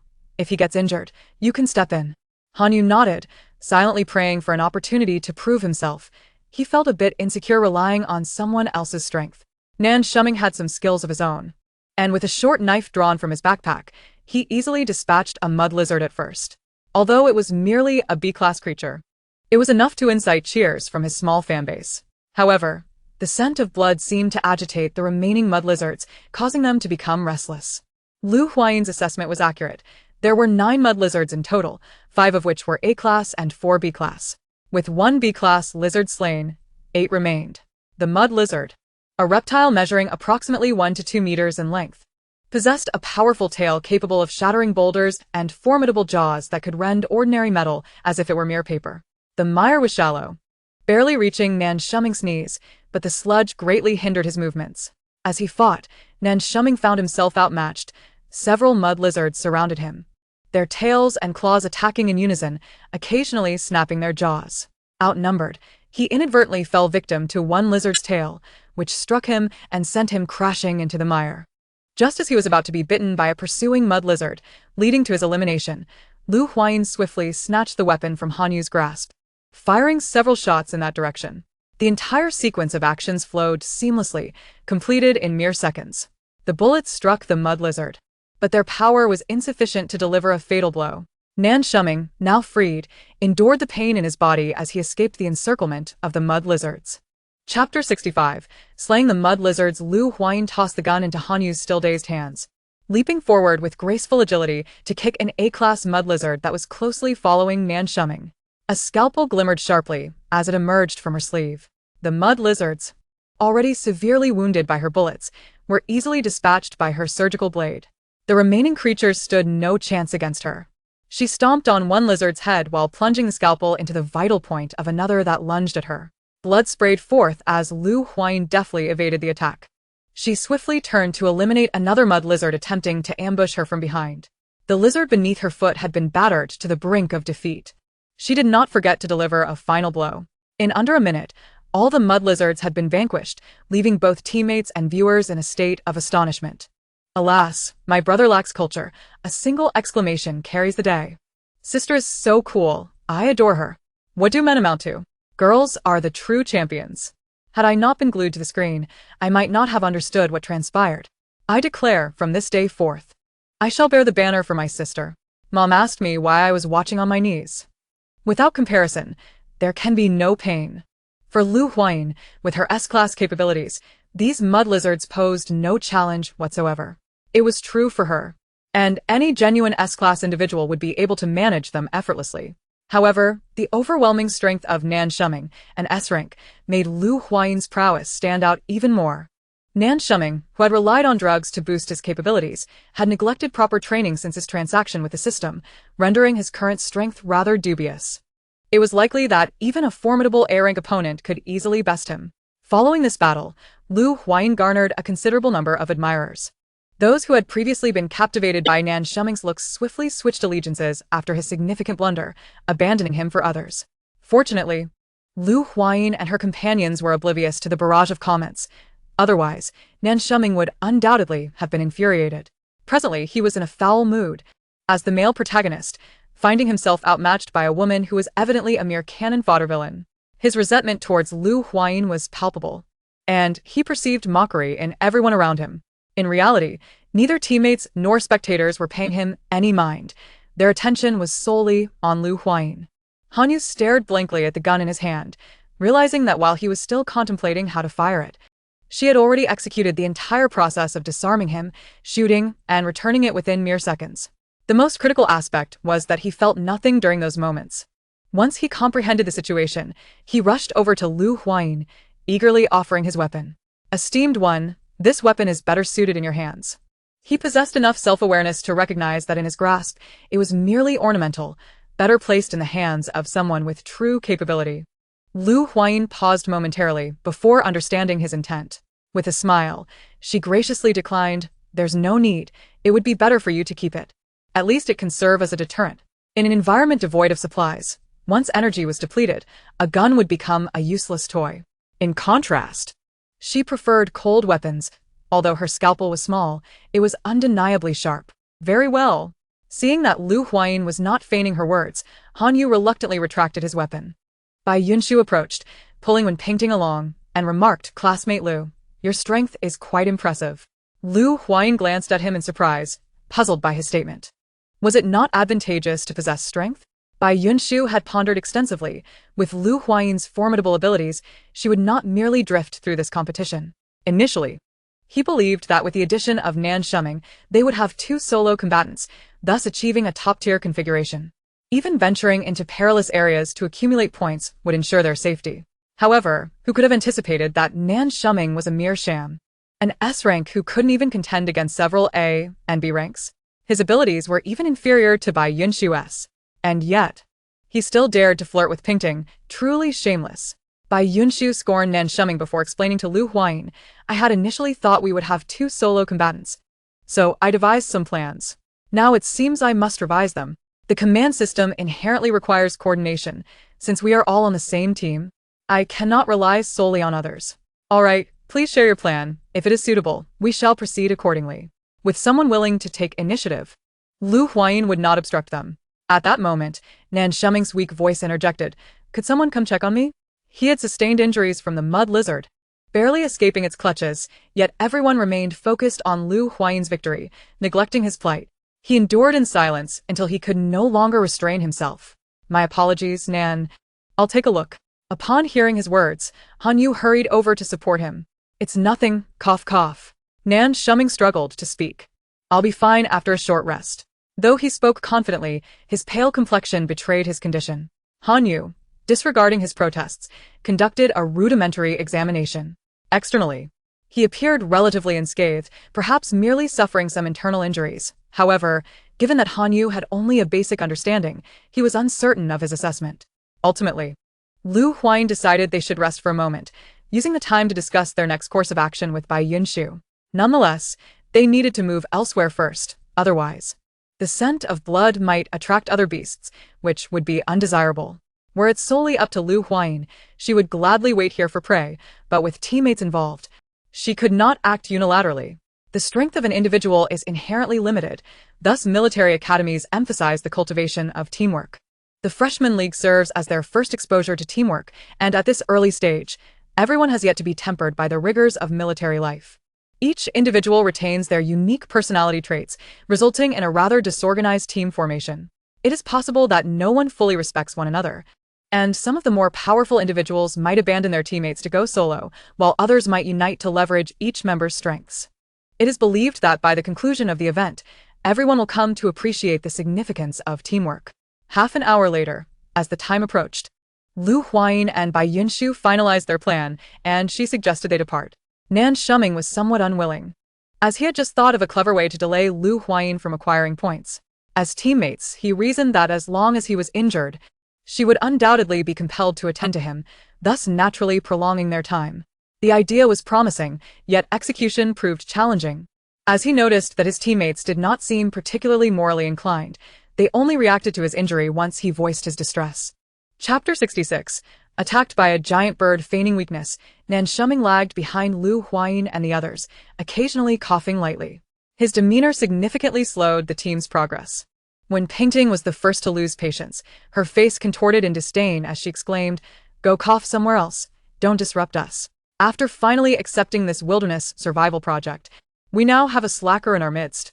With your physical condition, you should be studying in the medical department instead.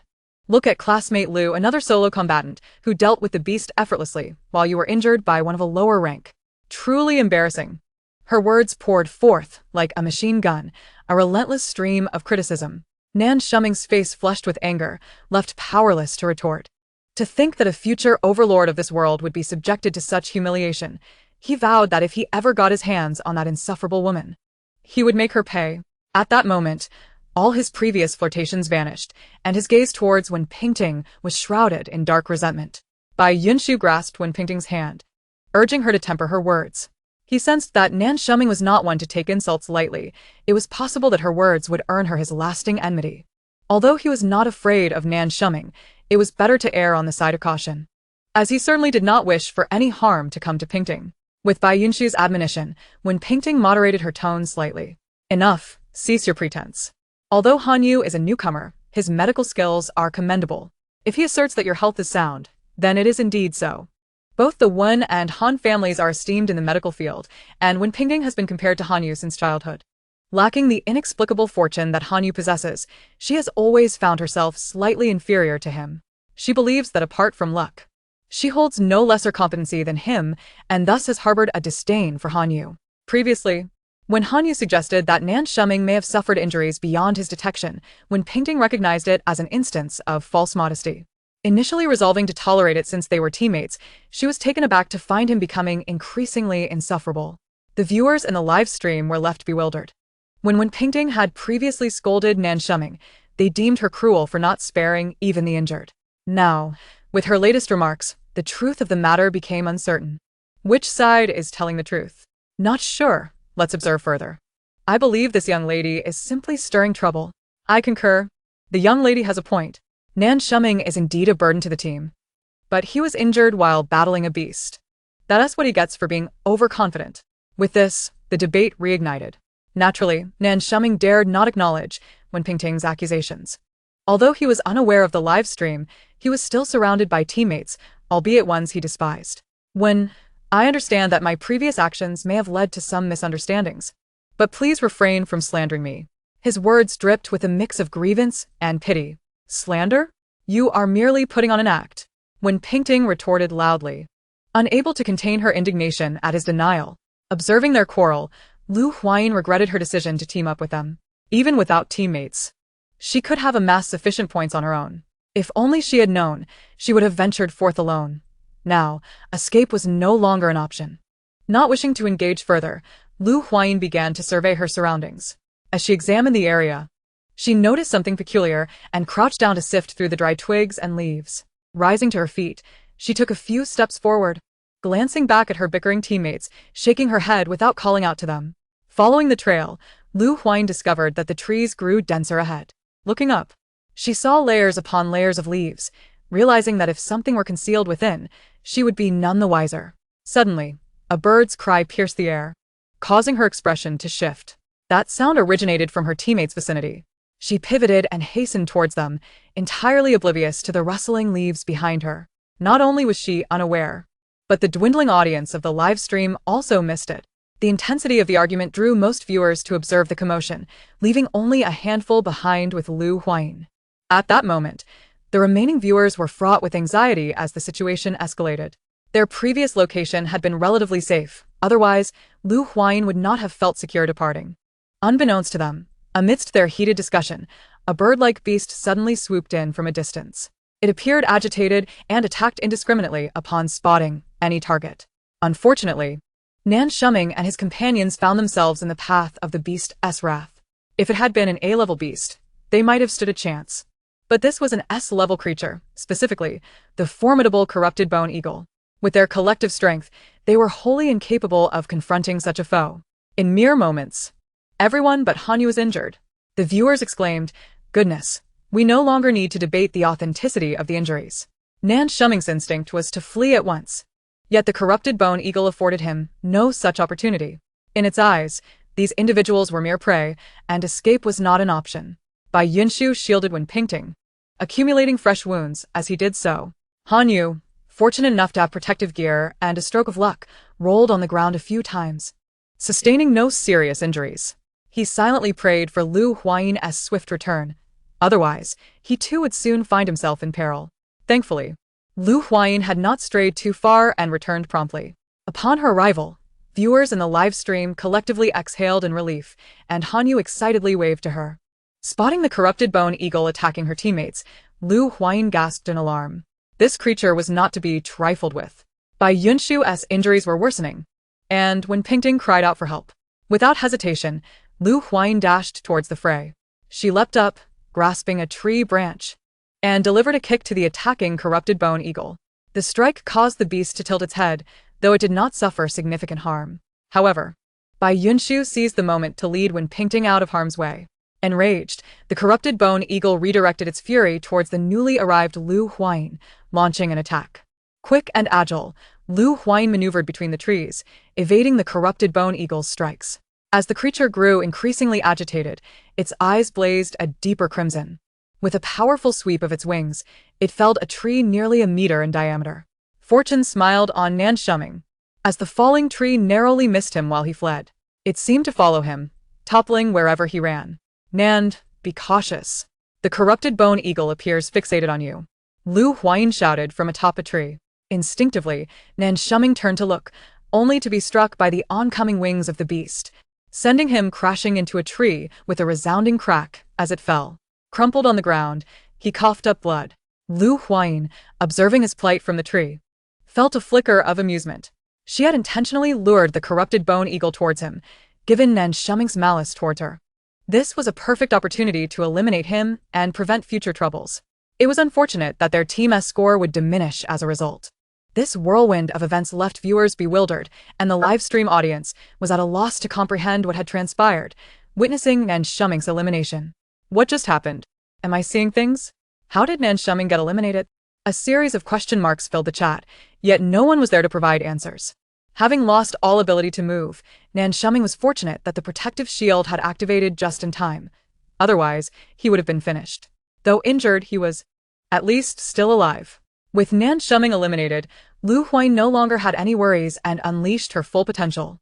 She leapt onto the back of the decaying bone bird, gripping its feathers with unwavering tenacity, refusing to let go despite its frantic movements. She ascended to its neck, producing a scalpel in preparation for a cranial surgery. However, the instrument was too small. With a larger weapon, she could have swiftly resolved the matter. As the scalpel pierced the bird's skull, it writhed in pain, crashing against the trees. Huayin tightened her grip around its neck with one hand while wielding the scalpel with the other, relentlessly cutting into the bird's head. Suddenly, a violent blow struck her back, nearly causing her to lose her grip and tumble off. The bird had been using its neck to batter against the trees. The decaying bone bird, with its tough skin and resilient flesh, was hardly affected by the continuous impacts. Huayin, on the other hand, despite both being classified as S-rank, faced a stark disparity between beasts and humans. Her back was already a gruesome mess. Were it not for her indomitable will, she would have likely relinquished her grip and surrendered long ago. Below, her three teammates were in a state of anxious urgency, yet powerless to assist. Ultimately, it was Bai Yunshu, gritting his teeth against the pain, who seized the weapon from Hanyu and aimed at the decaying bone bird. His aim was precise, landing a solid shot on the creature with his first attempt. However, it soon became wary, and Bai Yunshu missed several subsequent shots. The only silver lining was that his attacks momentarily diverted the bird's attention, granting Huayin precious time. With increasing speed, Huayin maneuvered the scalpel, slicing through thick layers of feathers and flesh until she finally reached the interior. A sharp sound echoed as a translucent object was extracted, radiating a kaleidoscope of colors under the sunlight. The massive form of the decaying bone bird instantly lost its vitality and crashed to the ground. Clouds of dust were kicked up, and the tremendous force caused Huayin to spit out a mouthful of blood. Staggering down from the bird's corpse, she retrieved the fallen transparent stone, an energy crystal from an S-rank beast. Once such a crystal was lost, the beast would perish. Containing immense energy, its value in the outside world was considerable. She took out her external wound medication and bandages, instructing Wen Pingting and Hanyu to tend to their injuries. Nan Shuming, now in a state of elimination, was collectively disregarded by the group. Yet, he insisted on asserting his presence, clamoring for Wen Pingting to examine his wounds. While continuing to bandage Huayin's injuries, Wen Pingting cast a glance at him and coolly remarked, A corpse should be aware of its own status. Nan Shuming clenched his fists, pounding the ground in frustration. The school's body retrieval team arrived swiftly, as the corpse of an S-rank beast was too valuable to ignore. They efficiently processed the decaying bonebird's body and prepared to take it away, casually inquiring if Huayin and the others wished to withdraw. This was met with a scowl from Hanyu, who promptly sent them away. Ultimately, they departed with the corpse of the decaying bonebird and Nan Shuming. The remaining members of Huayin's team did not linger in the area. After briefly tending to their wounds, they supported one another as they departed. The external wound medication provided by the school proved effective, and Huayin felt that her injuries were nearly healed. The school isn't so benevolent. I added some of my own harvested exotic plants. When Pingting retorted indignantly. She was far from being a useless burden in the team. Nan Shuming interjected. What are you saying? I am the protagonist. Ever since the onset of cosmic expansion, not only had animals mutated, but plants had also undergone significant changes. The current flora was collectively referred to as exotic plants, categorized into various levels of rarity. The exotic plants mentioned by Wen Pingting were medicinal in nature, and she had endured considerable hardship to collect them. Huayin expressed her surprise, realizing that the usually pampered heiress was quite resourceful in such perilous surroundings. Sustaining injuries was a grave risk. Even with medicine, recovery was not instantaneous. Thank you, she said earnestly. When Pingting, taken aback by the gratitude, replied, It's no trouble. We are teammates. Besides, without you, we would likely have been eliminated by now. After this battle, the atmosphere within Huayin's team transformed significantly. Perhaps it was the absence of Nan Shuming that rendered the group more harmonious. After walking a distance, they paused to rest. Hanyu, uninjured, and Wen Pingting, whose wounds were not severe, roamed the vicinity in search of useful items. The damp and shadowy environment they occupied was ideal for locating fungi. As medical students, they were adept at distinguishing between toxic and non-toxic varieties. They gathered some safe fungi to serve as food. Upon returning, Huayin suggested, This place is unsuitable for prolonged stay. We should depart swiftly. Recalling the traces she had previously discovered, a sense of unease settled within her. When Pingting inquired, Are you all rested? How are your injuries? It's no longer painful. I should be healing soon, came the response. The group convened to discuss their next course of action and set off without hesitation. As they proceeded, Hanyu suddenly stated, I think we should head this way. He pointed in a direction, looking expectantly at the others. Huayin and the others exchanged glances, unsure whether to trust him. Not one to be autocratic. Huayin did not dismiss his suggestion but instead asked, What leads you to choose this path? You must provide a reason. Otherwise, they may not be persuaded. Scratching his head, Hanyu hesitated before responding, It's hard to explain. It's just a feeling. I believe taking this route will be safer and might yield unexpected rewards. Chapter 68. Choosing a route. This peculiar instinct was a unique skill Hanyu had possessed since childhood, and it had led him to avert danger on multiple occasions. However, this was Huayin's first encounter with someone so extraordinary, leaving her uncertain about whether to trust him. Such an ethereal sensation seemed far less reliable than a route planned based on tangible circumstances. Meanwhile, viewers in the live stream were also deliberating on their choice of path. I think the route they are currently taking is quite reliable, there's no need to change. But sometimes, intuition can be quite dependable. What's this intuition nonsense? That's just superstition. You're the one talking nonsense. Last time, I had a feeling my husband was cheating, and it turned out he was. Thus, I support Hanyu's perspective. Hey, what cheating? Please elaborate. Having just transitioned from another live stream, the group speculated that, if their deductions were correct, Hanyu had chosen a path that contained a resource exchange point. Goodness. Yet, uncertainty loomed regarding their choices. We must agree with Hanyu's route, one remarked fervently. I would willingly shed 10 pounds to bless them in choosing the right path. I would sacrifice 20. I would part with 50. Enough of this. I would gladly lose 100 pounds. Huayin was at a loss for what to decide, so she turned her gaze towards Bai Yunshu. As teammates, they should engage in discussion. Bai Yunshu was not particularly familiar with Hanyu, primarily due to Wen Pingting's disdain for him, which naturally influenced his own feelings. I am uncertain whether to trust your instincts. You must understand, if we make a wrong turn, we may face elimination, Bai Yunshu stated, laying bare the facts. I am aware, Hanyu replied, fully cognizant of the potential consequences of a misstep, yet he had faith in his intuition. Trust me, my instincts are infallible. I believe in you. The others turned in surprise towards Wen Pingting, who had unexpectedly chosen to place her faith in Hanyu. Despite her aversion to him, she had to admit his luck was rather remarkable. Remarkable? More like extraordinary. She mused.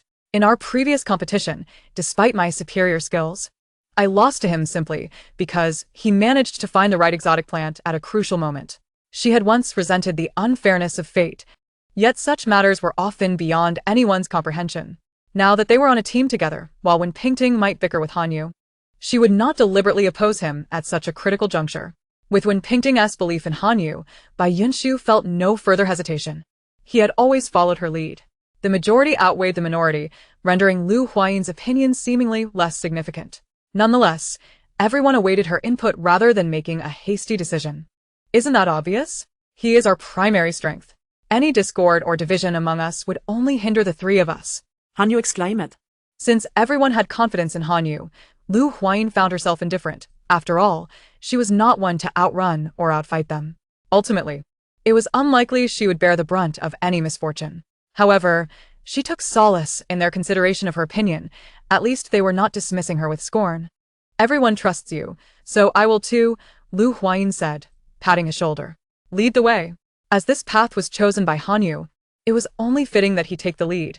After all, what if they veered off course? All right, Hanyu replied, his voice trembling with excitement as he felt the weight of a significant responsibility resting upon him. The forest was eerily quiet as the group followed Hanyu deeper into the woods. They encountered nothing along the way, seemingly ensuring their safety. But it also meant they were not accruing any points. After approximately an hour, they arrived at the banks of a small stream. Let us rest here and forage for something to eat, Lu Huayin suggested as she leaped onto a tree to survey their surroundings. She had been famished after a day filled with travel and combat. The others readily agreed, their stamina significantly lower than Lu Huayin's. Yet they dared not voice any objections as their leader showed no signs of stopping. Ever since Lu Huayin had vanquished an S-class beast, the three had treated her with utmost respect and deference. Of course, she is the one who single-handedly killed an S-class beast. With no large beasts in the vicinity, many smaller creatures roamed, but they were instinctively wary of humans and thus remained hidden. Lu Huayin was not one to show mercy. She picked up stones from the ground and hurled them away. Go check those spots, she instructed Hanyu, who, albeit confused by her intentions, obediently scurried off. As he parted the underbrush, he discovered a small beast lying within. Upon inspecting the other locations, he found that each was home to a creature, all of which had been rendered unconscious by Lu Huayin's thrown stones. Hanyu returned, gleefully carrying several beasts. That's great, but the issue is, I can't cook, he admitted, looking somewhat troubled at Lu Huayin. What could Lu Huayin say? She also lacked culinary skills. I can't either, she declared assertively, as her inability to cook had driven her to seek out ingredients in the first place. Leave it to me, I can cook, Bai Yunshu volunteered, taking on the responsibility. Hanyu passed the ingredients to Bai Yunshu for preparation while he set off to gather firewood. When Pingting accompanied Bai Yunshu to assist with the food, Lu Huayin found a tree, reclined against the trunk to rest while keeping watch. Although her back injury had nearly healed, leaning against something still caused pain, so she had no choice but to lie down. Basking in the gentle breeze, Lu Huayin closed her eyes to rest. After an indeterminate period, the enticing aroma of food wafted into her nostrils, prompting her to open her eyes. She immediately spotted meat roasting on a branch. With no inclination to rest any longer, she jumped down and settled beside the fire, eagerly awaiting the meat to finish cooking. The scent of the roasting meat intensified, drifting into the distance and attracting numerous small beasts. Yet, due to their fear of humans, they dared not approach, merely lurking in the shadows. Do you think this aroma might attract larger beasts? Bai Yunshu inquired, a hint of concern in his voice. Absolutely not, Lu Huayin replied with unwavering certainty. Why not? He asked, puzzled. Typically, S-class beasts seldom coexist with others of the same level. The rotten bone bird we killed was likely the dominant creature here, with its demise. The other beasts pose no threat, Lu Huayin explained. In essence, it meant that while there might still be beasts, any that approached would be below the S-class. And she had no fear of them. That means they are merely here to provide us with points. Is this the charm of solo combat? It truly instills a sense of security. Bai Yunshu felt reassured and now worked even harder at roasting the meat. Fortunately, he had discovered some seasonings. Otherwise, he would surely have struggled to create a delicious meal. Once the meat was ready, Bai Yunshu first offered a piece to Lu Huayin before attending to Wen Pingting and Han Yu.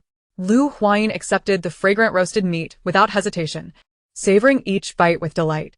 To her surprise, Bai Yunshu, who appeared so refined, was quite adept at cooking, truly embodying the qualities of a devoted homemaker. Not only did she find it delicious, but the viewers in the live stream were also drooling in envy. Who is drooling? I shall remain silent. Chapter 69.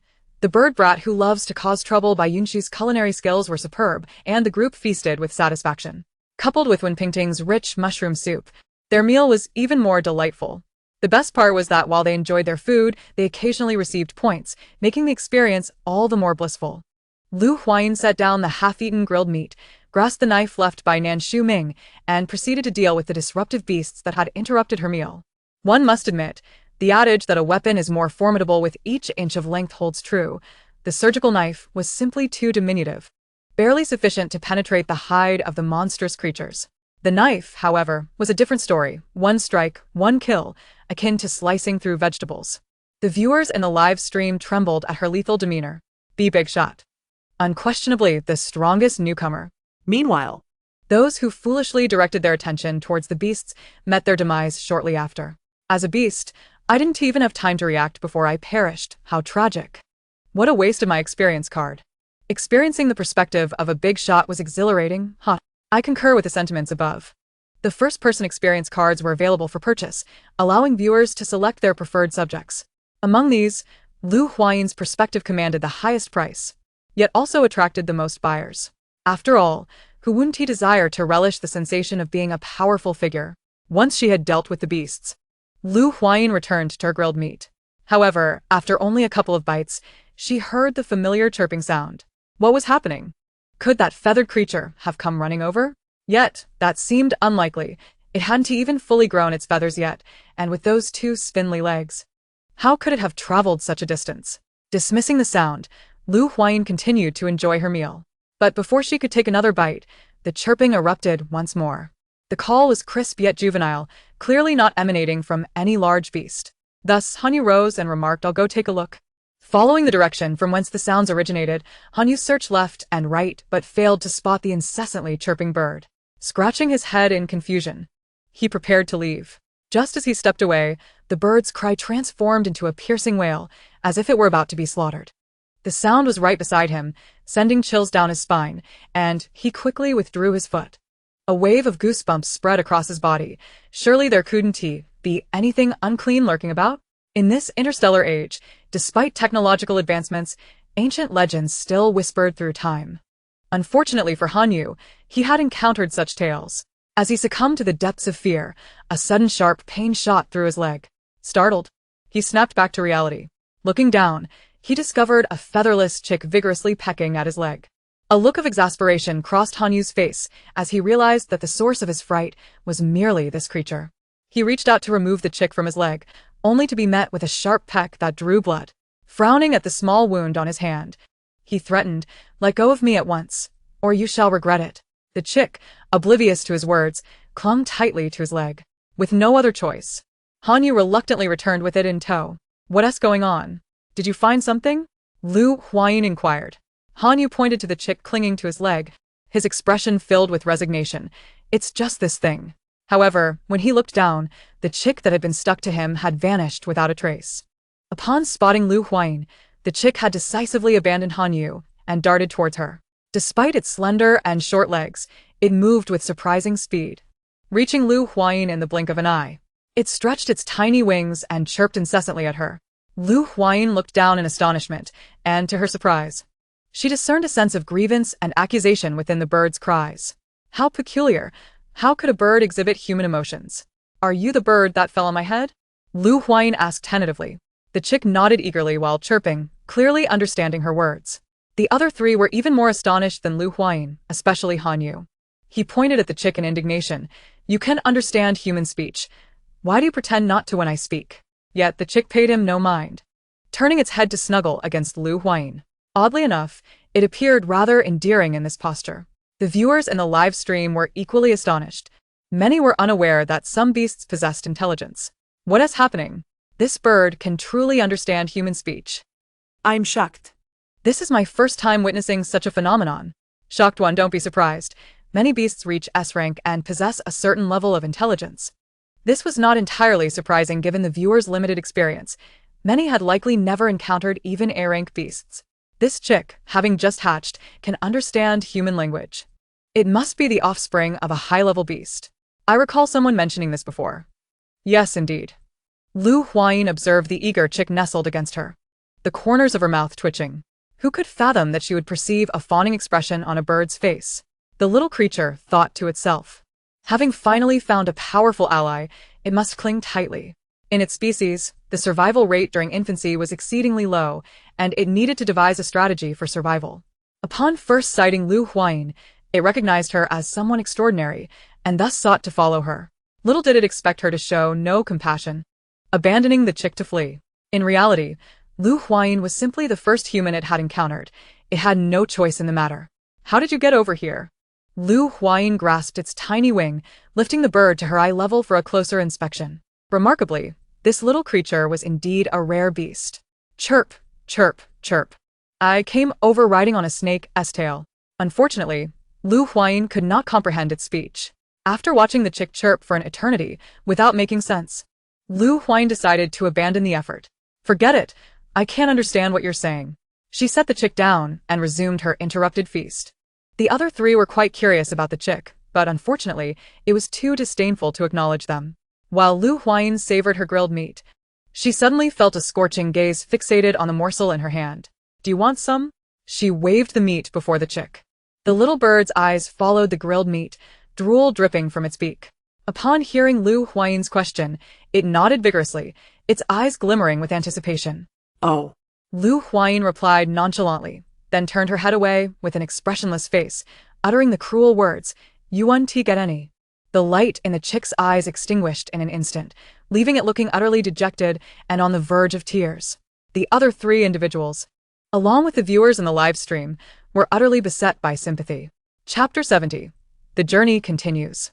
Come here, little one. Mother will prepare a meal for you. Oh dear, what a heart-melting little creature. My heart aches for the little one, JPG. The audience cried out in distress, and when painting, the young girl was equally moved. Though her temperament was somewhat spoiled, it was a product of her family's indulgence. In truth, she possessed a pure and kind heart, otherwise she would not have chosen the noble profession of a doctor. Thus, when confronted with the pitiful, fragile little bird, her heart truly ached. Observing Huayin's indifference towards the poor fledgling, when painting couldn't help but reach out, cradling the bird gently in her hands. The fledgling, seeing itself embraced by such a soft and endearing girl, relaxed completely, showing no inclination to attack her at all. This sight filled Han Yu with seething resentment. He cast aside any flicker of sympathy he had harbored. This creature was hardly deserving of pity. Its hypocrisy was glaring. Be good, little one. Sister will feed you some roasted meat. When Painting picked up a piece of still warm roasted meat, intending to bring it to the fledgling's beak, after a moment's thought, she deemed the chunk too large for the little one to manage comfortably, so she had by Yunshu tear it into smaller strips. Nestled in the embrace of the beautiful sister, the fledgling feasted joyfully, realizing that its choice to follow humans had indeed been wise, as it was rewarded with meat. Reflecting on the hardships its kin faced from birth in the wild, scrounging for food while encountering dangers that could lead to death, it felt profoundly clever. Why should it struggle when a shortcut to a better life was available? While savoring the delicious roasted meat being offered, it occasionally nuzzled against Wen Pingting. Remarkably, this little creature had quite a knack for endearment. Huayin, observing the fledgling's contentment, found herself at a loss for words. She had initially thought the bird sought her out, but it seemed her sentiments were misplaced. This creature was simply one that favored those who provided sustenance. As it became evident that everyone had nearly finished eating, it was time to move on. Although their current location was an excellent campsite, the hour was still early. They needed to continue their exploration while daylight persisted. It was uncertain how many points other teams had accumulated by now. Huayin speculated that their competitors likely had fewer points, as not everyone was fortunate enough to discover and eliminate the exotic beasts so swiftly. However, she was mistaken. As students of the premier military academy, each of them possessed considerable strength. While none could single-handedly vanquish a horde of exotic beasts, teamwork could yield substantial results. Some teams, although appearing average individually, displayed remarkable synergy when collaborating. Their team's collective score had already surpassed several hundred points, far exceeding that of most other teams. This served as a reminder not to underestimate anyone. Let us set forth now. Lacking a watch, Huayin relied on the position of the sun to gauge the time. Very well. Upon this declaration, Bai Yunshu and the others swiftly tidied the area. When Pingting gently set the fledgling down, stroking its head as she softly said, "Sister must leave now. You must be good and stay here." A thunderclap of dismay. The humans were actually abandoning the poor fledgling to depart. Their hearts were truly ruthless. The fledgling chirped incessantly, desperately wishing to follow them. "No, you are still too small. We cannot take you with us." When Pingting had pondered this deeply, the path ahead could be fraught with greater dangers, and thus, bringing this little bird along was not an option. Fortunately, the area was relatively safe, suitable for weaker exotic beasts to survive. Hence, she decided to leave it here. When this approach proved futile, the fledgling scampered over to Huayin's side, chirping insistently. Among this group, it was clear that its initially chosen caregiver was the strongest. Following her would surely be wise. Moreover, it had intended to stay with Huayin from the outset. Had it not been for Wen Pingting being her teammate, it would have ignored her beauty entirely. It nuzzled against Huayin, hoping she would take it along. Huayin regarded it with a bemused smile, saying, "Were you not just enjoying your meal? Why have you returned?" To her, the bird was of little consequence. While she recognized the bird's species and understood it would grow powerful, such an asset was not essential for her. Nonetheless, if the bird insisted on trailing her, she might reluctantly accept it. This was not out of pretense. Huayin was already quite formidable. By the time this exotic beast matured, she expected to be renowned across the stars, her prowess unmatched, rendering external assistance unnecessary. However, keeping this little creature around could provide some amusement. Yet, she felt it necessary to give it a lesson first to prevent it from wandering off unbidden. The small bird stiffened, momentarily taken aback. However, it quickly regained its composure, showcasing its charm and adorable antics in hopes of winning over its caregiver. Dear viewers, who could have guessed that I would discern such servility and flattery from a mere bird? The audience outside was utterly astonished by the fledgling's series of antics. Life is indeed challenging. Even a bird surpasses us in charm. If I had such skills, I would have achieved financial freedom long ago. I was too hasty. I shouldn't have pitted it. Friends, let us learn from this. Yes, indeed, let us learn. Who would have thought I'd find myself learning from a bird one day? Learning is learning. There's no shame in it. Huayin stifled a laugh, maintaining a serious facade as she feigned a fearsome demeanor. No need for flattery. My sole requirement is obedience. Can you comply? Chirp, chirp, chirp. Yes, yes, yes. The little bird nodded eagerly. If you dare to disobey, I shall prepare you as a hot pot. Huayin continued her jesting threats. Chirp, chirp, chirp. I promise to be obedient. With their agreement settled, it was time for them to embark on their journey. Hanyu took the lead once more. Having already proven his instincts correct, perhaps they would be able to locate the resource exchange point thanks to his guidance. Huayin had conferred with Bai Yunshu, and their mission for the day was to expand the map, scout the area, and confirm the locations of the exotic beasts. Once they had familiarized themselves with their surroundings, they would systematically address the beasts the following day. The group advanced at a steady pace. However, considering the comparatively weaker stamina of Wen Pingting and Hanyu, Huayin deliberately slowed their speed. Whenever they passed through particularly unique areas, Wen Pingting would halt the group to explore nearby, gathering various exotic plants. In every field, there exists a specialization. Apart from her profound understanding of particularly valuable and aggressive exotic plants, Huayin remains utterly ignorant of other domains. The majority of her time is consumed by training and self-study in the realm of mecha manufacturing, leaving her little opportunity to delve into other disciplines. While Wen Wenting and Hanyu were engaged in gathering exotic plants, she stood guard nearby, vigilant against any potential beast attacks. Bai Yunshu, on the other hand, busily scribbled on the ground, meticulously documenting their route. Chapter 71. Resource Exchange Point. Everyone, exercise caution. Something is amiss. Perched on a tree branch, Huayin spotted something unusual in the distance. Upon hearing her warning, Bai Yunshu and the others swiftly sought refuge. What's going on? He quietly inquired of Huayin. who was also concealing herself. Someone is approaching, but I can't discern which group they belong to. This year, the new students at the first military academy numbered around 7 to 8,000, and she did not know them all. Should we? Bai Yunshu made a gesture near his neck. Indeed. Lu Huayin nodded. One should not overlook the opportunity for points that come knocking. Han Yu contributed his weapon, while Lu Huayin found a vantage point, poised to await their unsuspecting prey. Her movements were stealthy and deft, vanishing in the blink of an eye, leaving Bai Yunshu, who had been keeping a close watch, perplexed as to her whereabouts. Aside from their earlier brief exchanges, the four fell silent, quietly anticipating the arrival of their quarry. A quarter of an hour later, a small team of 5 approached, blissfully unaware of the imminent danger, engaged in casual conversation. Xiao Lu, thanks to you, we might have avoided total annihilation. Not at all. It was a collective effort, Xiao Lu replied with a bashful smile. I wonder where the resource exchange point is. We have amassed quite a few points. Encountering it could yield substantial rewards. A tall fellow mused excitedly as he calculated in his mind. I also wonder about the exchange point's rules. To be prudent, we should gather more points, the apparent leader of the group suggested.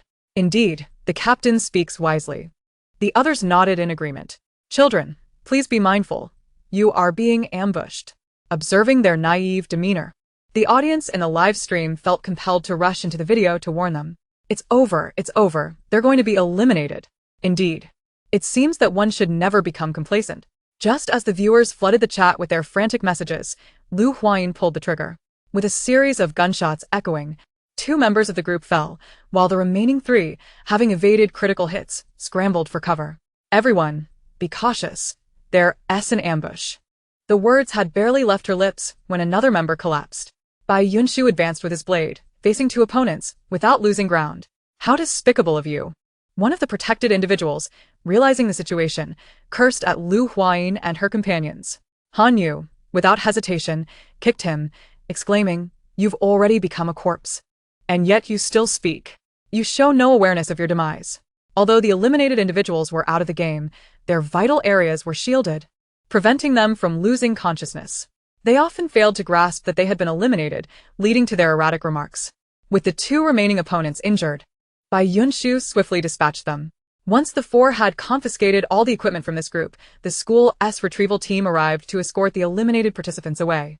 To their surprise, this small team possessed a significant number of points. Watching the rapidly increasing numbers, Lu Huayin felt a surge of joy. The points from this team, combined with their own, amounted to nearly 1,000.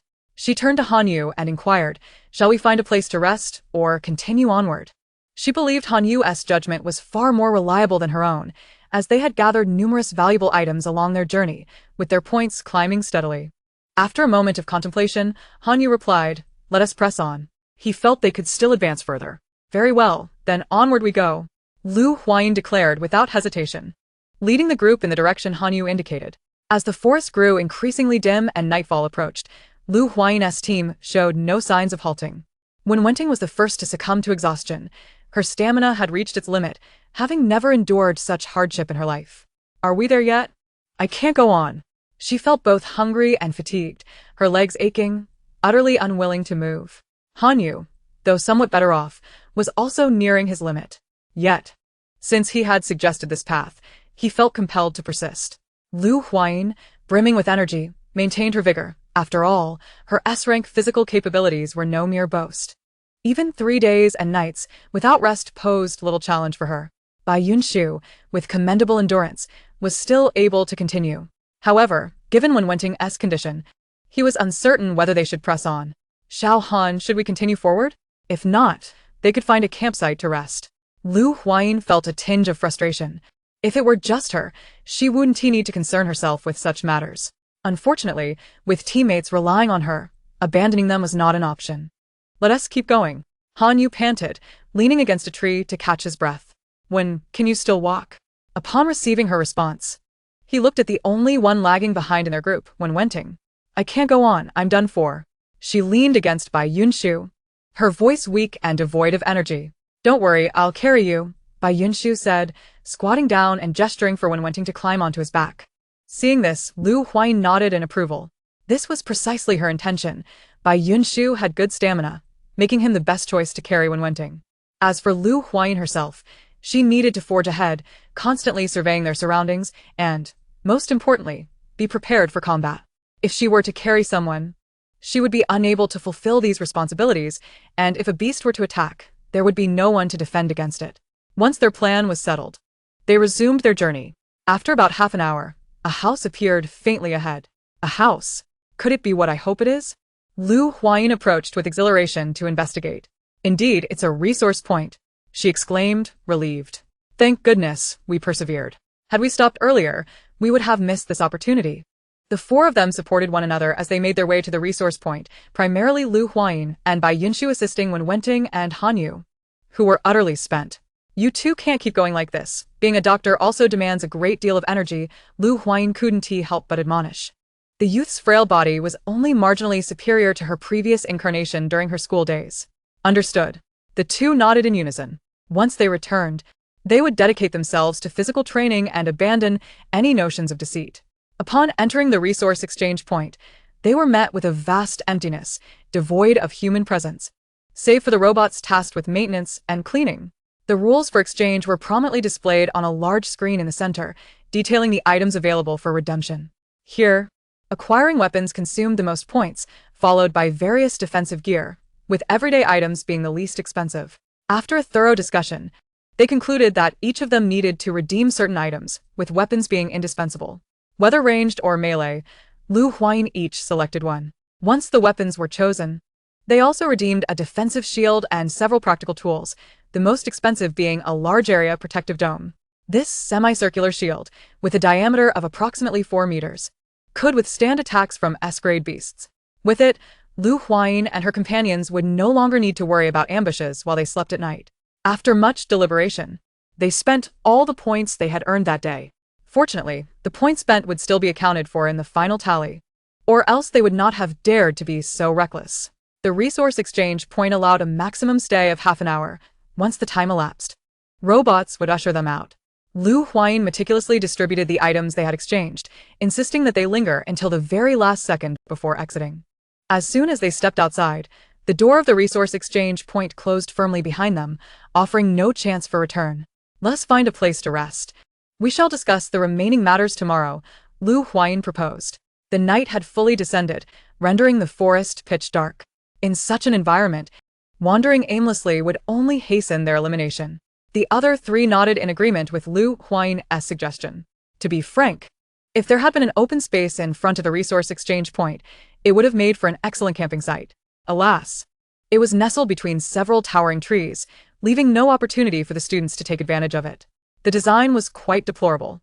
Lu Huayin circled the area but found no gaps to exploit. It was rumored that others had previously attempted to camp at the exchange point, prompting the school to amend the layout. Prior to the freshman competition, Bai Yunshu had also gathered some information about this place. Let us hasten to seek another suitable camping location, she suggested. Fortunately, they had eaten within the resource exchange point, energizing them for the task ahead. The trees in the forest were largely uniform, making it easy to lose one's way. If it was confusing by day, it would be even more so by night. Thankfully, they had marked their path and equipped with night vision goggles, they found their way without much difficulty. After a thorough search, they discovered a commendable camping site and quickly set up their tents in coordination. Lu Huayin promptly deployed the protective dome over their campsite. Though somewhat cramped, it assured their safety.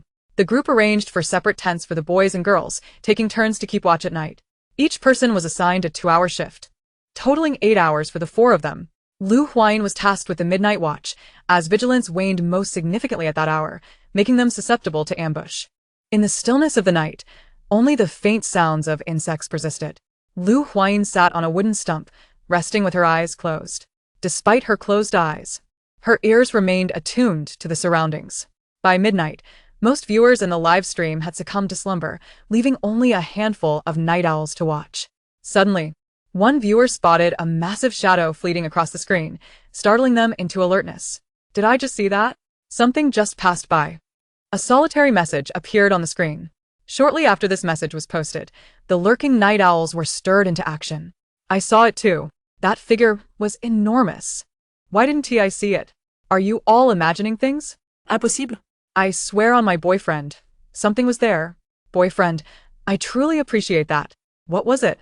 Did anyone figure it out? It looked elongated. Could it be a snake? Do you think the big shots are aware of something passing by? Did Lu Huayin know? Indeed. She did. Since the moment her watch commenced, an unsettling feeling had enveloped her. She sensed something watching them, yet upon inspection, found nothing amiss. Whether it was merely a product of her restless mind or the entity's adeptness at concealment remained uncertain.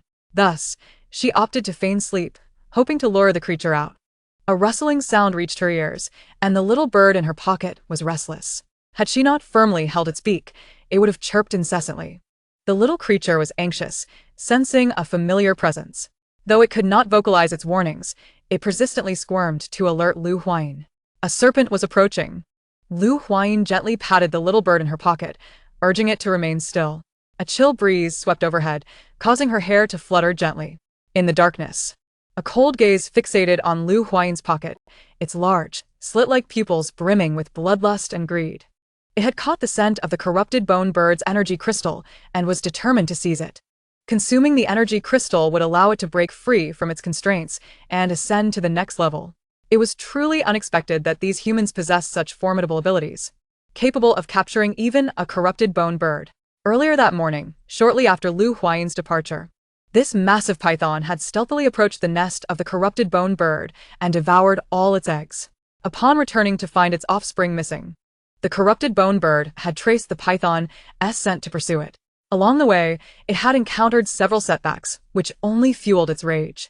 The corrupted bone bird was swift, managing to catch up to the python at one point and engaging in several skirmishes.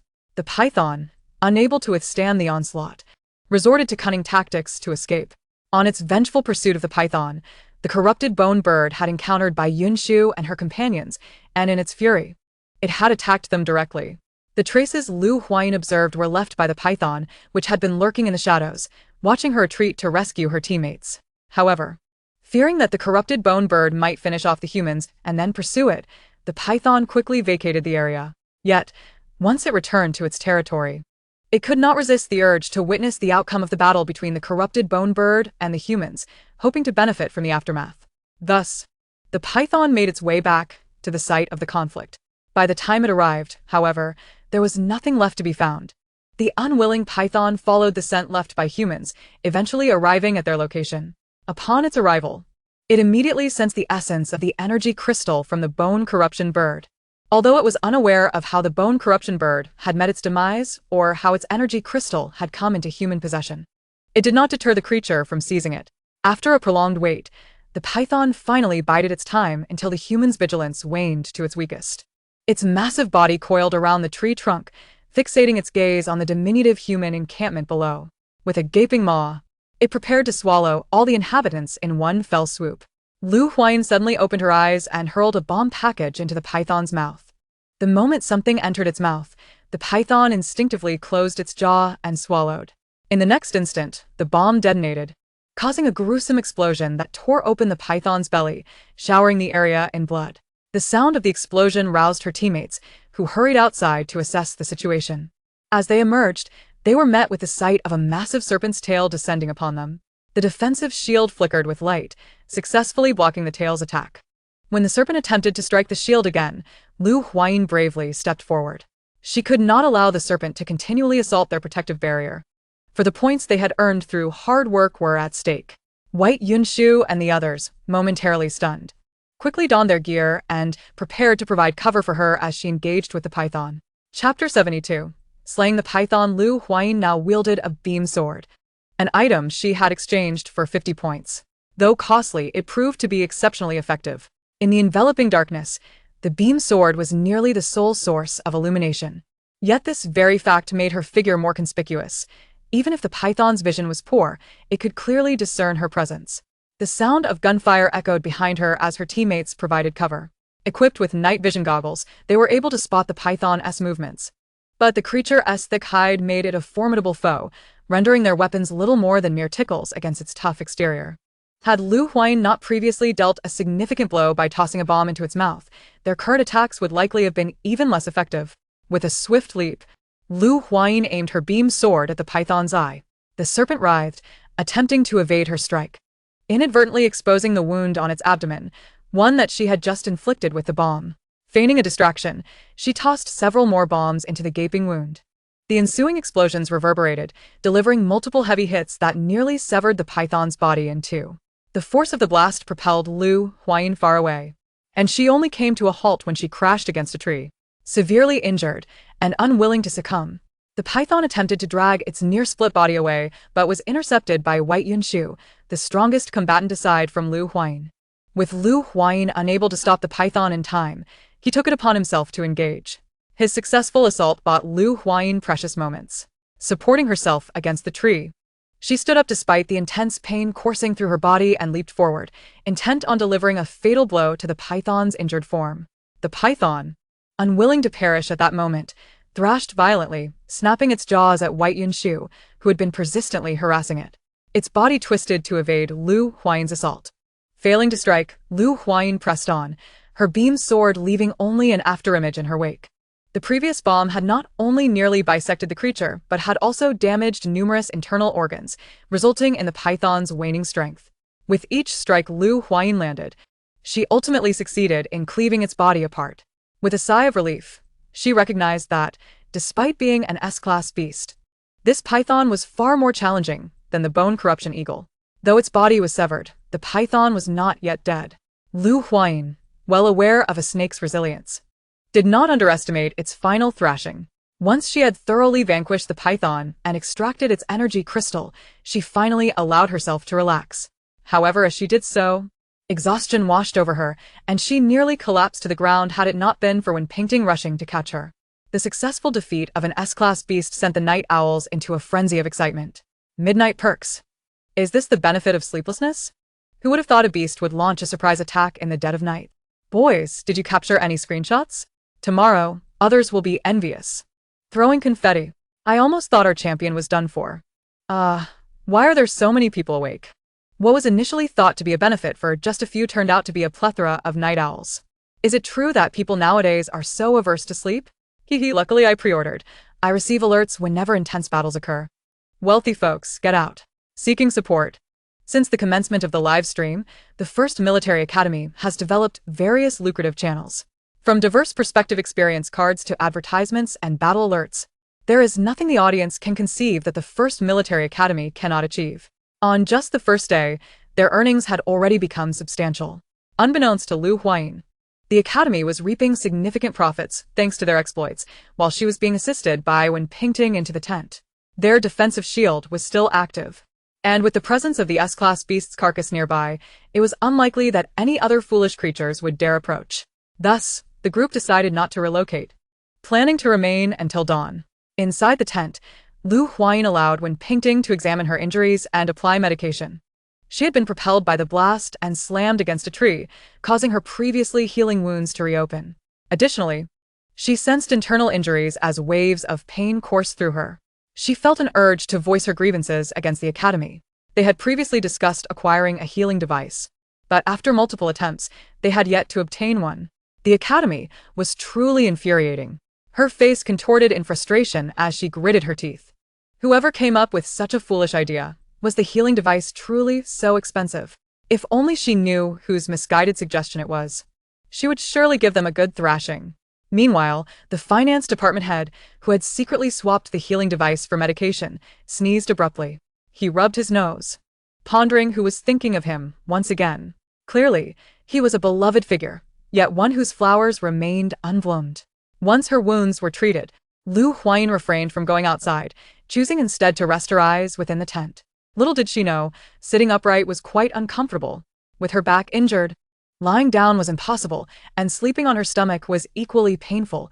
Indeed, it was a predicament where neither sitting nor lying was agreeable. In order to lighten their burden, they exchanged only for tents, eschewing other unnecessary items, and now she had no choice but to endure. At dawn, a light rain fell in the forest. Fortunately, the helmets they had exchanged were fully functional, providing shelter for their heads. Moreover, the rain ceased before Huayin and her companions could even emerge from their tents. One wondered how the other groups were faring. This rainy weather was hardly favorable. Although the rain was light and brief, it could still pose challenges for teams lacking adequate equipment. Huayin ventured outside for a couple of laps and returned to say, with the rain The ground has become even wetter, making it rather difficult to traverse. Most of the ground here is covered in fallen leaves, and now with water pooling, it's easy to step into a puddle if one isn't careful. Furthermore, I suspect that more rain is on the way. Looking up from the treetops, the sky appeared overcast, suggesting that rain could fall at any moment. What shall we do? Do we continue on? When Pingting inquired. If the rain remained light, it wouldn't affect them much, but should a downpour ensue, it would be problematic. Huayin replied, we must continue our journey. However, we can seek out a high, concealed location to establish a temporary shelter, using it as a base to deal with the surrounding aberrant beasts.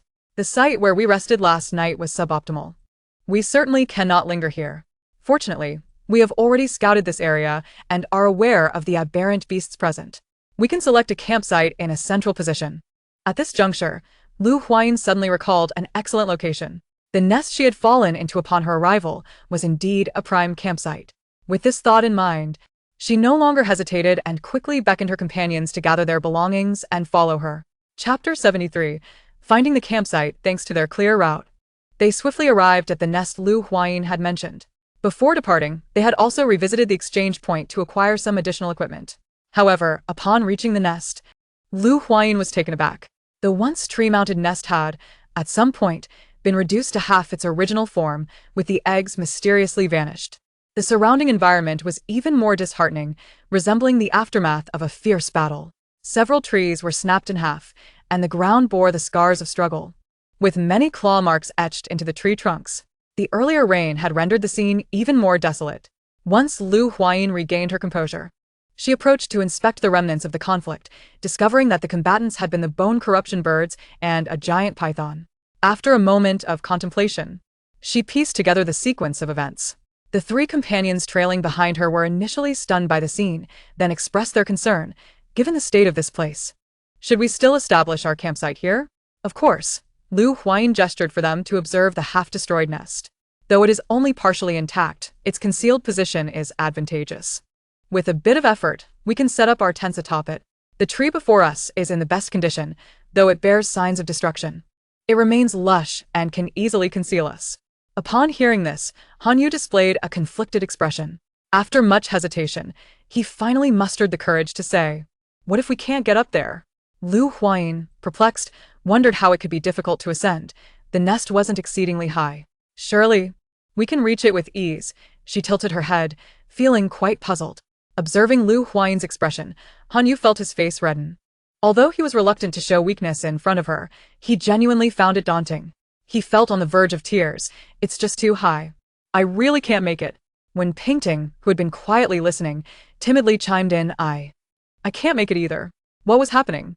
Wasn't it normal for medical students to be less physically capable than soldiers? Why did she feel such embarrassment? Internally, when Pingting lamented, "What a shock." Yet, in truth, it was not entirely unexpected. Perhaps it was simply due to her frequent interactions with physically adept individuals that Huayin subconsciously assumed others could match that standard. Alas, she had overlooked the physical capabilities of Hanyu and Wen Pingting. With this realization, she turned her gaze toward Bai Yunshu, a hint of skepticism in her eyes. "You can't possibly be unable to ascend as well, can you?" Under Huayin's scrutinizing gaze, Bai Yunshu felt uncomfortable, for he was not so weak. He forced a smile and replied, "Thank you, I can manage." Oh, Huayin elongated the sound. Bai Yunshu's expression stiffened, sensing an inexplicable aura of sarcasm and mistrust in her tone. With two of them unable to ascend, Huayin would have to seek out another concealed and secure campsite. Yet, despite her deliberations, she could not conceive of a more suitable location. "Perhaps this will do. We only need to go up there at night. Worst case, I could assist the two of you." Moreover, Huayin contemplated that their primary objective in finding a campsite was to secure their belongings. After reaching the exchange point, they had acquired a plethora of items. However, some items, such as tents and food, were cumbersome to carry, necessitating a safe place for storage to avoid leaving equipment behind when they ventured out to hunt aberrant beasts. Given the inclement weather and the lack of better campsite options, they had no choice but to acquiesce to Huayin's proposal. Once everyone agreed, Huayin and Bai Yunshu jumped up to tidy and expand the nest, placing their unused equipment there and camouflaging it until it appeared unremarkable before descending. To maximize their points, Huayin decided to split the four of them into two groups. each heading in a different direction. After spending a day together, Lu Huayin had come to understand Bai Yunshu a bit better. He seemed gentle, yet possessed a hint of cunning. When Nan Shuming had persistently pursued Wen Pingting, he had cleverly devised a way to eliminate him. Though he had his own hand in the matter, had it not been for Bai Yunshu's subtle manipulations, the situation would not have unfolded so smoothly. Having a medical student girlfriend. Yes, Lu Huayin had come to accept that they were indeed a couple. Bai Yunshu had some knowledge of various aberrant plants. The seasonings he had proposed fortuitously contained several that were mixed with aberrant plants, which held a lethal allure for bone corruption birds. Lu Huayin only needed to obstruct Nan Shuming's advances slightly, and Bai Yunshu would naturally find a way to divert the attention of the bone corruption birds towards himself. It was evident that one should never underestimate anyone. With the four split into two groups, Lu Huayin and Han Yu formed one team, while Bai Yunshu and Wen Pingting made up the other. As long as they did not encounter an S-rank aberrant beast, Bai Yunshu and Wen Pingting would be safe. At the very least. Yesterday, they meticulously noted the locations of the nearby beasts' activities, allowing them to head straight for their target today. The recent rainfall had left the forest saturated, with moisture clinging to every surface, inevitably splattering droplets upon them as they traversed. Lu Huayin held her breath. Cautiously approaching the den of the beast she was preparing to hunt. This particular creature was exceptionally cunning. At the slightest hint of disturbance, it would flee with remarkable swiftness. Han Yu remained at a distance, positioned on a vantage point, vigilant to his surroundings while providing cover for Lu Huayin. During their travels yesterday, she had imparted some rudimentary shooting techniques to him, and during their breaks, Han Yu diligently practiced. Although he wouldn't transform into a sharpshooter overnight, with a weapon equipped with an auto-aim function, taking down a stationary target was certainly within his capabilities. The weapon he wielded had been newly exchanged at the redemption point. Though the previous one had performed admirably, it lacked the auto-aim feature, rendering it of little use to him. With the assistance of his new weapon, he felt less like a burden, as he could at least offer some support to his more experienced companions. Not far away, a beast was blissfully unaware, indulging in its meal, oblivious to the impending danger creeping up behind it. Lu Huayin stealthily approached, her movement swift as a shadow, and in the blink of an eye, she dispatched several of the beasts. The remaining few, alerted by the commotion, fled rapidly, but Han Yu's attempts to intercept them with gunfire were in vain. The creature's speed rendered the auto-aim ineffective against their agile movements. Naturally, Lu Huayin could not stand by as her prey escaped. She drew her firearm from her waist, and with a series of sharp reports, she eliminated all of the beasts. With point secured, the two swiftly made their way to the next location. Thus, within a mere morning, the eastern beasts had been nearly eradicated by the duo.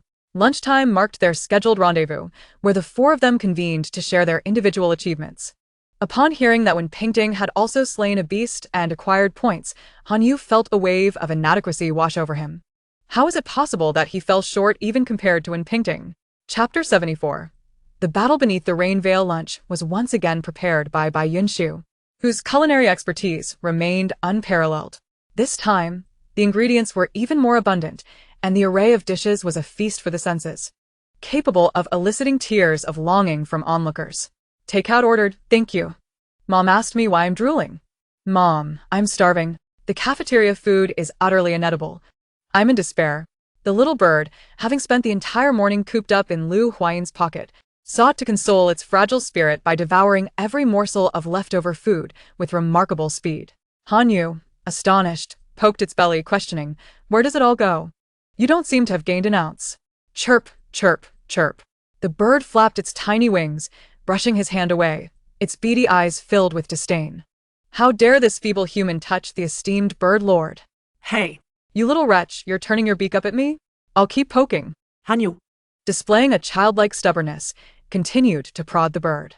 However, the little creature, weak and feeble, was no match for Han Yu. Alarmed, it scurried back to Lu Huayin, chirping in distress.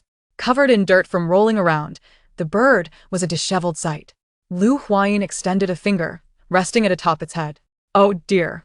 You are far too filthy. She had no intention of adopting a dirty bird, warning, clean yourself up before approaching me. Her tone was laced with unmistakable disdain. The bird was taken aback. How could the noble bird lord be met with such disdain? Yet it knew better than to treat Lu Huayin as it had Han Yu, for she was truly the powerhouse among them. Thus, it dutifully attempted to pat its little body clean with its wings. but its efforts were futile due to the filth clinging to it. In a huff, the bird marched back towards Hanyu, demanding he assist in cleaning it. Among the four, Hanyu was undoubtedly the weakest, as even the little beast recognized, and thus it unabashedly sought to exploit him. After this brief interlude post-lunch, the group rested for about an hour before setting out once more. The sky, obscured by the trees, appeared dark and oppressive, heralding an impending storm. The new students engaged in the competition could feel the humid, stifling air, aware that a downpour could arrive at any moment. No one was in a rush to hunt beasts. They needed to find suitable shelter before the rain arrived. "Boss, it looks like it's going to rain soon. Shouldn't we find a place to take cover?" inquired a boy with a buzz cut, his face etched with concern as he addressed a golden-haired boy ahead of him. In times like these, their vigilance often waned, presenting an opportune moment for action. The golden-haired boy brimmed with ambition, believing this was his chance to shine. He could hardly wait. Besides, once they dealt with the other teams, there would be no shortage of places to seek refuge. They could simply seize the equipment and campsites of others afterwards. "Exactly, boss." The buzz-cut boy's anxiety was replaced by hope as he envisioned the possibilities. The golden-haired boy's team consisted entirely of capable individuals, and their collective strength was notably superior compared to other teams of varied abilities. With their intelligence guiding them, they had initially sailed through the competition with ease.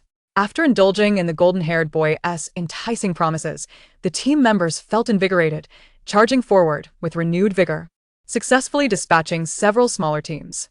As they watched their points accumulate, excitement surged within them, spurring them onward. Yet just then, raindrops began to fall, light at first, but impossible to ignore. "Should we continue?" the buzz-cut boy asked hesitantly. "Why not? The rain is merely a drizzle. It won't affect our movements at all," countered the golden-haired boy, although others quickly chimed in, eager to dismiss any concerns. They had become intoxicated by the influx of points, entirely overlooking the dangers posed by the rain. The golden-haired boy wavered. Deep down, he yearned to press on. The buzz-cut boy, unable to contend with the majority, fell silent. The others, seeing the golden-haired boy's indecision, launched a verbal assault, fervently persuading him to advance. Ultimately, he succumbed to both his greed and their entreaties, resolutely declaring, "Let us eliminate one more team before seeking shelter." As the rain intensified, fortune continued to favor them. Not long after, they spotted something unusual ahead. They approached stealthily, hiding behind a slope, their eyes fixed on the battle unfolding below. There, a lone figure maneuvered skillfully amidst a throng of beasts. Initially, she seemed to handle the situation with ease, but as time passed, whether due to the overwhelming number of beasts or her waning stamina, her form began to falter under their onslaught. Yet, her extraordinary prowess shone through, and she ultimately managed to vanquish all the beasts against the odds. Due to their exertion, they could not discern the features of the individual below. However, the disheveled and weakened figure, along with the fallen exotic beasts, deeply provoked their senses. "Boss, "We are poised for a breakthrough." One of the team members calculated the number of exotic beasts, his face alight with greed and excitement. The individual below appeared to be at the end of their strength, while their actions could be construed as taking advantage of another's misfortune. In the arena, there are no brothers. Victory is paramount, and ethics hold no sway. In an instant, the team's thoughts miraculously aligned. They all yearned to eliminate that person and claim the points. Without hesitation, they resolved to act, stealthily approaching the seemingly incapacitated figure amidst the sound of rain. As they entered the targeting range, they simultaneously fired upon their quarry. Just as they were about to hit their target, the figure vanished in an instant, leaving them astonished and somewhat flustered. Yet, before they could locate the elusive figure, their position was suddenly assailed. Bullets rained in from an elevated vantage point across the way. The blonde man narrowly evaded the onslaught, squinting towards the source of the attack. The heavy curtain of rain obscured his view, but he knew with certainty that someone was watching him. Their weaponry was evidently more advanced than his own. Otherwise, they would not have been able to spot him from such a distance and launch an attack. "We must retreat." Though they reacted swiftly, it was still too late. The assault from across the way thwarted their escape, and one of their teammates sustained injuries. The previously unseen figure appeared silently behind them, effortlessly taking one of their own. When the blonde man finally glimpsed the face of that person through the downpour, an overwhelming sense of regret flooded his heart. Had he known it was her, he would have fled at any cost. Who among the new recruits would be unaware of Huayin's illustrious reputation as the top tier, Her authority was well known among every newcomer in the individual combat division. Yet, despite the knowledge that he would be eliminated, the blonde man did not choose to concede. As a warrior, he would never surrender, regardless of the circumstances. The consequence of his defiance was a brutal beating, leaving his face resembling that of a swollen pig. Indeed, Chief Lu's prowess is formidable. The buzz-cut man grimaced, uttering these words to the blonde man. Chapter 75, Reinforcements. The rain intensified, casting a dim shadow over the surroundings. Hanyu approached Lu Huayin from a distance, raising an eyebrow at the sprawled figures on the ground. With a tone steeped in provocation, he remarked, "Now you understand the consequences of taking advantage of others, do you?" Observing the triumphant demeanor of that individual, the fallen could almost forget that they were now lifeless, ready to unleash a torrent of curses. What is there to gloat about? Had it not been for their top-tier combat leader teaming up with this person, the outcome would still be uncertain. The thought infuriated him. Hanyu chuckled softly, reveling in the sweet taste of victory. Following their midday rest, the group had dispersed, and Hanyu resolved to slay a few exotic beasts that afternoon to prove his strength. While he did not wish to impede his own actions, Lu Huayin willingly aided her teammates in enhancing their capabilities. Thus, Hanyu did indeed manage to slay an exotic beast, though it was merely a C-class. It brought him great satisfaction. As the rain intensified, the two prepared to finish off the remaining exotic beasts before returning. However, due to the sheer number of beasts and their formidable strength, Lu Huayin exerted considerable effort. Just as she focused on the battle, the blonde man's team stealthily approached. Fortunately, Hanyu had been vigilant, and upon spotting them, he promptly alerted Lu Huayin. Receiving Hanyu's signal, Lu Huayin feigned weakness to lower their guard, then instructed Hanyu to block their escape route while she moved forward to eliminate them. She flicked her wrist. These individuals possessed considerable strength. Had she not launched a surprise attack, it would likely have taken her much longer to eliminate them. As she noted the points accumulating in her wristband, Lu Huaying's eyes sparkled with delight. The points, delivered right to her doorstep, were a source of great pleasure. Looting the corpses was a necessary procedure, and Hanyu stepped forward to collect the useful equipment from the blonde man's team. Throughout the process, their faces were dark with frustration. Not only were they drenched, but they also had to endure the humiliation of having their belongings taken. Why must the school mandate that eliminated individuals cannot retaliate? After gathering the equipment, the two disregarded the accusing glares from the blonde man and sauntered away.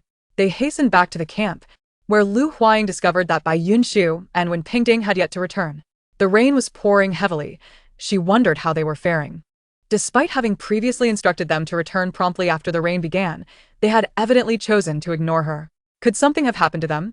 A sense of worry crept into Lu Huaying's heart. "I will go fetch them. You wait here." After a few moments, Lu Huayin decided to seek them out. As teammates, Hanyu could not allow her to venture alone. "We shall go together," he declared, setting off northward in search of Bai Yunshu and Wen Pingting. "Wait here. I will go alone," Lu Huayin insisted, pulling him back. "Our combined speed is too slow. I can move faster on my own." Her primary concern in not allowing Hanyu to accompany her was the potential to waste time. An S-class combatant would naturally outpace a B-class medical student. Typically, Lu Huayin had intentionally slowed her pace to accommodate her teammates. Aware that his presence would only hinder her, Hanyu conceded, urging her to return swiftly. Lu Huayin nodded and then darted off like an arrow released from a bow. Watching her figure vanish in the blink of an eye, Hanyu finally understood how much she had been accommodating their speed. Before their actions commenced, their route had been carefully discussed. As long as they did not stray, Lu Huayin would quickly locate them. At that moment, when Pingting was aiding the bloodied Bai Yunshu as they fled in a panic, their progress had initially been smooth, but just as they gained momentum, the rain began to fall. Bai Yunshu, being cautious and having received prior instructions from Lu Huayin, promptly decided to lead Wen Pingting back. However, unbeknownst to him, Wen Pingting, intoxicated by the prospect of victory, felt the rain was light and that another exotic beast nest was not far off. She suggested they eliminate it before returning. Bai Yunshu had always adhered to Wen Pingting's advice, and as her reasoning held merit, he acquiesced to her suggestion. Little did they know that this decision would lead to their downfall. Upon arriving at the alternative nest, they soon discovered that the exotic beast was not an ordinary A-class. It bore signs of nearing S-class prowess. To be honest, had it not been for Lu Huayin slaying the corrupted bone bird, this peculiar beast would have surely become its meal today. After all, one mountain cannot accommodate two tigers. It was intentionally nurturing this creature, awaiting the opportune moment to consume it for sustenance. Underestimating the beast's prowess caused by Yunshu to lose the initiative. Fortunately, their equipment was sufficient, allowing them to barely hold their ground against the creature. He was reluctant to prolong the encounter and prepared to feign a retreat with Wenpingting, yet at that moment, a group of individuals obstructed their escape. This group was comprised of two squads who, having forged a close friendship, decided to act in unison. They had discovered the beast's lair early on and had observed it for an extended period, vaguely surmising its strength, which is why they hesitated to engage. Just as they were poised to strike with flawless preparation, Bai Yunshu and Wenpingting arrived, exercising utmost caution. They first surveyed their surroundings and set several traps before luring the beast from its den. Had the beast not exceeded their expectations in strength, it is likely that these two would have claimed the points. The group divided into two factions, one to confront the beast and the other to deal with Bai Yunshu and Wenpingting. Initially, Bai Yunshu was already locked in a fierce battle with the beast, and now, besieged by attackers, he found himself at a disadvantage. In a moment of desperation, Wenpingting hurled a bomb and a smoke grenade, facilitating their hasty escape. Fearing that Huayin might come looking for them if they failed to return, they did not flee aimlessly but retraced their steps. Thankfully, their instincts proved correct. Just as they were about to be caught, Huayin arrived. Upon seeing her, Wenpingting felt an immediate sense of relief and, overwhelmed, collapsed to the ground. Bai Yunshu, supported by her, fell alongside her, landing squarely atop Wenpingting. Thus, both found themselves in a dismal puddle. With the pursuers closing in, Huayin had no time to attend to the two. Her piercing gaze fixed upon several classmates who were tauntingly shouting from the front. These individuals were utterly unprepared for the presence of reinforcements and stood momentarily stunned. Two of them quickly shut their mouths, turned, and fled with even greater haste than before. This unexpected turn left everyone astonished, especially their teammates, who were left bewildered. Who am I? Where am I? Why did my teammates run away? Chapter 76, Rule Modification. Their flight resembled my own when chased by a dog. To be frank, I outran them when my mother was pursuing me. What of it? I am always the first to snatch food in the cafeteria. Upstairs, you wouldn't lose even to a dog, would you? I could defeat it, yet for some reason, I instinctively want to flee upon seeing a dog. A deeply ingrained fear. The two teammates exchanged glances, then turned to flee, only to find Huayin standing before them. They barely registered her movement before being swiftly eliminated. It was only then that they grasped why their teammates had fled so rapidly. What sort of teammates were they, running without a word? Once they returned, they would certainly know of their prowess. Huayin did not pursue the two fleeing individuals, for Bai Yunshu's condition was dire. If not treated promptly, he risked elimination. She lifted Bai Yunshu into her arms and urged Wenpingting to follow closely behind as she sprinted toward the camp. Witnessing Huayin carry Bai Yunshu like a princess, Wenpingting was momentarily stunned. Even Bai Yunshu himself was taken aback. Yet, in such dire circumstances, their safety took precedence. No matter her astonishment, her feet kept pace with Huayin without hesitation. The distance to their camp was not too far, and with Huayin's speed, they would arrive in mere minutes. Due to the urgency of the situation, she did not notice Wenpingting lagging behind, gradually losing sight of her. Wenpingting opened her mouth to call out, but recalling Bai Yunshu's condition, she remained silent.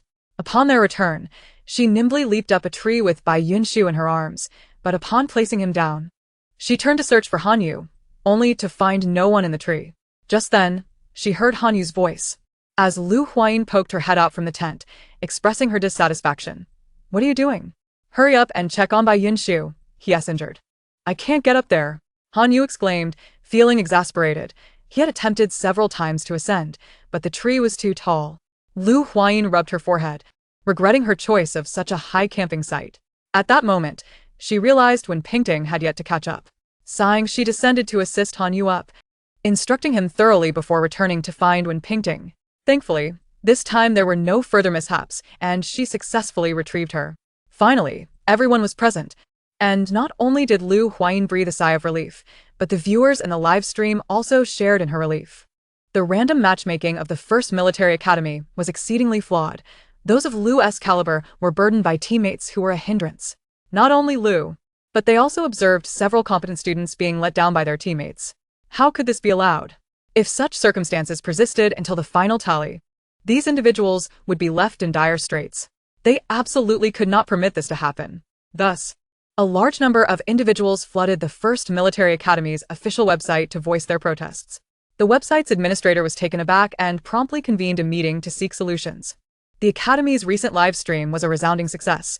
To the various officials, the viewers were akin to golden patrons. Their opinions were to be taken into consideration, and thus, a slight modification of the rules was deemed permissible. Ultimately, after an overnight discussion, the official website announced the newly revised rules for the freshman tournament. In light of the exceptional capabilities of the individual combat majors, each would receive a separate ranking that would not be tied to their team's performance. This meant that as long as an individual achieved commendable results, they could receive rewards independent of their teammates' performance. Furthermore, there would be distinct evaluation criteria and rankings for each department. For instance, the minimum standard for medical students might be to slay 1 beast, while for individual combat majors, it could be 10. Of course, the original team rankings would still hold weight, albeit with some adjustments to the evaluation criteria. The Academy would no longer use total points as the sole ranking standard, but would also consider team performance and cooperation.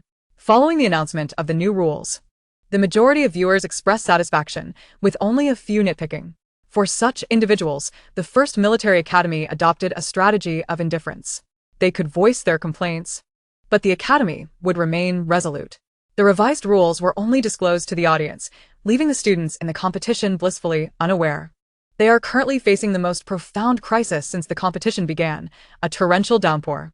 In terms of the physical constitution of Star Citizen, remaining in the deluge for a day and a night poses no threat to them. However, the storm brings forth a myriad of challenges. Firstly, visibility is severely impaired. Secondly, traversing the ground becomes arduous. And thirdly, there is a looming shortage of provisions. Those who have encountered exchange points fare better, as they can procure equipment and durable food. Yet, those who have not encountered such points and lack useful items in their backpacks must endure the situation. Should fortune turn against them and they encounter a foraging beast, the predicament would undoubtedly become even more dire. Despite these myriad concerns, Huayin remains untroubled. They have ample food, good equipment, and a suitable campsite. However, the rain shows no signs of abating, nor is there any indication of when Yunshu's injury will heal. If the downpour persists, she cannot simply remain idle. Yunshu's injury is equally concerning. If it hampers his mobility, she cannot continuously prioritize their well-being. As the chief of the solo combat class, securing first place in this competition is imperative. She cannot afford to remain stagnant if she hopes to uphold her reputation. She briefly inquired about Yunshu's condition before returning her gaze to the relentless rain, lost in contemplation. The rain continued its unyielding descent, and apart from the sound of the downpour, all else was silent. Yet, Huayin's keen senses detected movement below, concealed in their hiding spot. The others remained oblivious to their presence above. She cautiously peered down and was astonished to witness a bear passing by. To her astonishment, the bear was classified as an S-rank creature. How could this be? S-rank beasts typically possess territories they rarely abandon unless their domain is devoid of food or overrun by more powerful creatures. Of course, there are always exceptions like the giant python that dares to provoke others in their own territory. Huayin's gaze followed the bear's retreating figure until it vanished from sight. "What's the matter?" Hanyu whispered, observing Huayin's peculiar behavior. Yunshu's injury had been tended to, and with Wen Pingting overseeing him, he was largely free from concern. Huayin placed a finger to her lips, signaling Hanyu to remain silent. An S-rank beast is remarkably perceptive. A moment's carelessness could lead to their discovery. However, it was not fear that gripped her. Rather, she was compelled to follow and discern the bear's intentions. "Stay here and behave, I'll go take a look." With that, she nimbly descended from the tree, leaving Hanyu no time to inquire about her intentions. He could only extend a hand in vain, feeling a sense of despondency. Chapter 77. A rift, parting ways. The forest was incessantly drenched in torrential rain, accompanied by fierce winds. Huayin trailed the beast at a safe distance, observing several lower-ranked creatures scuttling about. Though they kept their distance from the S-rank beast, their movement was synchronized. What could be compelling these creatures to mobilize en masse? Was there an impending danger? It is known that beasts possess an acute sense of danger, and if they are fleeing, she must promptly follow suit. As the distance from the campsite increased, Huayin pondered whether to continue her pursuit. After a moment's deliberation, she resolved to return. It was best not to abandon her teammates. After all, their instructors were observing, and even if they lagged behind, she could not easily forsake anyone. Of course, Nan Shuming was an exception, as he had shown her no goodwill. Upon returning, Lu Huayin urgently urged her teammates to gather their belongings. They needed to depart swiftly. What's going on? It's still pouring outside, and Bai Yunshu isn't fit to move yet. Why must we leave now? Hanyu was bewildered. When Pingting also expressed her reluctance, Bai Yunshu was in no condition to be on the move. I don't know, it just feels like something is about to happen. Her intuition was informed by the movements of the beasts. Observing her unwilling teammates and the unconscious patient, Lu Huayin found herself in a quandary. It was frustrating. Had these individuals been her classmates in solo combat, they would have obediently followed her lead. Unfortunately, they were not well acquainted. And while their cooperation was bolstered by their scores and abilities, any sign of trouble could cause their alliance to crumble in an instant. This situation exemplified just that. I believe we need not leave at this moment, Wen Pingting asserted. Being with Bai Yunshu, she naturally wished to wait until he was fully healed. Hanyu was indecisive, torn between whom to heed. Deep down, he was reluctant to depart, feeling no imminent danger, yet he felt compelled to listen to Lu Huayin, the formidable leader. It was truly vexing. He squatted down, cradling his head in frustration. Lu Huayin observed her teammates' expressions, recognizing their hesitance to depart. Nevertheless, she was resolute in her conviction. They had to leave. If you choose not to come with me, then we shall part ways. I must go. Upon uttering these words, Wen Pingting and Hanyu were left speechless.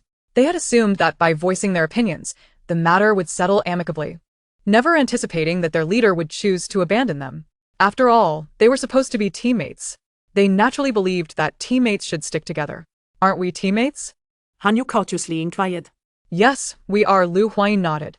However, even teammates are not obligated to remain in each other's company at all times. If you gather your belongings and accompany me now, we remain teammates. Otherwise, we shall part ways. The discord among them did not escape the notice of the audience, who fervently discussed in the comments. What is happening?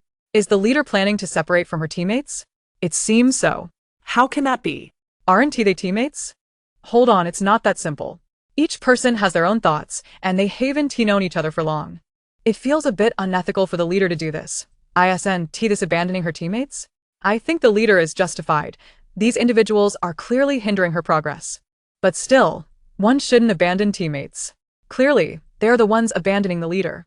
Just because she possesses greater strength doesn't mean she's abandoning them. Exactly. These two are morally coercing the leader under the guise of teamwork. In all honesty, the expressions of the two did appear to convey a sense of moral coercion. Must it be this way? Why must they leave at this moment, knowing full well that Yunshu is injured and unable to withstand the rain?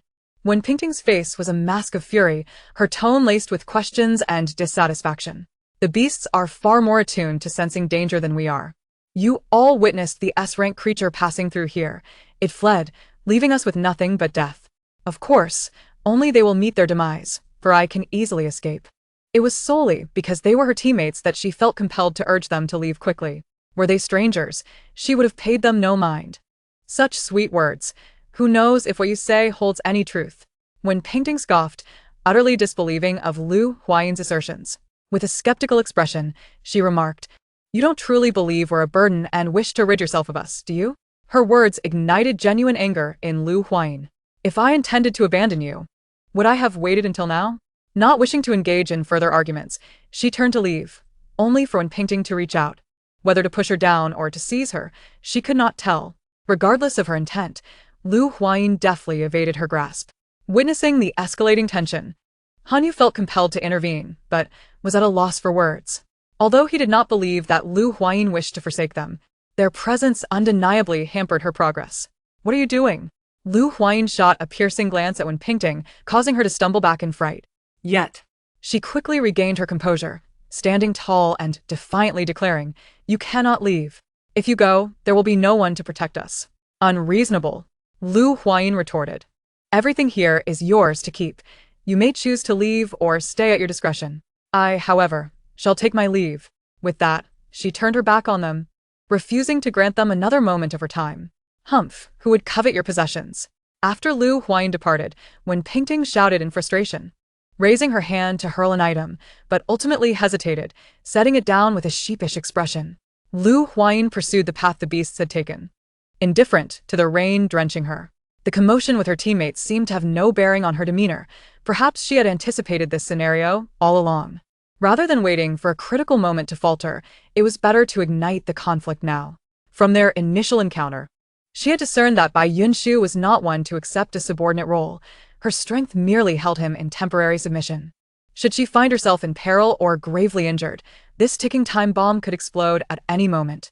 His prior actions, after all, were merely a calculated display of weakness. Fully aware that he could not contend with her, she had no intention of forsaking them, yet their disbelief and suspicion toward her was disheartening. Enough of this overthinking. May they seek their own fortune, she mused. The Earth Bear was not known for its speed, thus even with some delay, Huayin quickly caught up to it, harvesting a few severely injured beasts along the way. Chapter 78. Hidden rules. The tumult caused by the beasts was considerable, even with the rain providing a cover. Many had heard the commotion. Those with keen minds recognized the opportunity to follow the creatures, but the majority remained hesitant, aware that a single beast could obliterate them with a mere stomp. Uncertain of the beast's destination, Huayin trailed them for about an hour. Just as she prepared to continue her pursuit, the S-rank creature ahead abruptly halted. Due to the distance and the obstructive trees, she could only vaguely discern the creature's silhouette, unable to see what had caused it to stop. To gain a clearer view of what lay ahead, Huayin stealthily crept forward. She nimbly leaped through the trees, soon reaching the vicinity of the Earth Bear. It was then that she discerned the obstacle impeding the creature's movement, a wide river. From her vantage point atop a tree, she could not even glimpse the opposite bank. The rain had swollen the waters, lapping against the shore, and the current was swift. Anything that fell in would be swept away in an instant. Huayin observed as the Earth Bear lingered at the riverbank before turning back, soon reappearing with something in its grasp. As it drew nearer, Huayin recognized that it was an A-rank beast. With a casual toss, the Earth Bear flung the A-rank creature into the river. Before the current could carry it away, a swarm of fish leaped forth, their sharp teeth viciously biting into the beast's flesh. In the blink of an eye, nothing remained but its bones. Huayin gasped in shock, having not expected piranhas to inhabit the river. Though dubbed piranhas, these creatures devoured anything that ventured into their domain. Wherever they were present, no living thing could survive. With piranhas in the river, Huayin pondered whether the Earth Bear would even attempt to cross. As she watched the creature's next move, a sudden beeping from the bracelet on her wrist startled her. The abrupt sound sent a shiver down her spine, and the Earth Bear below seemed to sense it, abruptly glancing in her direction. Having shifted positions, Huayin exhaled in relief, narrowly avoiding detection. What could have triggered this infernal device? She was certainly capable of defeating the Earth Bear. However, its immense strength and formidable defenses would prolong the confrontation, and in such a scenario, time equated to life. Moreover, if she were injured in battle, the prospect of being exploited by others was an unacceptable risk. Curious about the cause of the commotion, she activated the bracelet to discern its malfunction. How thrilling! The esteemed one nearly got caught. But seriously, why did the bracelet go off? Is it malfunctioning? Or is it an intentional alert from the Academy? Uncertain. Let us observe further. As Huayin accessed the bracelet, the live audience could also see the contents displayed. Their anticipation mounted as they awaited the revelation of what had nearly compromised her. Amid their eager gazes, the words on the screen gradually materialized. Hidden rule: due to the triggering of a mechanism, the activity range of the new students will gradually diminish. Those who fail to arrive at the designated location within the stipulated time will be eliminated. Upon reading this rule, Huayin checked her location. The small green that had previously represented her teammates had vanished, replaced by a map. The map outlined only a general area, devoid of specific vegetation, paths, or elevations. A circle marked her current position outside its bounds, with a small arrow indicating the direction toward the inner circle. In the upper right corner of the map, a countdown timer ticked away. At that moment, there was less than an hour remaining. Only then did Huayin grasp why the beasts were fleeing in this direction. She suspected this must be a hint provided by the school. Some teams were situated far from the designated area, and an hour was hardly sufficient for them. Thus, the school resorted to extraordinary measures to attract the aberrant beasts to this location. However, while this strategy offered students a clue, it simultaneously heightened their peril. A diminishing range and the congregation of aberrant beasts signified that the likelihood of encountering these creatures would increase as time progressed. Moreover, the number of aberrant beasts each individual would face would also escalate, inevitably raising the elimination rate. Yet, it was premature to dwell on this. The immediate priority was to cross the river. After all, the small arrow on the map pointed directly to this river, with piranhas lurking within and the current raging. Swimming across was simply unrealistic. How she wished for a boat or a flying board, then she could easily make it across. With the rain pouring down and lacking materials, constructing a boat was out of the question. The flying board, however, was worth contemplating. She had familiarized herself with the principles of its construction, and due to its simplicity, she had only attempted it once before discarding the notion. During her previous exchanges, she had not considered this option, focusing solely on acquiring weapons. Huayin sought refuge in a tree hollow, rummaging through her belongings for materials to craft a flying board. Ultimately, she disassembled all her weapons to gather sufficient components. Although some materials were not entirely suitable, they could serve as makeshift substitutes. Blessed with exceptional craftsmanship, Huayin swiftly completed a rudimentary flying board. It was compact, accommodating only one person standing. For its power source, she utilized an energy crystal from an S-class aberrant beast. After a brief test flight, she found it satisfactory, albeit somewhat low and unsteady.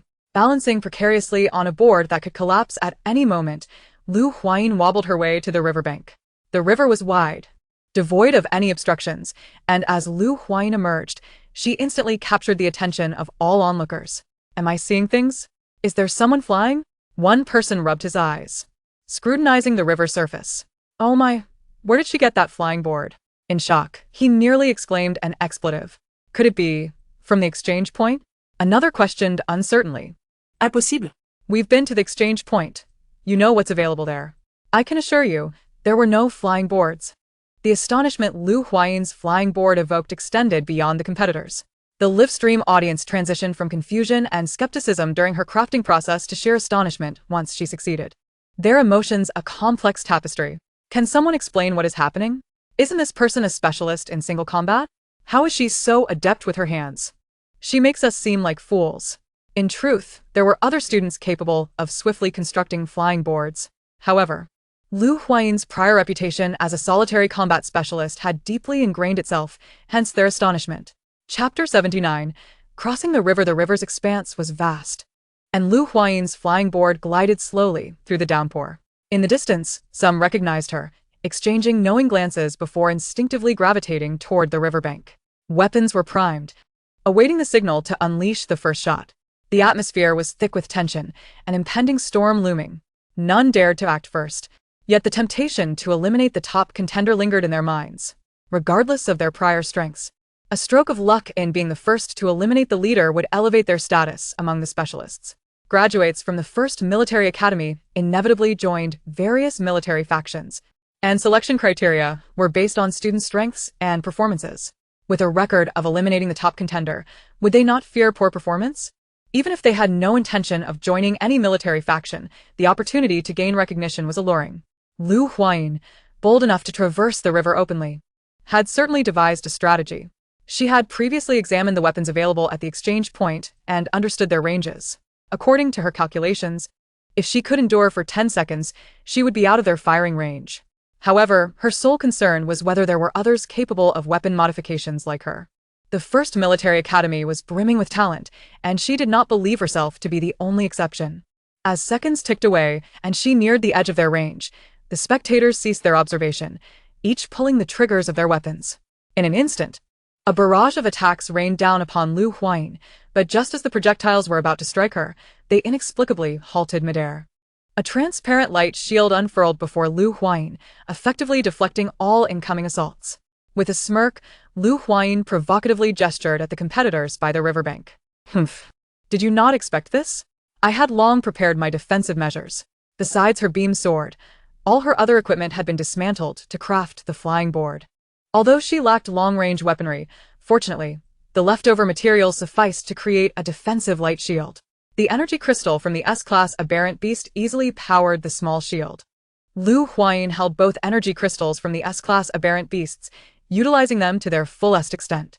In fact, at the exchange point, Energy crystals could have been converted into points, but Lu Huayin had chosen not to. Her points were already sufficient, and she intended to use the energy crystals for other purposes. Although she had employed them now, when she no longer required the two pieces of equipment, she could still detach the energy crystals. The disdain of the top contender left her rivals frustrated yet powerless. Unable to match her strength or reach her, they were left with nothing but frustration. After the failed assault, the group reflected on their current predicament. The formidable contender had found a way across the river, while they remained stranded, and if they did not devise a plan soon, they would face elimination. With the provocation concluded, Lu Huayin redirected her focus back to her own situation. Truth be told, she was far from safe. The small flying board lacked stability, swaying precariously in the tempest, threatening to crash at any moment. Additionally, the piranhas below were lurking hungrily, and if not for the shield, they would have likely leapt onto Lu Huayin by now. Struggling to steady the flying board, Lu Huayin pondered how to deal with the swarm of piranhas. Just then, she felt the creature in her pocket stirring restlessly. Earlier, it had been somewhat fidgety, but with no time to attend to it, she had merely issued a warning. To her dismay, it seemed to be acting even more unruly now. She extracted the fledgling from her pocket, her expression dark with menace as she threatened. "You had better have something to say, or I cannot guarantee that I won't resort to the act of killing a bird." The fledgling's body stiffened momentarily, but it quickly regained its composure. With its tiny wings fervently pointing downwards, it chirped incessantly. "There's something delicious down there, let me eat." Not only did it vocalize its desires, but there were also suspicious traces of moisture around its beak. Upon noticing this, Lu Huayin almost disdainfully considered tossing it aside. Ugh! How filthy! What a most unhygienic little creature. Oblivious to Lu Huayin's feelings of revulsion, the fledgling continued its earnest attempts to communicate for food. Saliva dripped from its beak, and Lu Huayin quickly understood its intentions. She was genuinely taken aback that this fledgling deemed piranhas as a source of sustenance. The irony lay in the fact that it was not even half the size of a piranha. One could only wonder who would be consuming whom. Nevertheless, she figured it wouldn't hurt to give it a try, especially since she could collect some piranha teeth in the process. The only truly valuable aspect of the piranha was its razor-sharp teeth, useful for crafting weapons or grinding into powder for poison. Gradually, she retracted her luminous shield and, using a thread, lowered the fledgling to the water's surface. As soon as the shield was withdrawn, the piranhas lunged to attack Lu Huayin, intent on devouring her. However, before they could open their mouths, the fledgling, in a wild flurry, bit down on one of the piranha's vital points. Driven by insatiable hunger, the fledgling aimed to consume them all, yet its beak was too small to grasp more than one piranha at a time. The rest would have to be dealt with by Lu Huayin herself. Drawing her beam sword, she cleaved through the swarm of piranhas rushing towards her. The corpses of the piranhas plummeted into the water, quickly devoured by their kin. Seeing its food being consumed, the fledgling was consumed by rage, hastily finishing off the piranha in its mouth before darting towards another. The piranha, with its gaping jaws revealing sharp teeth, prepared to swallow the pitiful little creature. Little did they know, they were no match for the fledgling. Enraged by the piranha's aggression, the fledgling abandoned its focus on eating, instead biting the piranhas to death one by one. Lu Huayin watched the fledgling's fierce prowess with delight, allowing it to showcase its abilities while she continued to harvest piranha teeth. Lacking any storage devices, she could only place the collected teeth into her bag. She only ceased when it became too full to contain any more. Sighing, she wondered if she could store her collected items with her instructor. As these items would not be particularly useful during the competition, her primary goal was to conduct her experiments. These things fetched a high price on the Star Network, and though she currently had no shortage of money, it was wise to save where possible. While the fledgling was on its rampage, they had already reached the middle of the river. She believed it would not be long before they arrived at the opposite bank. The countdown on her wristband steadily continued, ticking away the seconds. Students from the First Military Academy were showcasing their ingenuity, each attempting their own methods to cross the river. Meanwhile, a large group of fortunate individuals who had remained within the circle had already set up an ambush on the opposite side, awaiting their arrival. Chapter 80. Waiting for the rabbit. The First Military Academy was indeed brimming with talent, and most had devised ways to cross the river. After about 10 minutes had passed, Lu Huayin's figure appeared unsteadily in the eyes of the crowd. Their gazes were filled with greedy anticipation as they recognized the face of the person emerging onto the river surface. The soldiers shuddered in unison. Truly, The top-ranked student appeared first. Now they were torn between whether to act or refrain. Such a dilemma. Should they make a move? They risked incurring the wrath of the top student later, yet, to let such a golden opportunity slip away was equally regrettable. Although Lu Huayin had delivered a speech to the newcomers, she remained an unfamiliar visage to most. During training, everyone had been so exhausted that there was little time to pay attention to matters concerning other departments. Consequently, many students from different departments were still quite ignorant of Lu Huayin's identity. Observing their fellow soldiers approaching her with trepidation, puzzled expressions adorned their faces. What's the matter? Who is that person? They inquired among themselves. After some explanation from their comrades, they finally grasped Lu Huayin's identity. Goodness. She's quite the catch. But I wonder how easy she is to handle. It was evident that to ascend to the position of top student in the soldier division, particularly as a female, one must possess considerable ferocity. Historically, it was quite rare for a female to be the top soldier in the first military academy. However, the commander division occasionally produced a few female prodigies. As Lu Huayin drew nearer to the shore, the atmosphere of danger intensified. She had already faced attacks upon her departure, and naturally, she could expect no less upon reaching the bank. Though she was merely one of their targets, the opportunity to eliminate her was too precious for anyone to overlook. Upon realizing Lu Huayin's identity, students from various departments became increasingly agitated. If they could eliminate the top soldier here, the soldier division would no longer have a place in the first military academy. Thus, unbeknownst to the soldiers, students from other departments had already devised a plan to hunt Lu Huayin. Watching the soldiers eagerly anticipate Lu Huayin's downfall, the spectators couldn't help but feel a tinge of pity for them. Poor children. I wonder if they will regret this once they learn the truth. Could it be that the soldiers are truly lacking in intellect? Not necessarily. They simply trust their teammates too much, leading them to overlook other factors. Effed. You up there, don't offend them. Soldiers are just not very bright. It's not that serious, is it? Indeed, it wasn't that dire.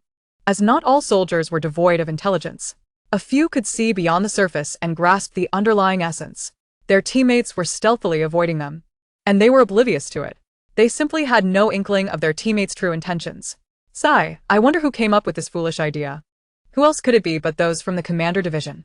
You up there, don't slander us. The commander division isn't that sinister. If not you, who else could it be? The mecha division? That's not out of the question. Hey, don't pin this on us. This plan was indeed concocted by someone from the commander division. This person was not merely speaking without evidence. Visit my profile to watch the pin video, and you will uncover the truth. As soon as the barrage was sent, a multitude of individuals flocked to this person's homepage. After a while, those who had viewed the video returned, and the barrage became lively once more. I've seen it, indeed. It was a suggestion from the command department.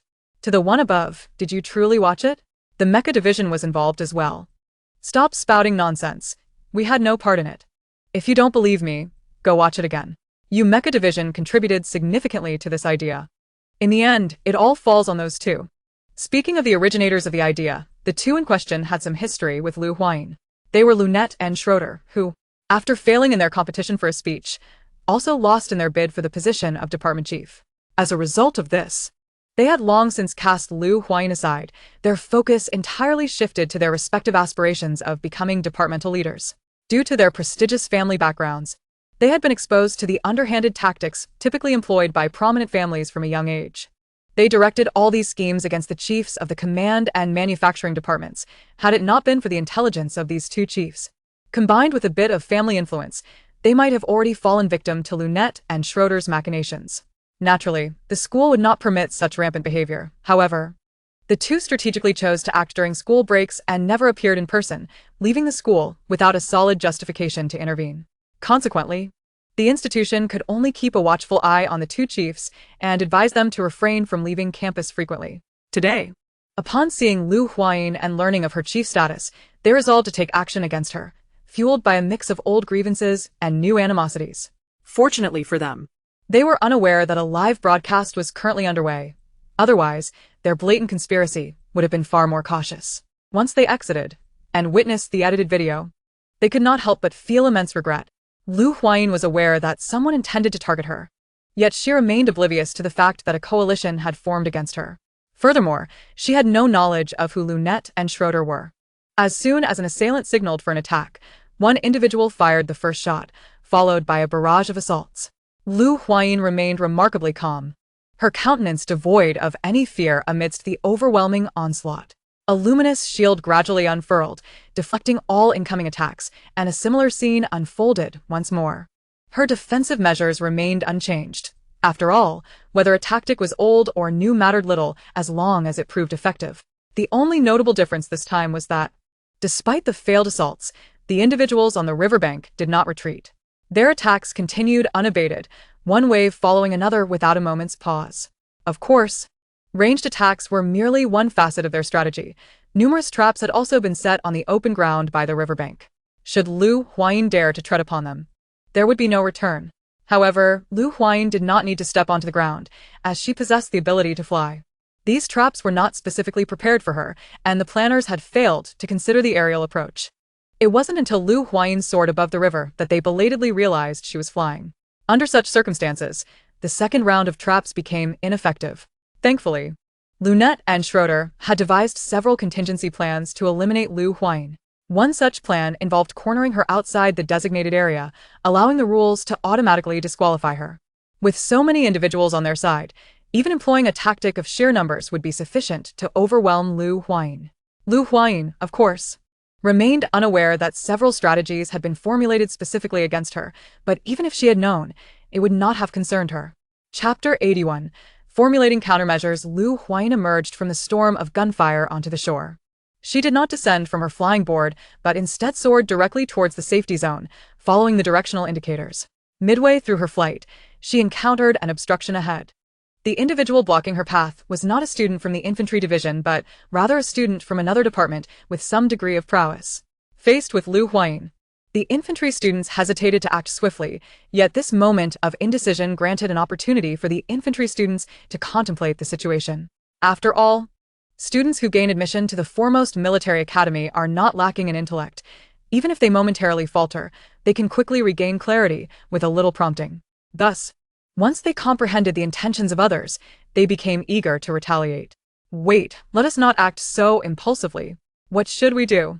We cannot simply stand by while we are plotted against. Many among them were reluctant. Oh, not at all.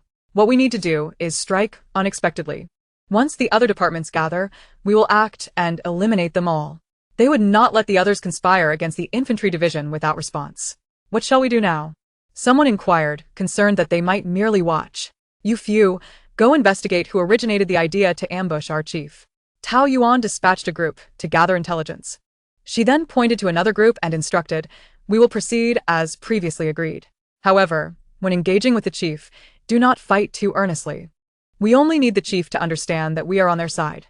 I will find an opportunity to inform the chief of the situation. Understood. We shall proceed as you suggest. Since Tao Yuan's reasoning was sound and highly feasible, there were no objections from the group. With arrangements set, everyone began to spring into action. Despite the seemingly carefree demeanor of the infantry students, they were remarkably efficient at gathering intelligence. Before Tao Yuan's side could act, their information had already been obtained. This was largely due to the lack of meticulousness on Lunette and Schroeder's part, although their conspiracy was conducted in secrecy from the infantry. They did not conceal it from students of other departments. Thus, as long as the infantry maintained a naive and easily deceived demeanor while casually inquiring about certain matters, information could be extracted with ease. Sister Tao Yuan, I have found out some information. A burly young man approached with a goofy expression to report his findings. What happened? Who is plotting against us? Upon hearing the situation, Tao Yuan's expression immediately turned serious. They said the idea originated from two individuals in the command and manufacturing departments. It seems those two have a bit of a grudge against our chief, which is why they concocted such a nefarious scheme. Furthermore, I also learned that their relationship with their own department's chief is quite poor, yet today, neither of the two chiefs intervened. It remained unclear whether these two chiefs intended for them to confront our chief, or if they aimed to use them to eliminate our chief. After relaying all the information he had gathered along with his speculations, the young man squatted beside Tao Yuan, awaiting her response. Processing such an influx of information, Tao Yuan swiftly organized her thoughts. Firstly, regarding the animosity between the two originators and Lu Huayin, to be frank, Tao Yuan could not discern any reason for Lu Huayin to hold a grudge against them. Due to the fact that they are both girls, The two of them frequently found themselves in their dormitory together during school hours, often accompanied by the chief. She had never witnessed the chief causing trouble for anyone, nor anyone causing trouble for the chief. Could it be that their conflicts occurred outside of school, thus escaping her notice? Furthermore, the chiefs of the command and manufacturing departments, regardless of their intentions, were undoubtedly up to no good. I acknowledge what you've mentioned. You have done well, Taoyuan praised him. The boy's face flushed with excitement upon receiving her commendation, for he harbored a deep admiration for the chief, which inspired his diligent efforts. As Taoyuan was the one in the class who shared the closest relationship with the chief, hearing her praise felt akin to receiving commendation from Huayin for the boy. Additionally, during previous moments of confusion regarding his actions, the chief had offered him guidance, and today as events provided him with an opportunity to reciprocate. After her praise, Taoyuan contemplated for a moment and instructed the boy, "You should inquire about the location of the chiefs from other departments. Once you gather that information, find someone to follow them. We shall discuss further matters once we rendezvous with the chief." Understood. The boy nodded and set off with a sense of responsibility. When the boy returned to report the situation, the audience in the live stream had erupted. "In 10 seconds, I want to know everything about this boy. I will never trust honest people again." Same here. I could cry. I previously mocked the idea of him gathering intelligence because he seemed so unsuited for it. He truly appeared too foolish. My face is stinging. He has profoundly illustrated the adage that one should not judge by appearances. I believe he will excel in this new task as well. He has an exceptional talent for leveraging his looks.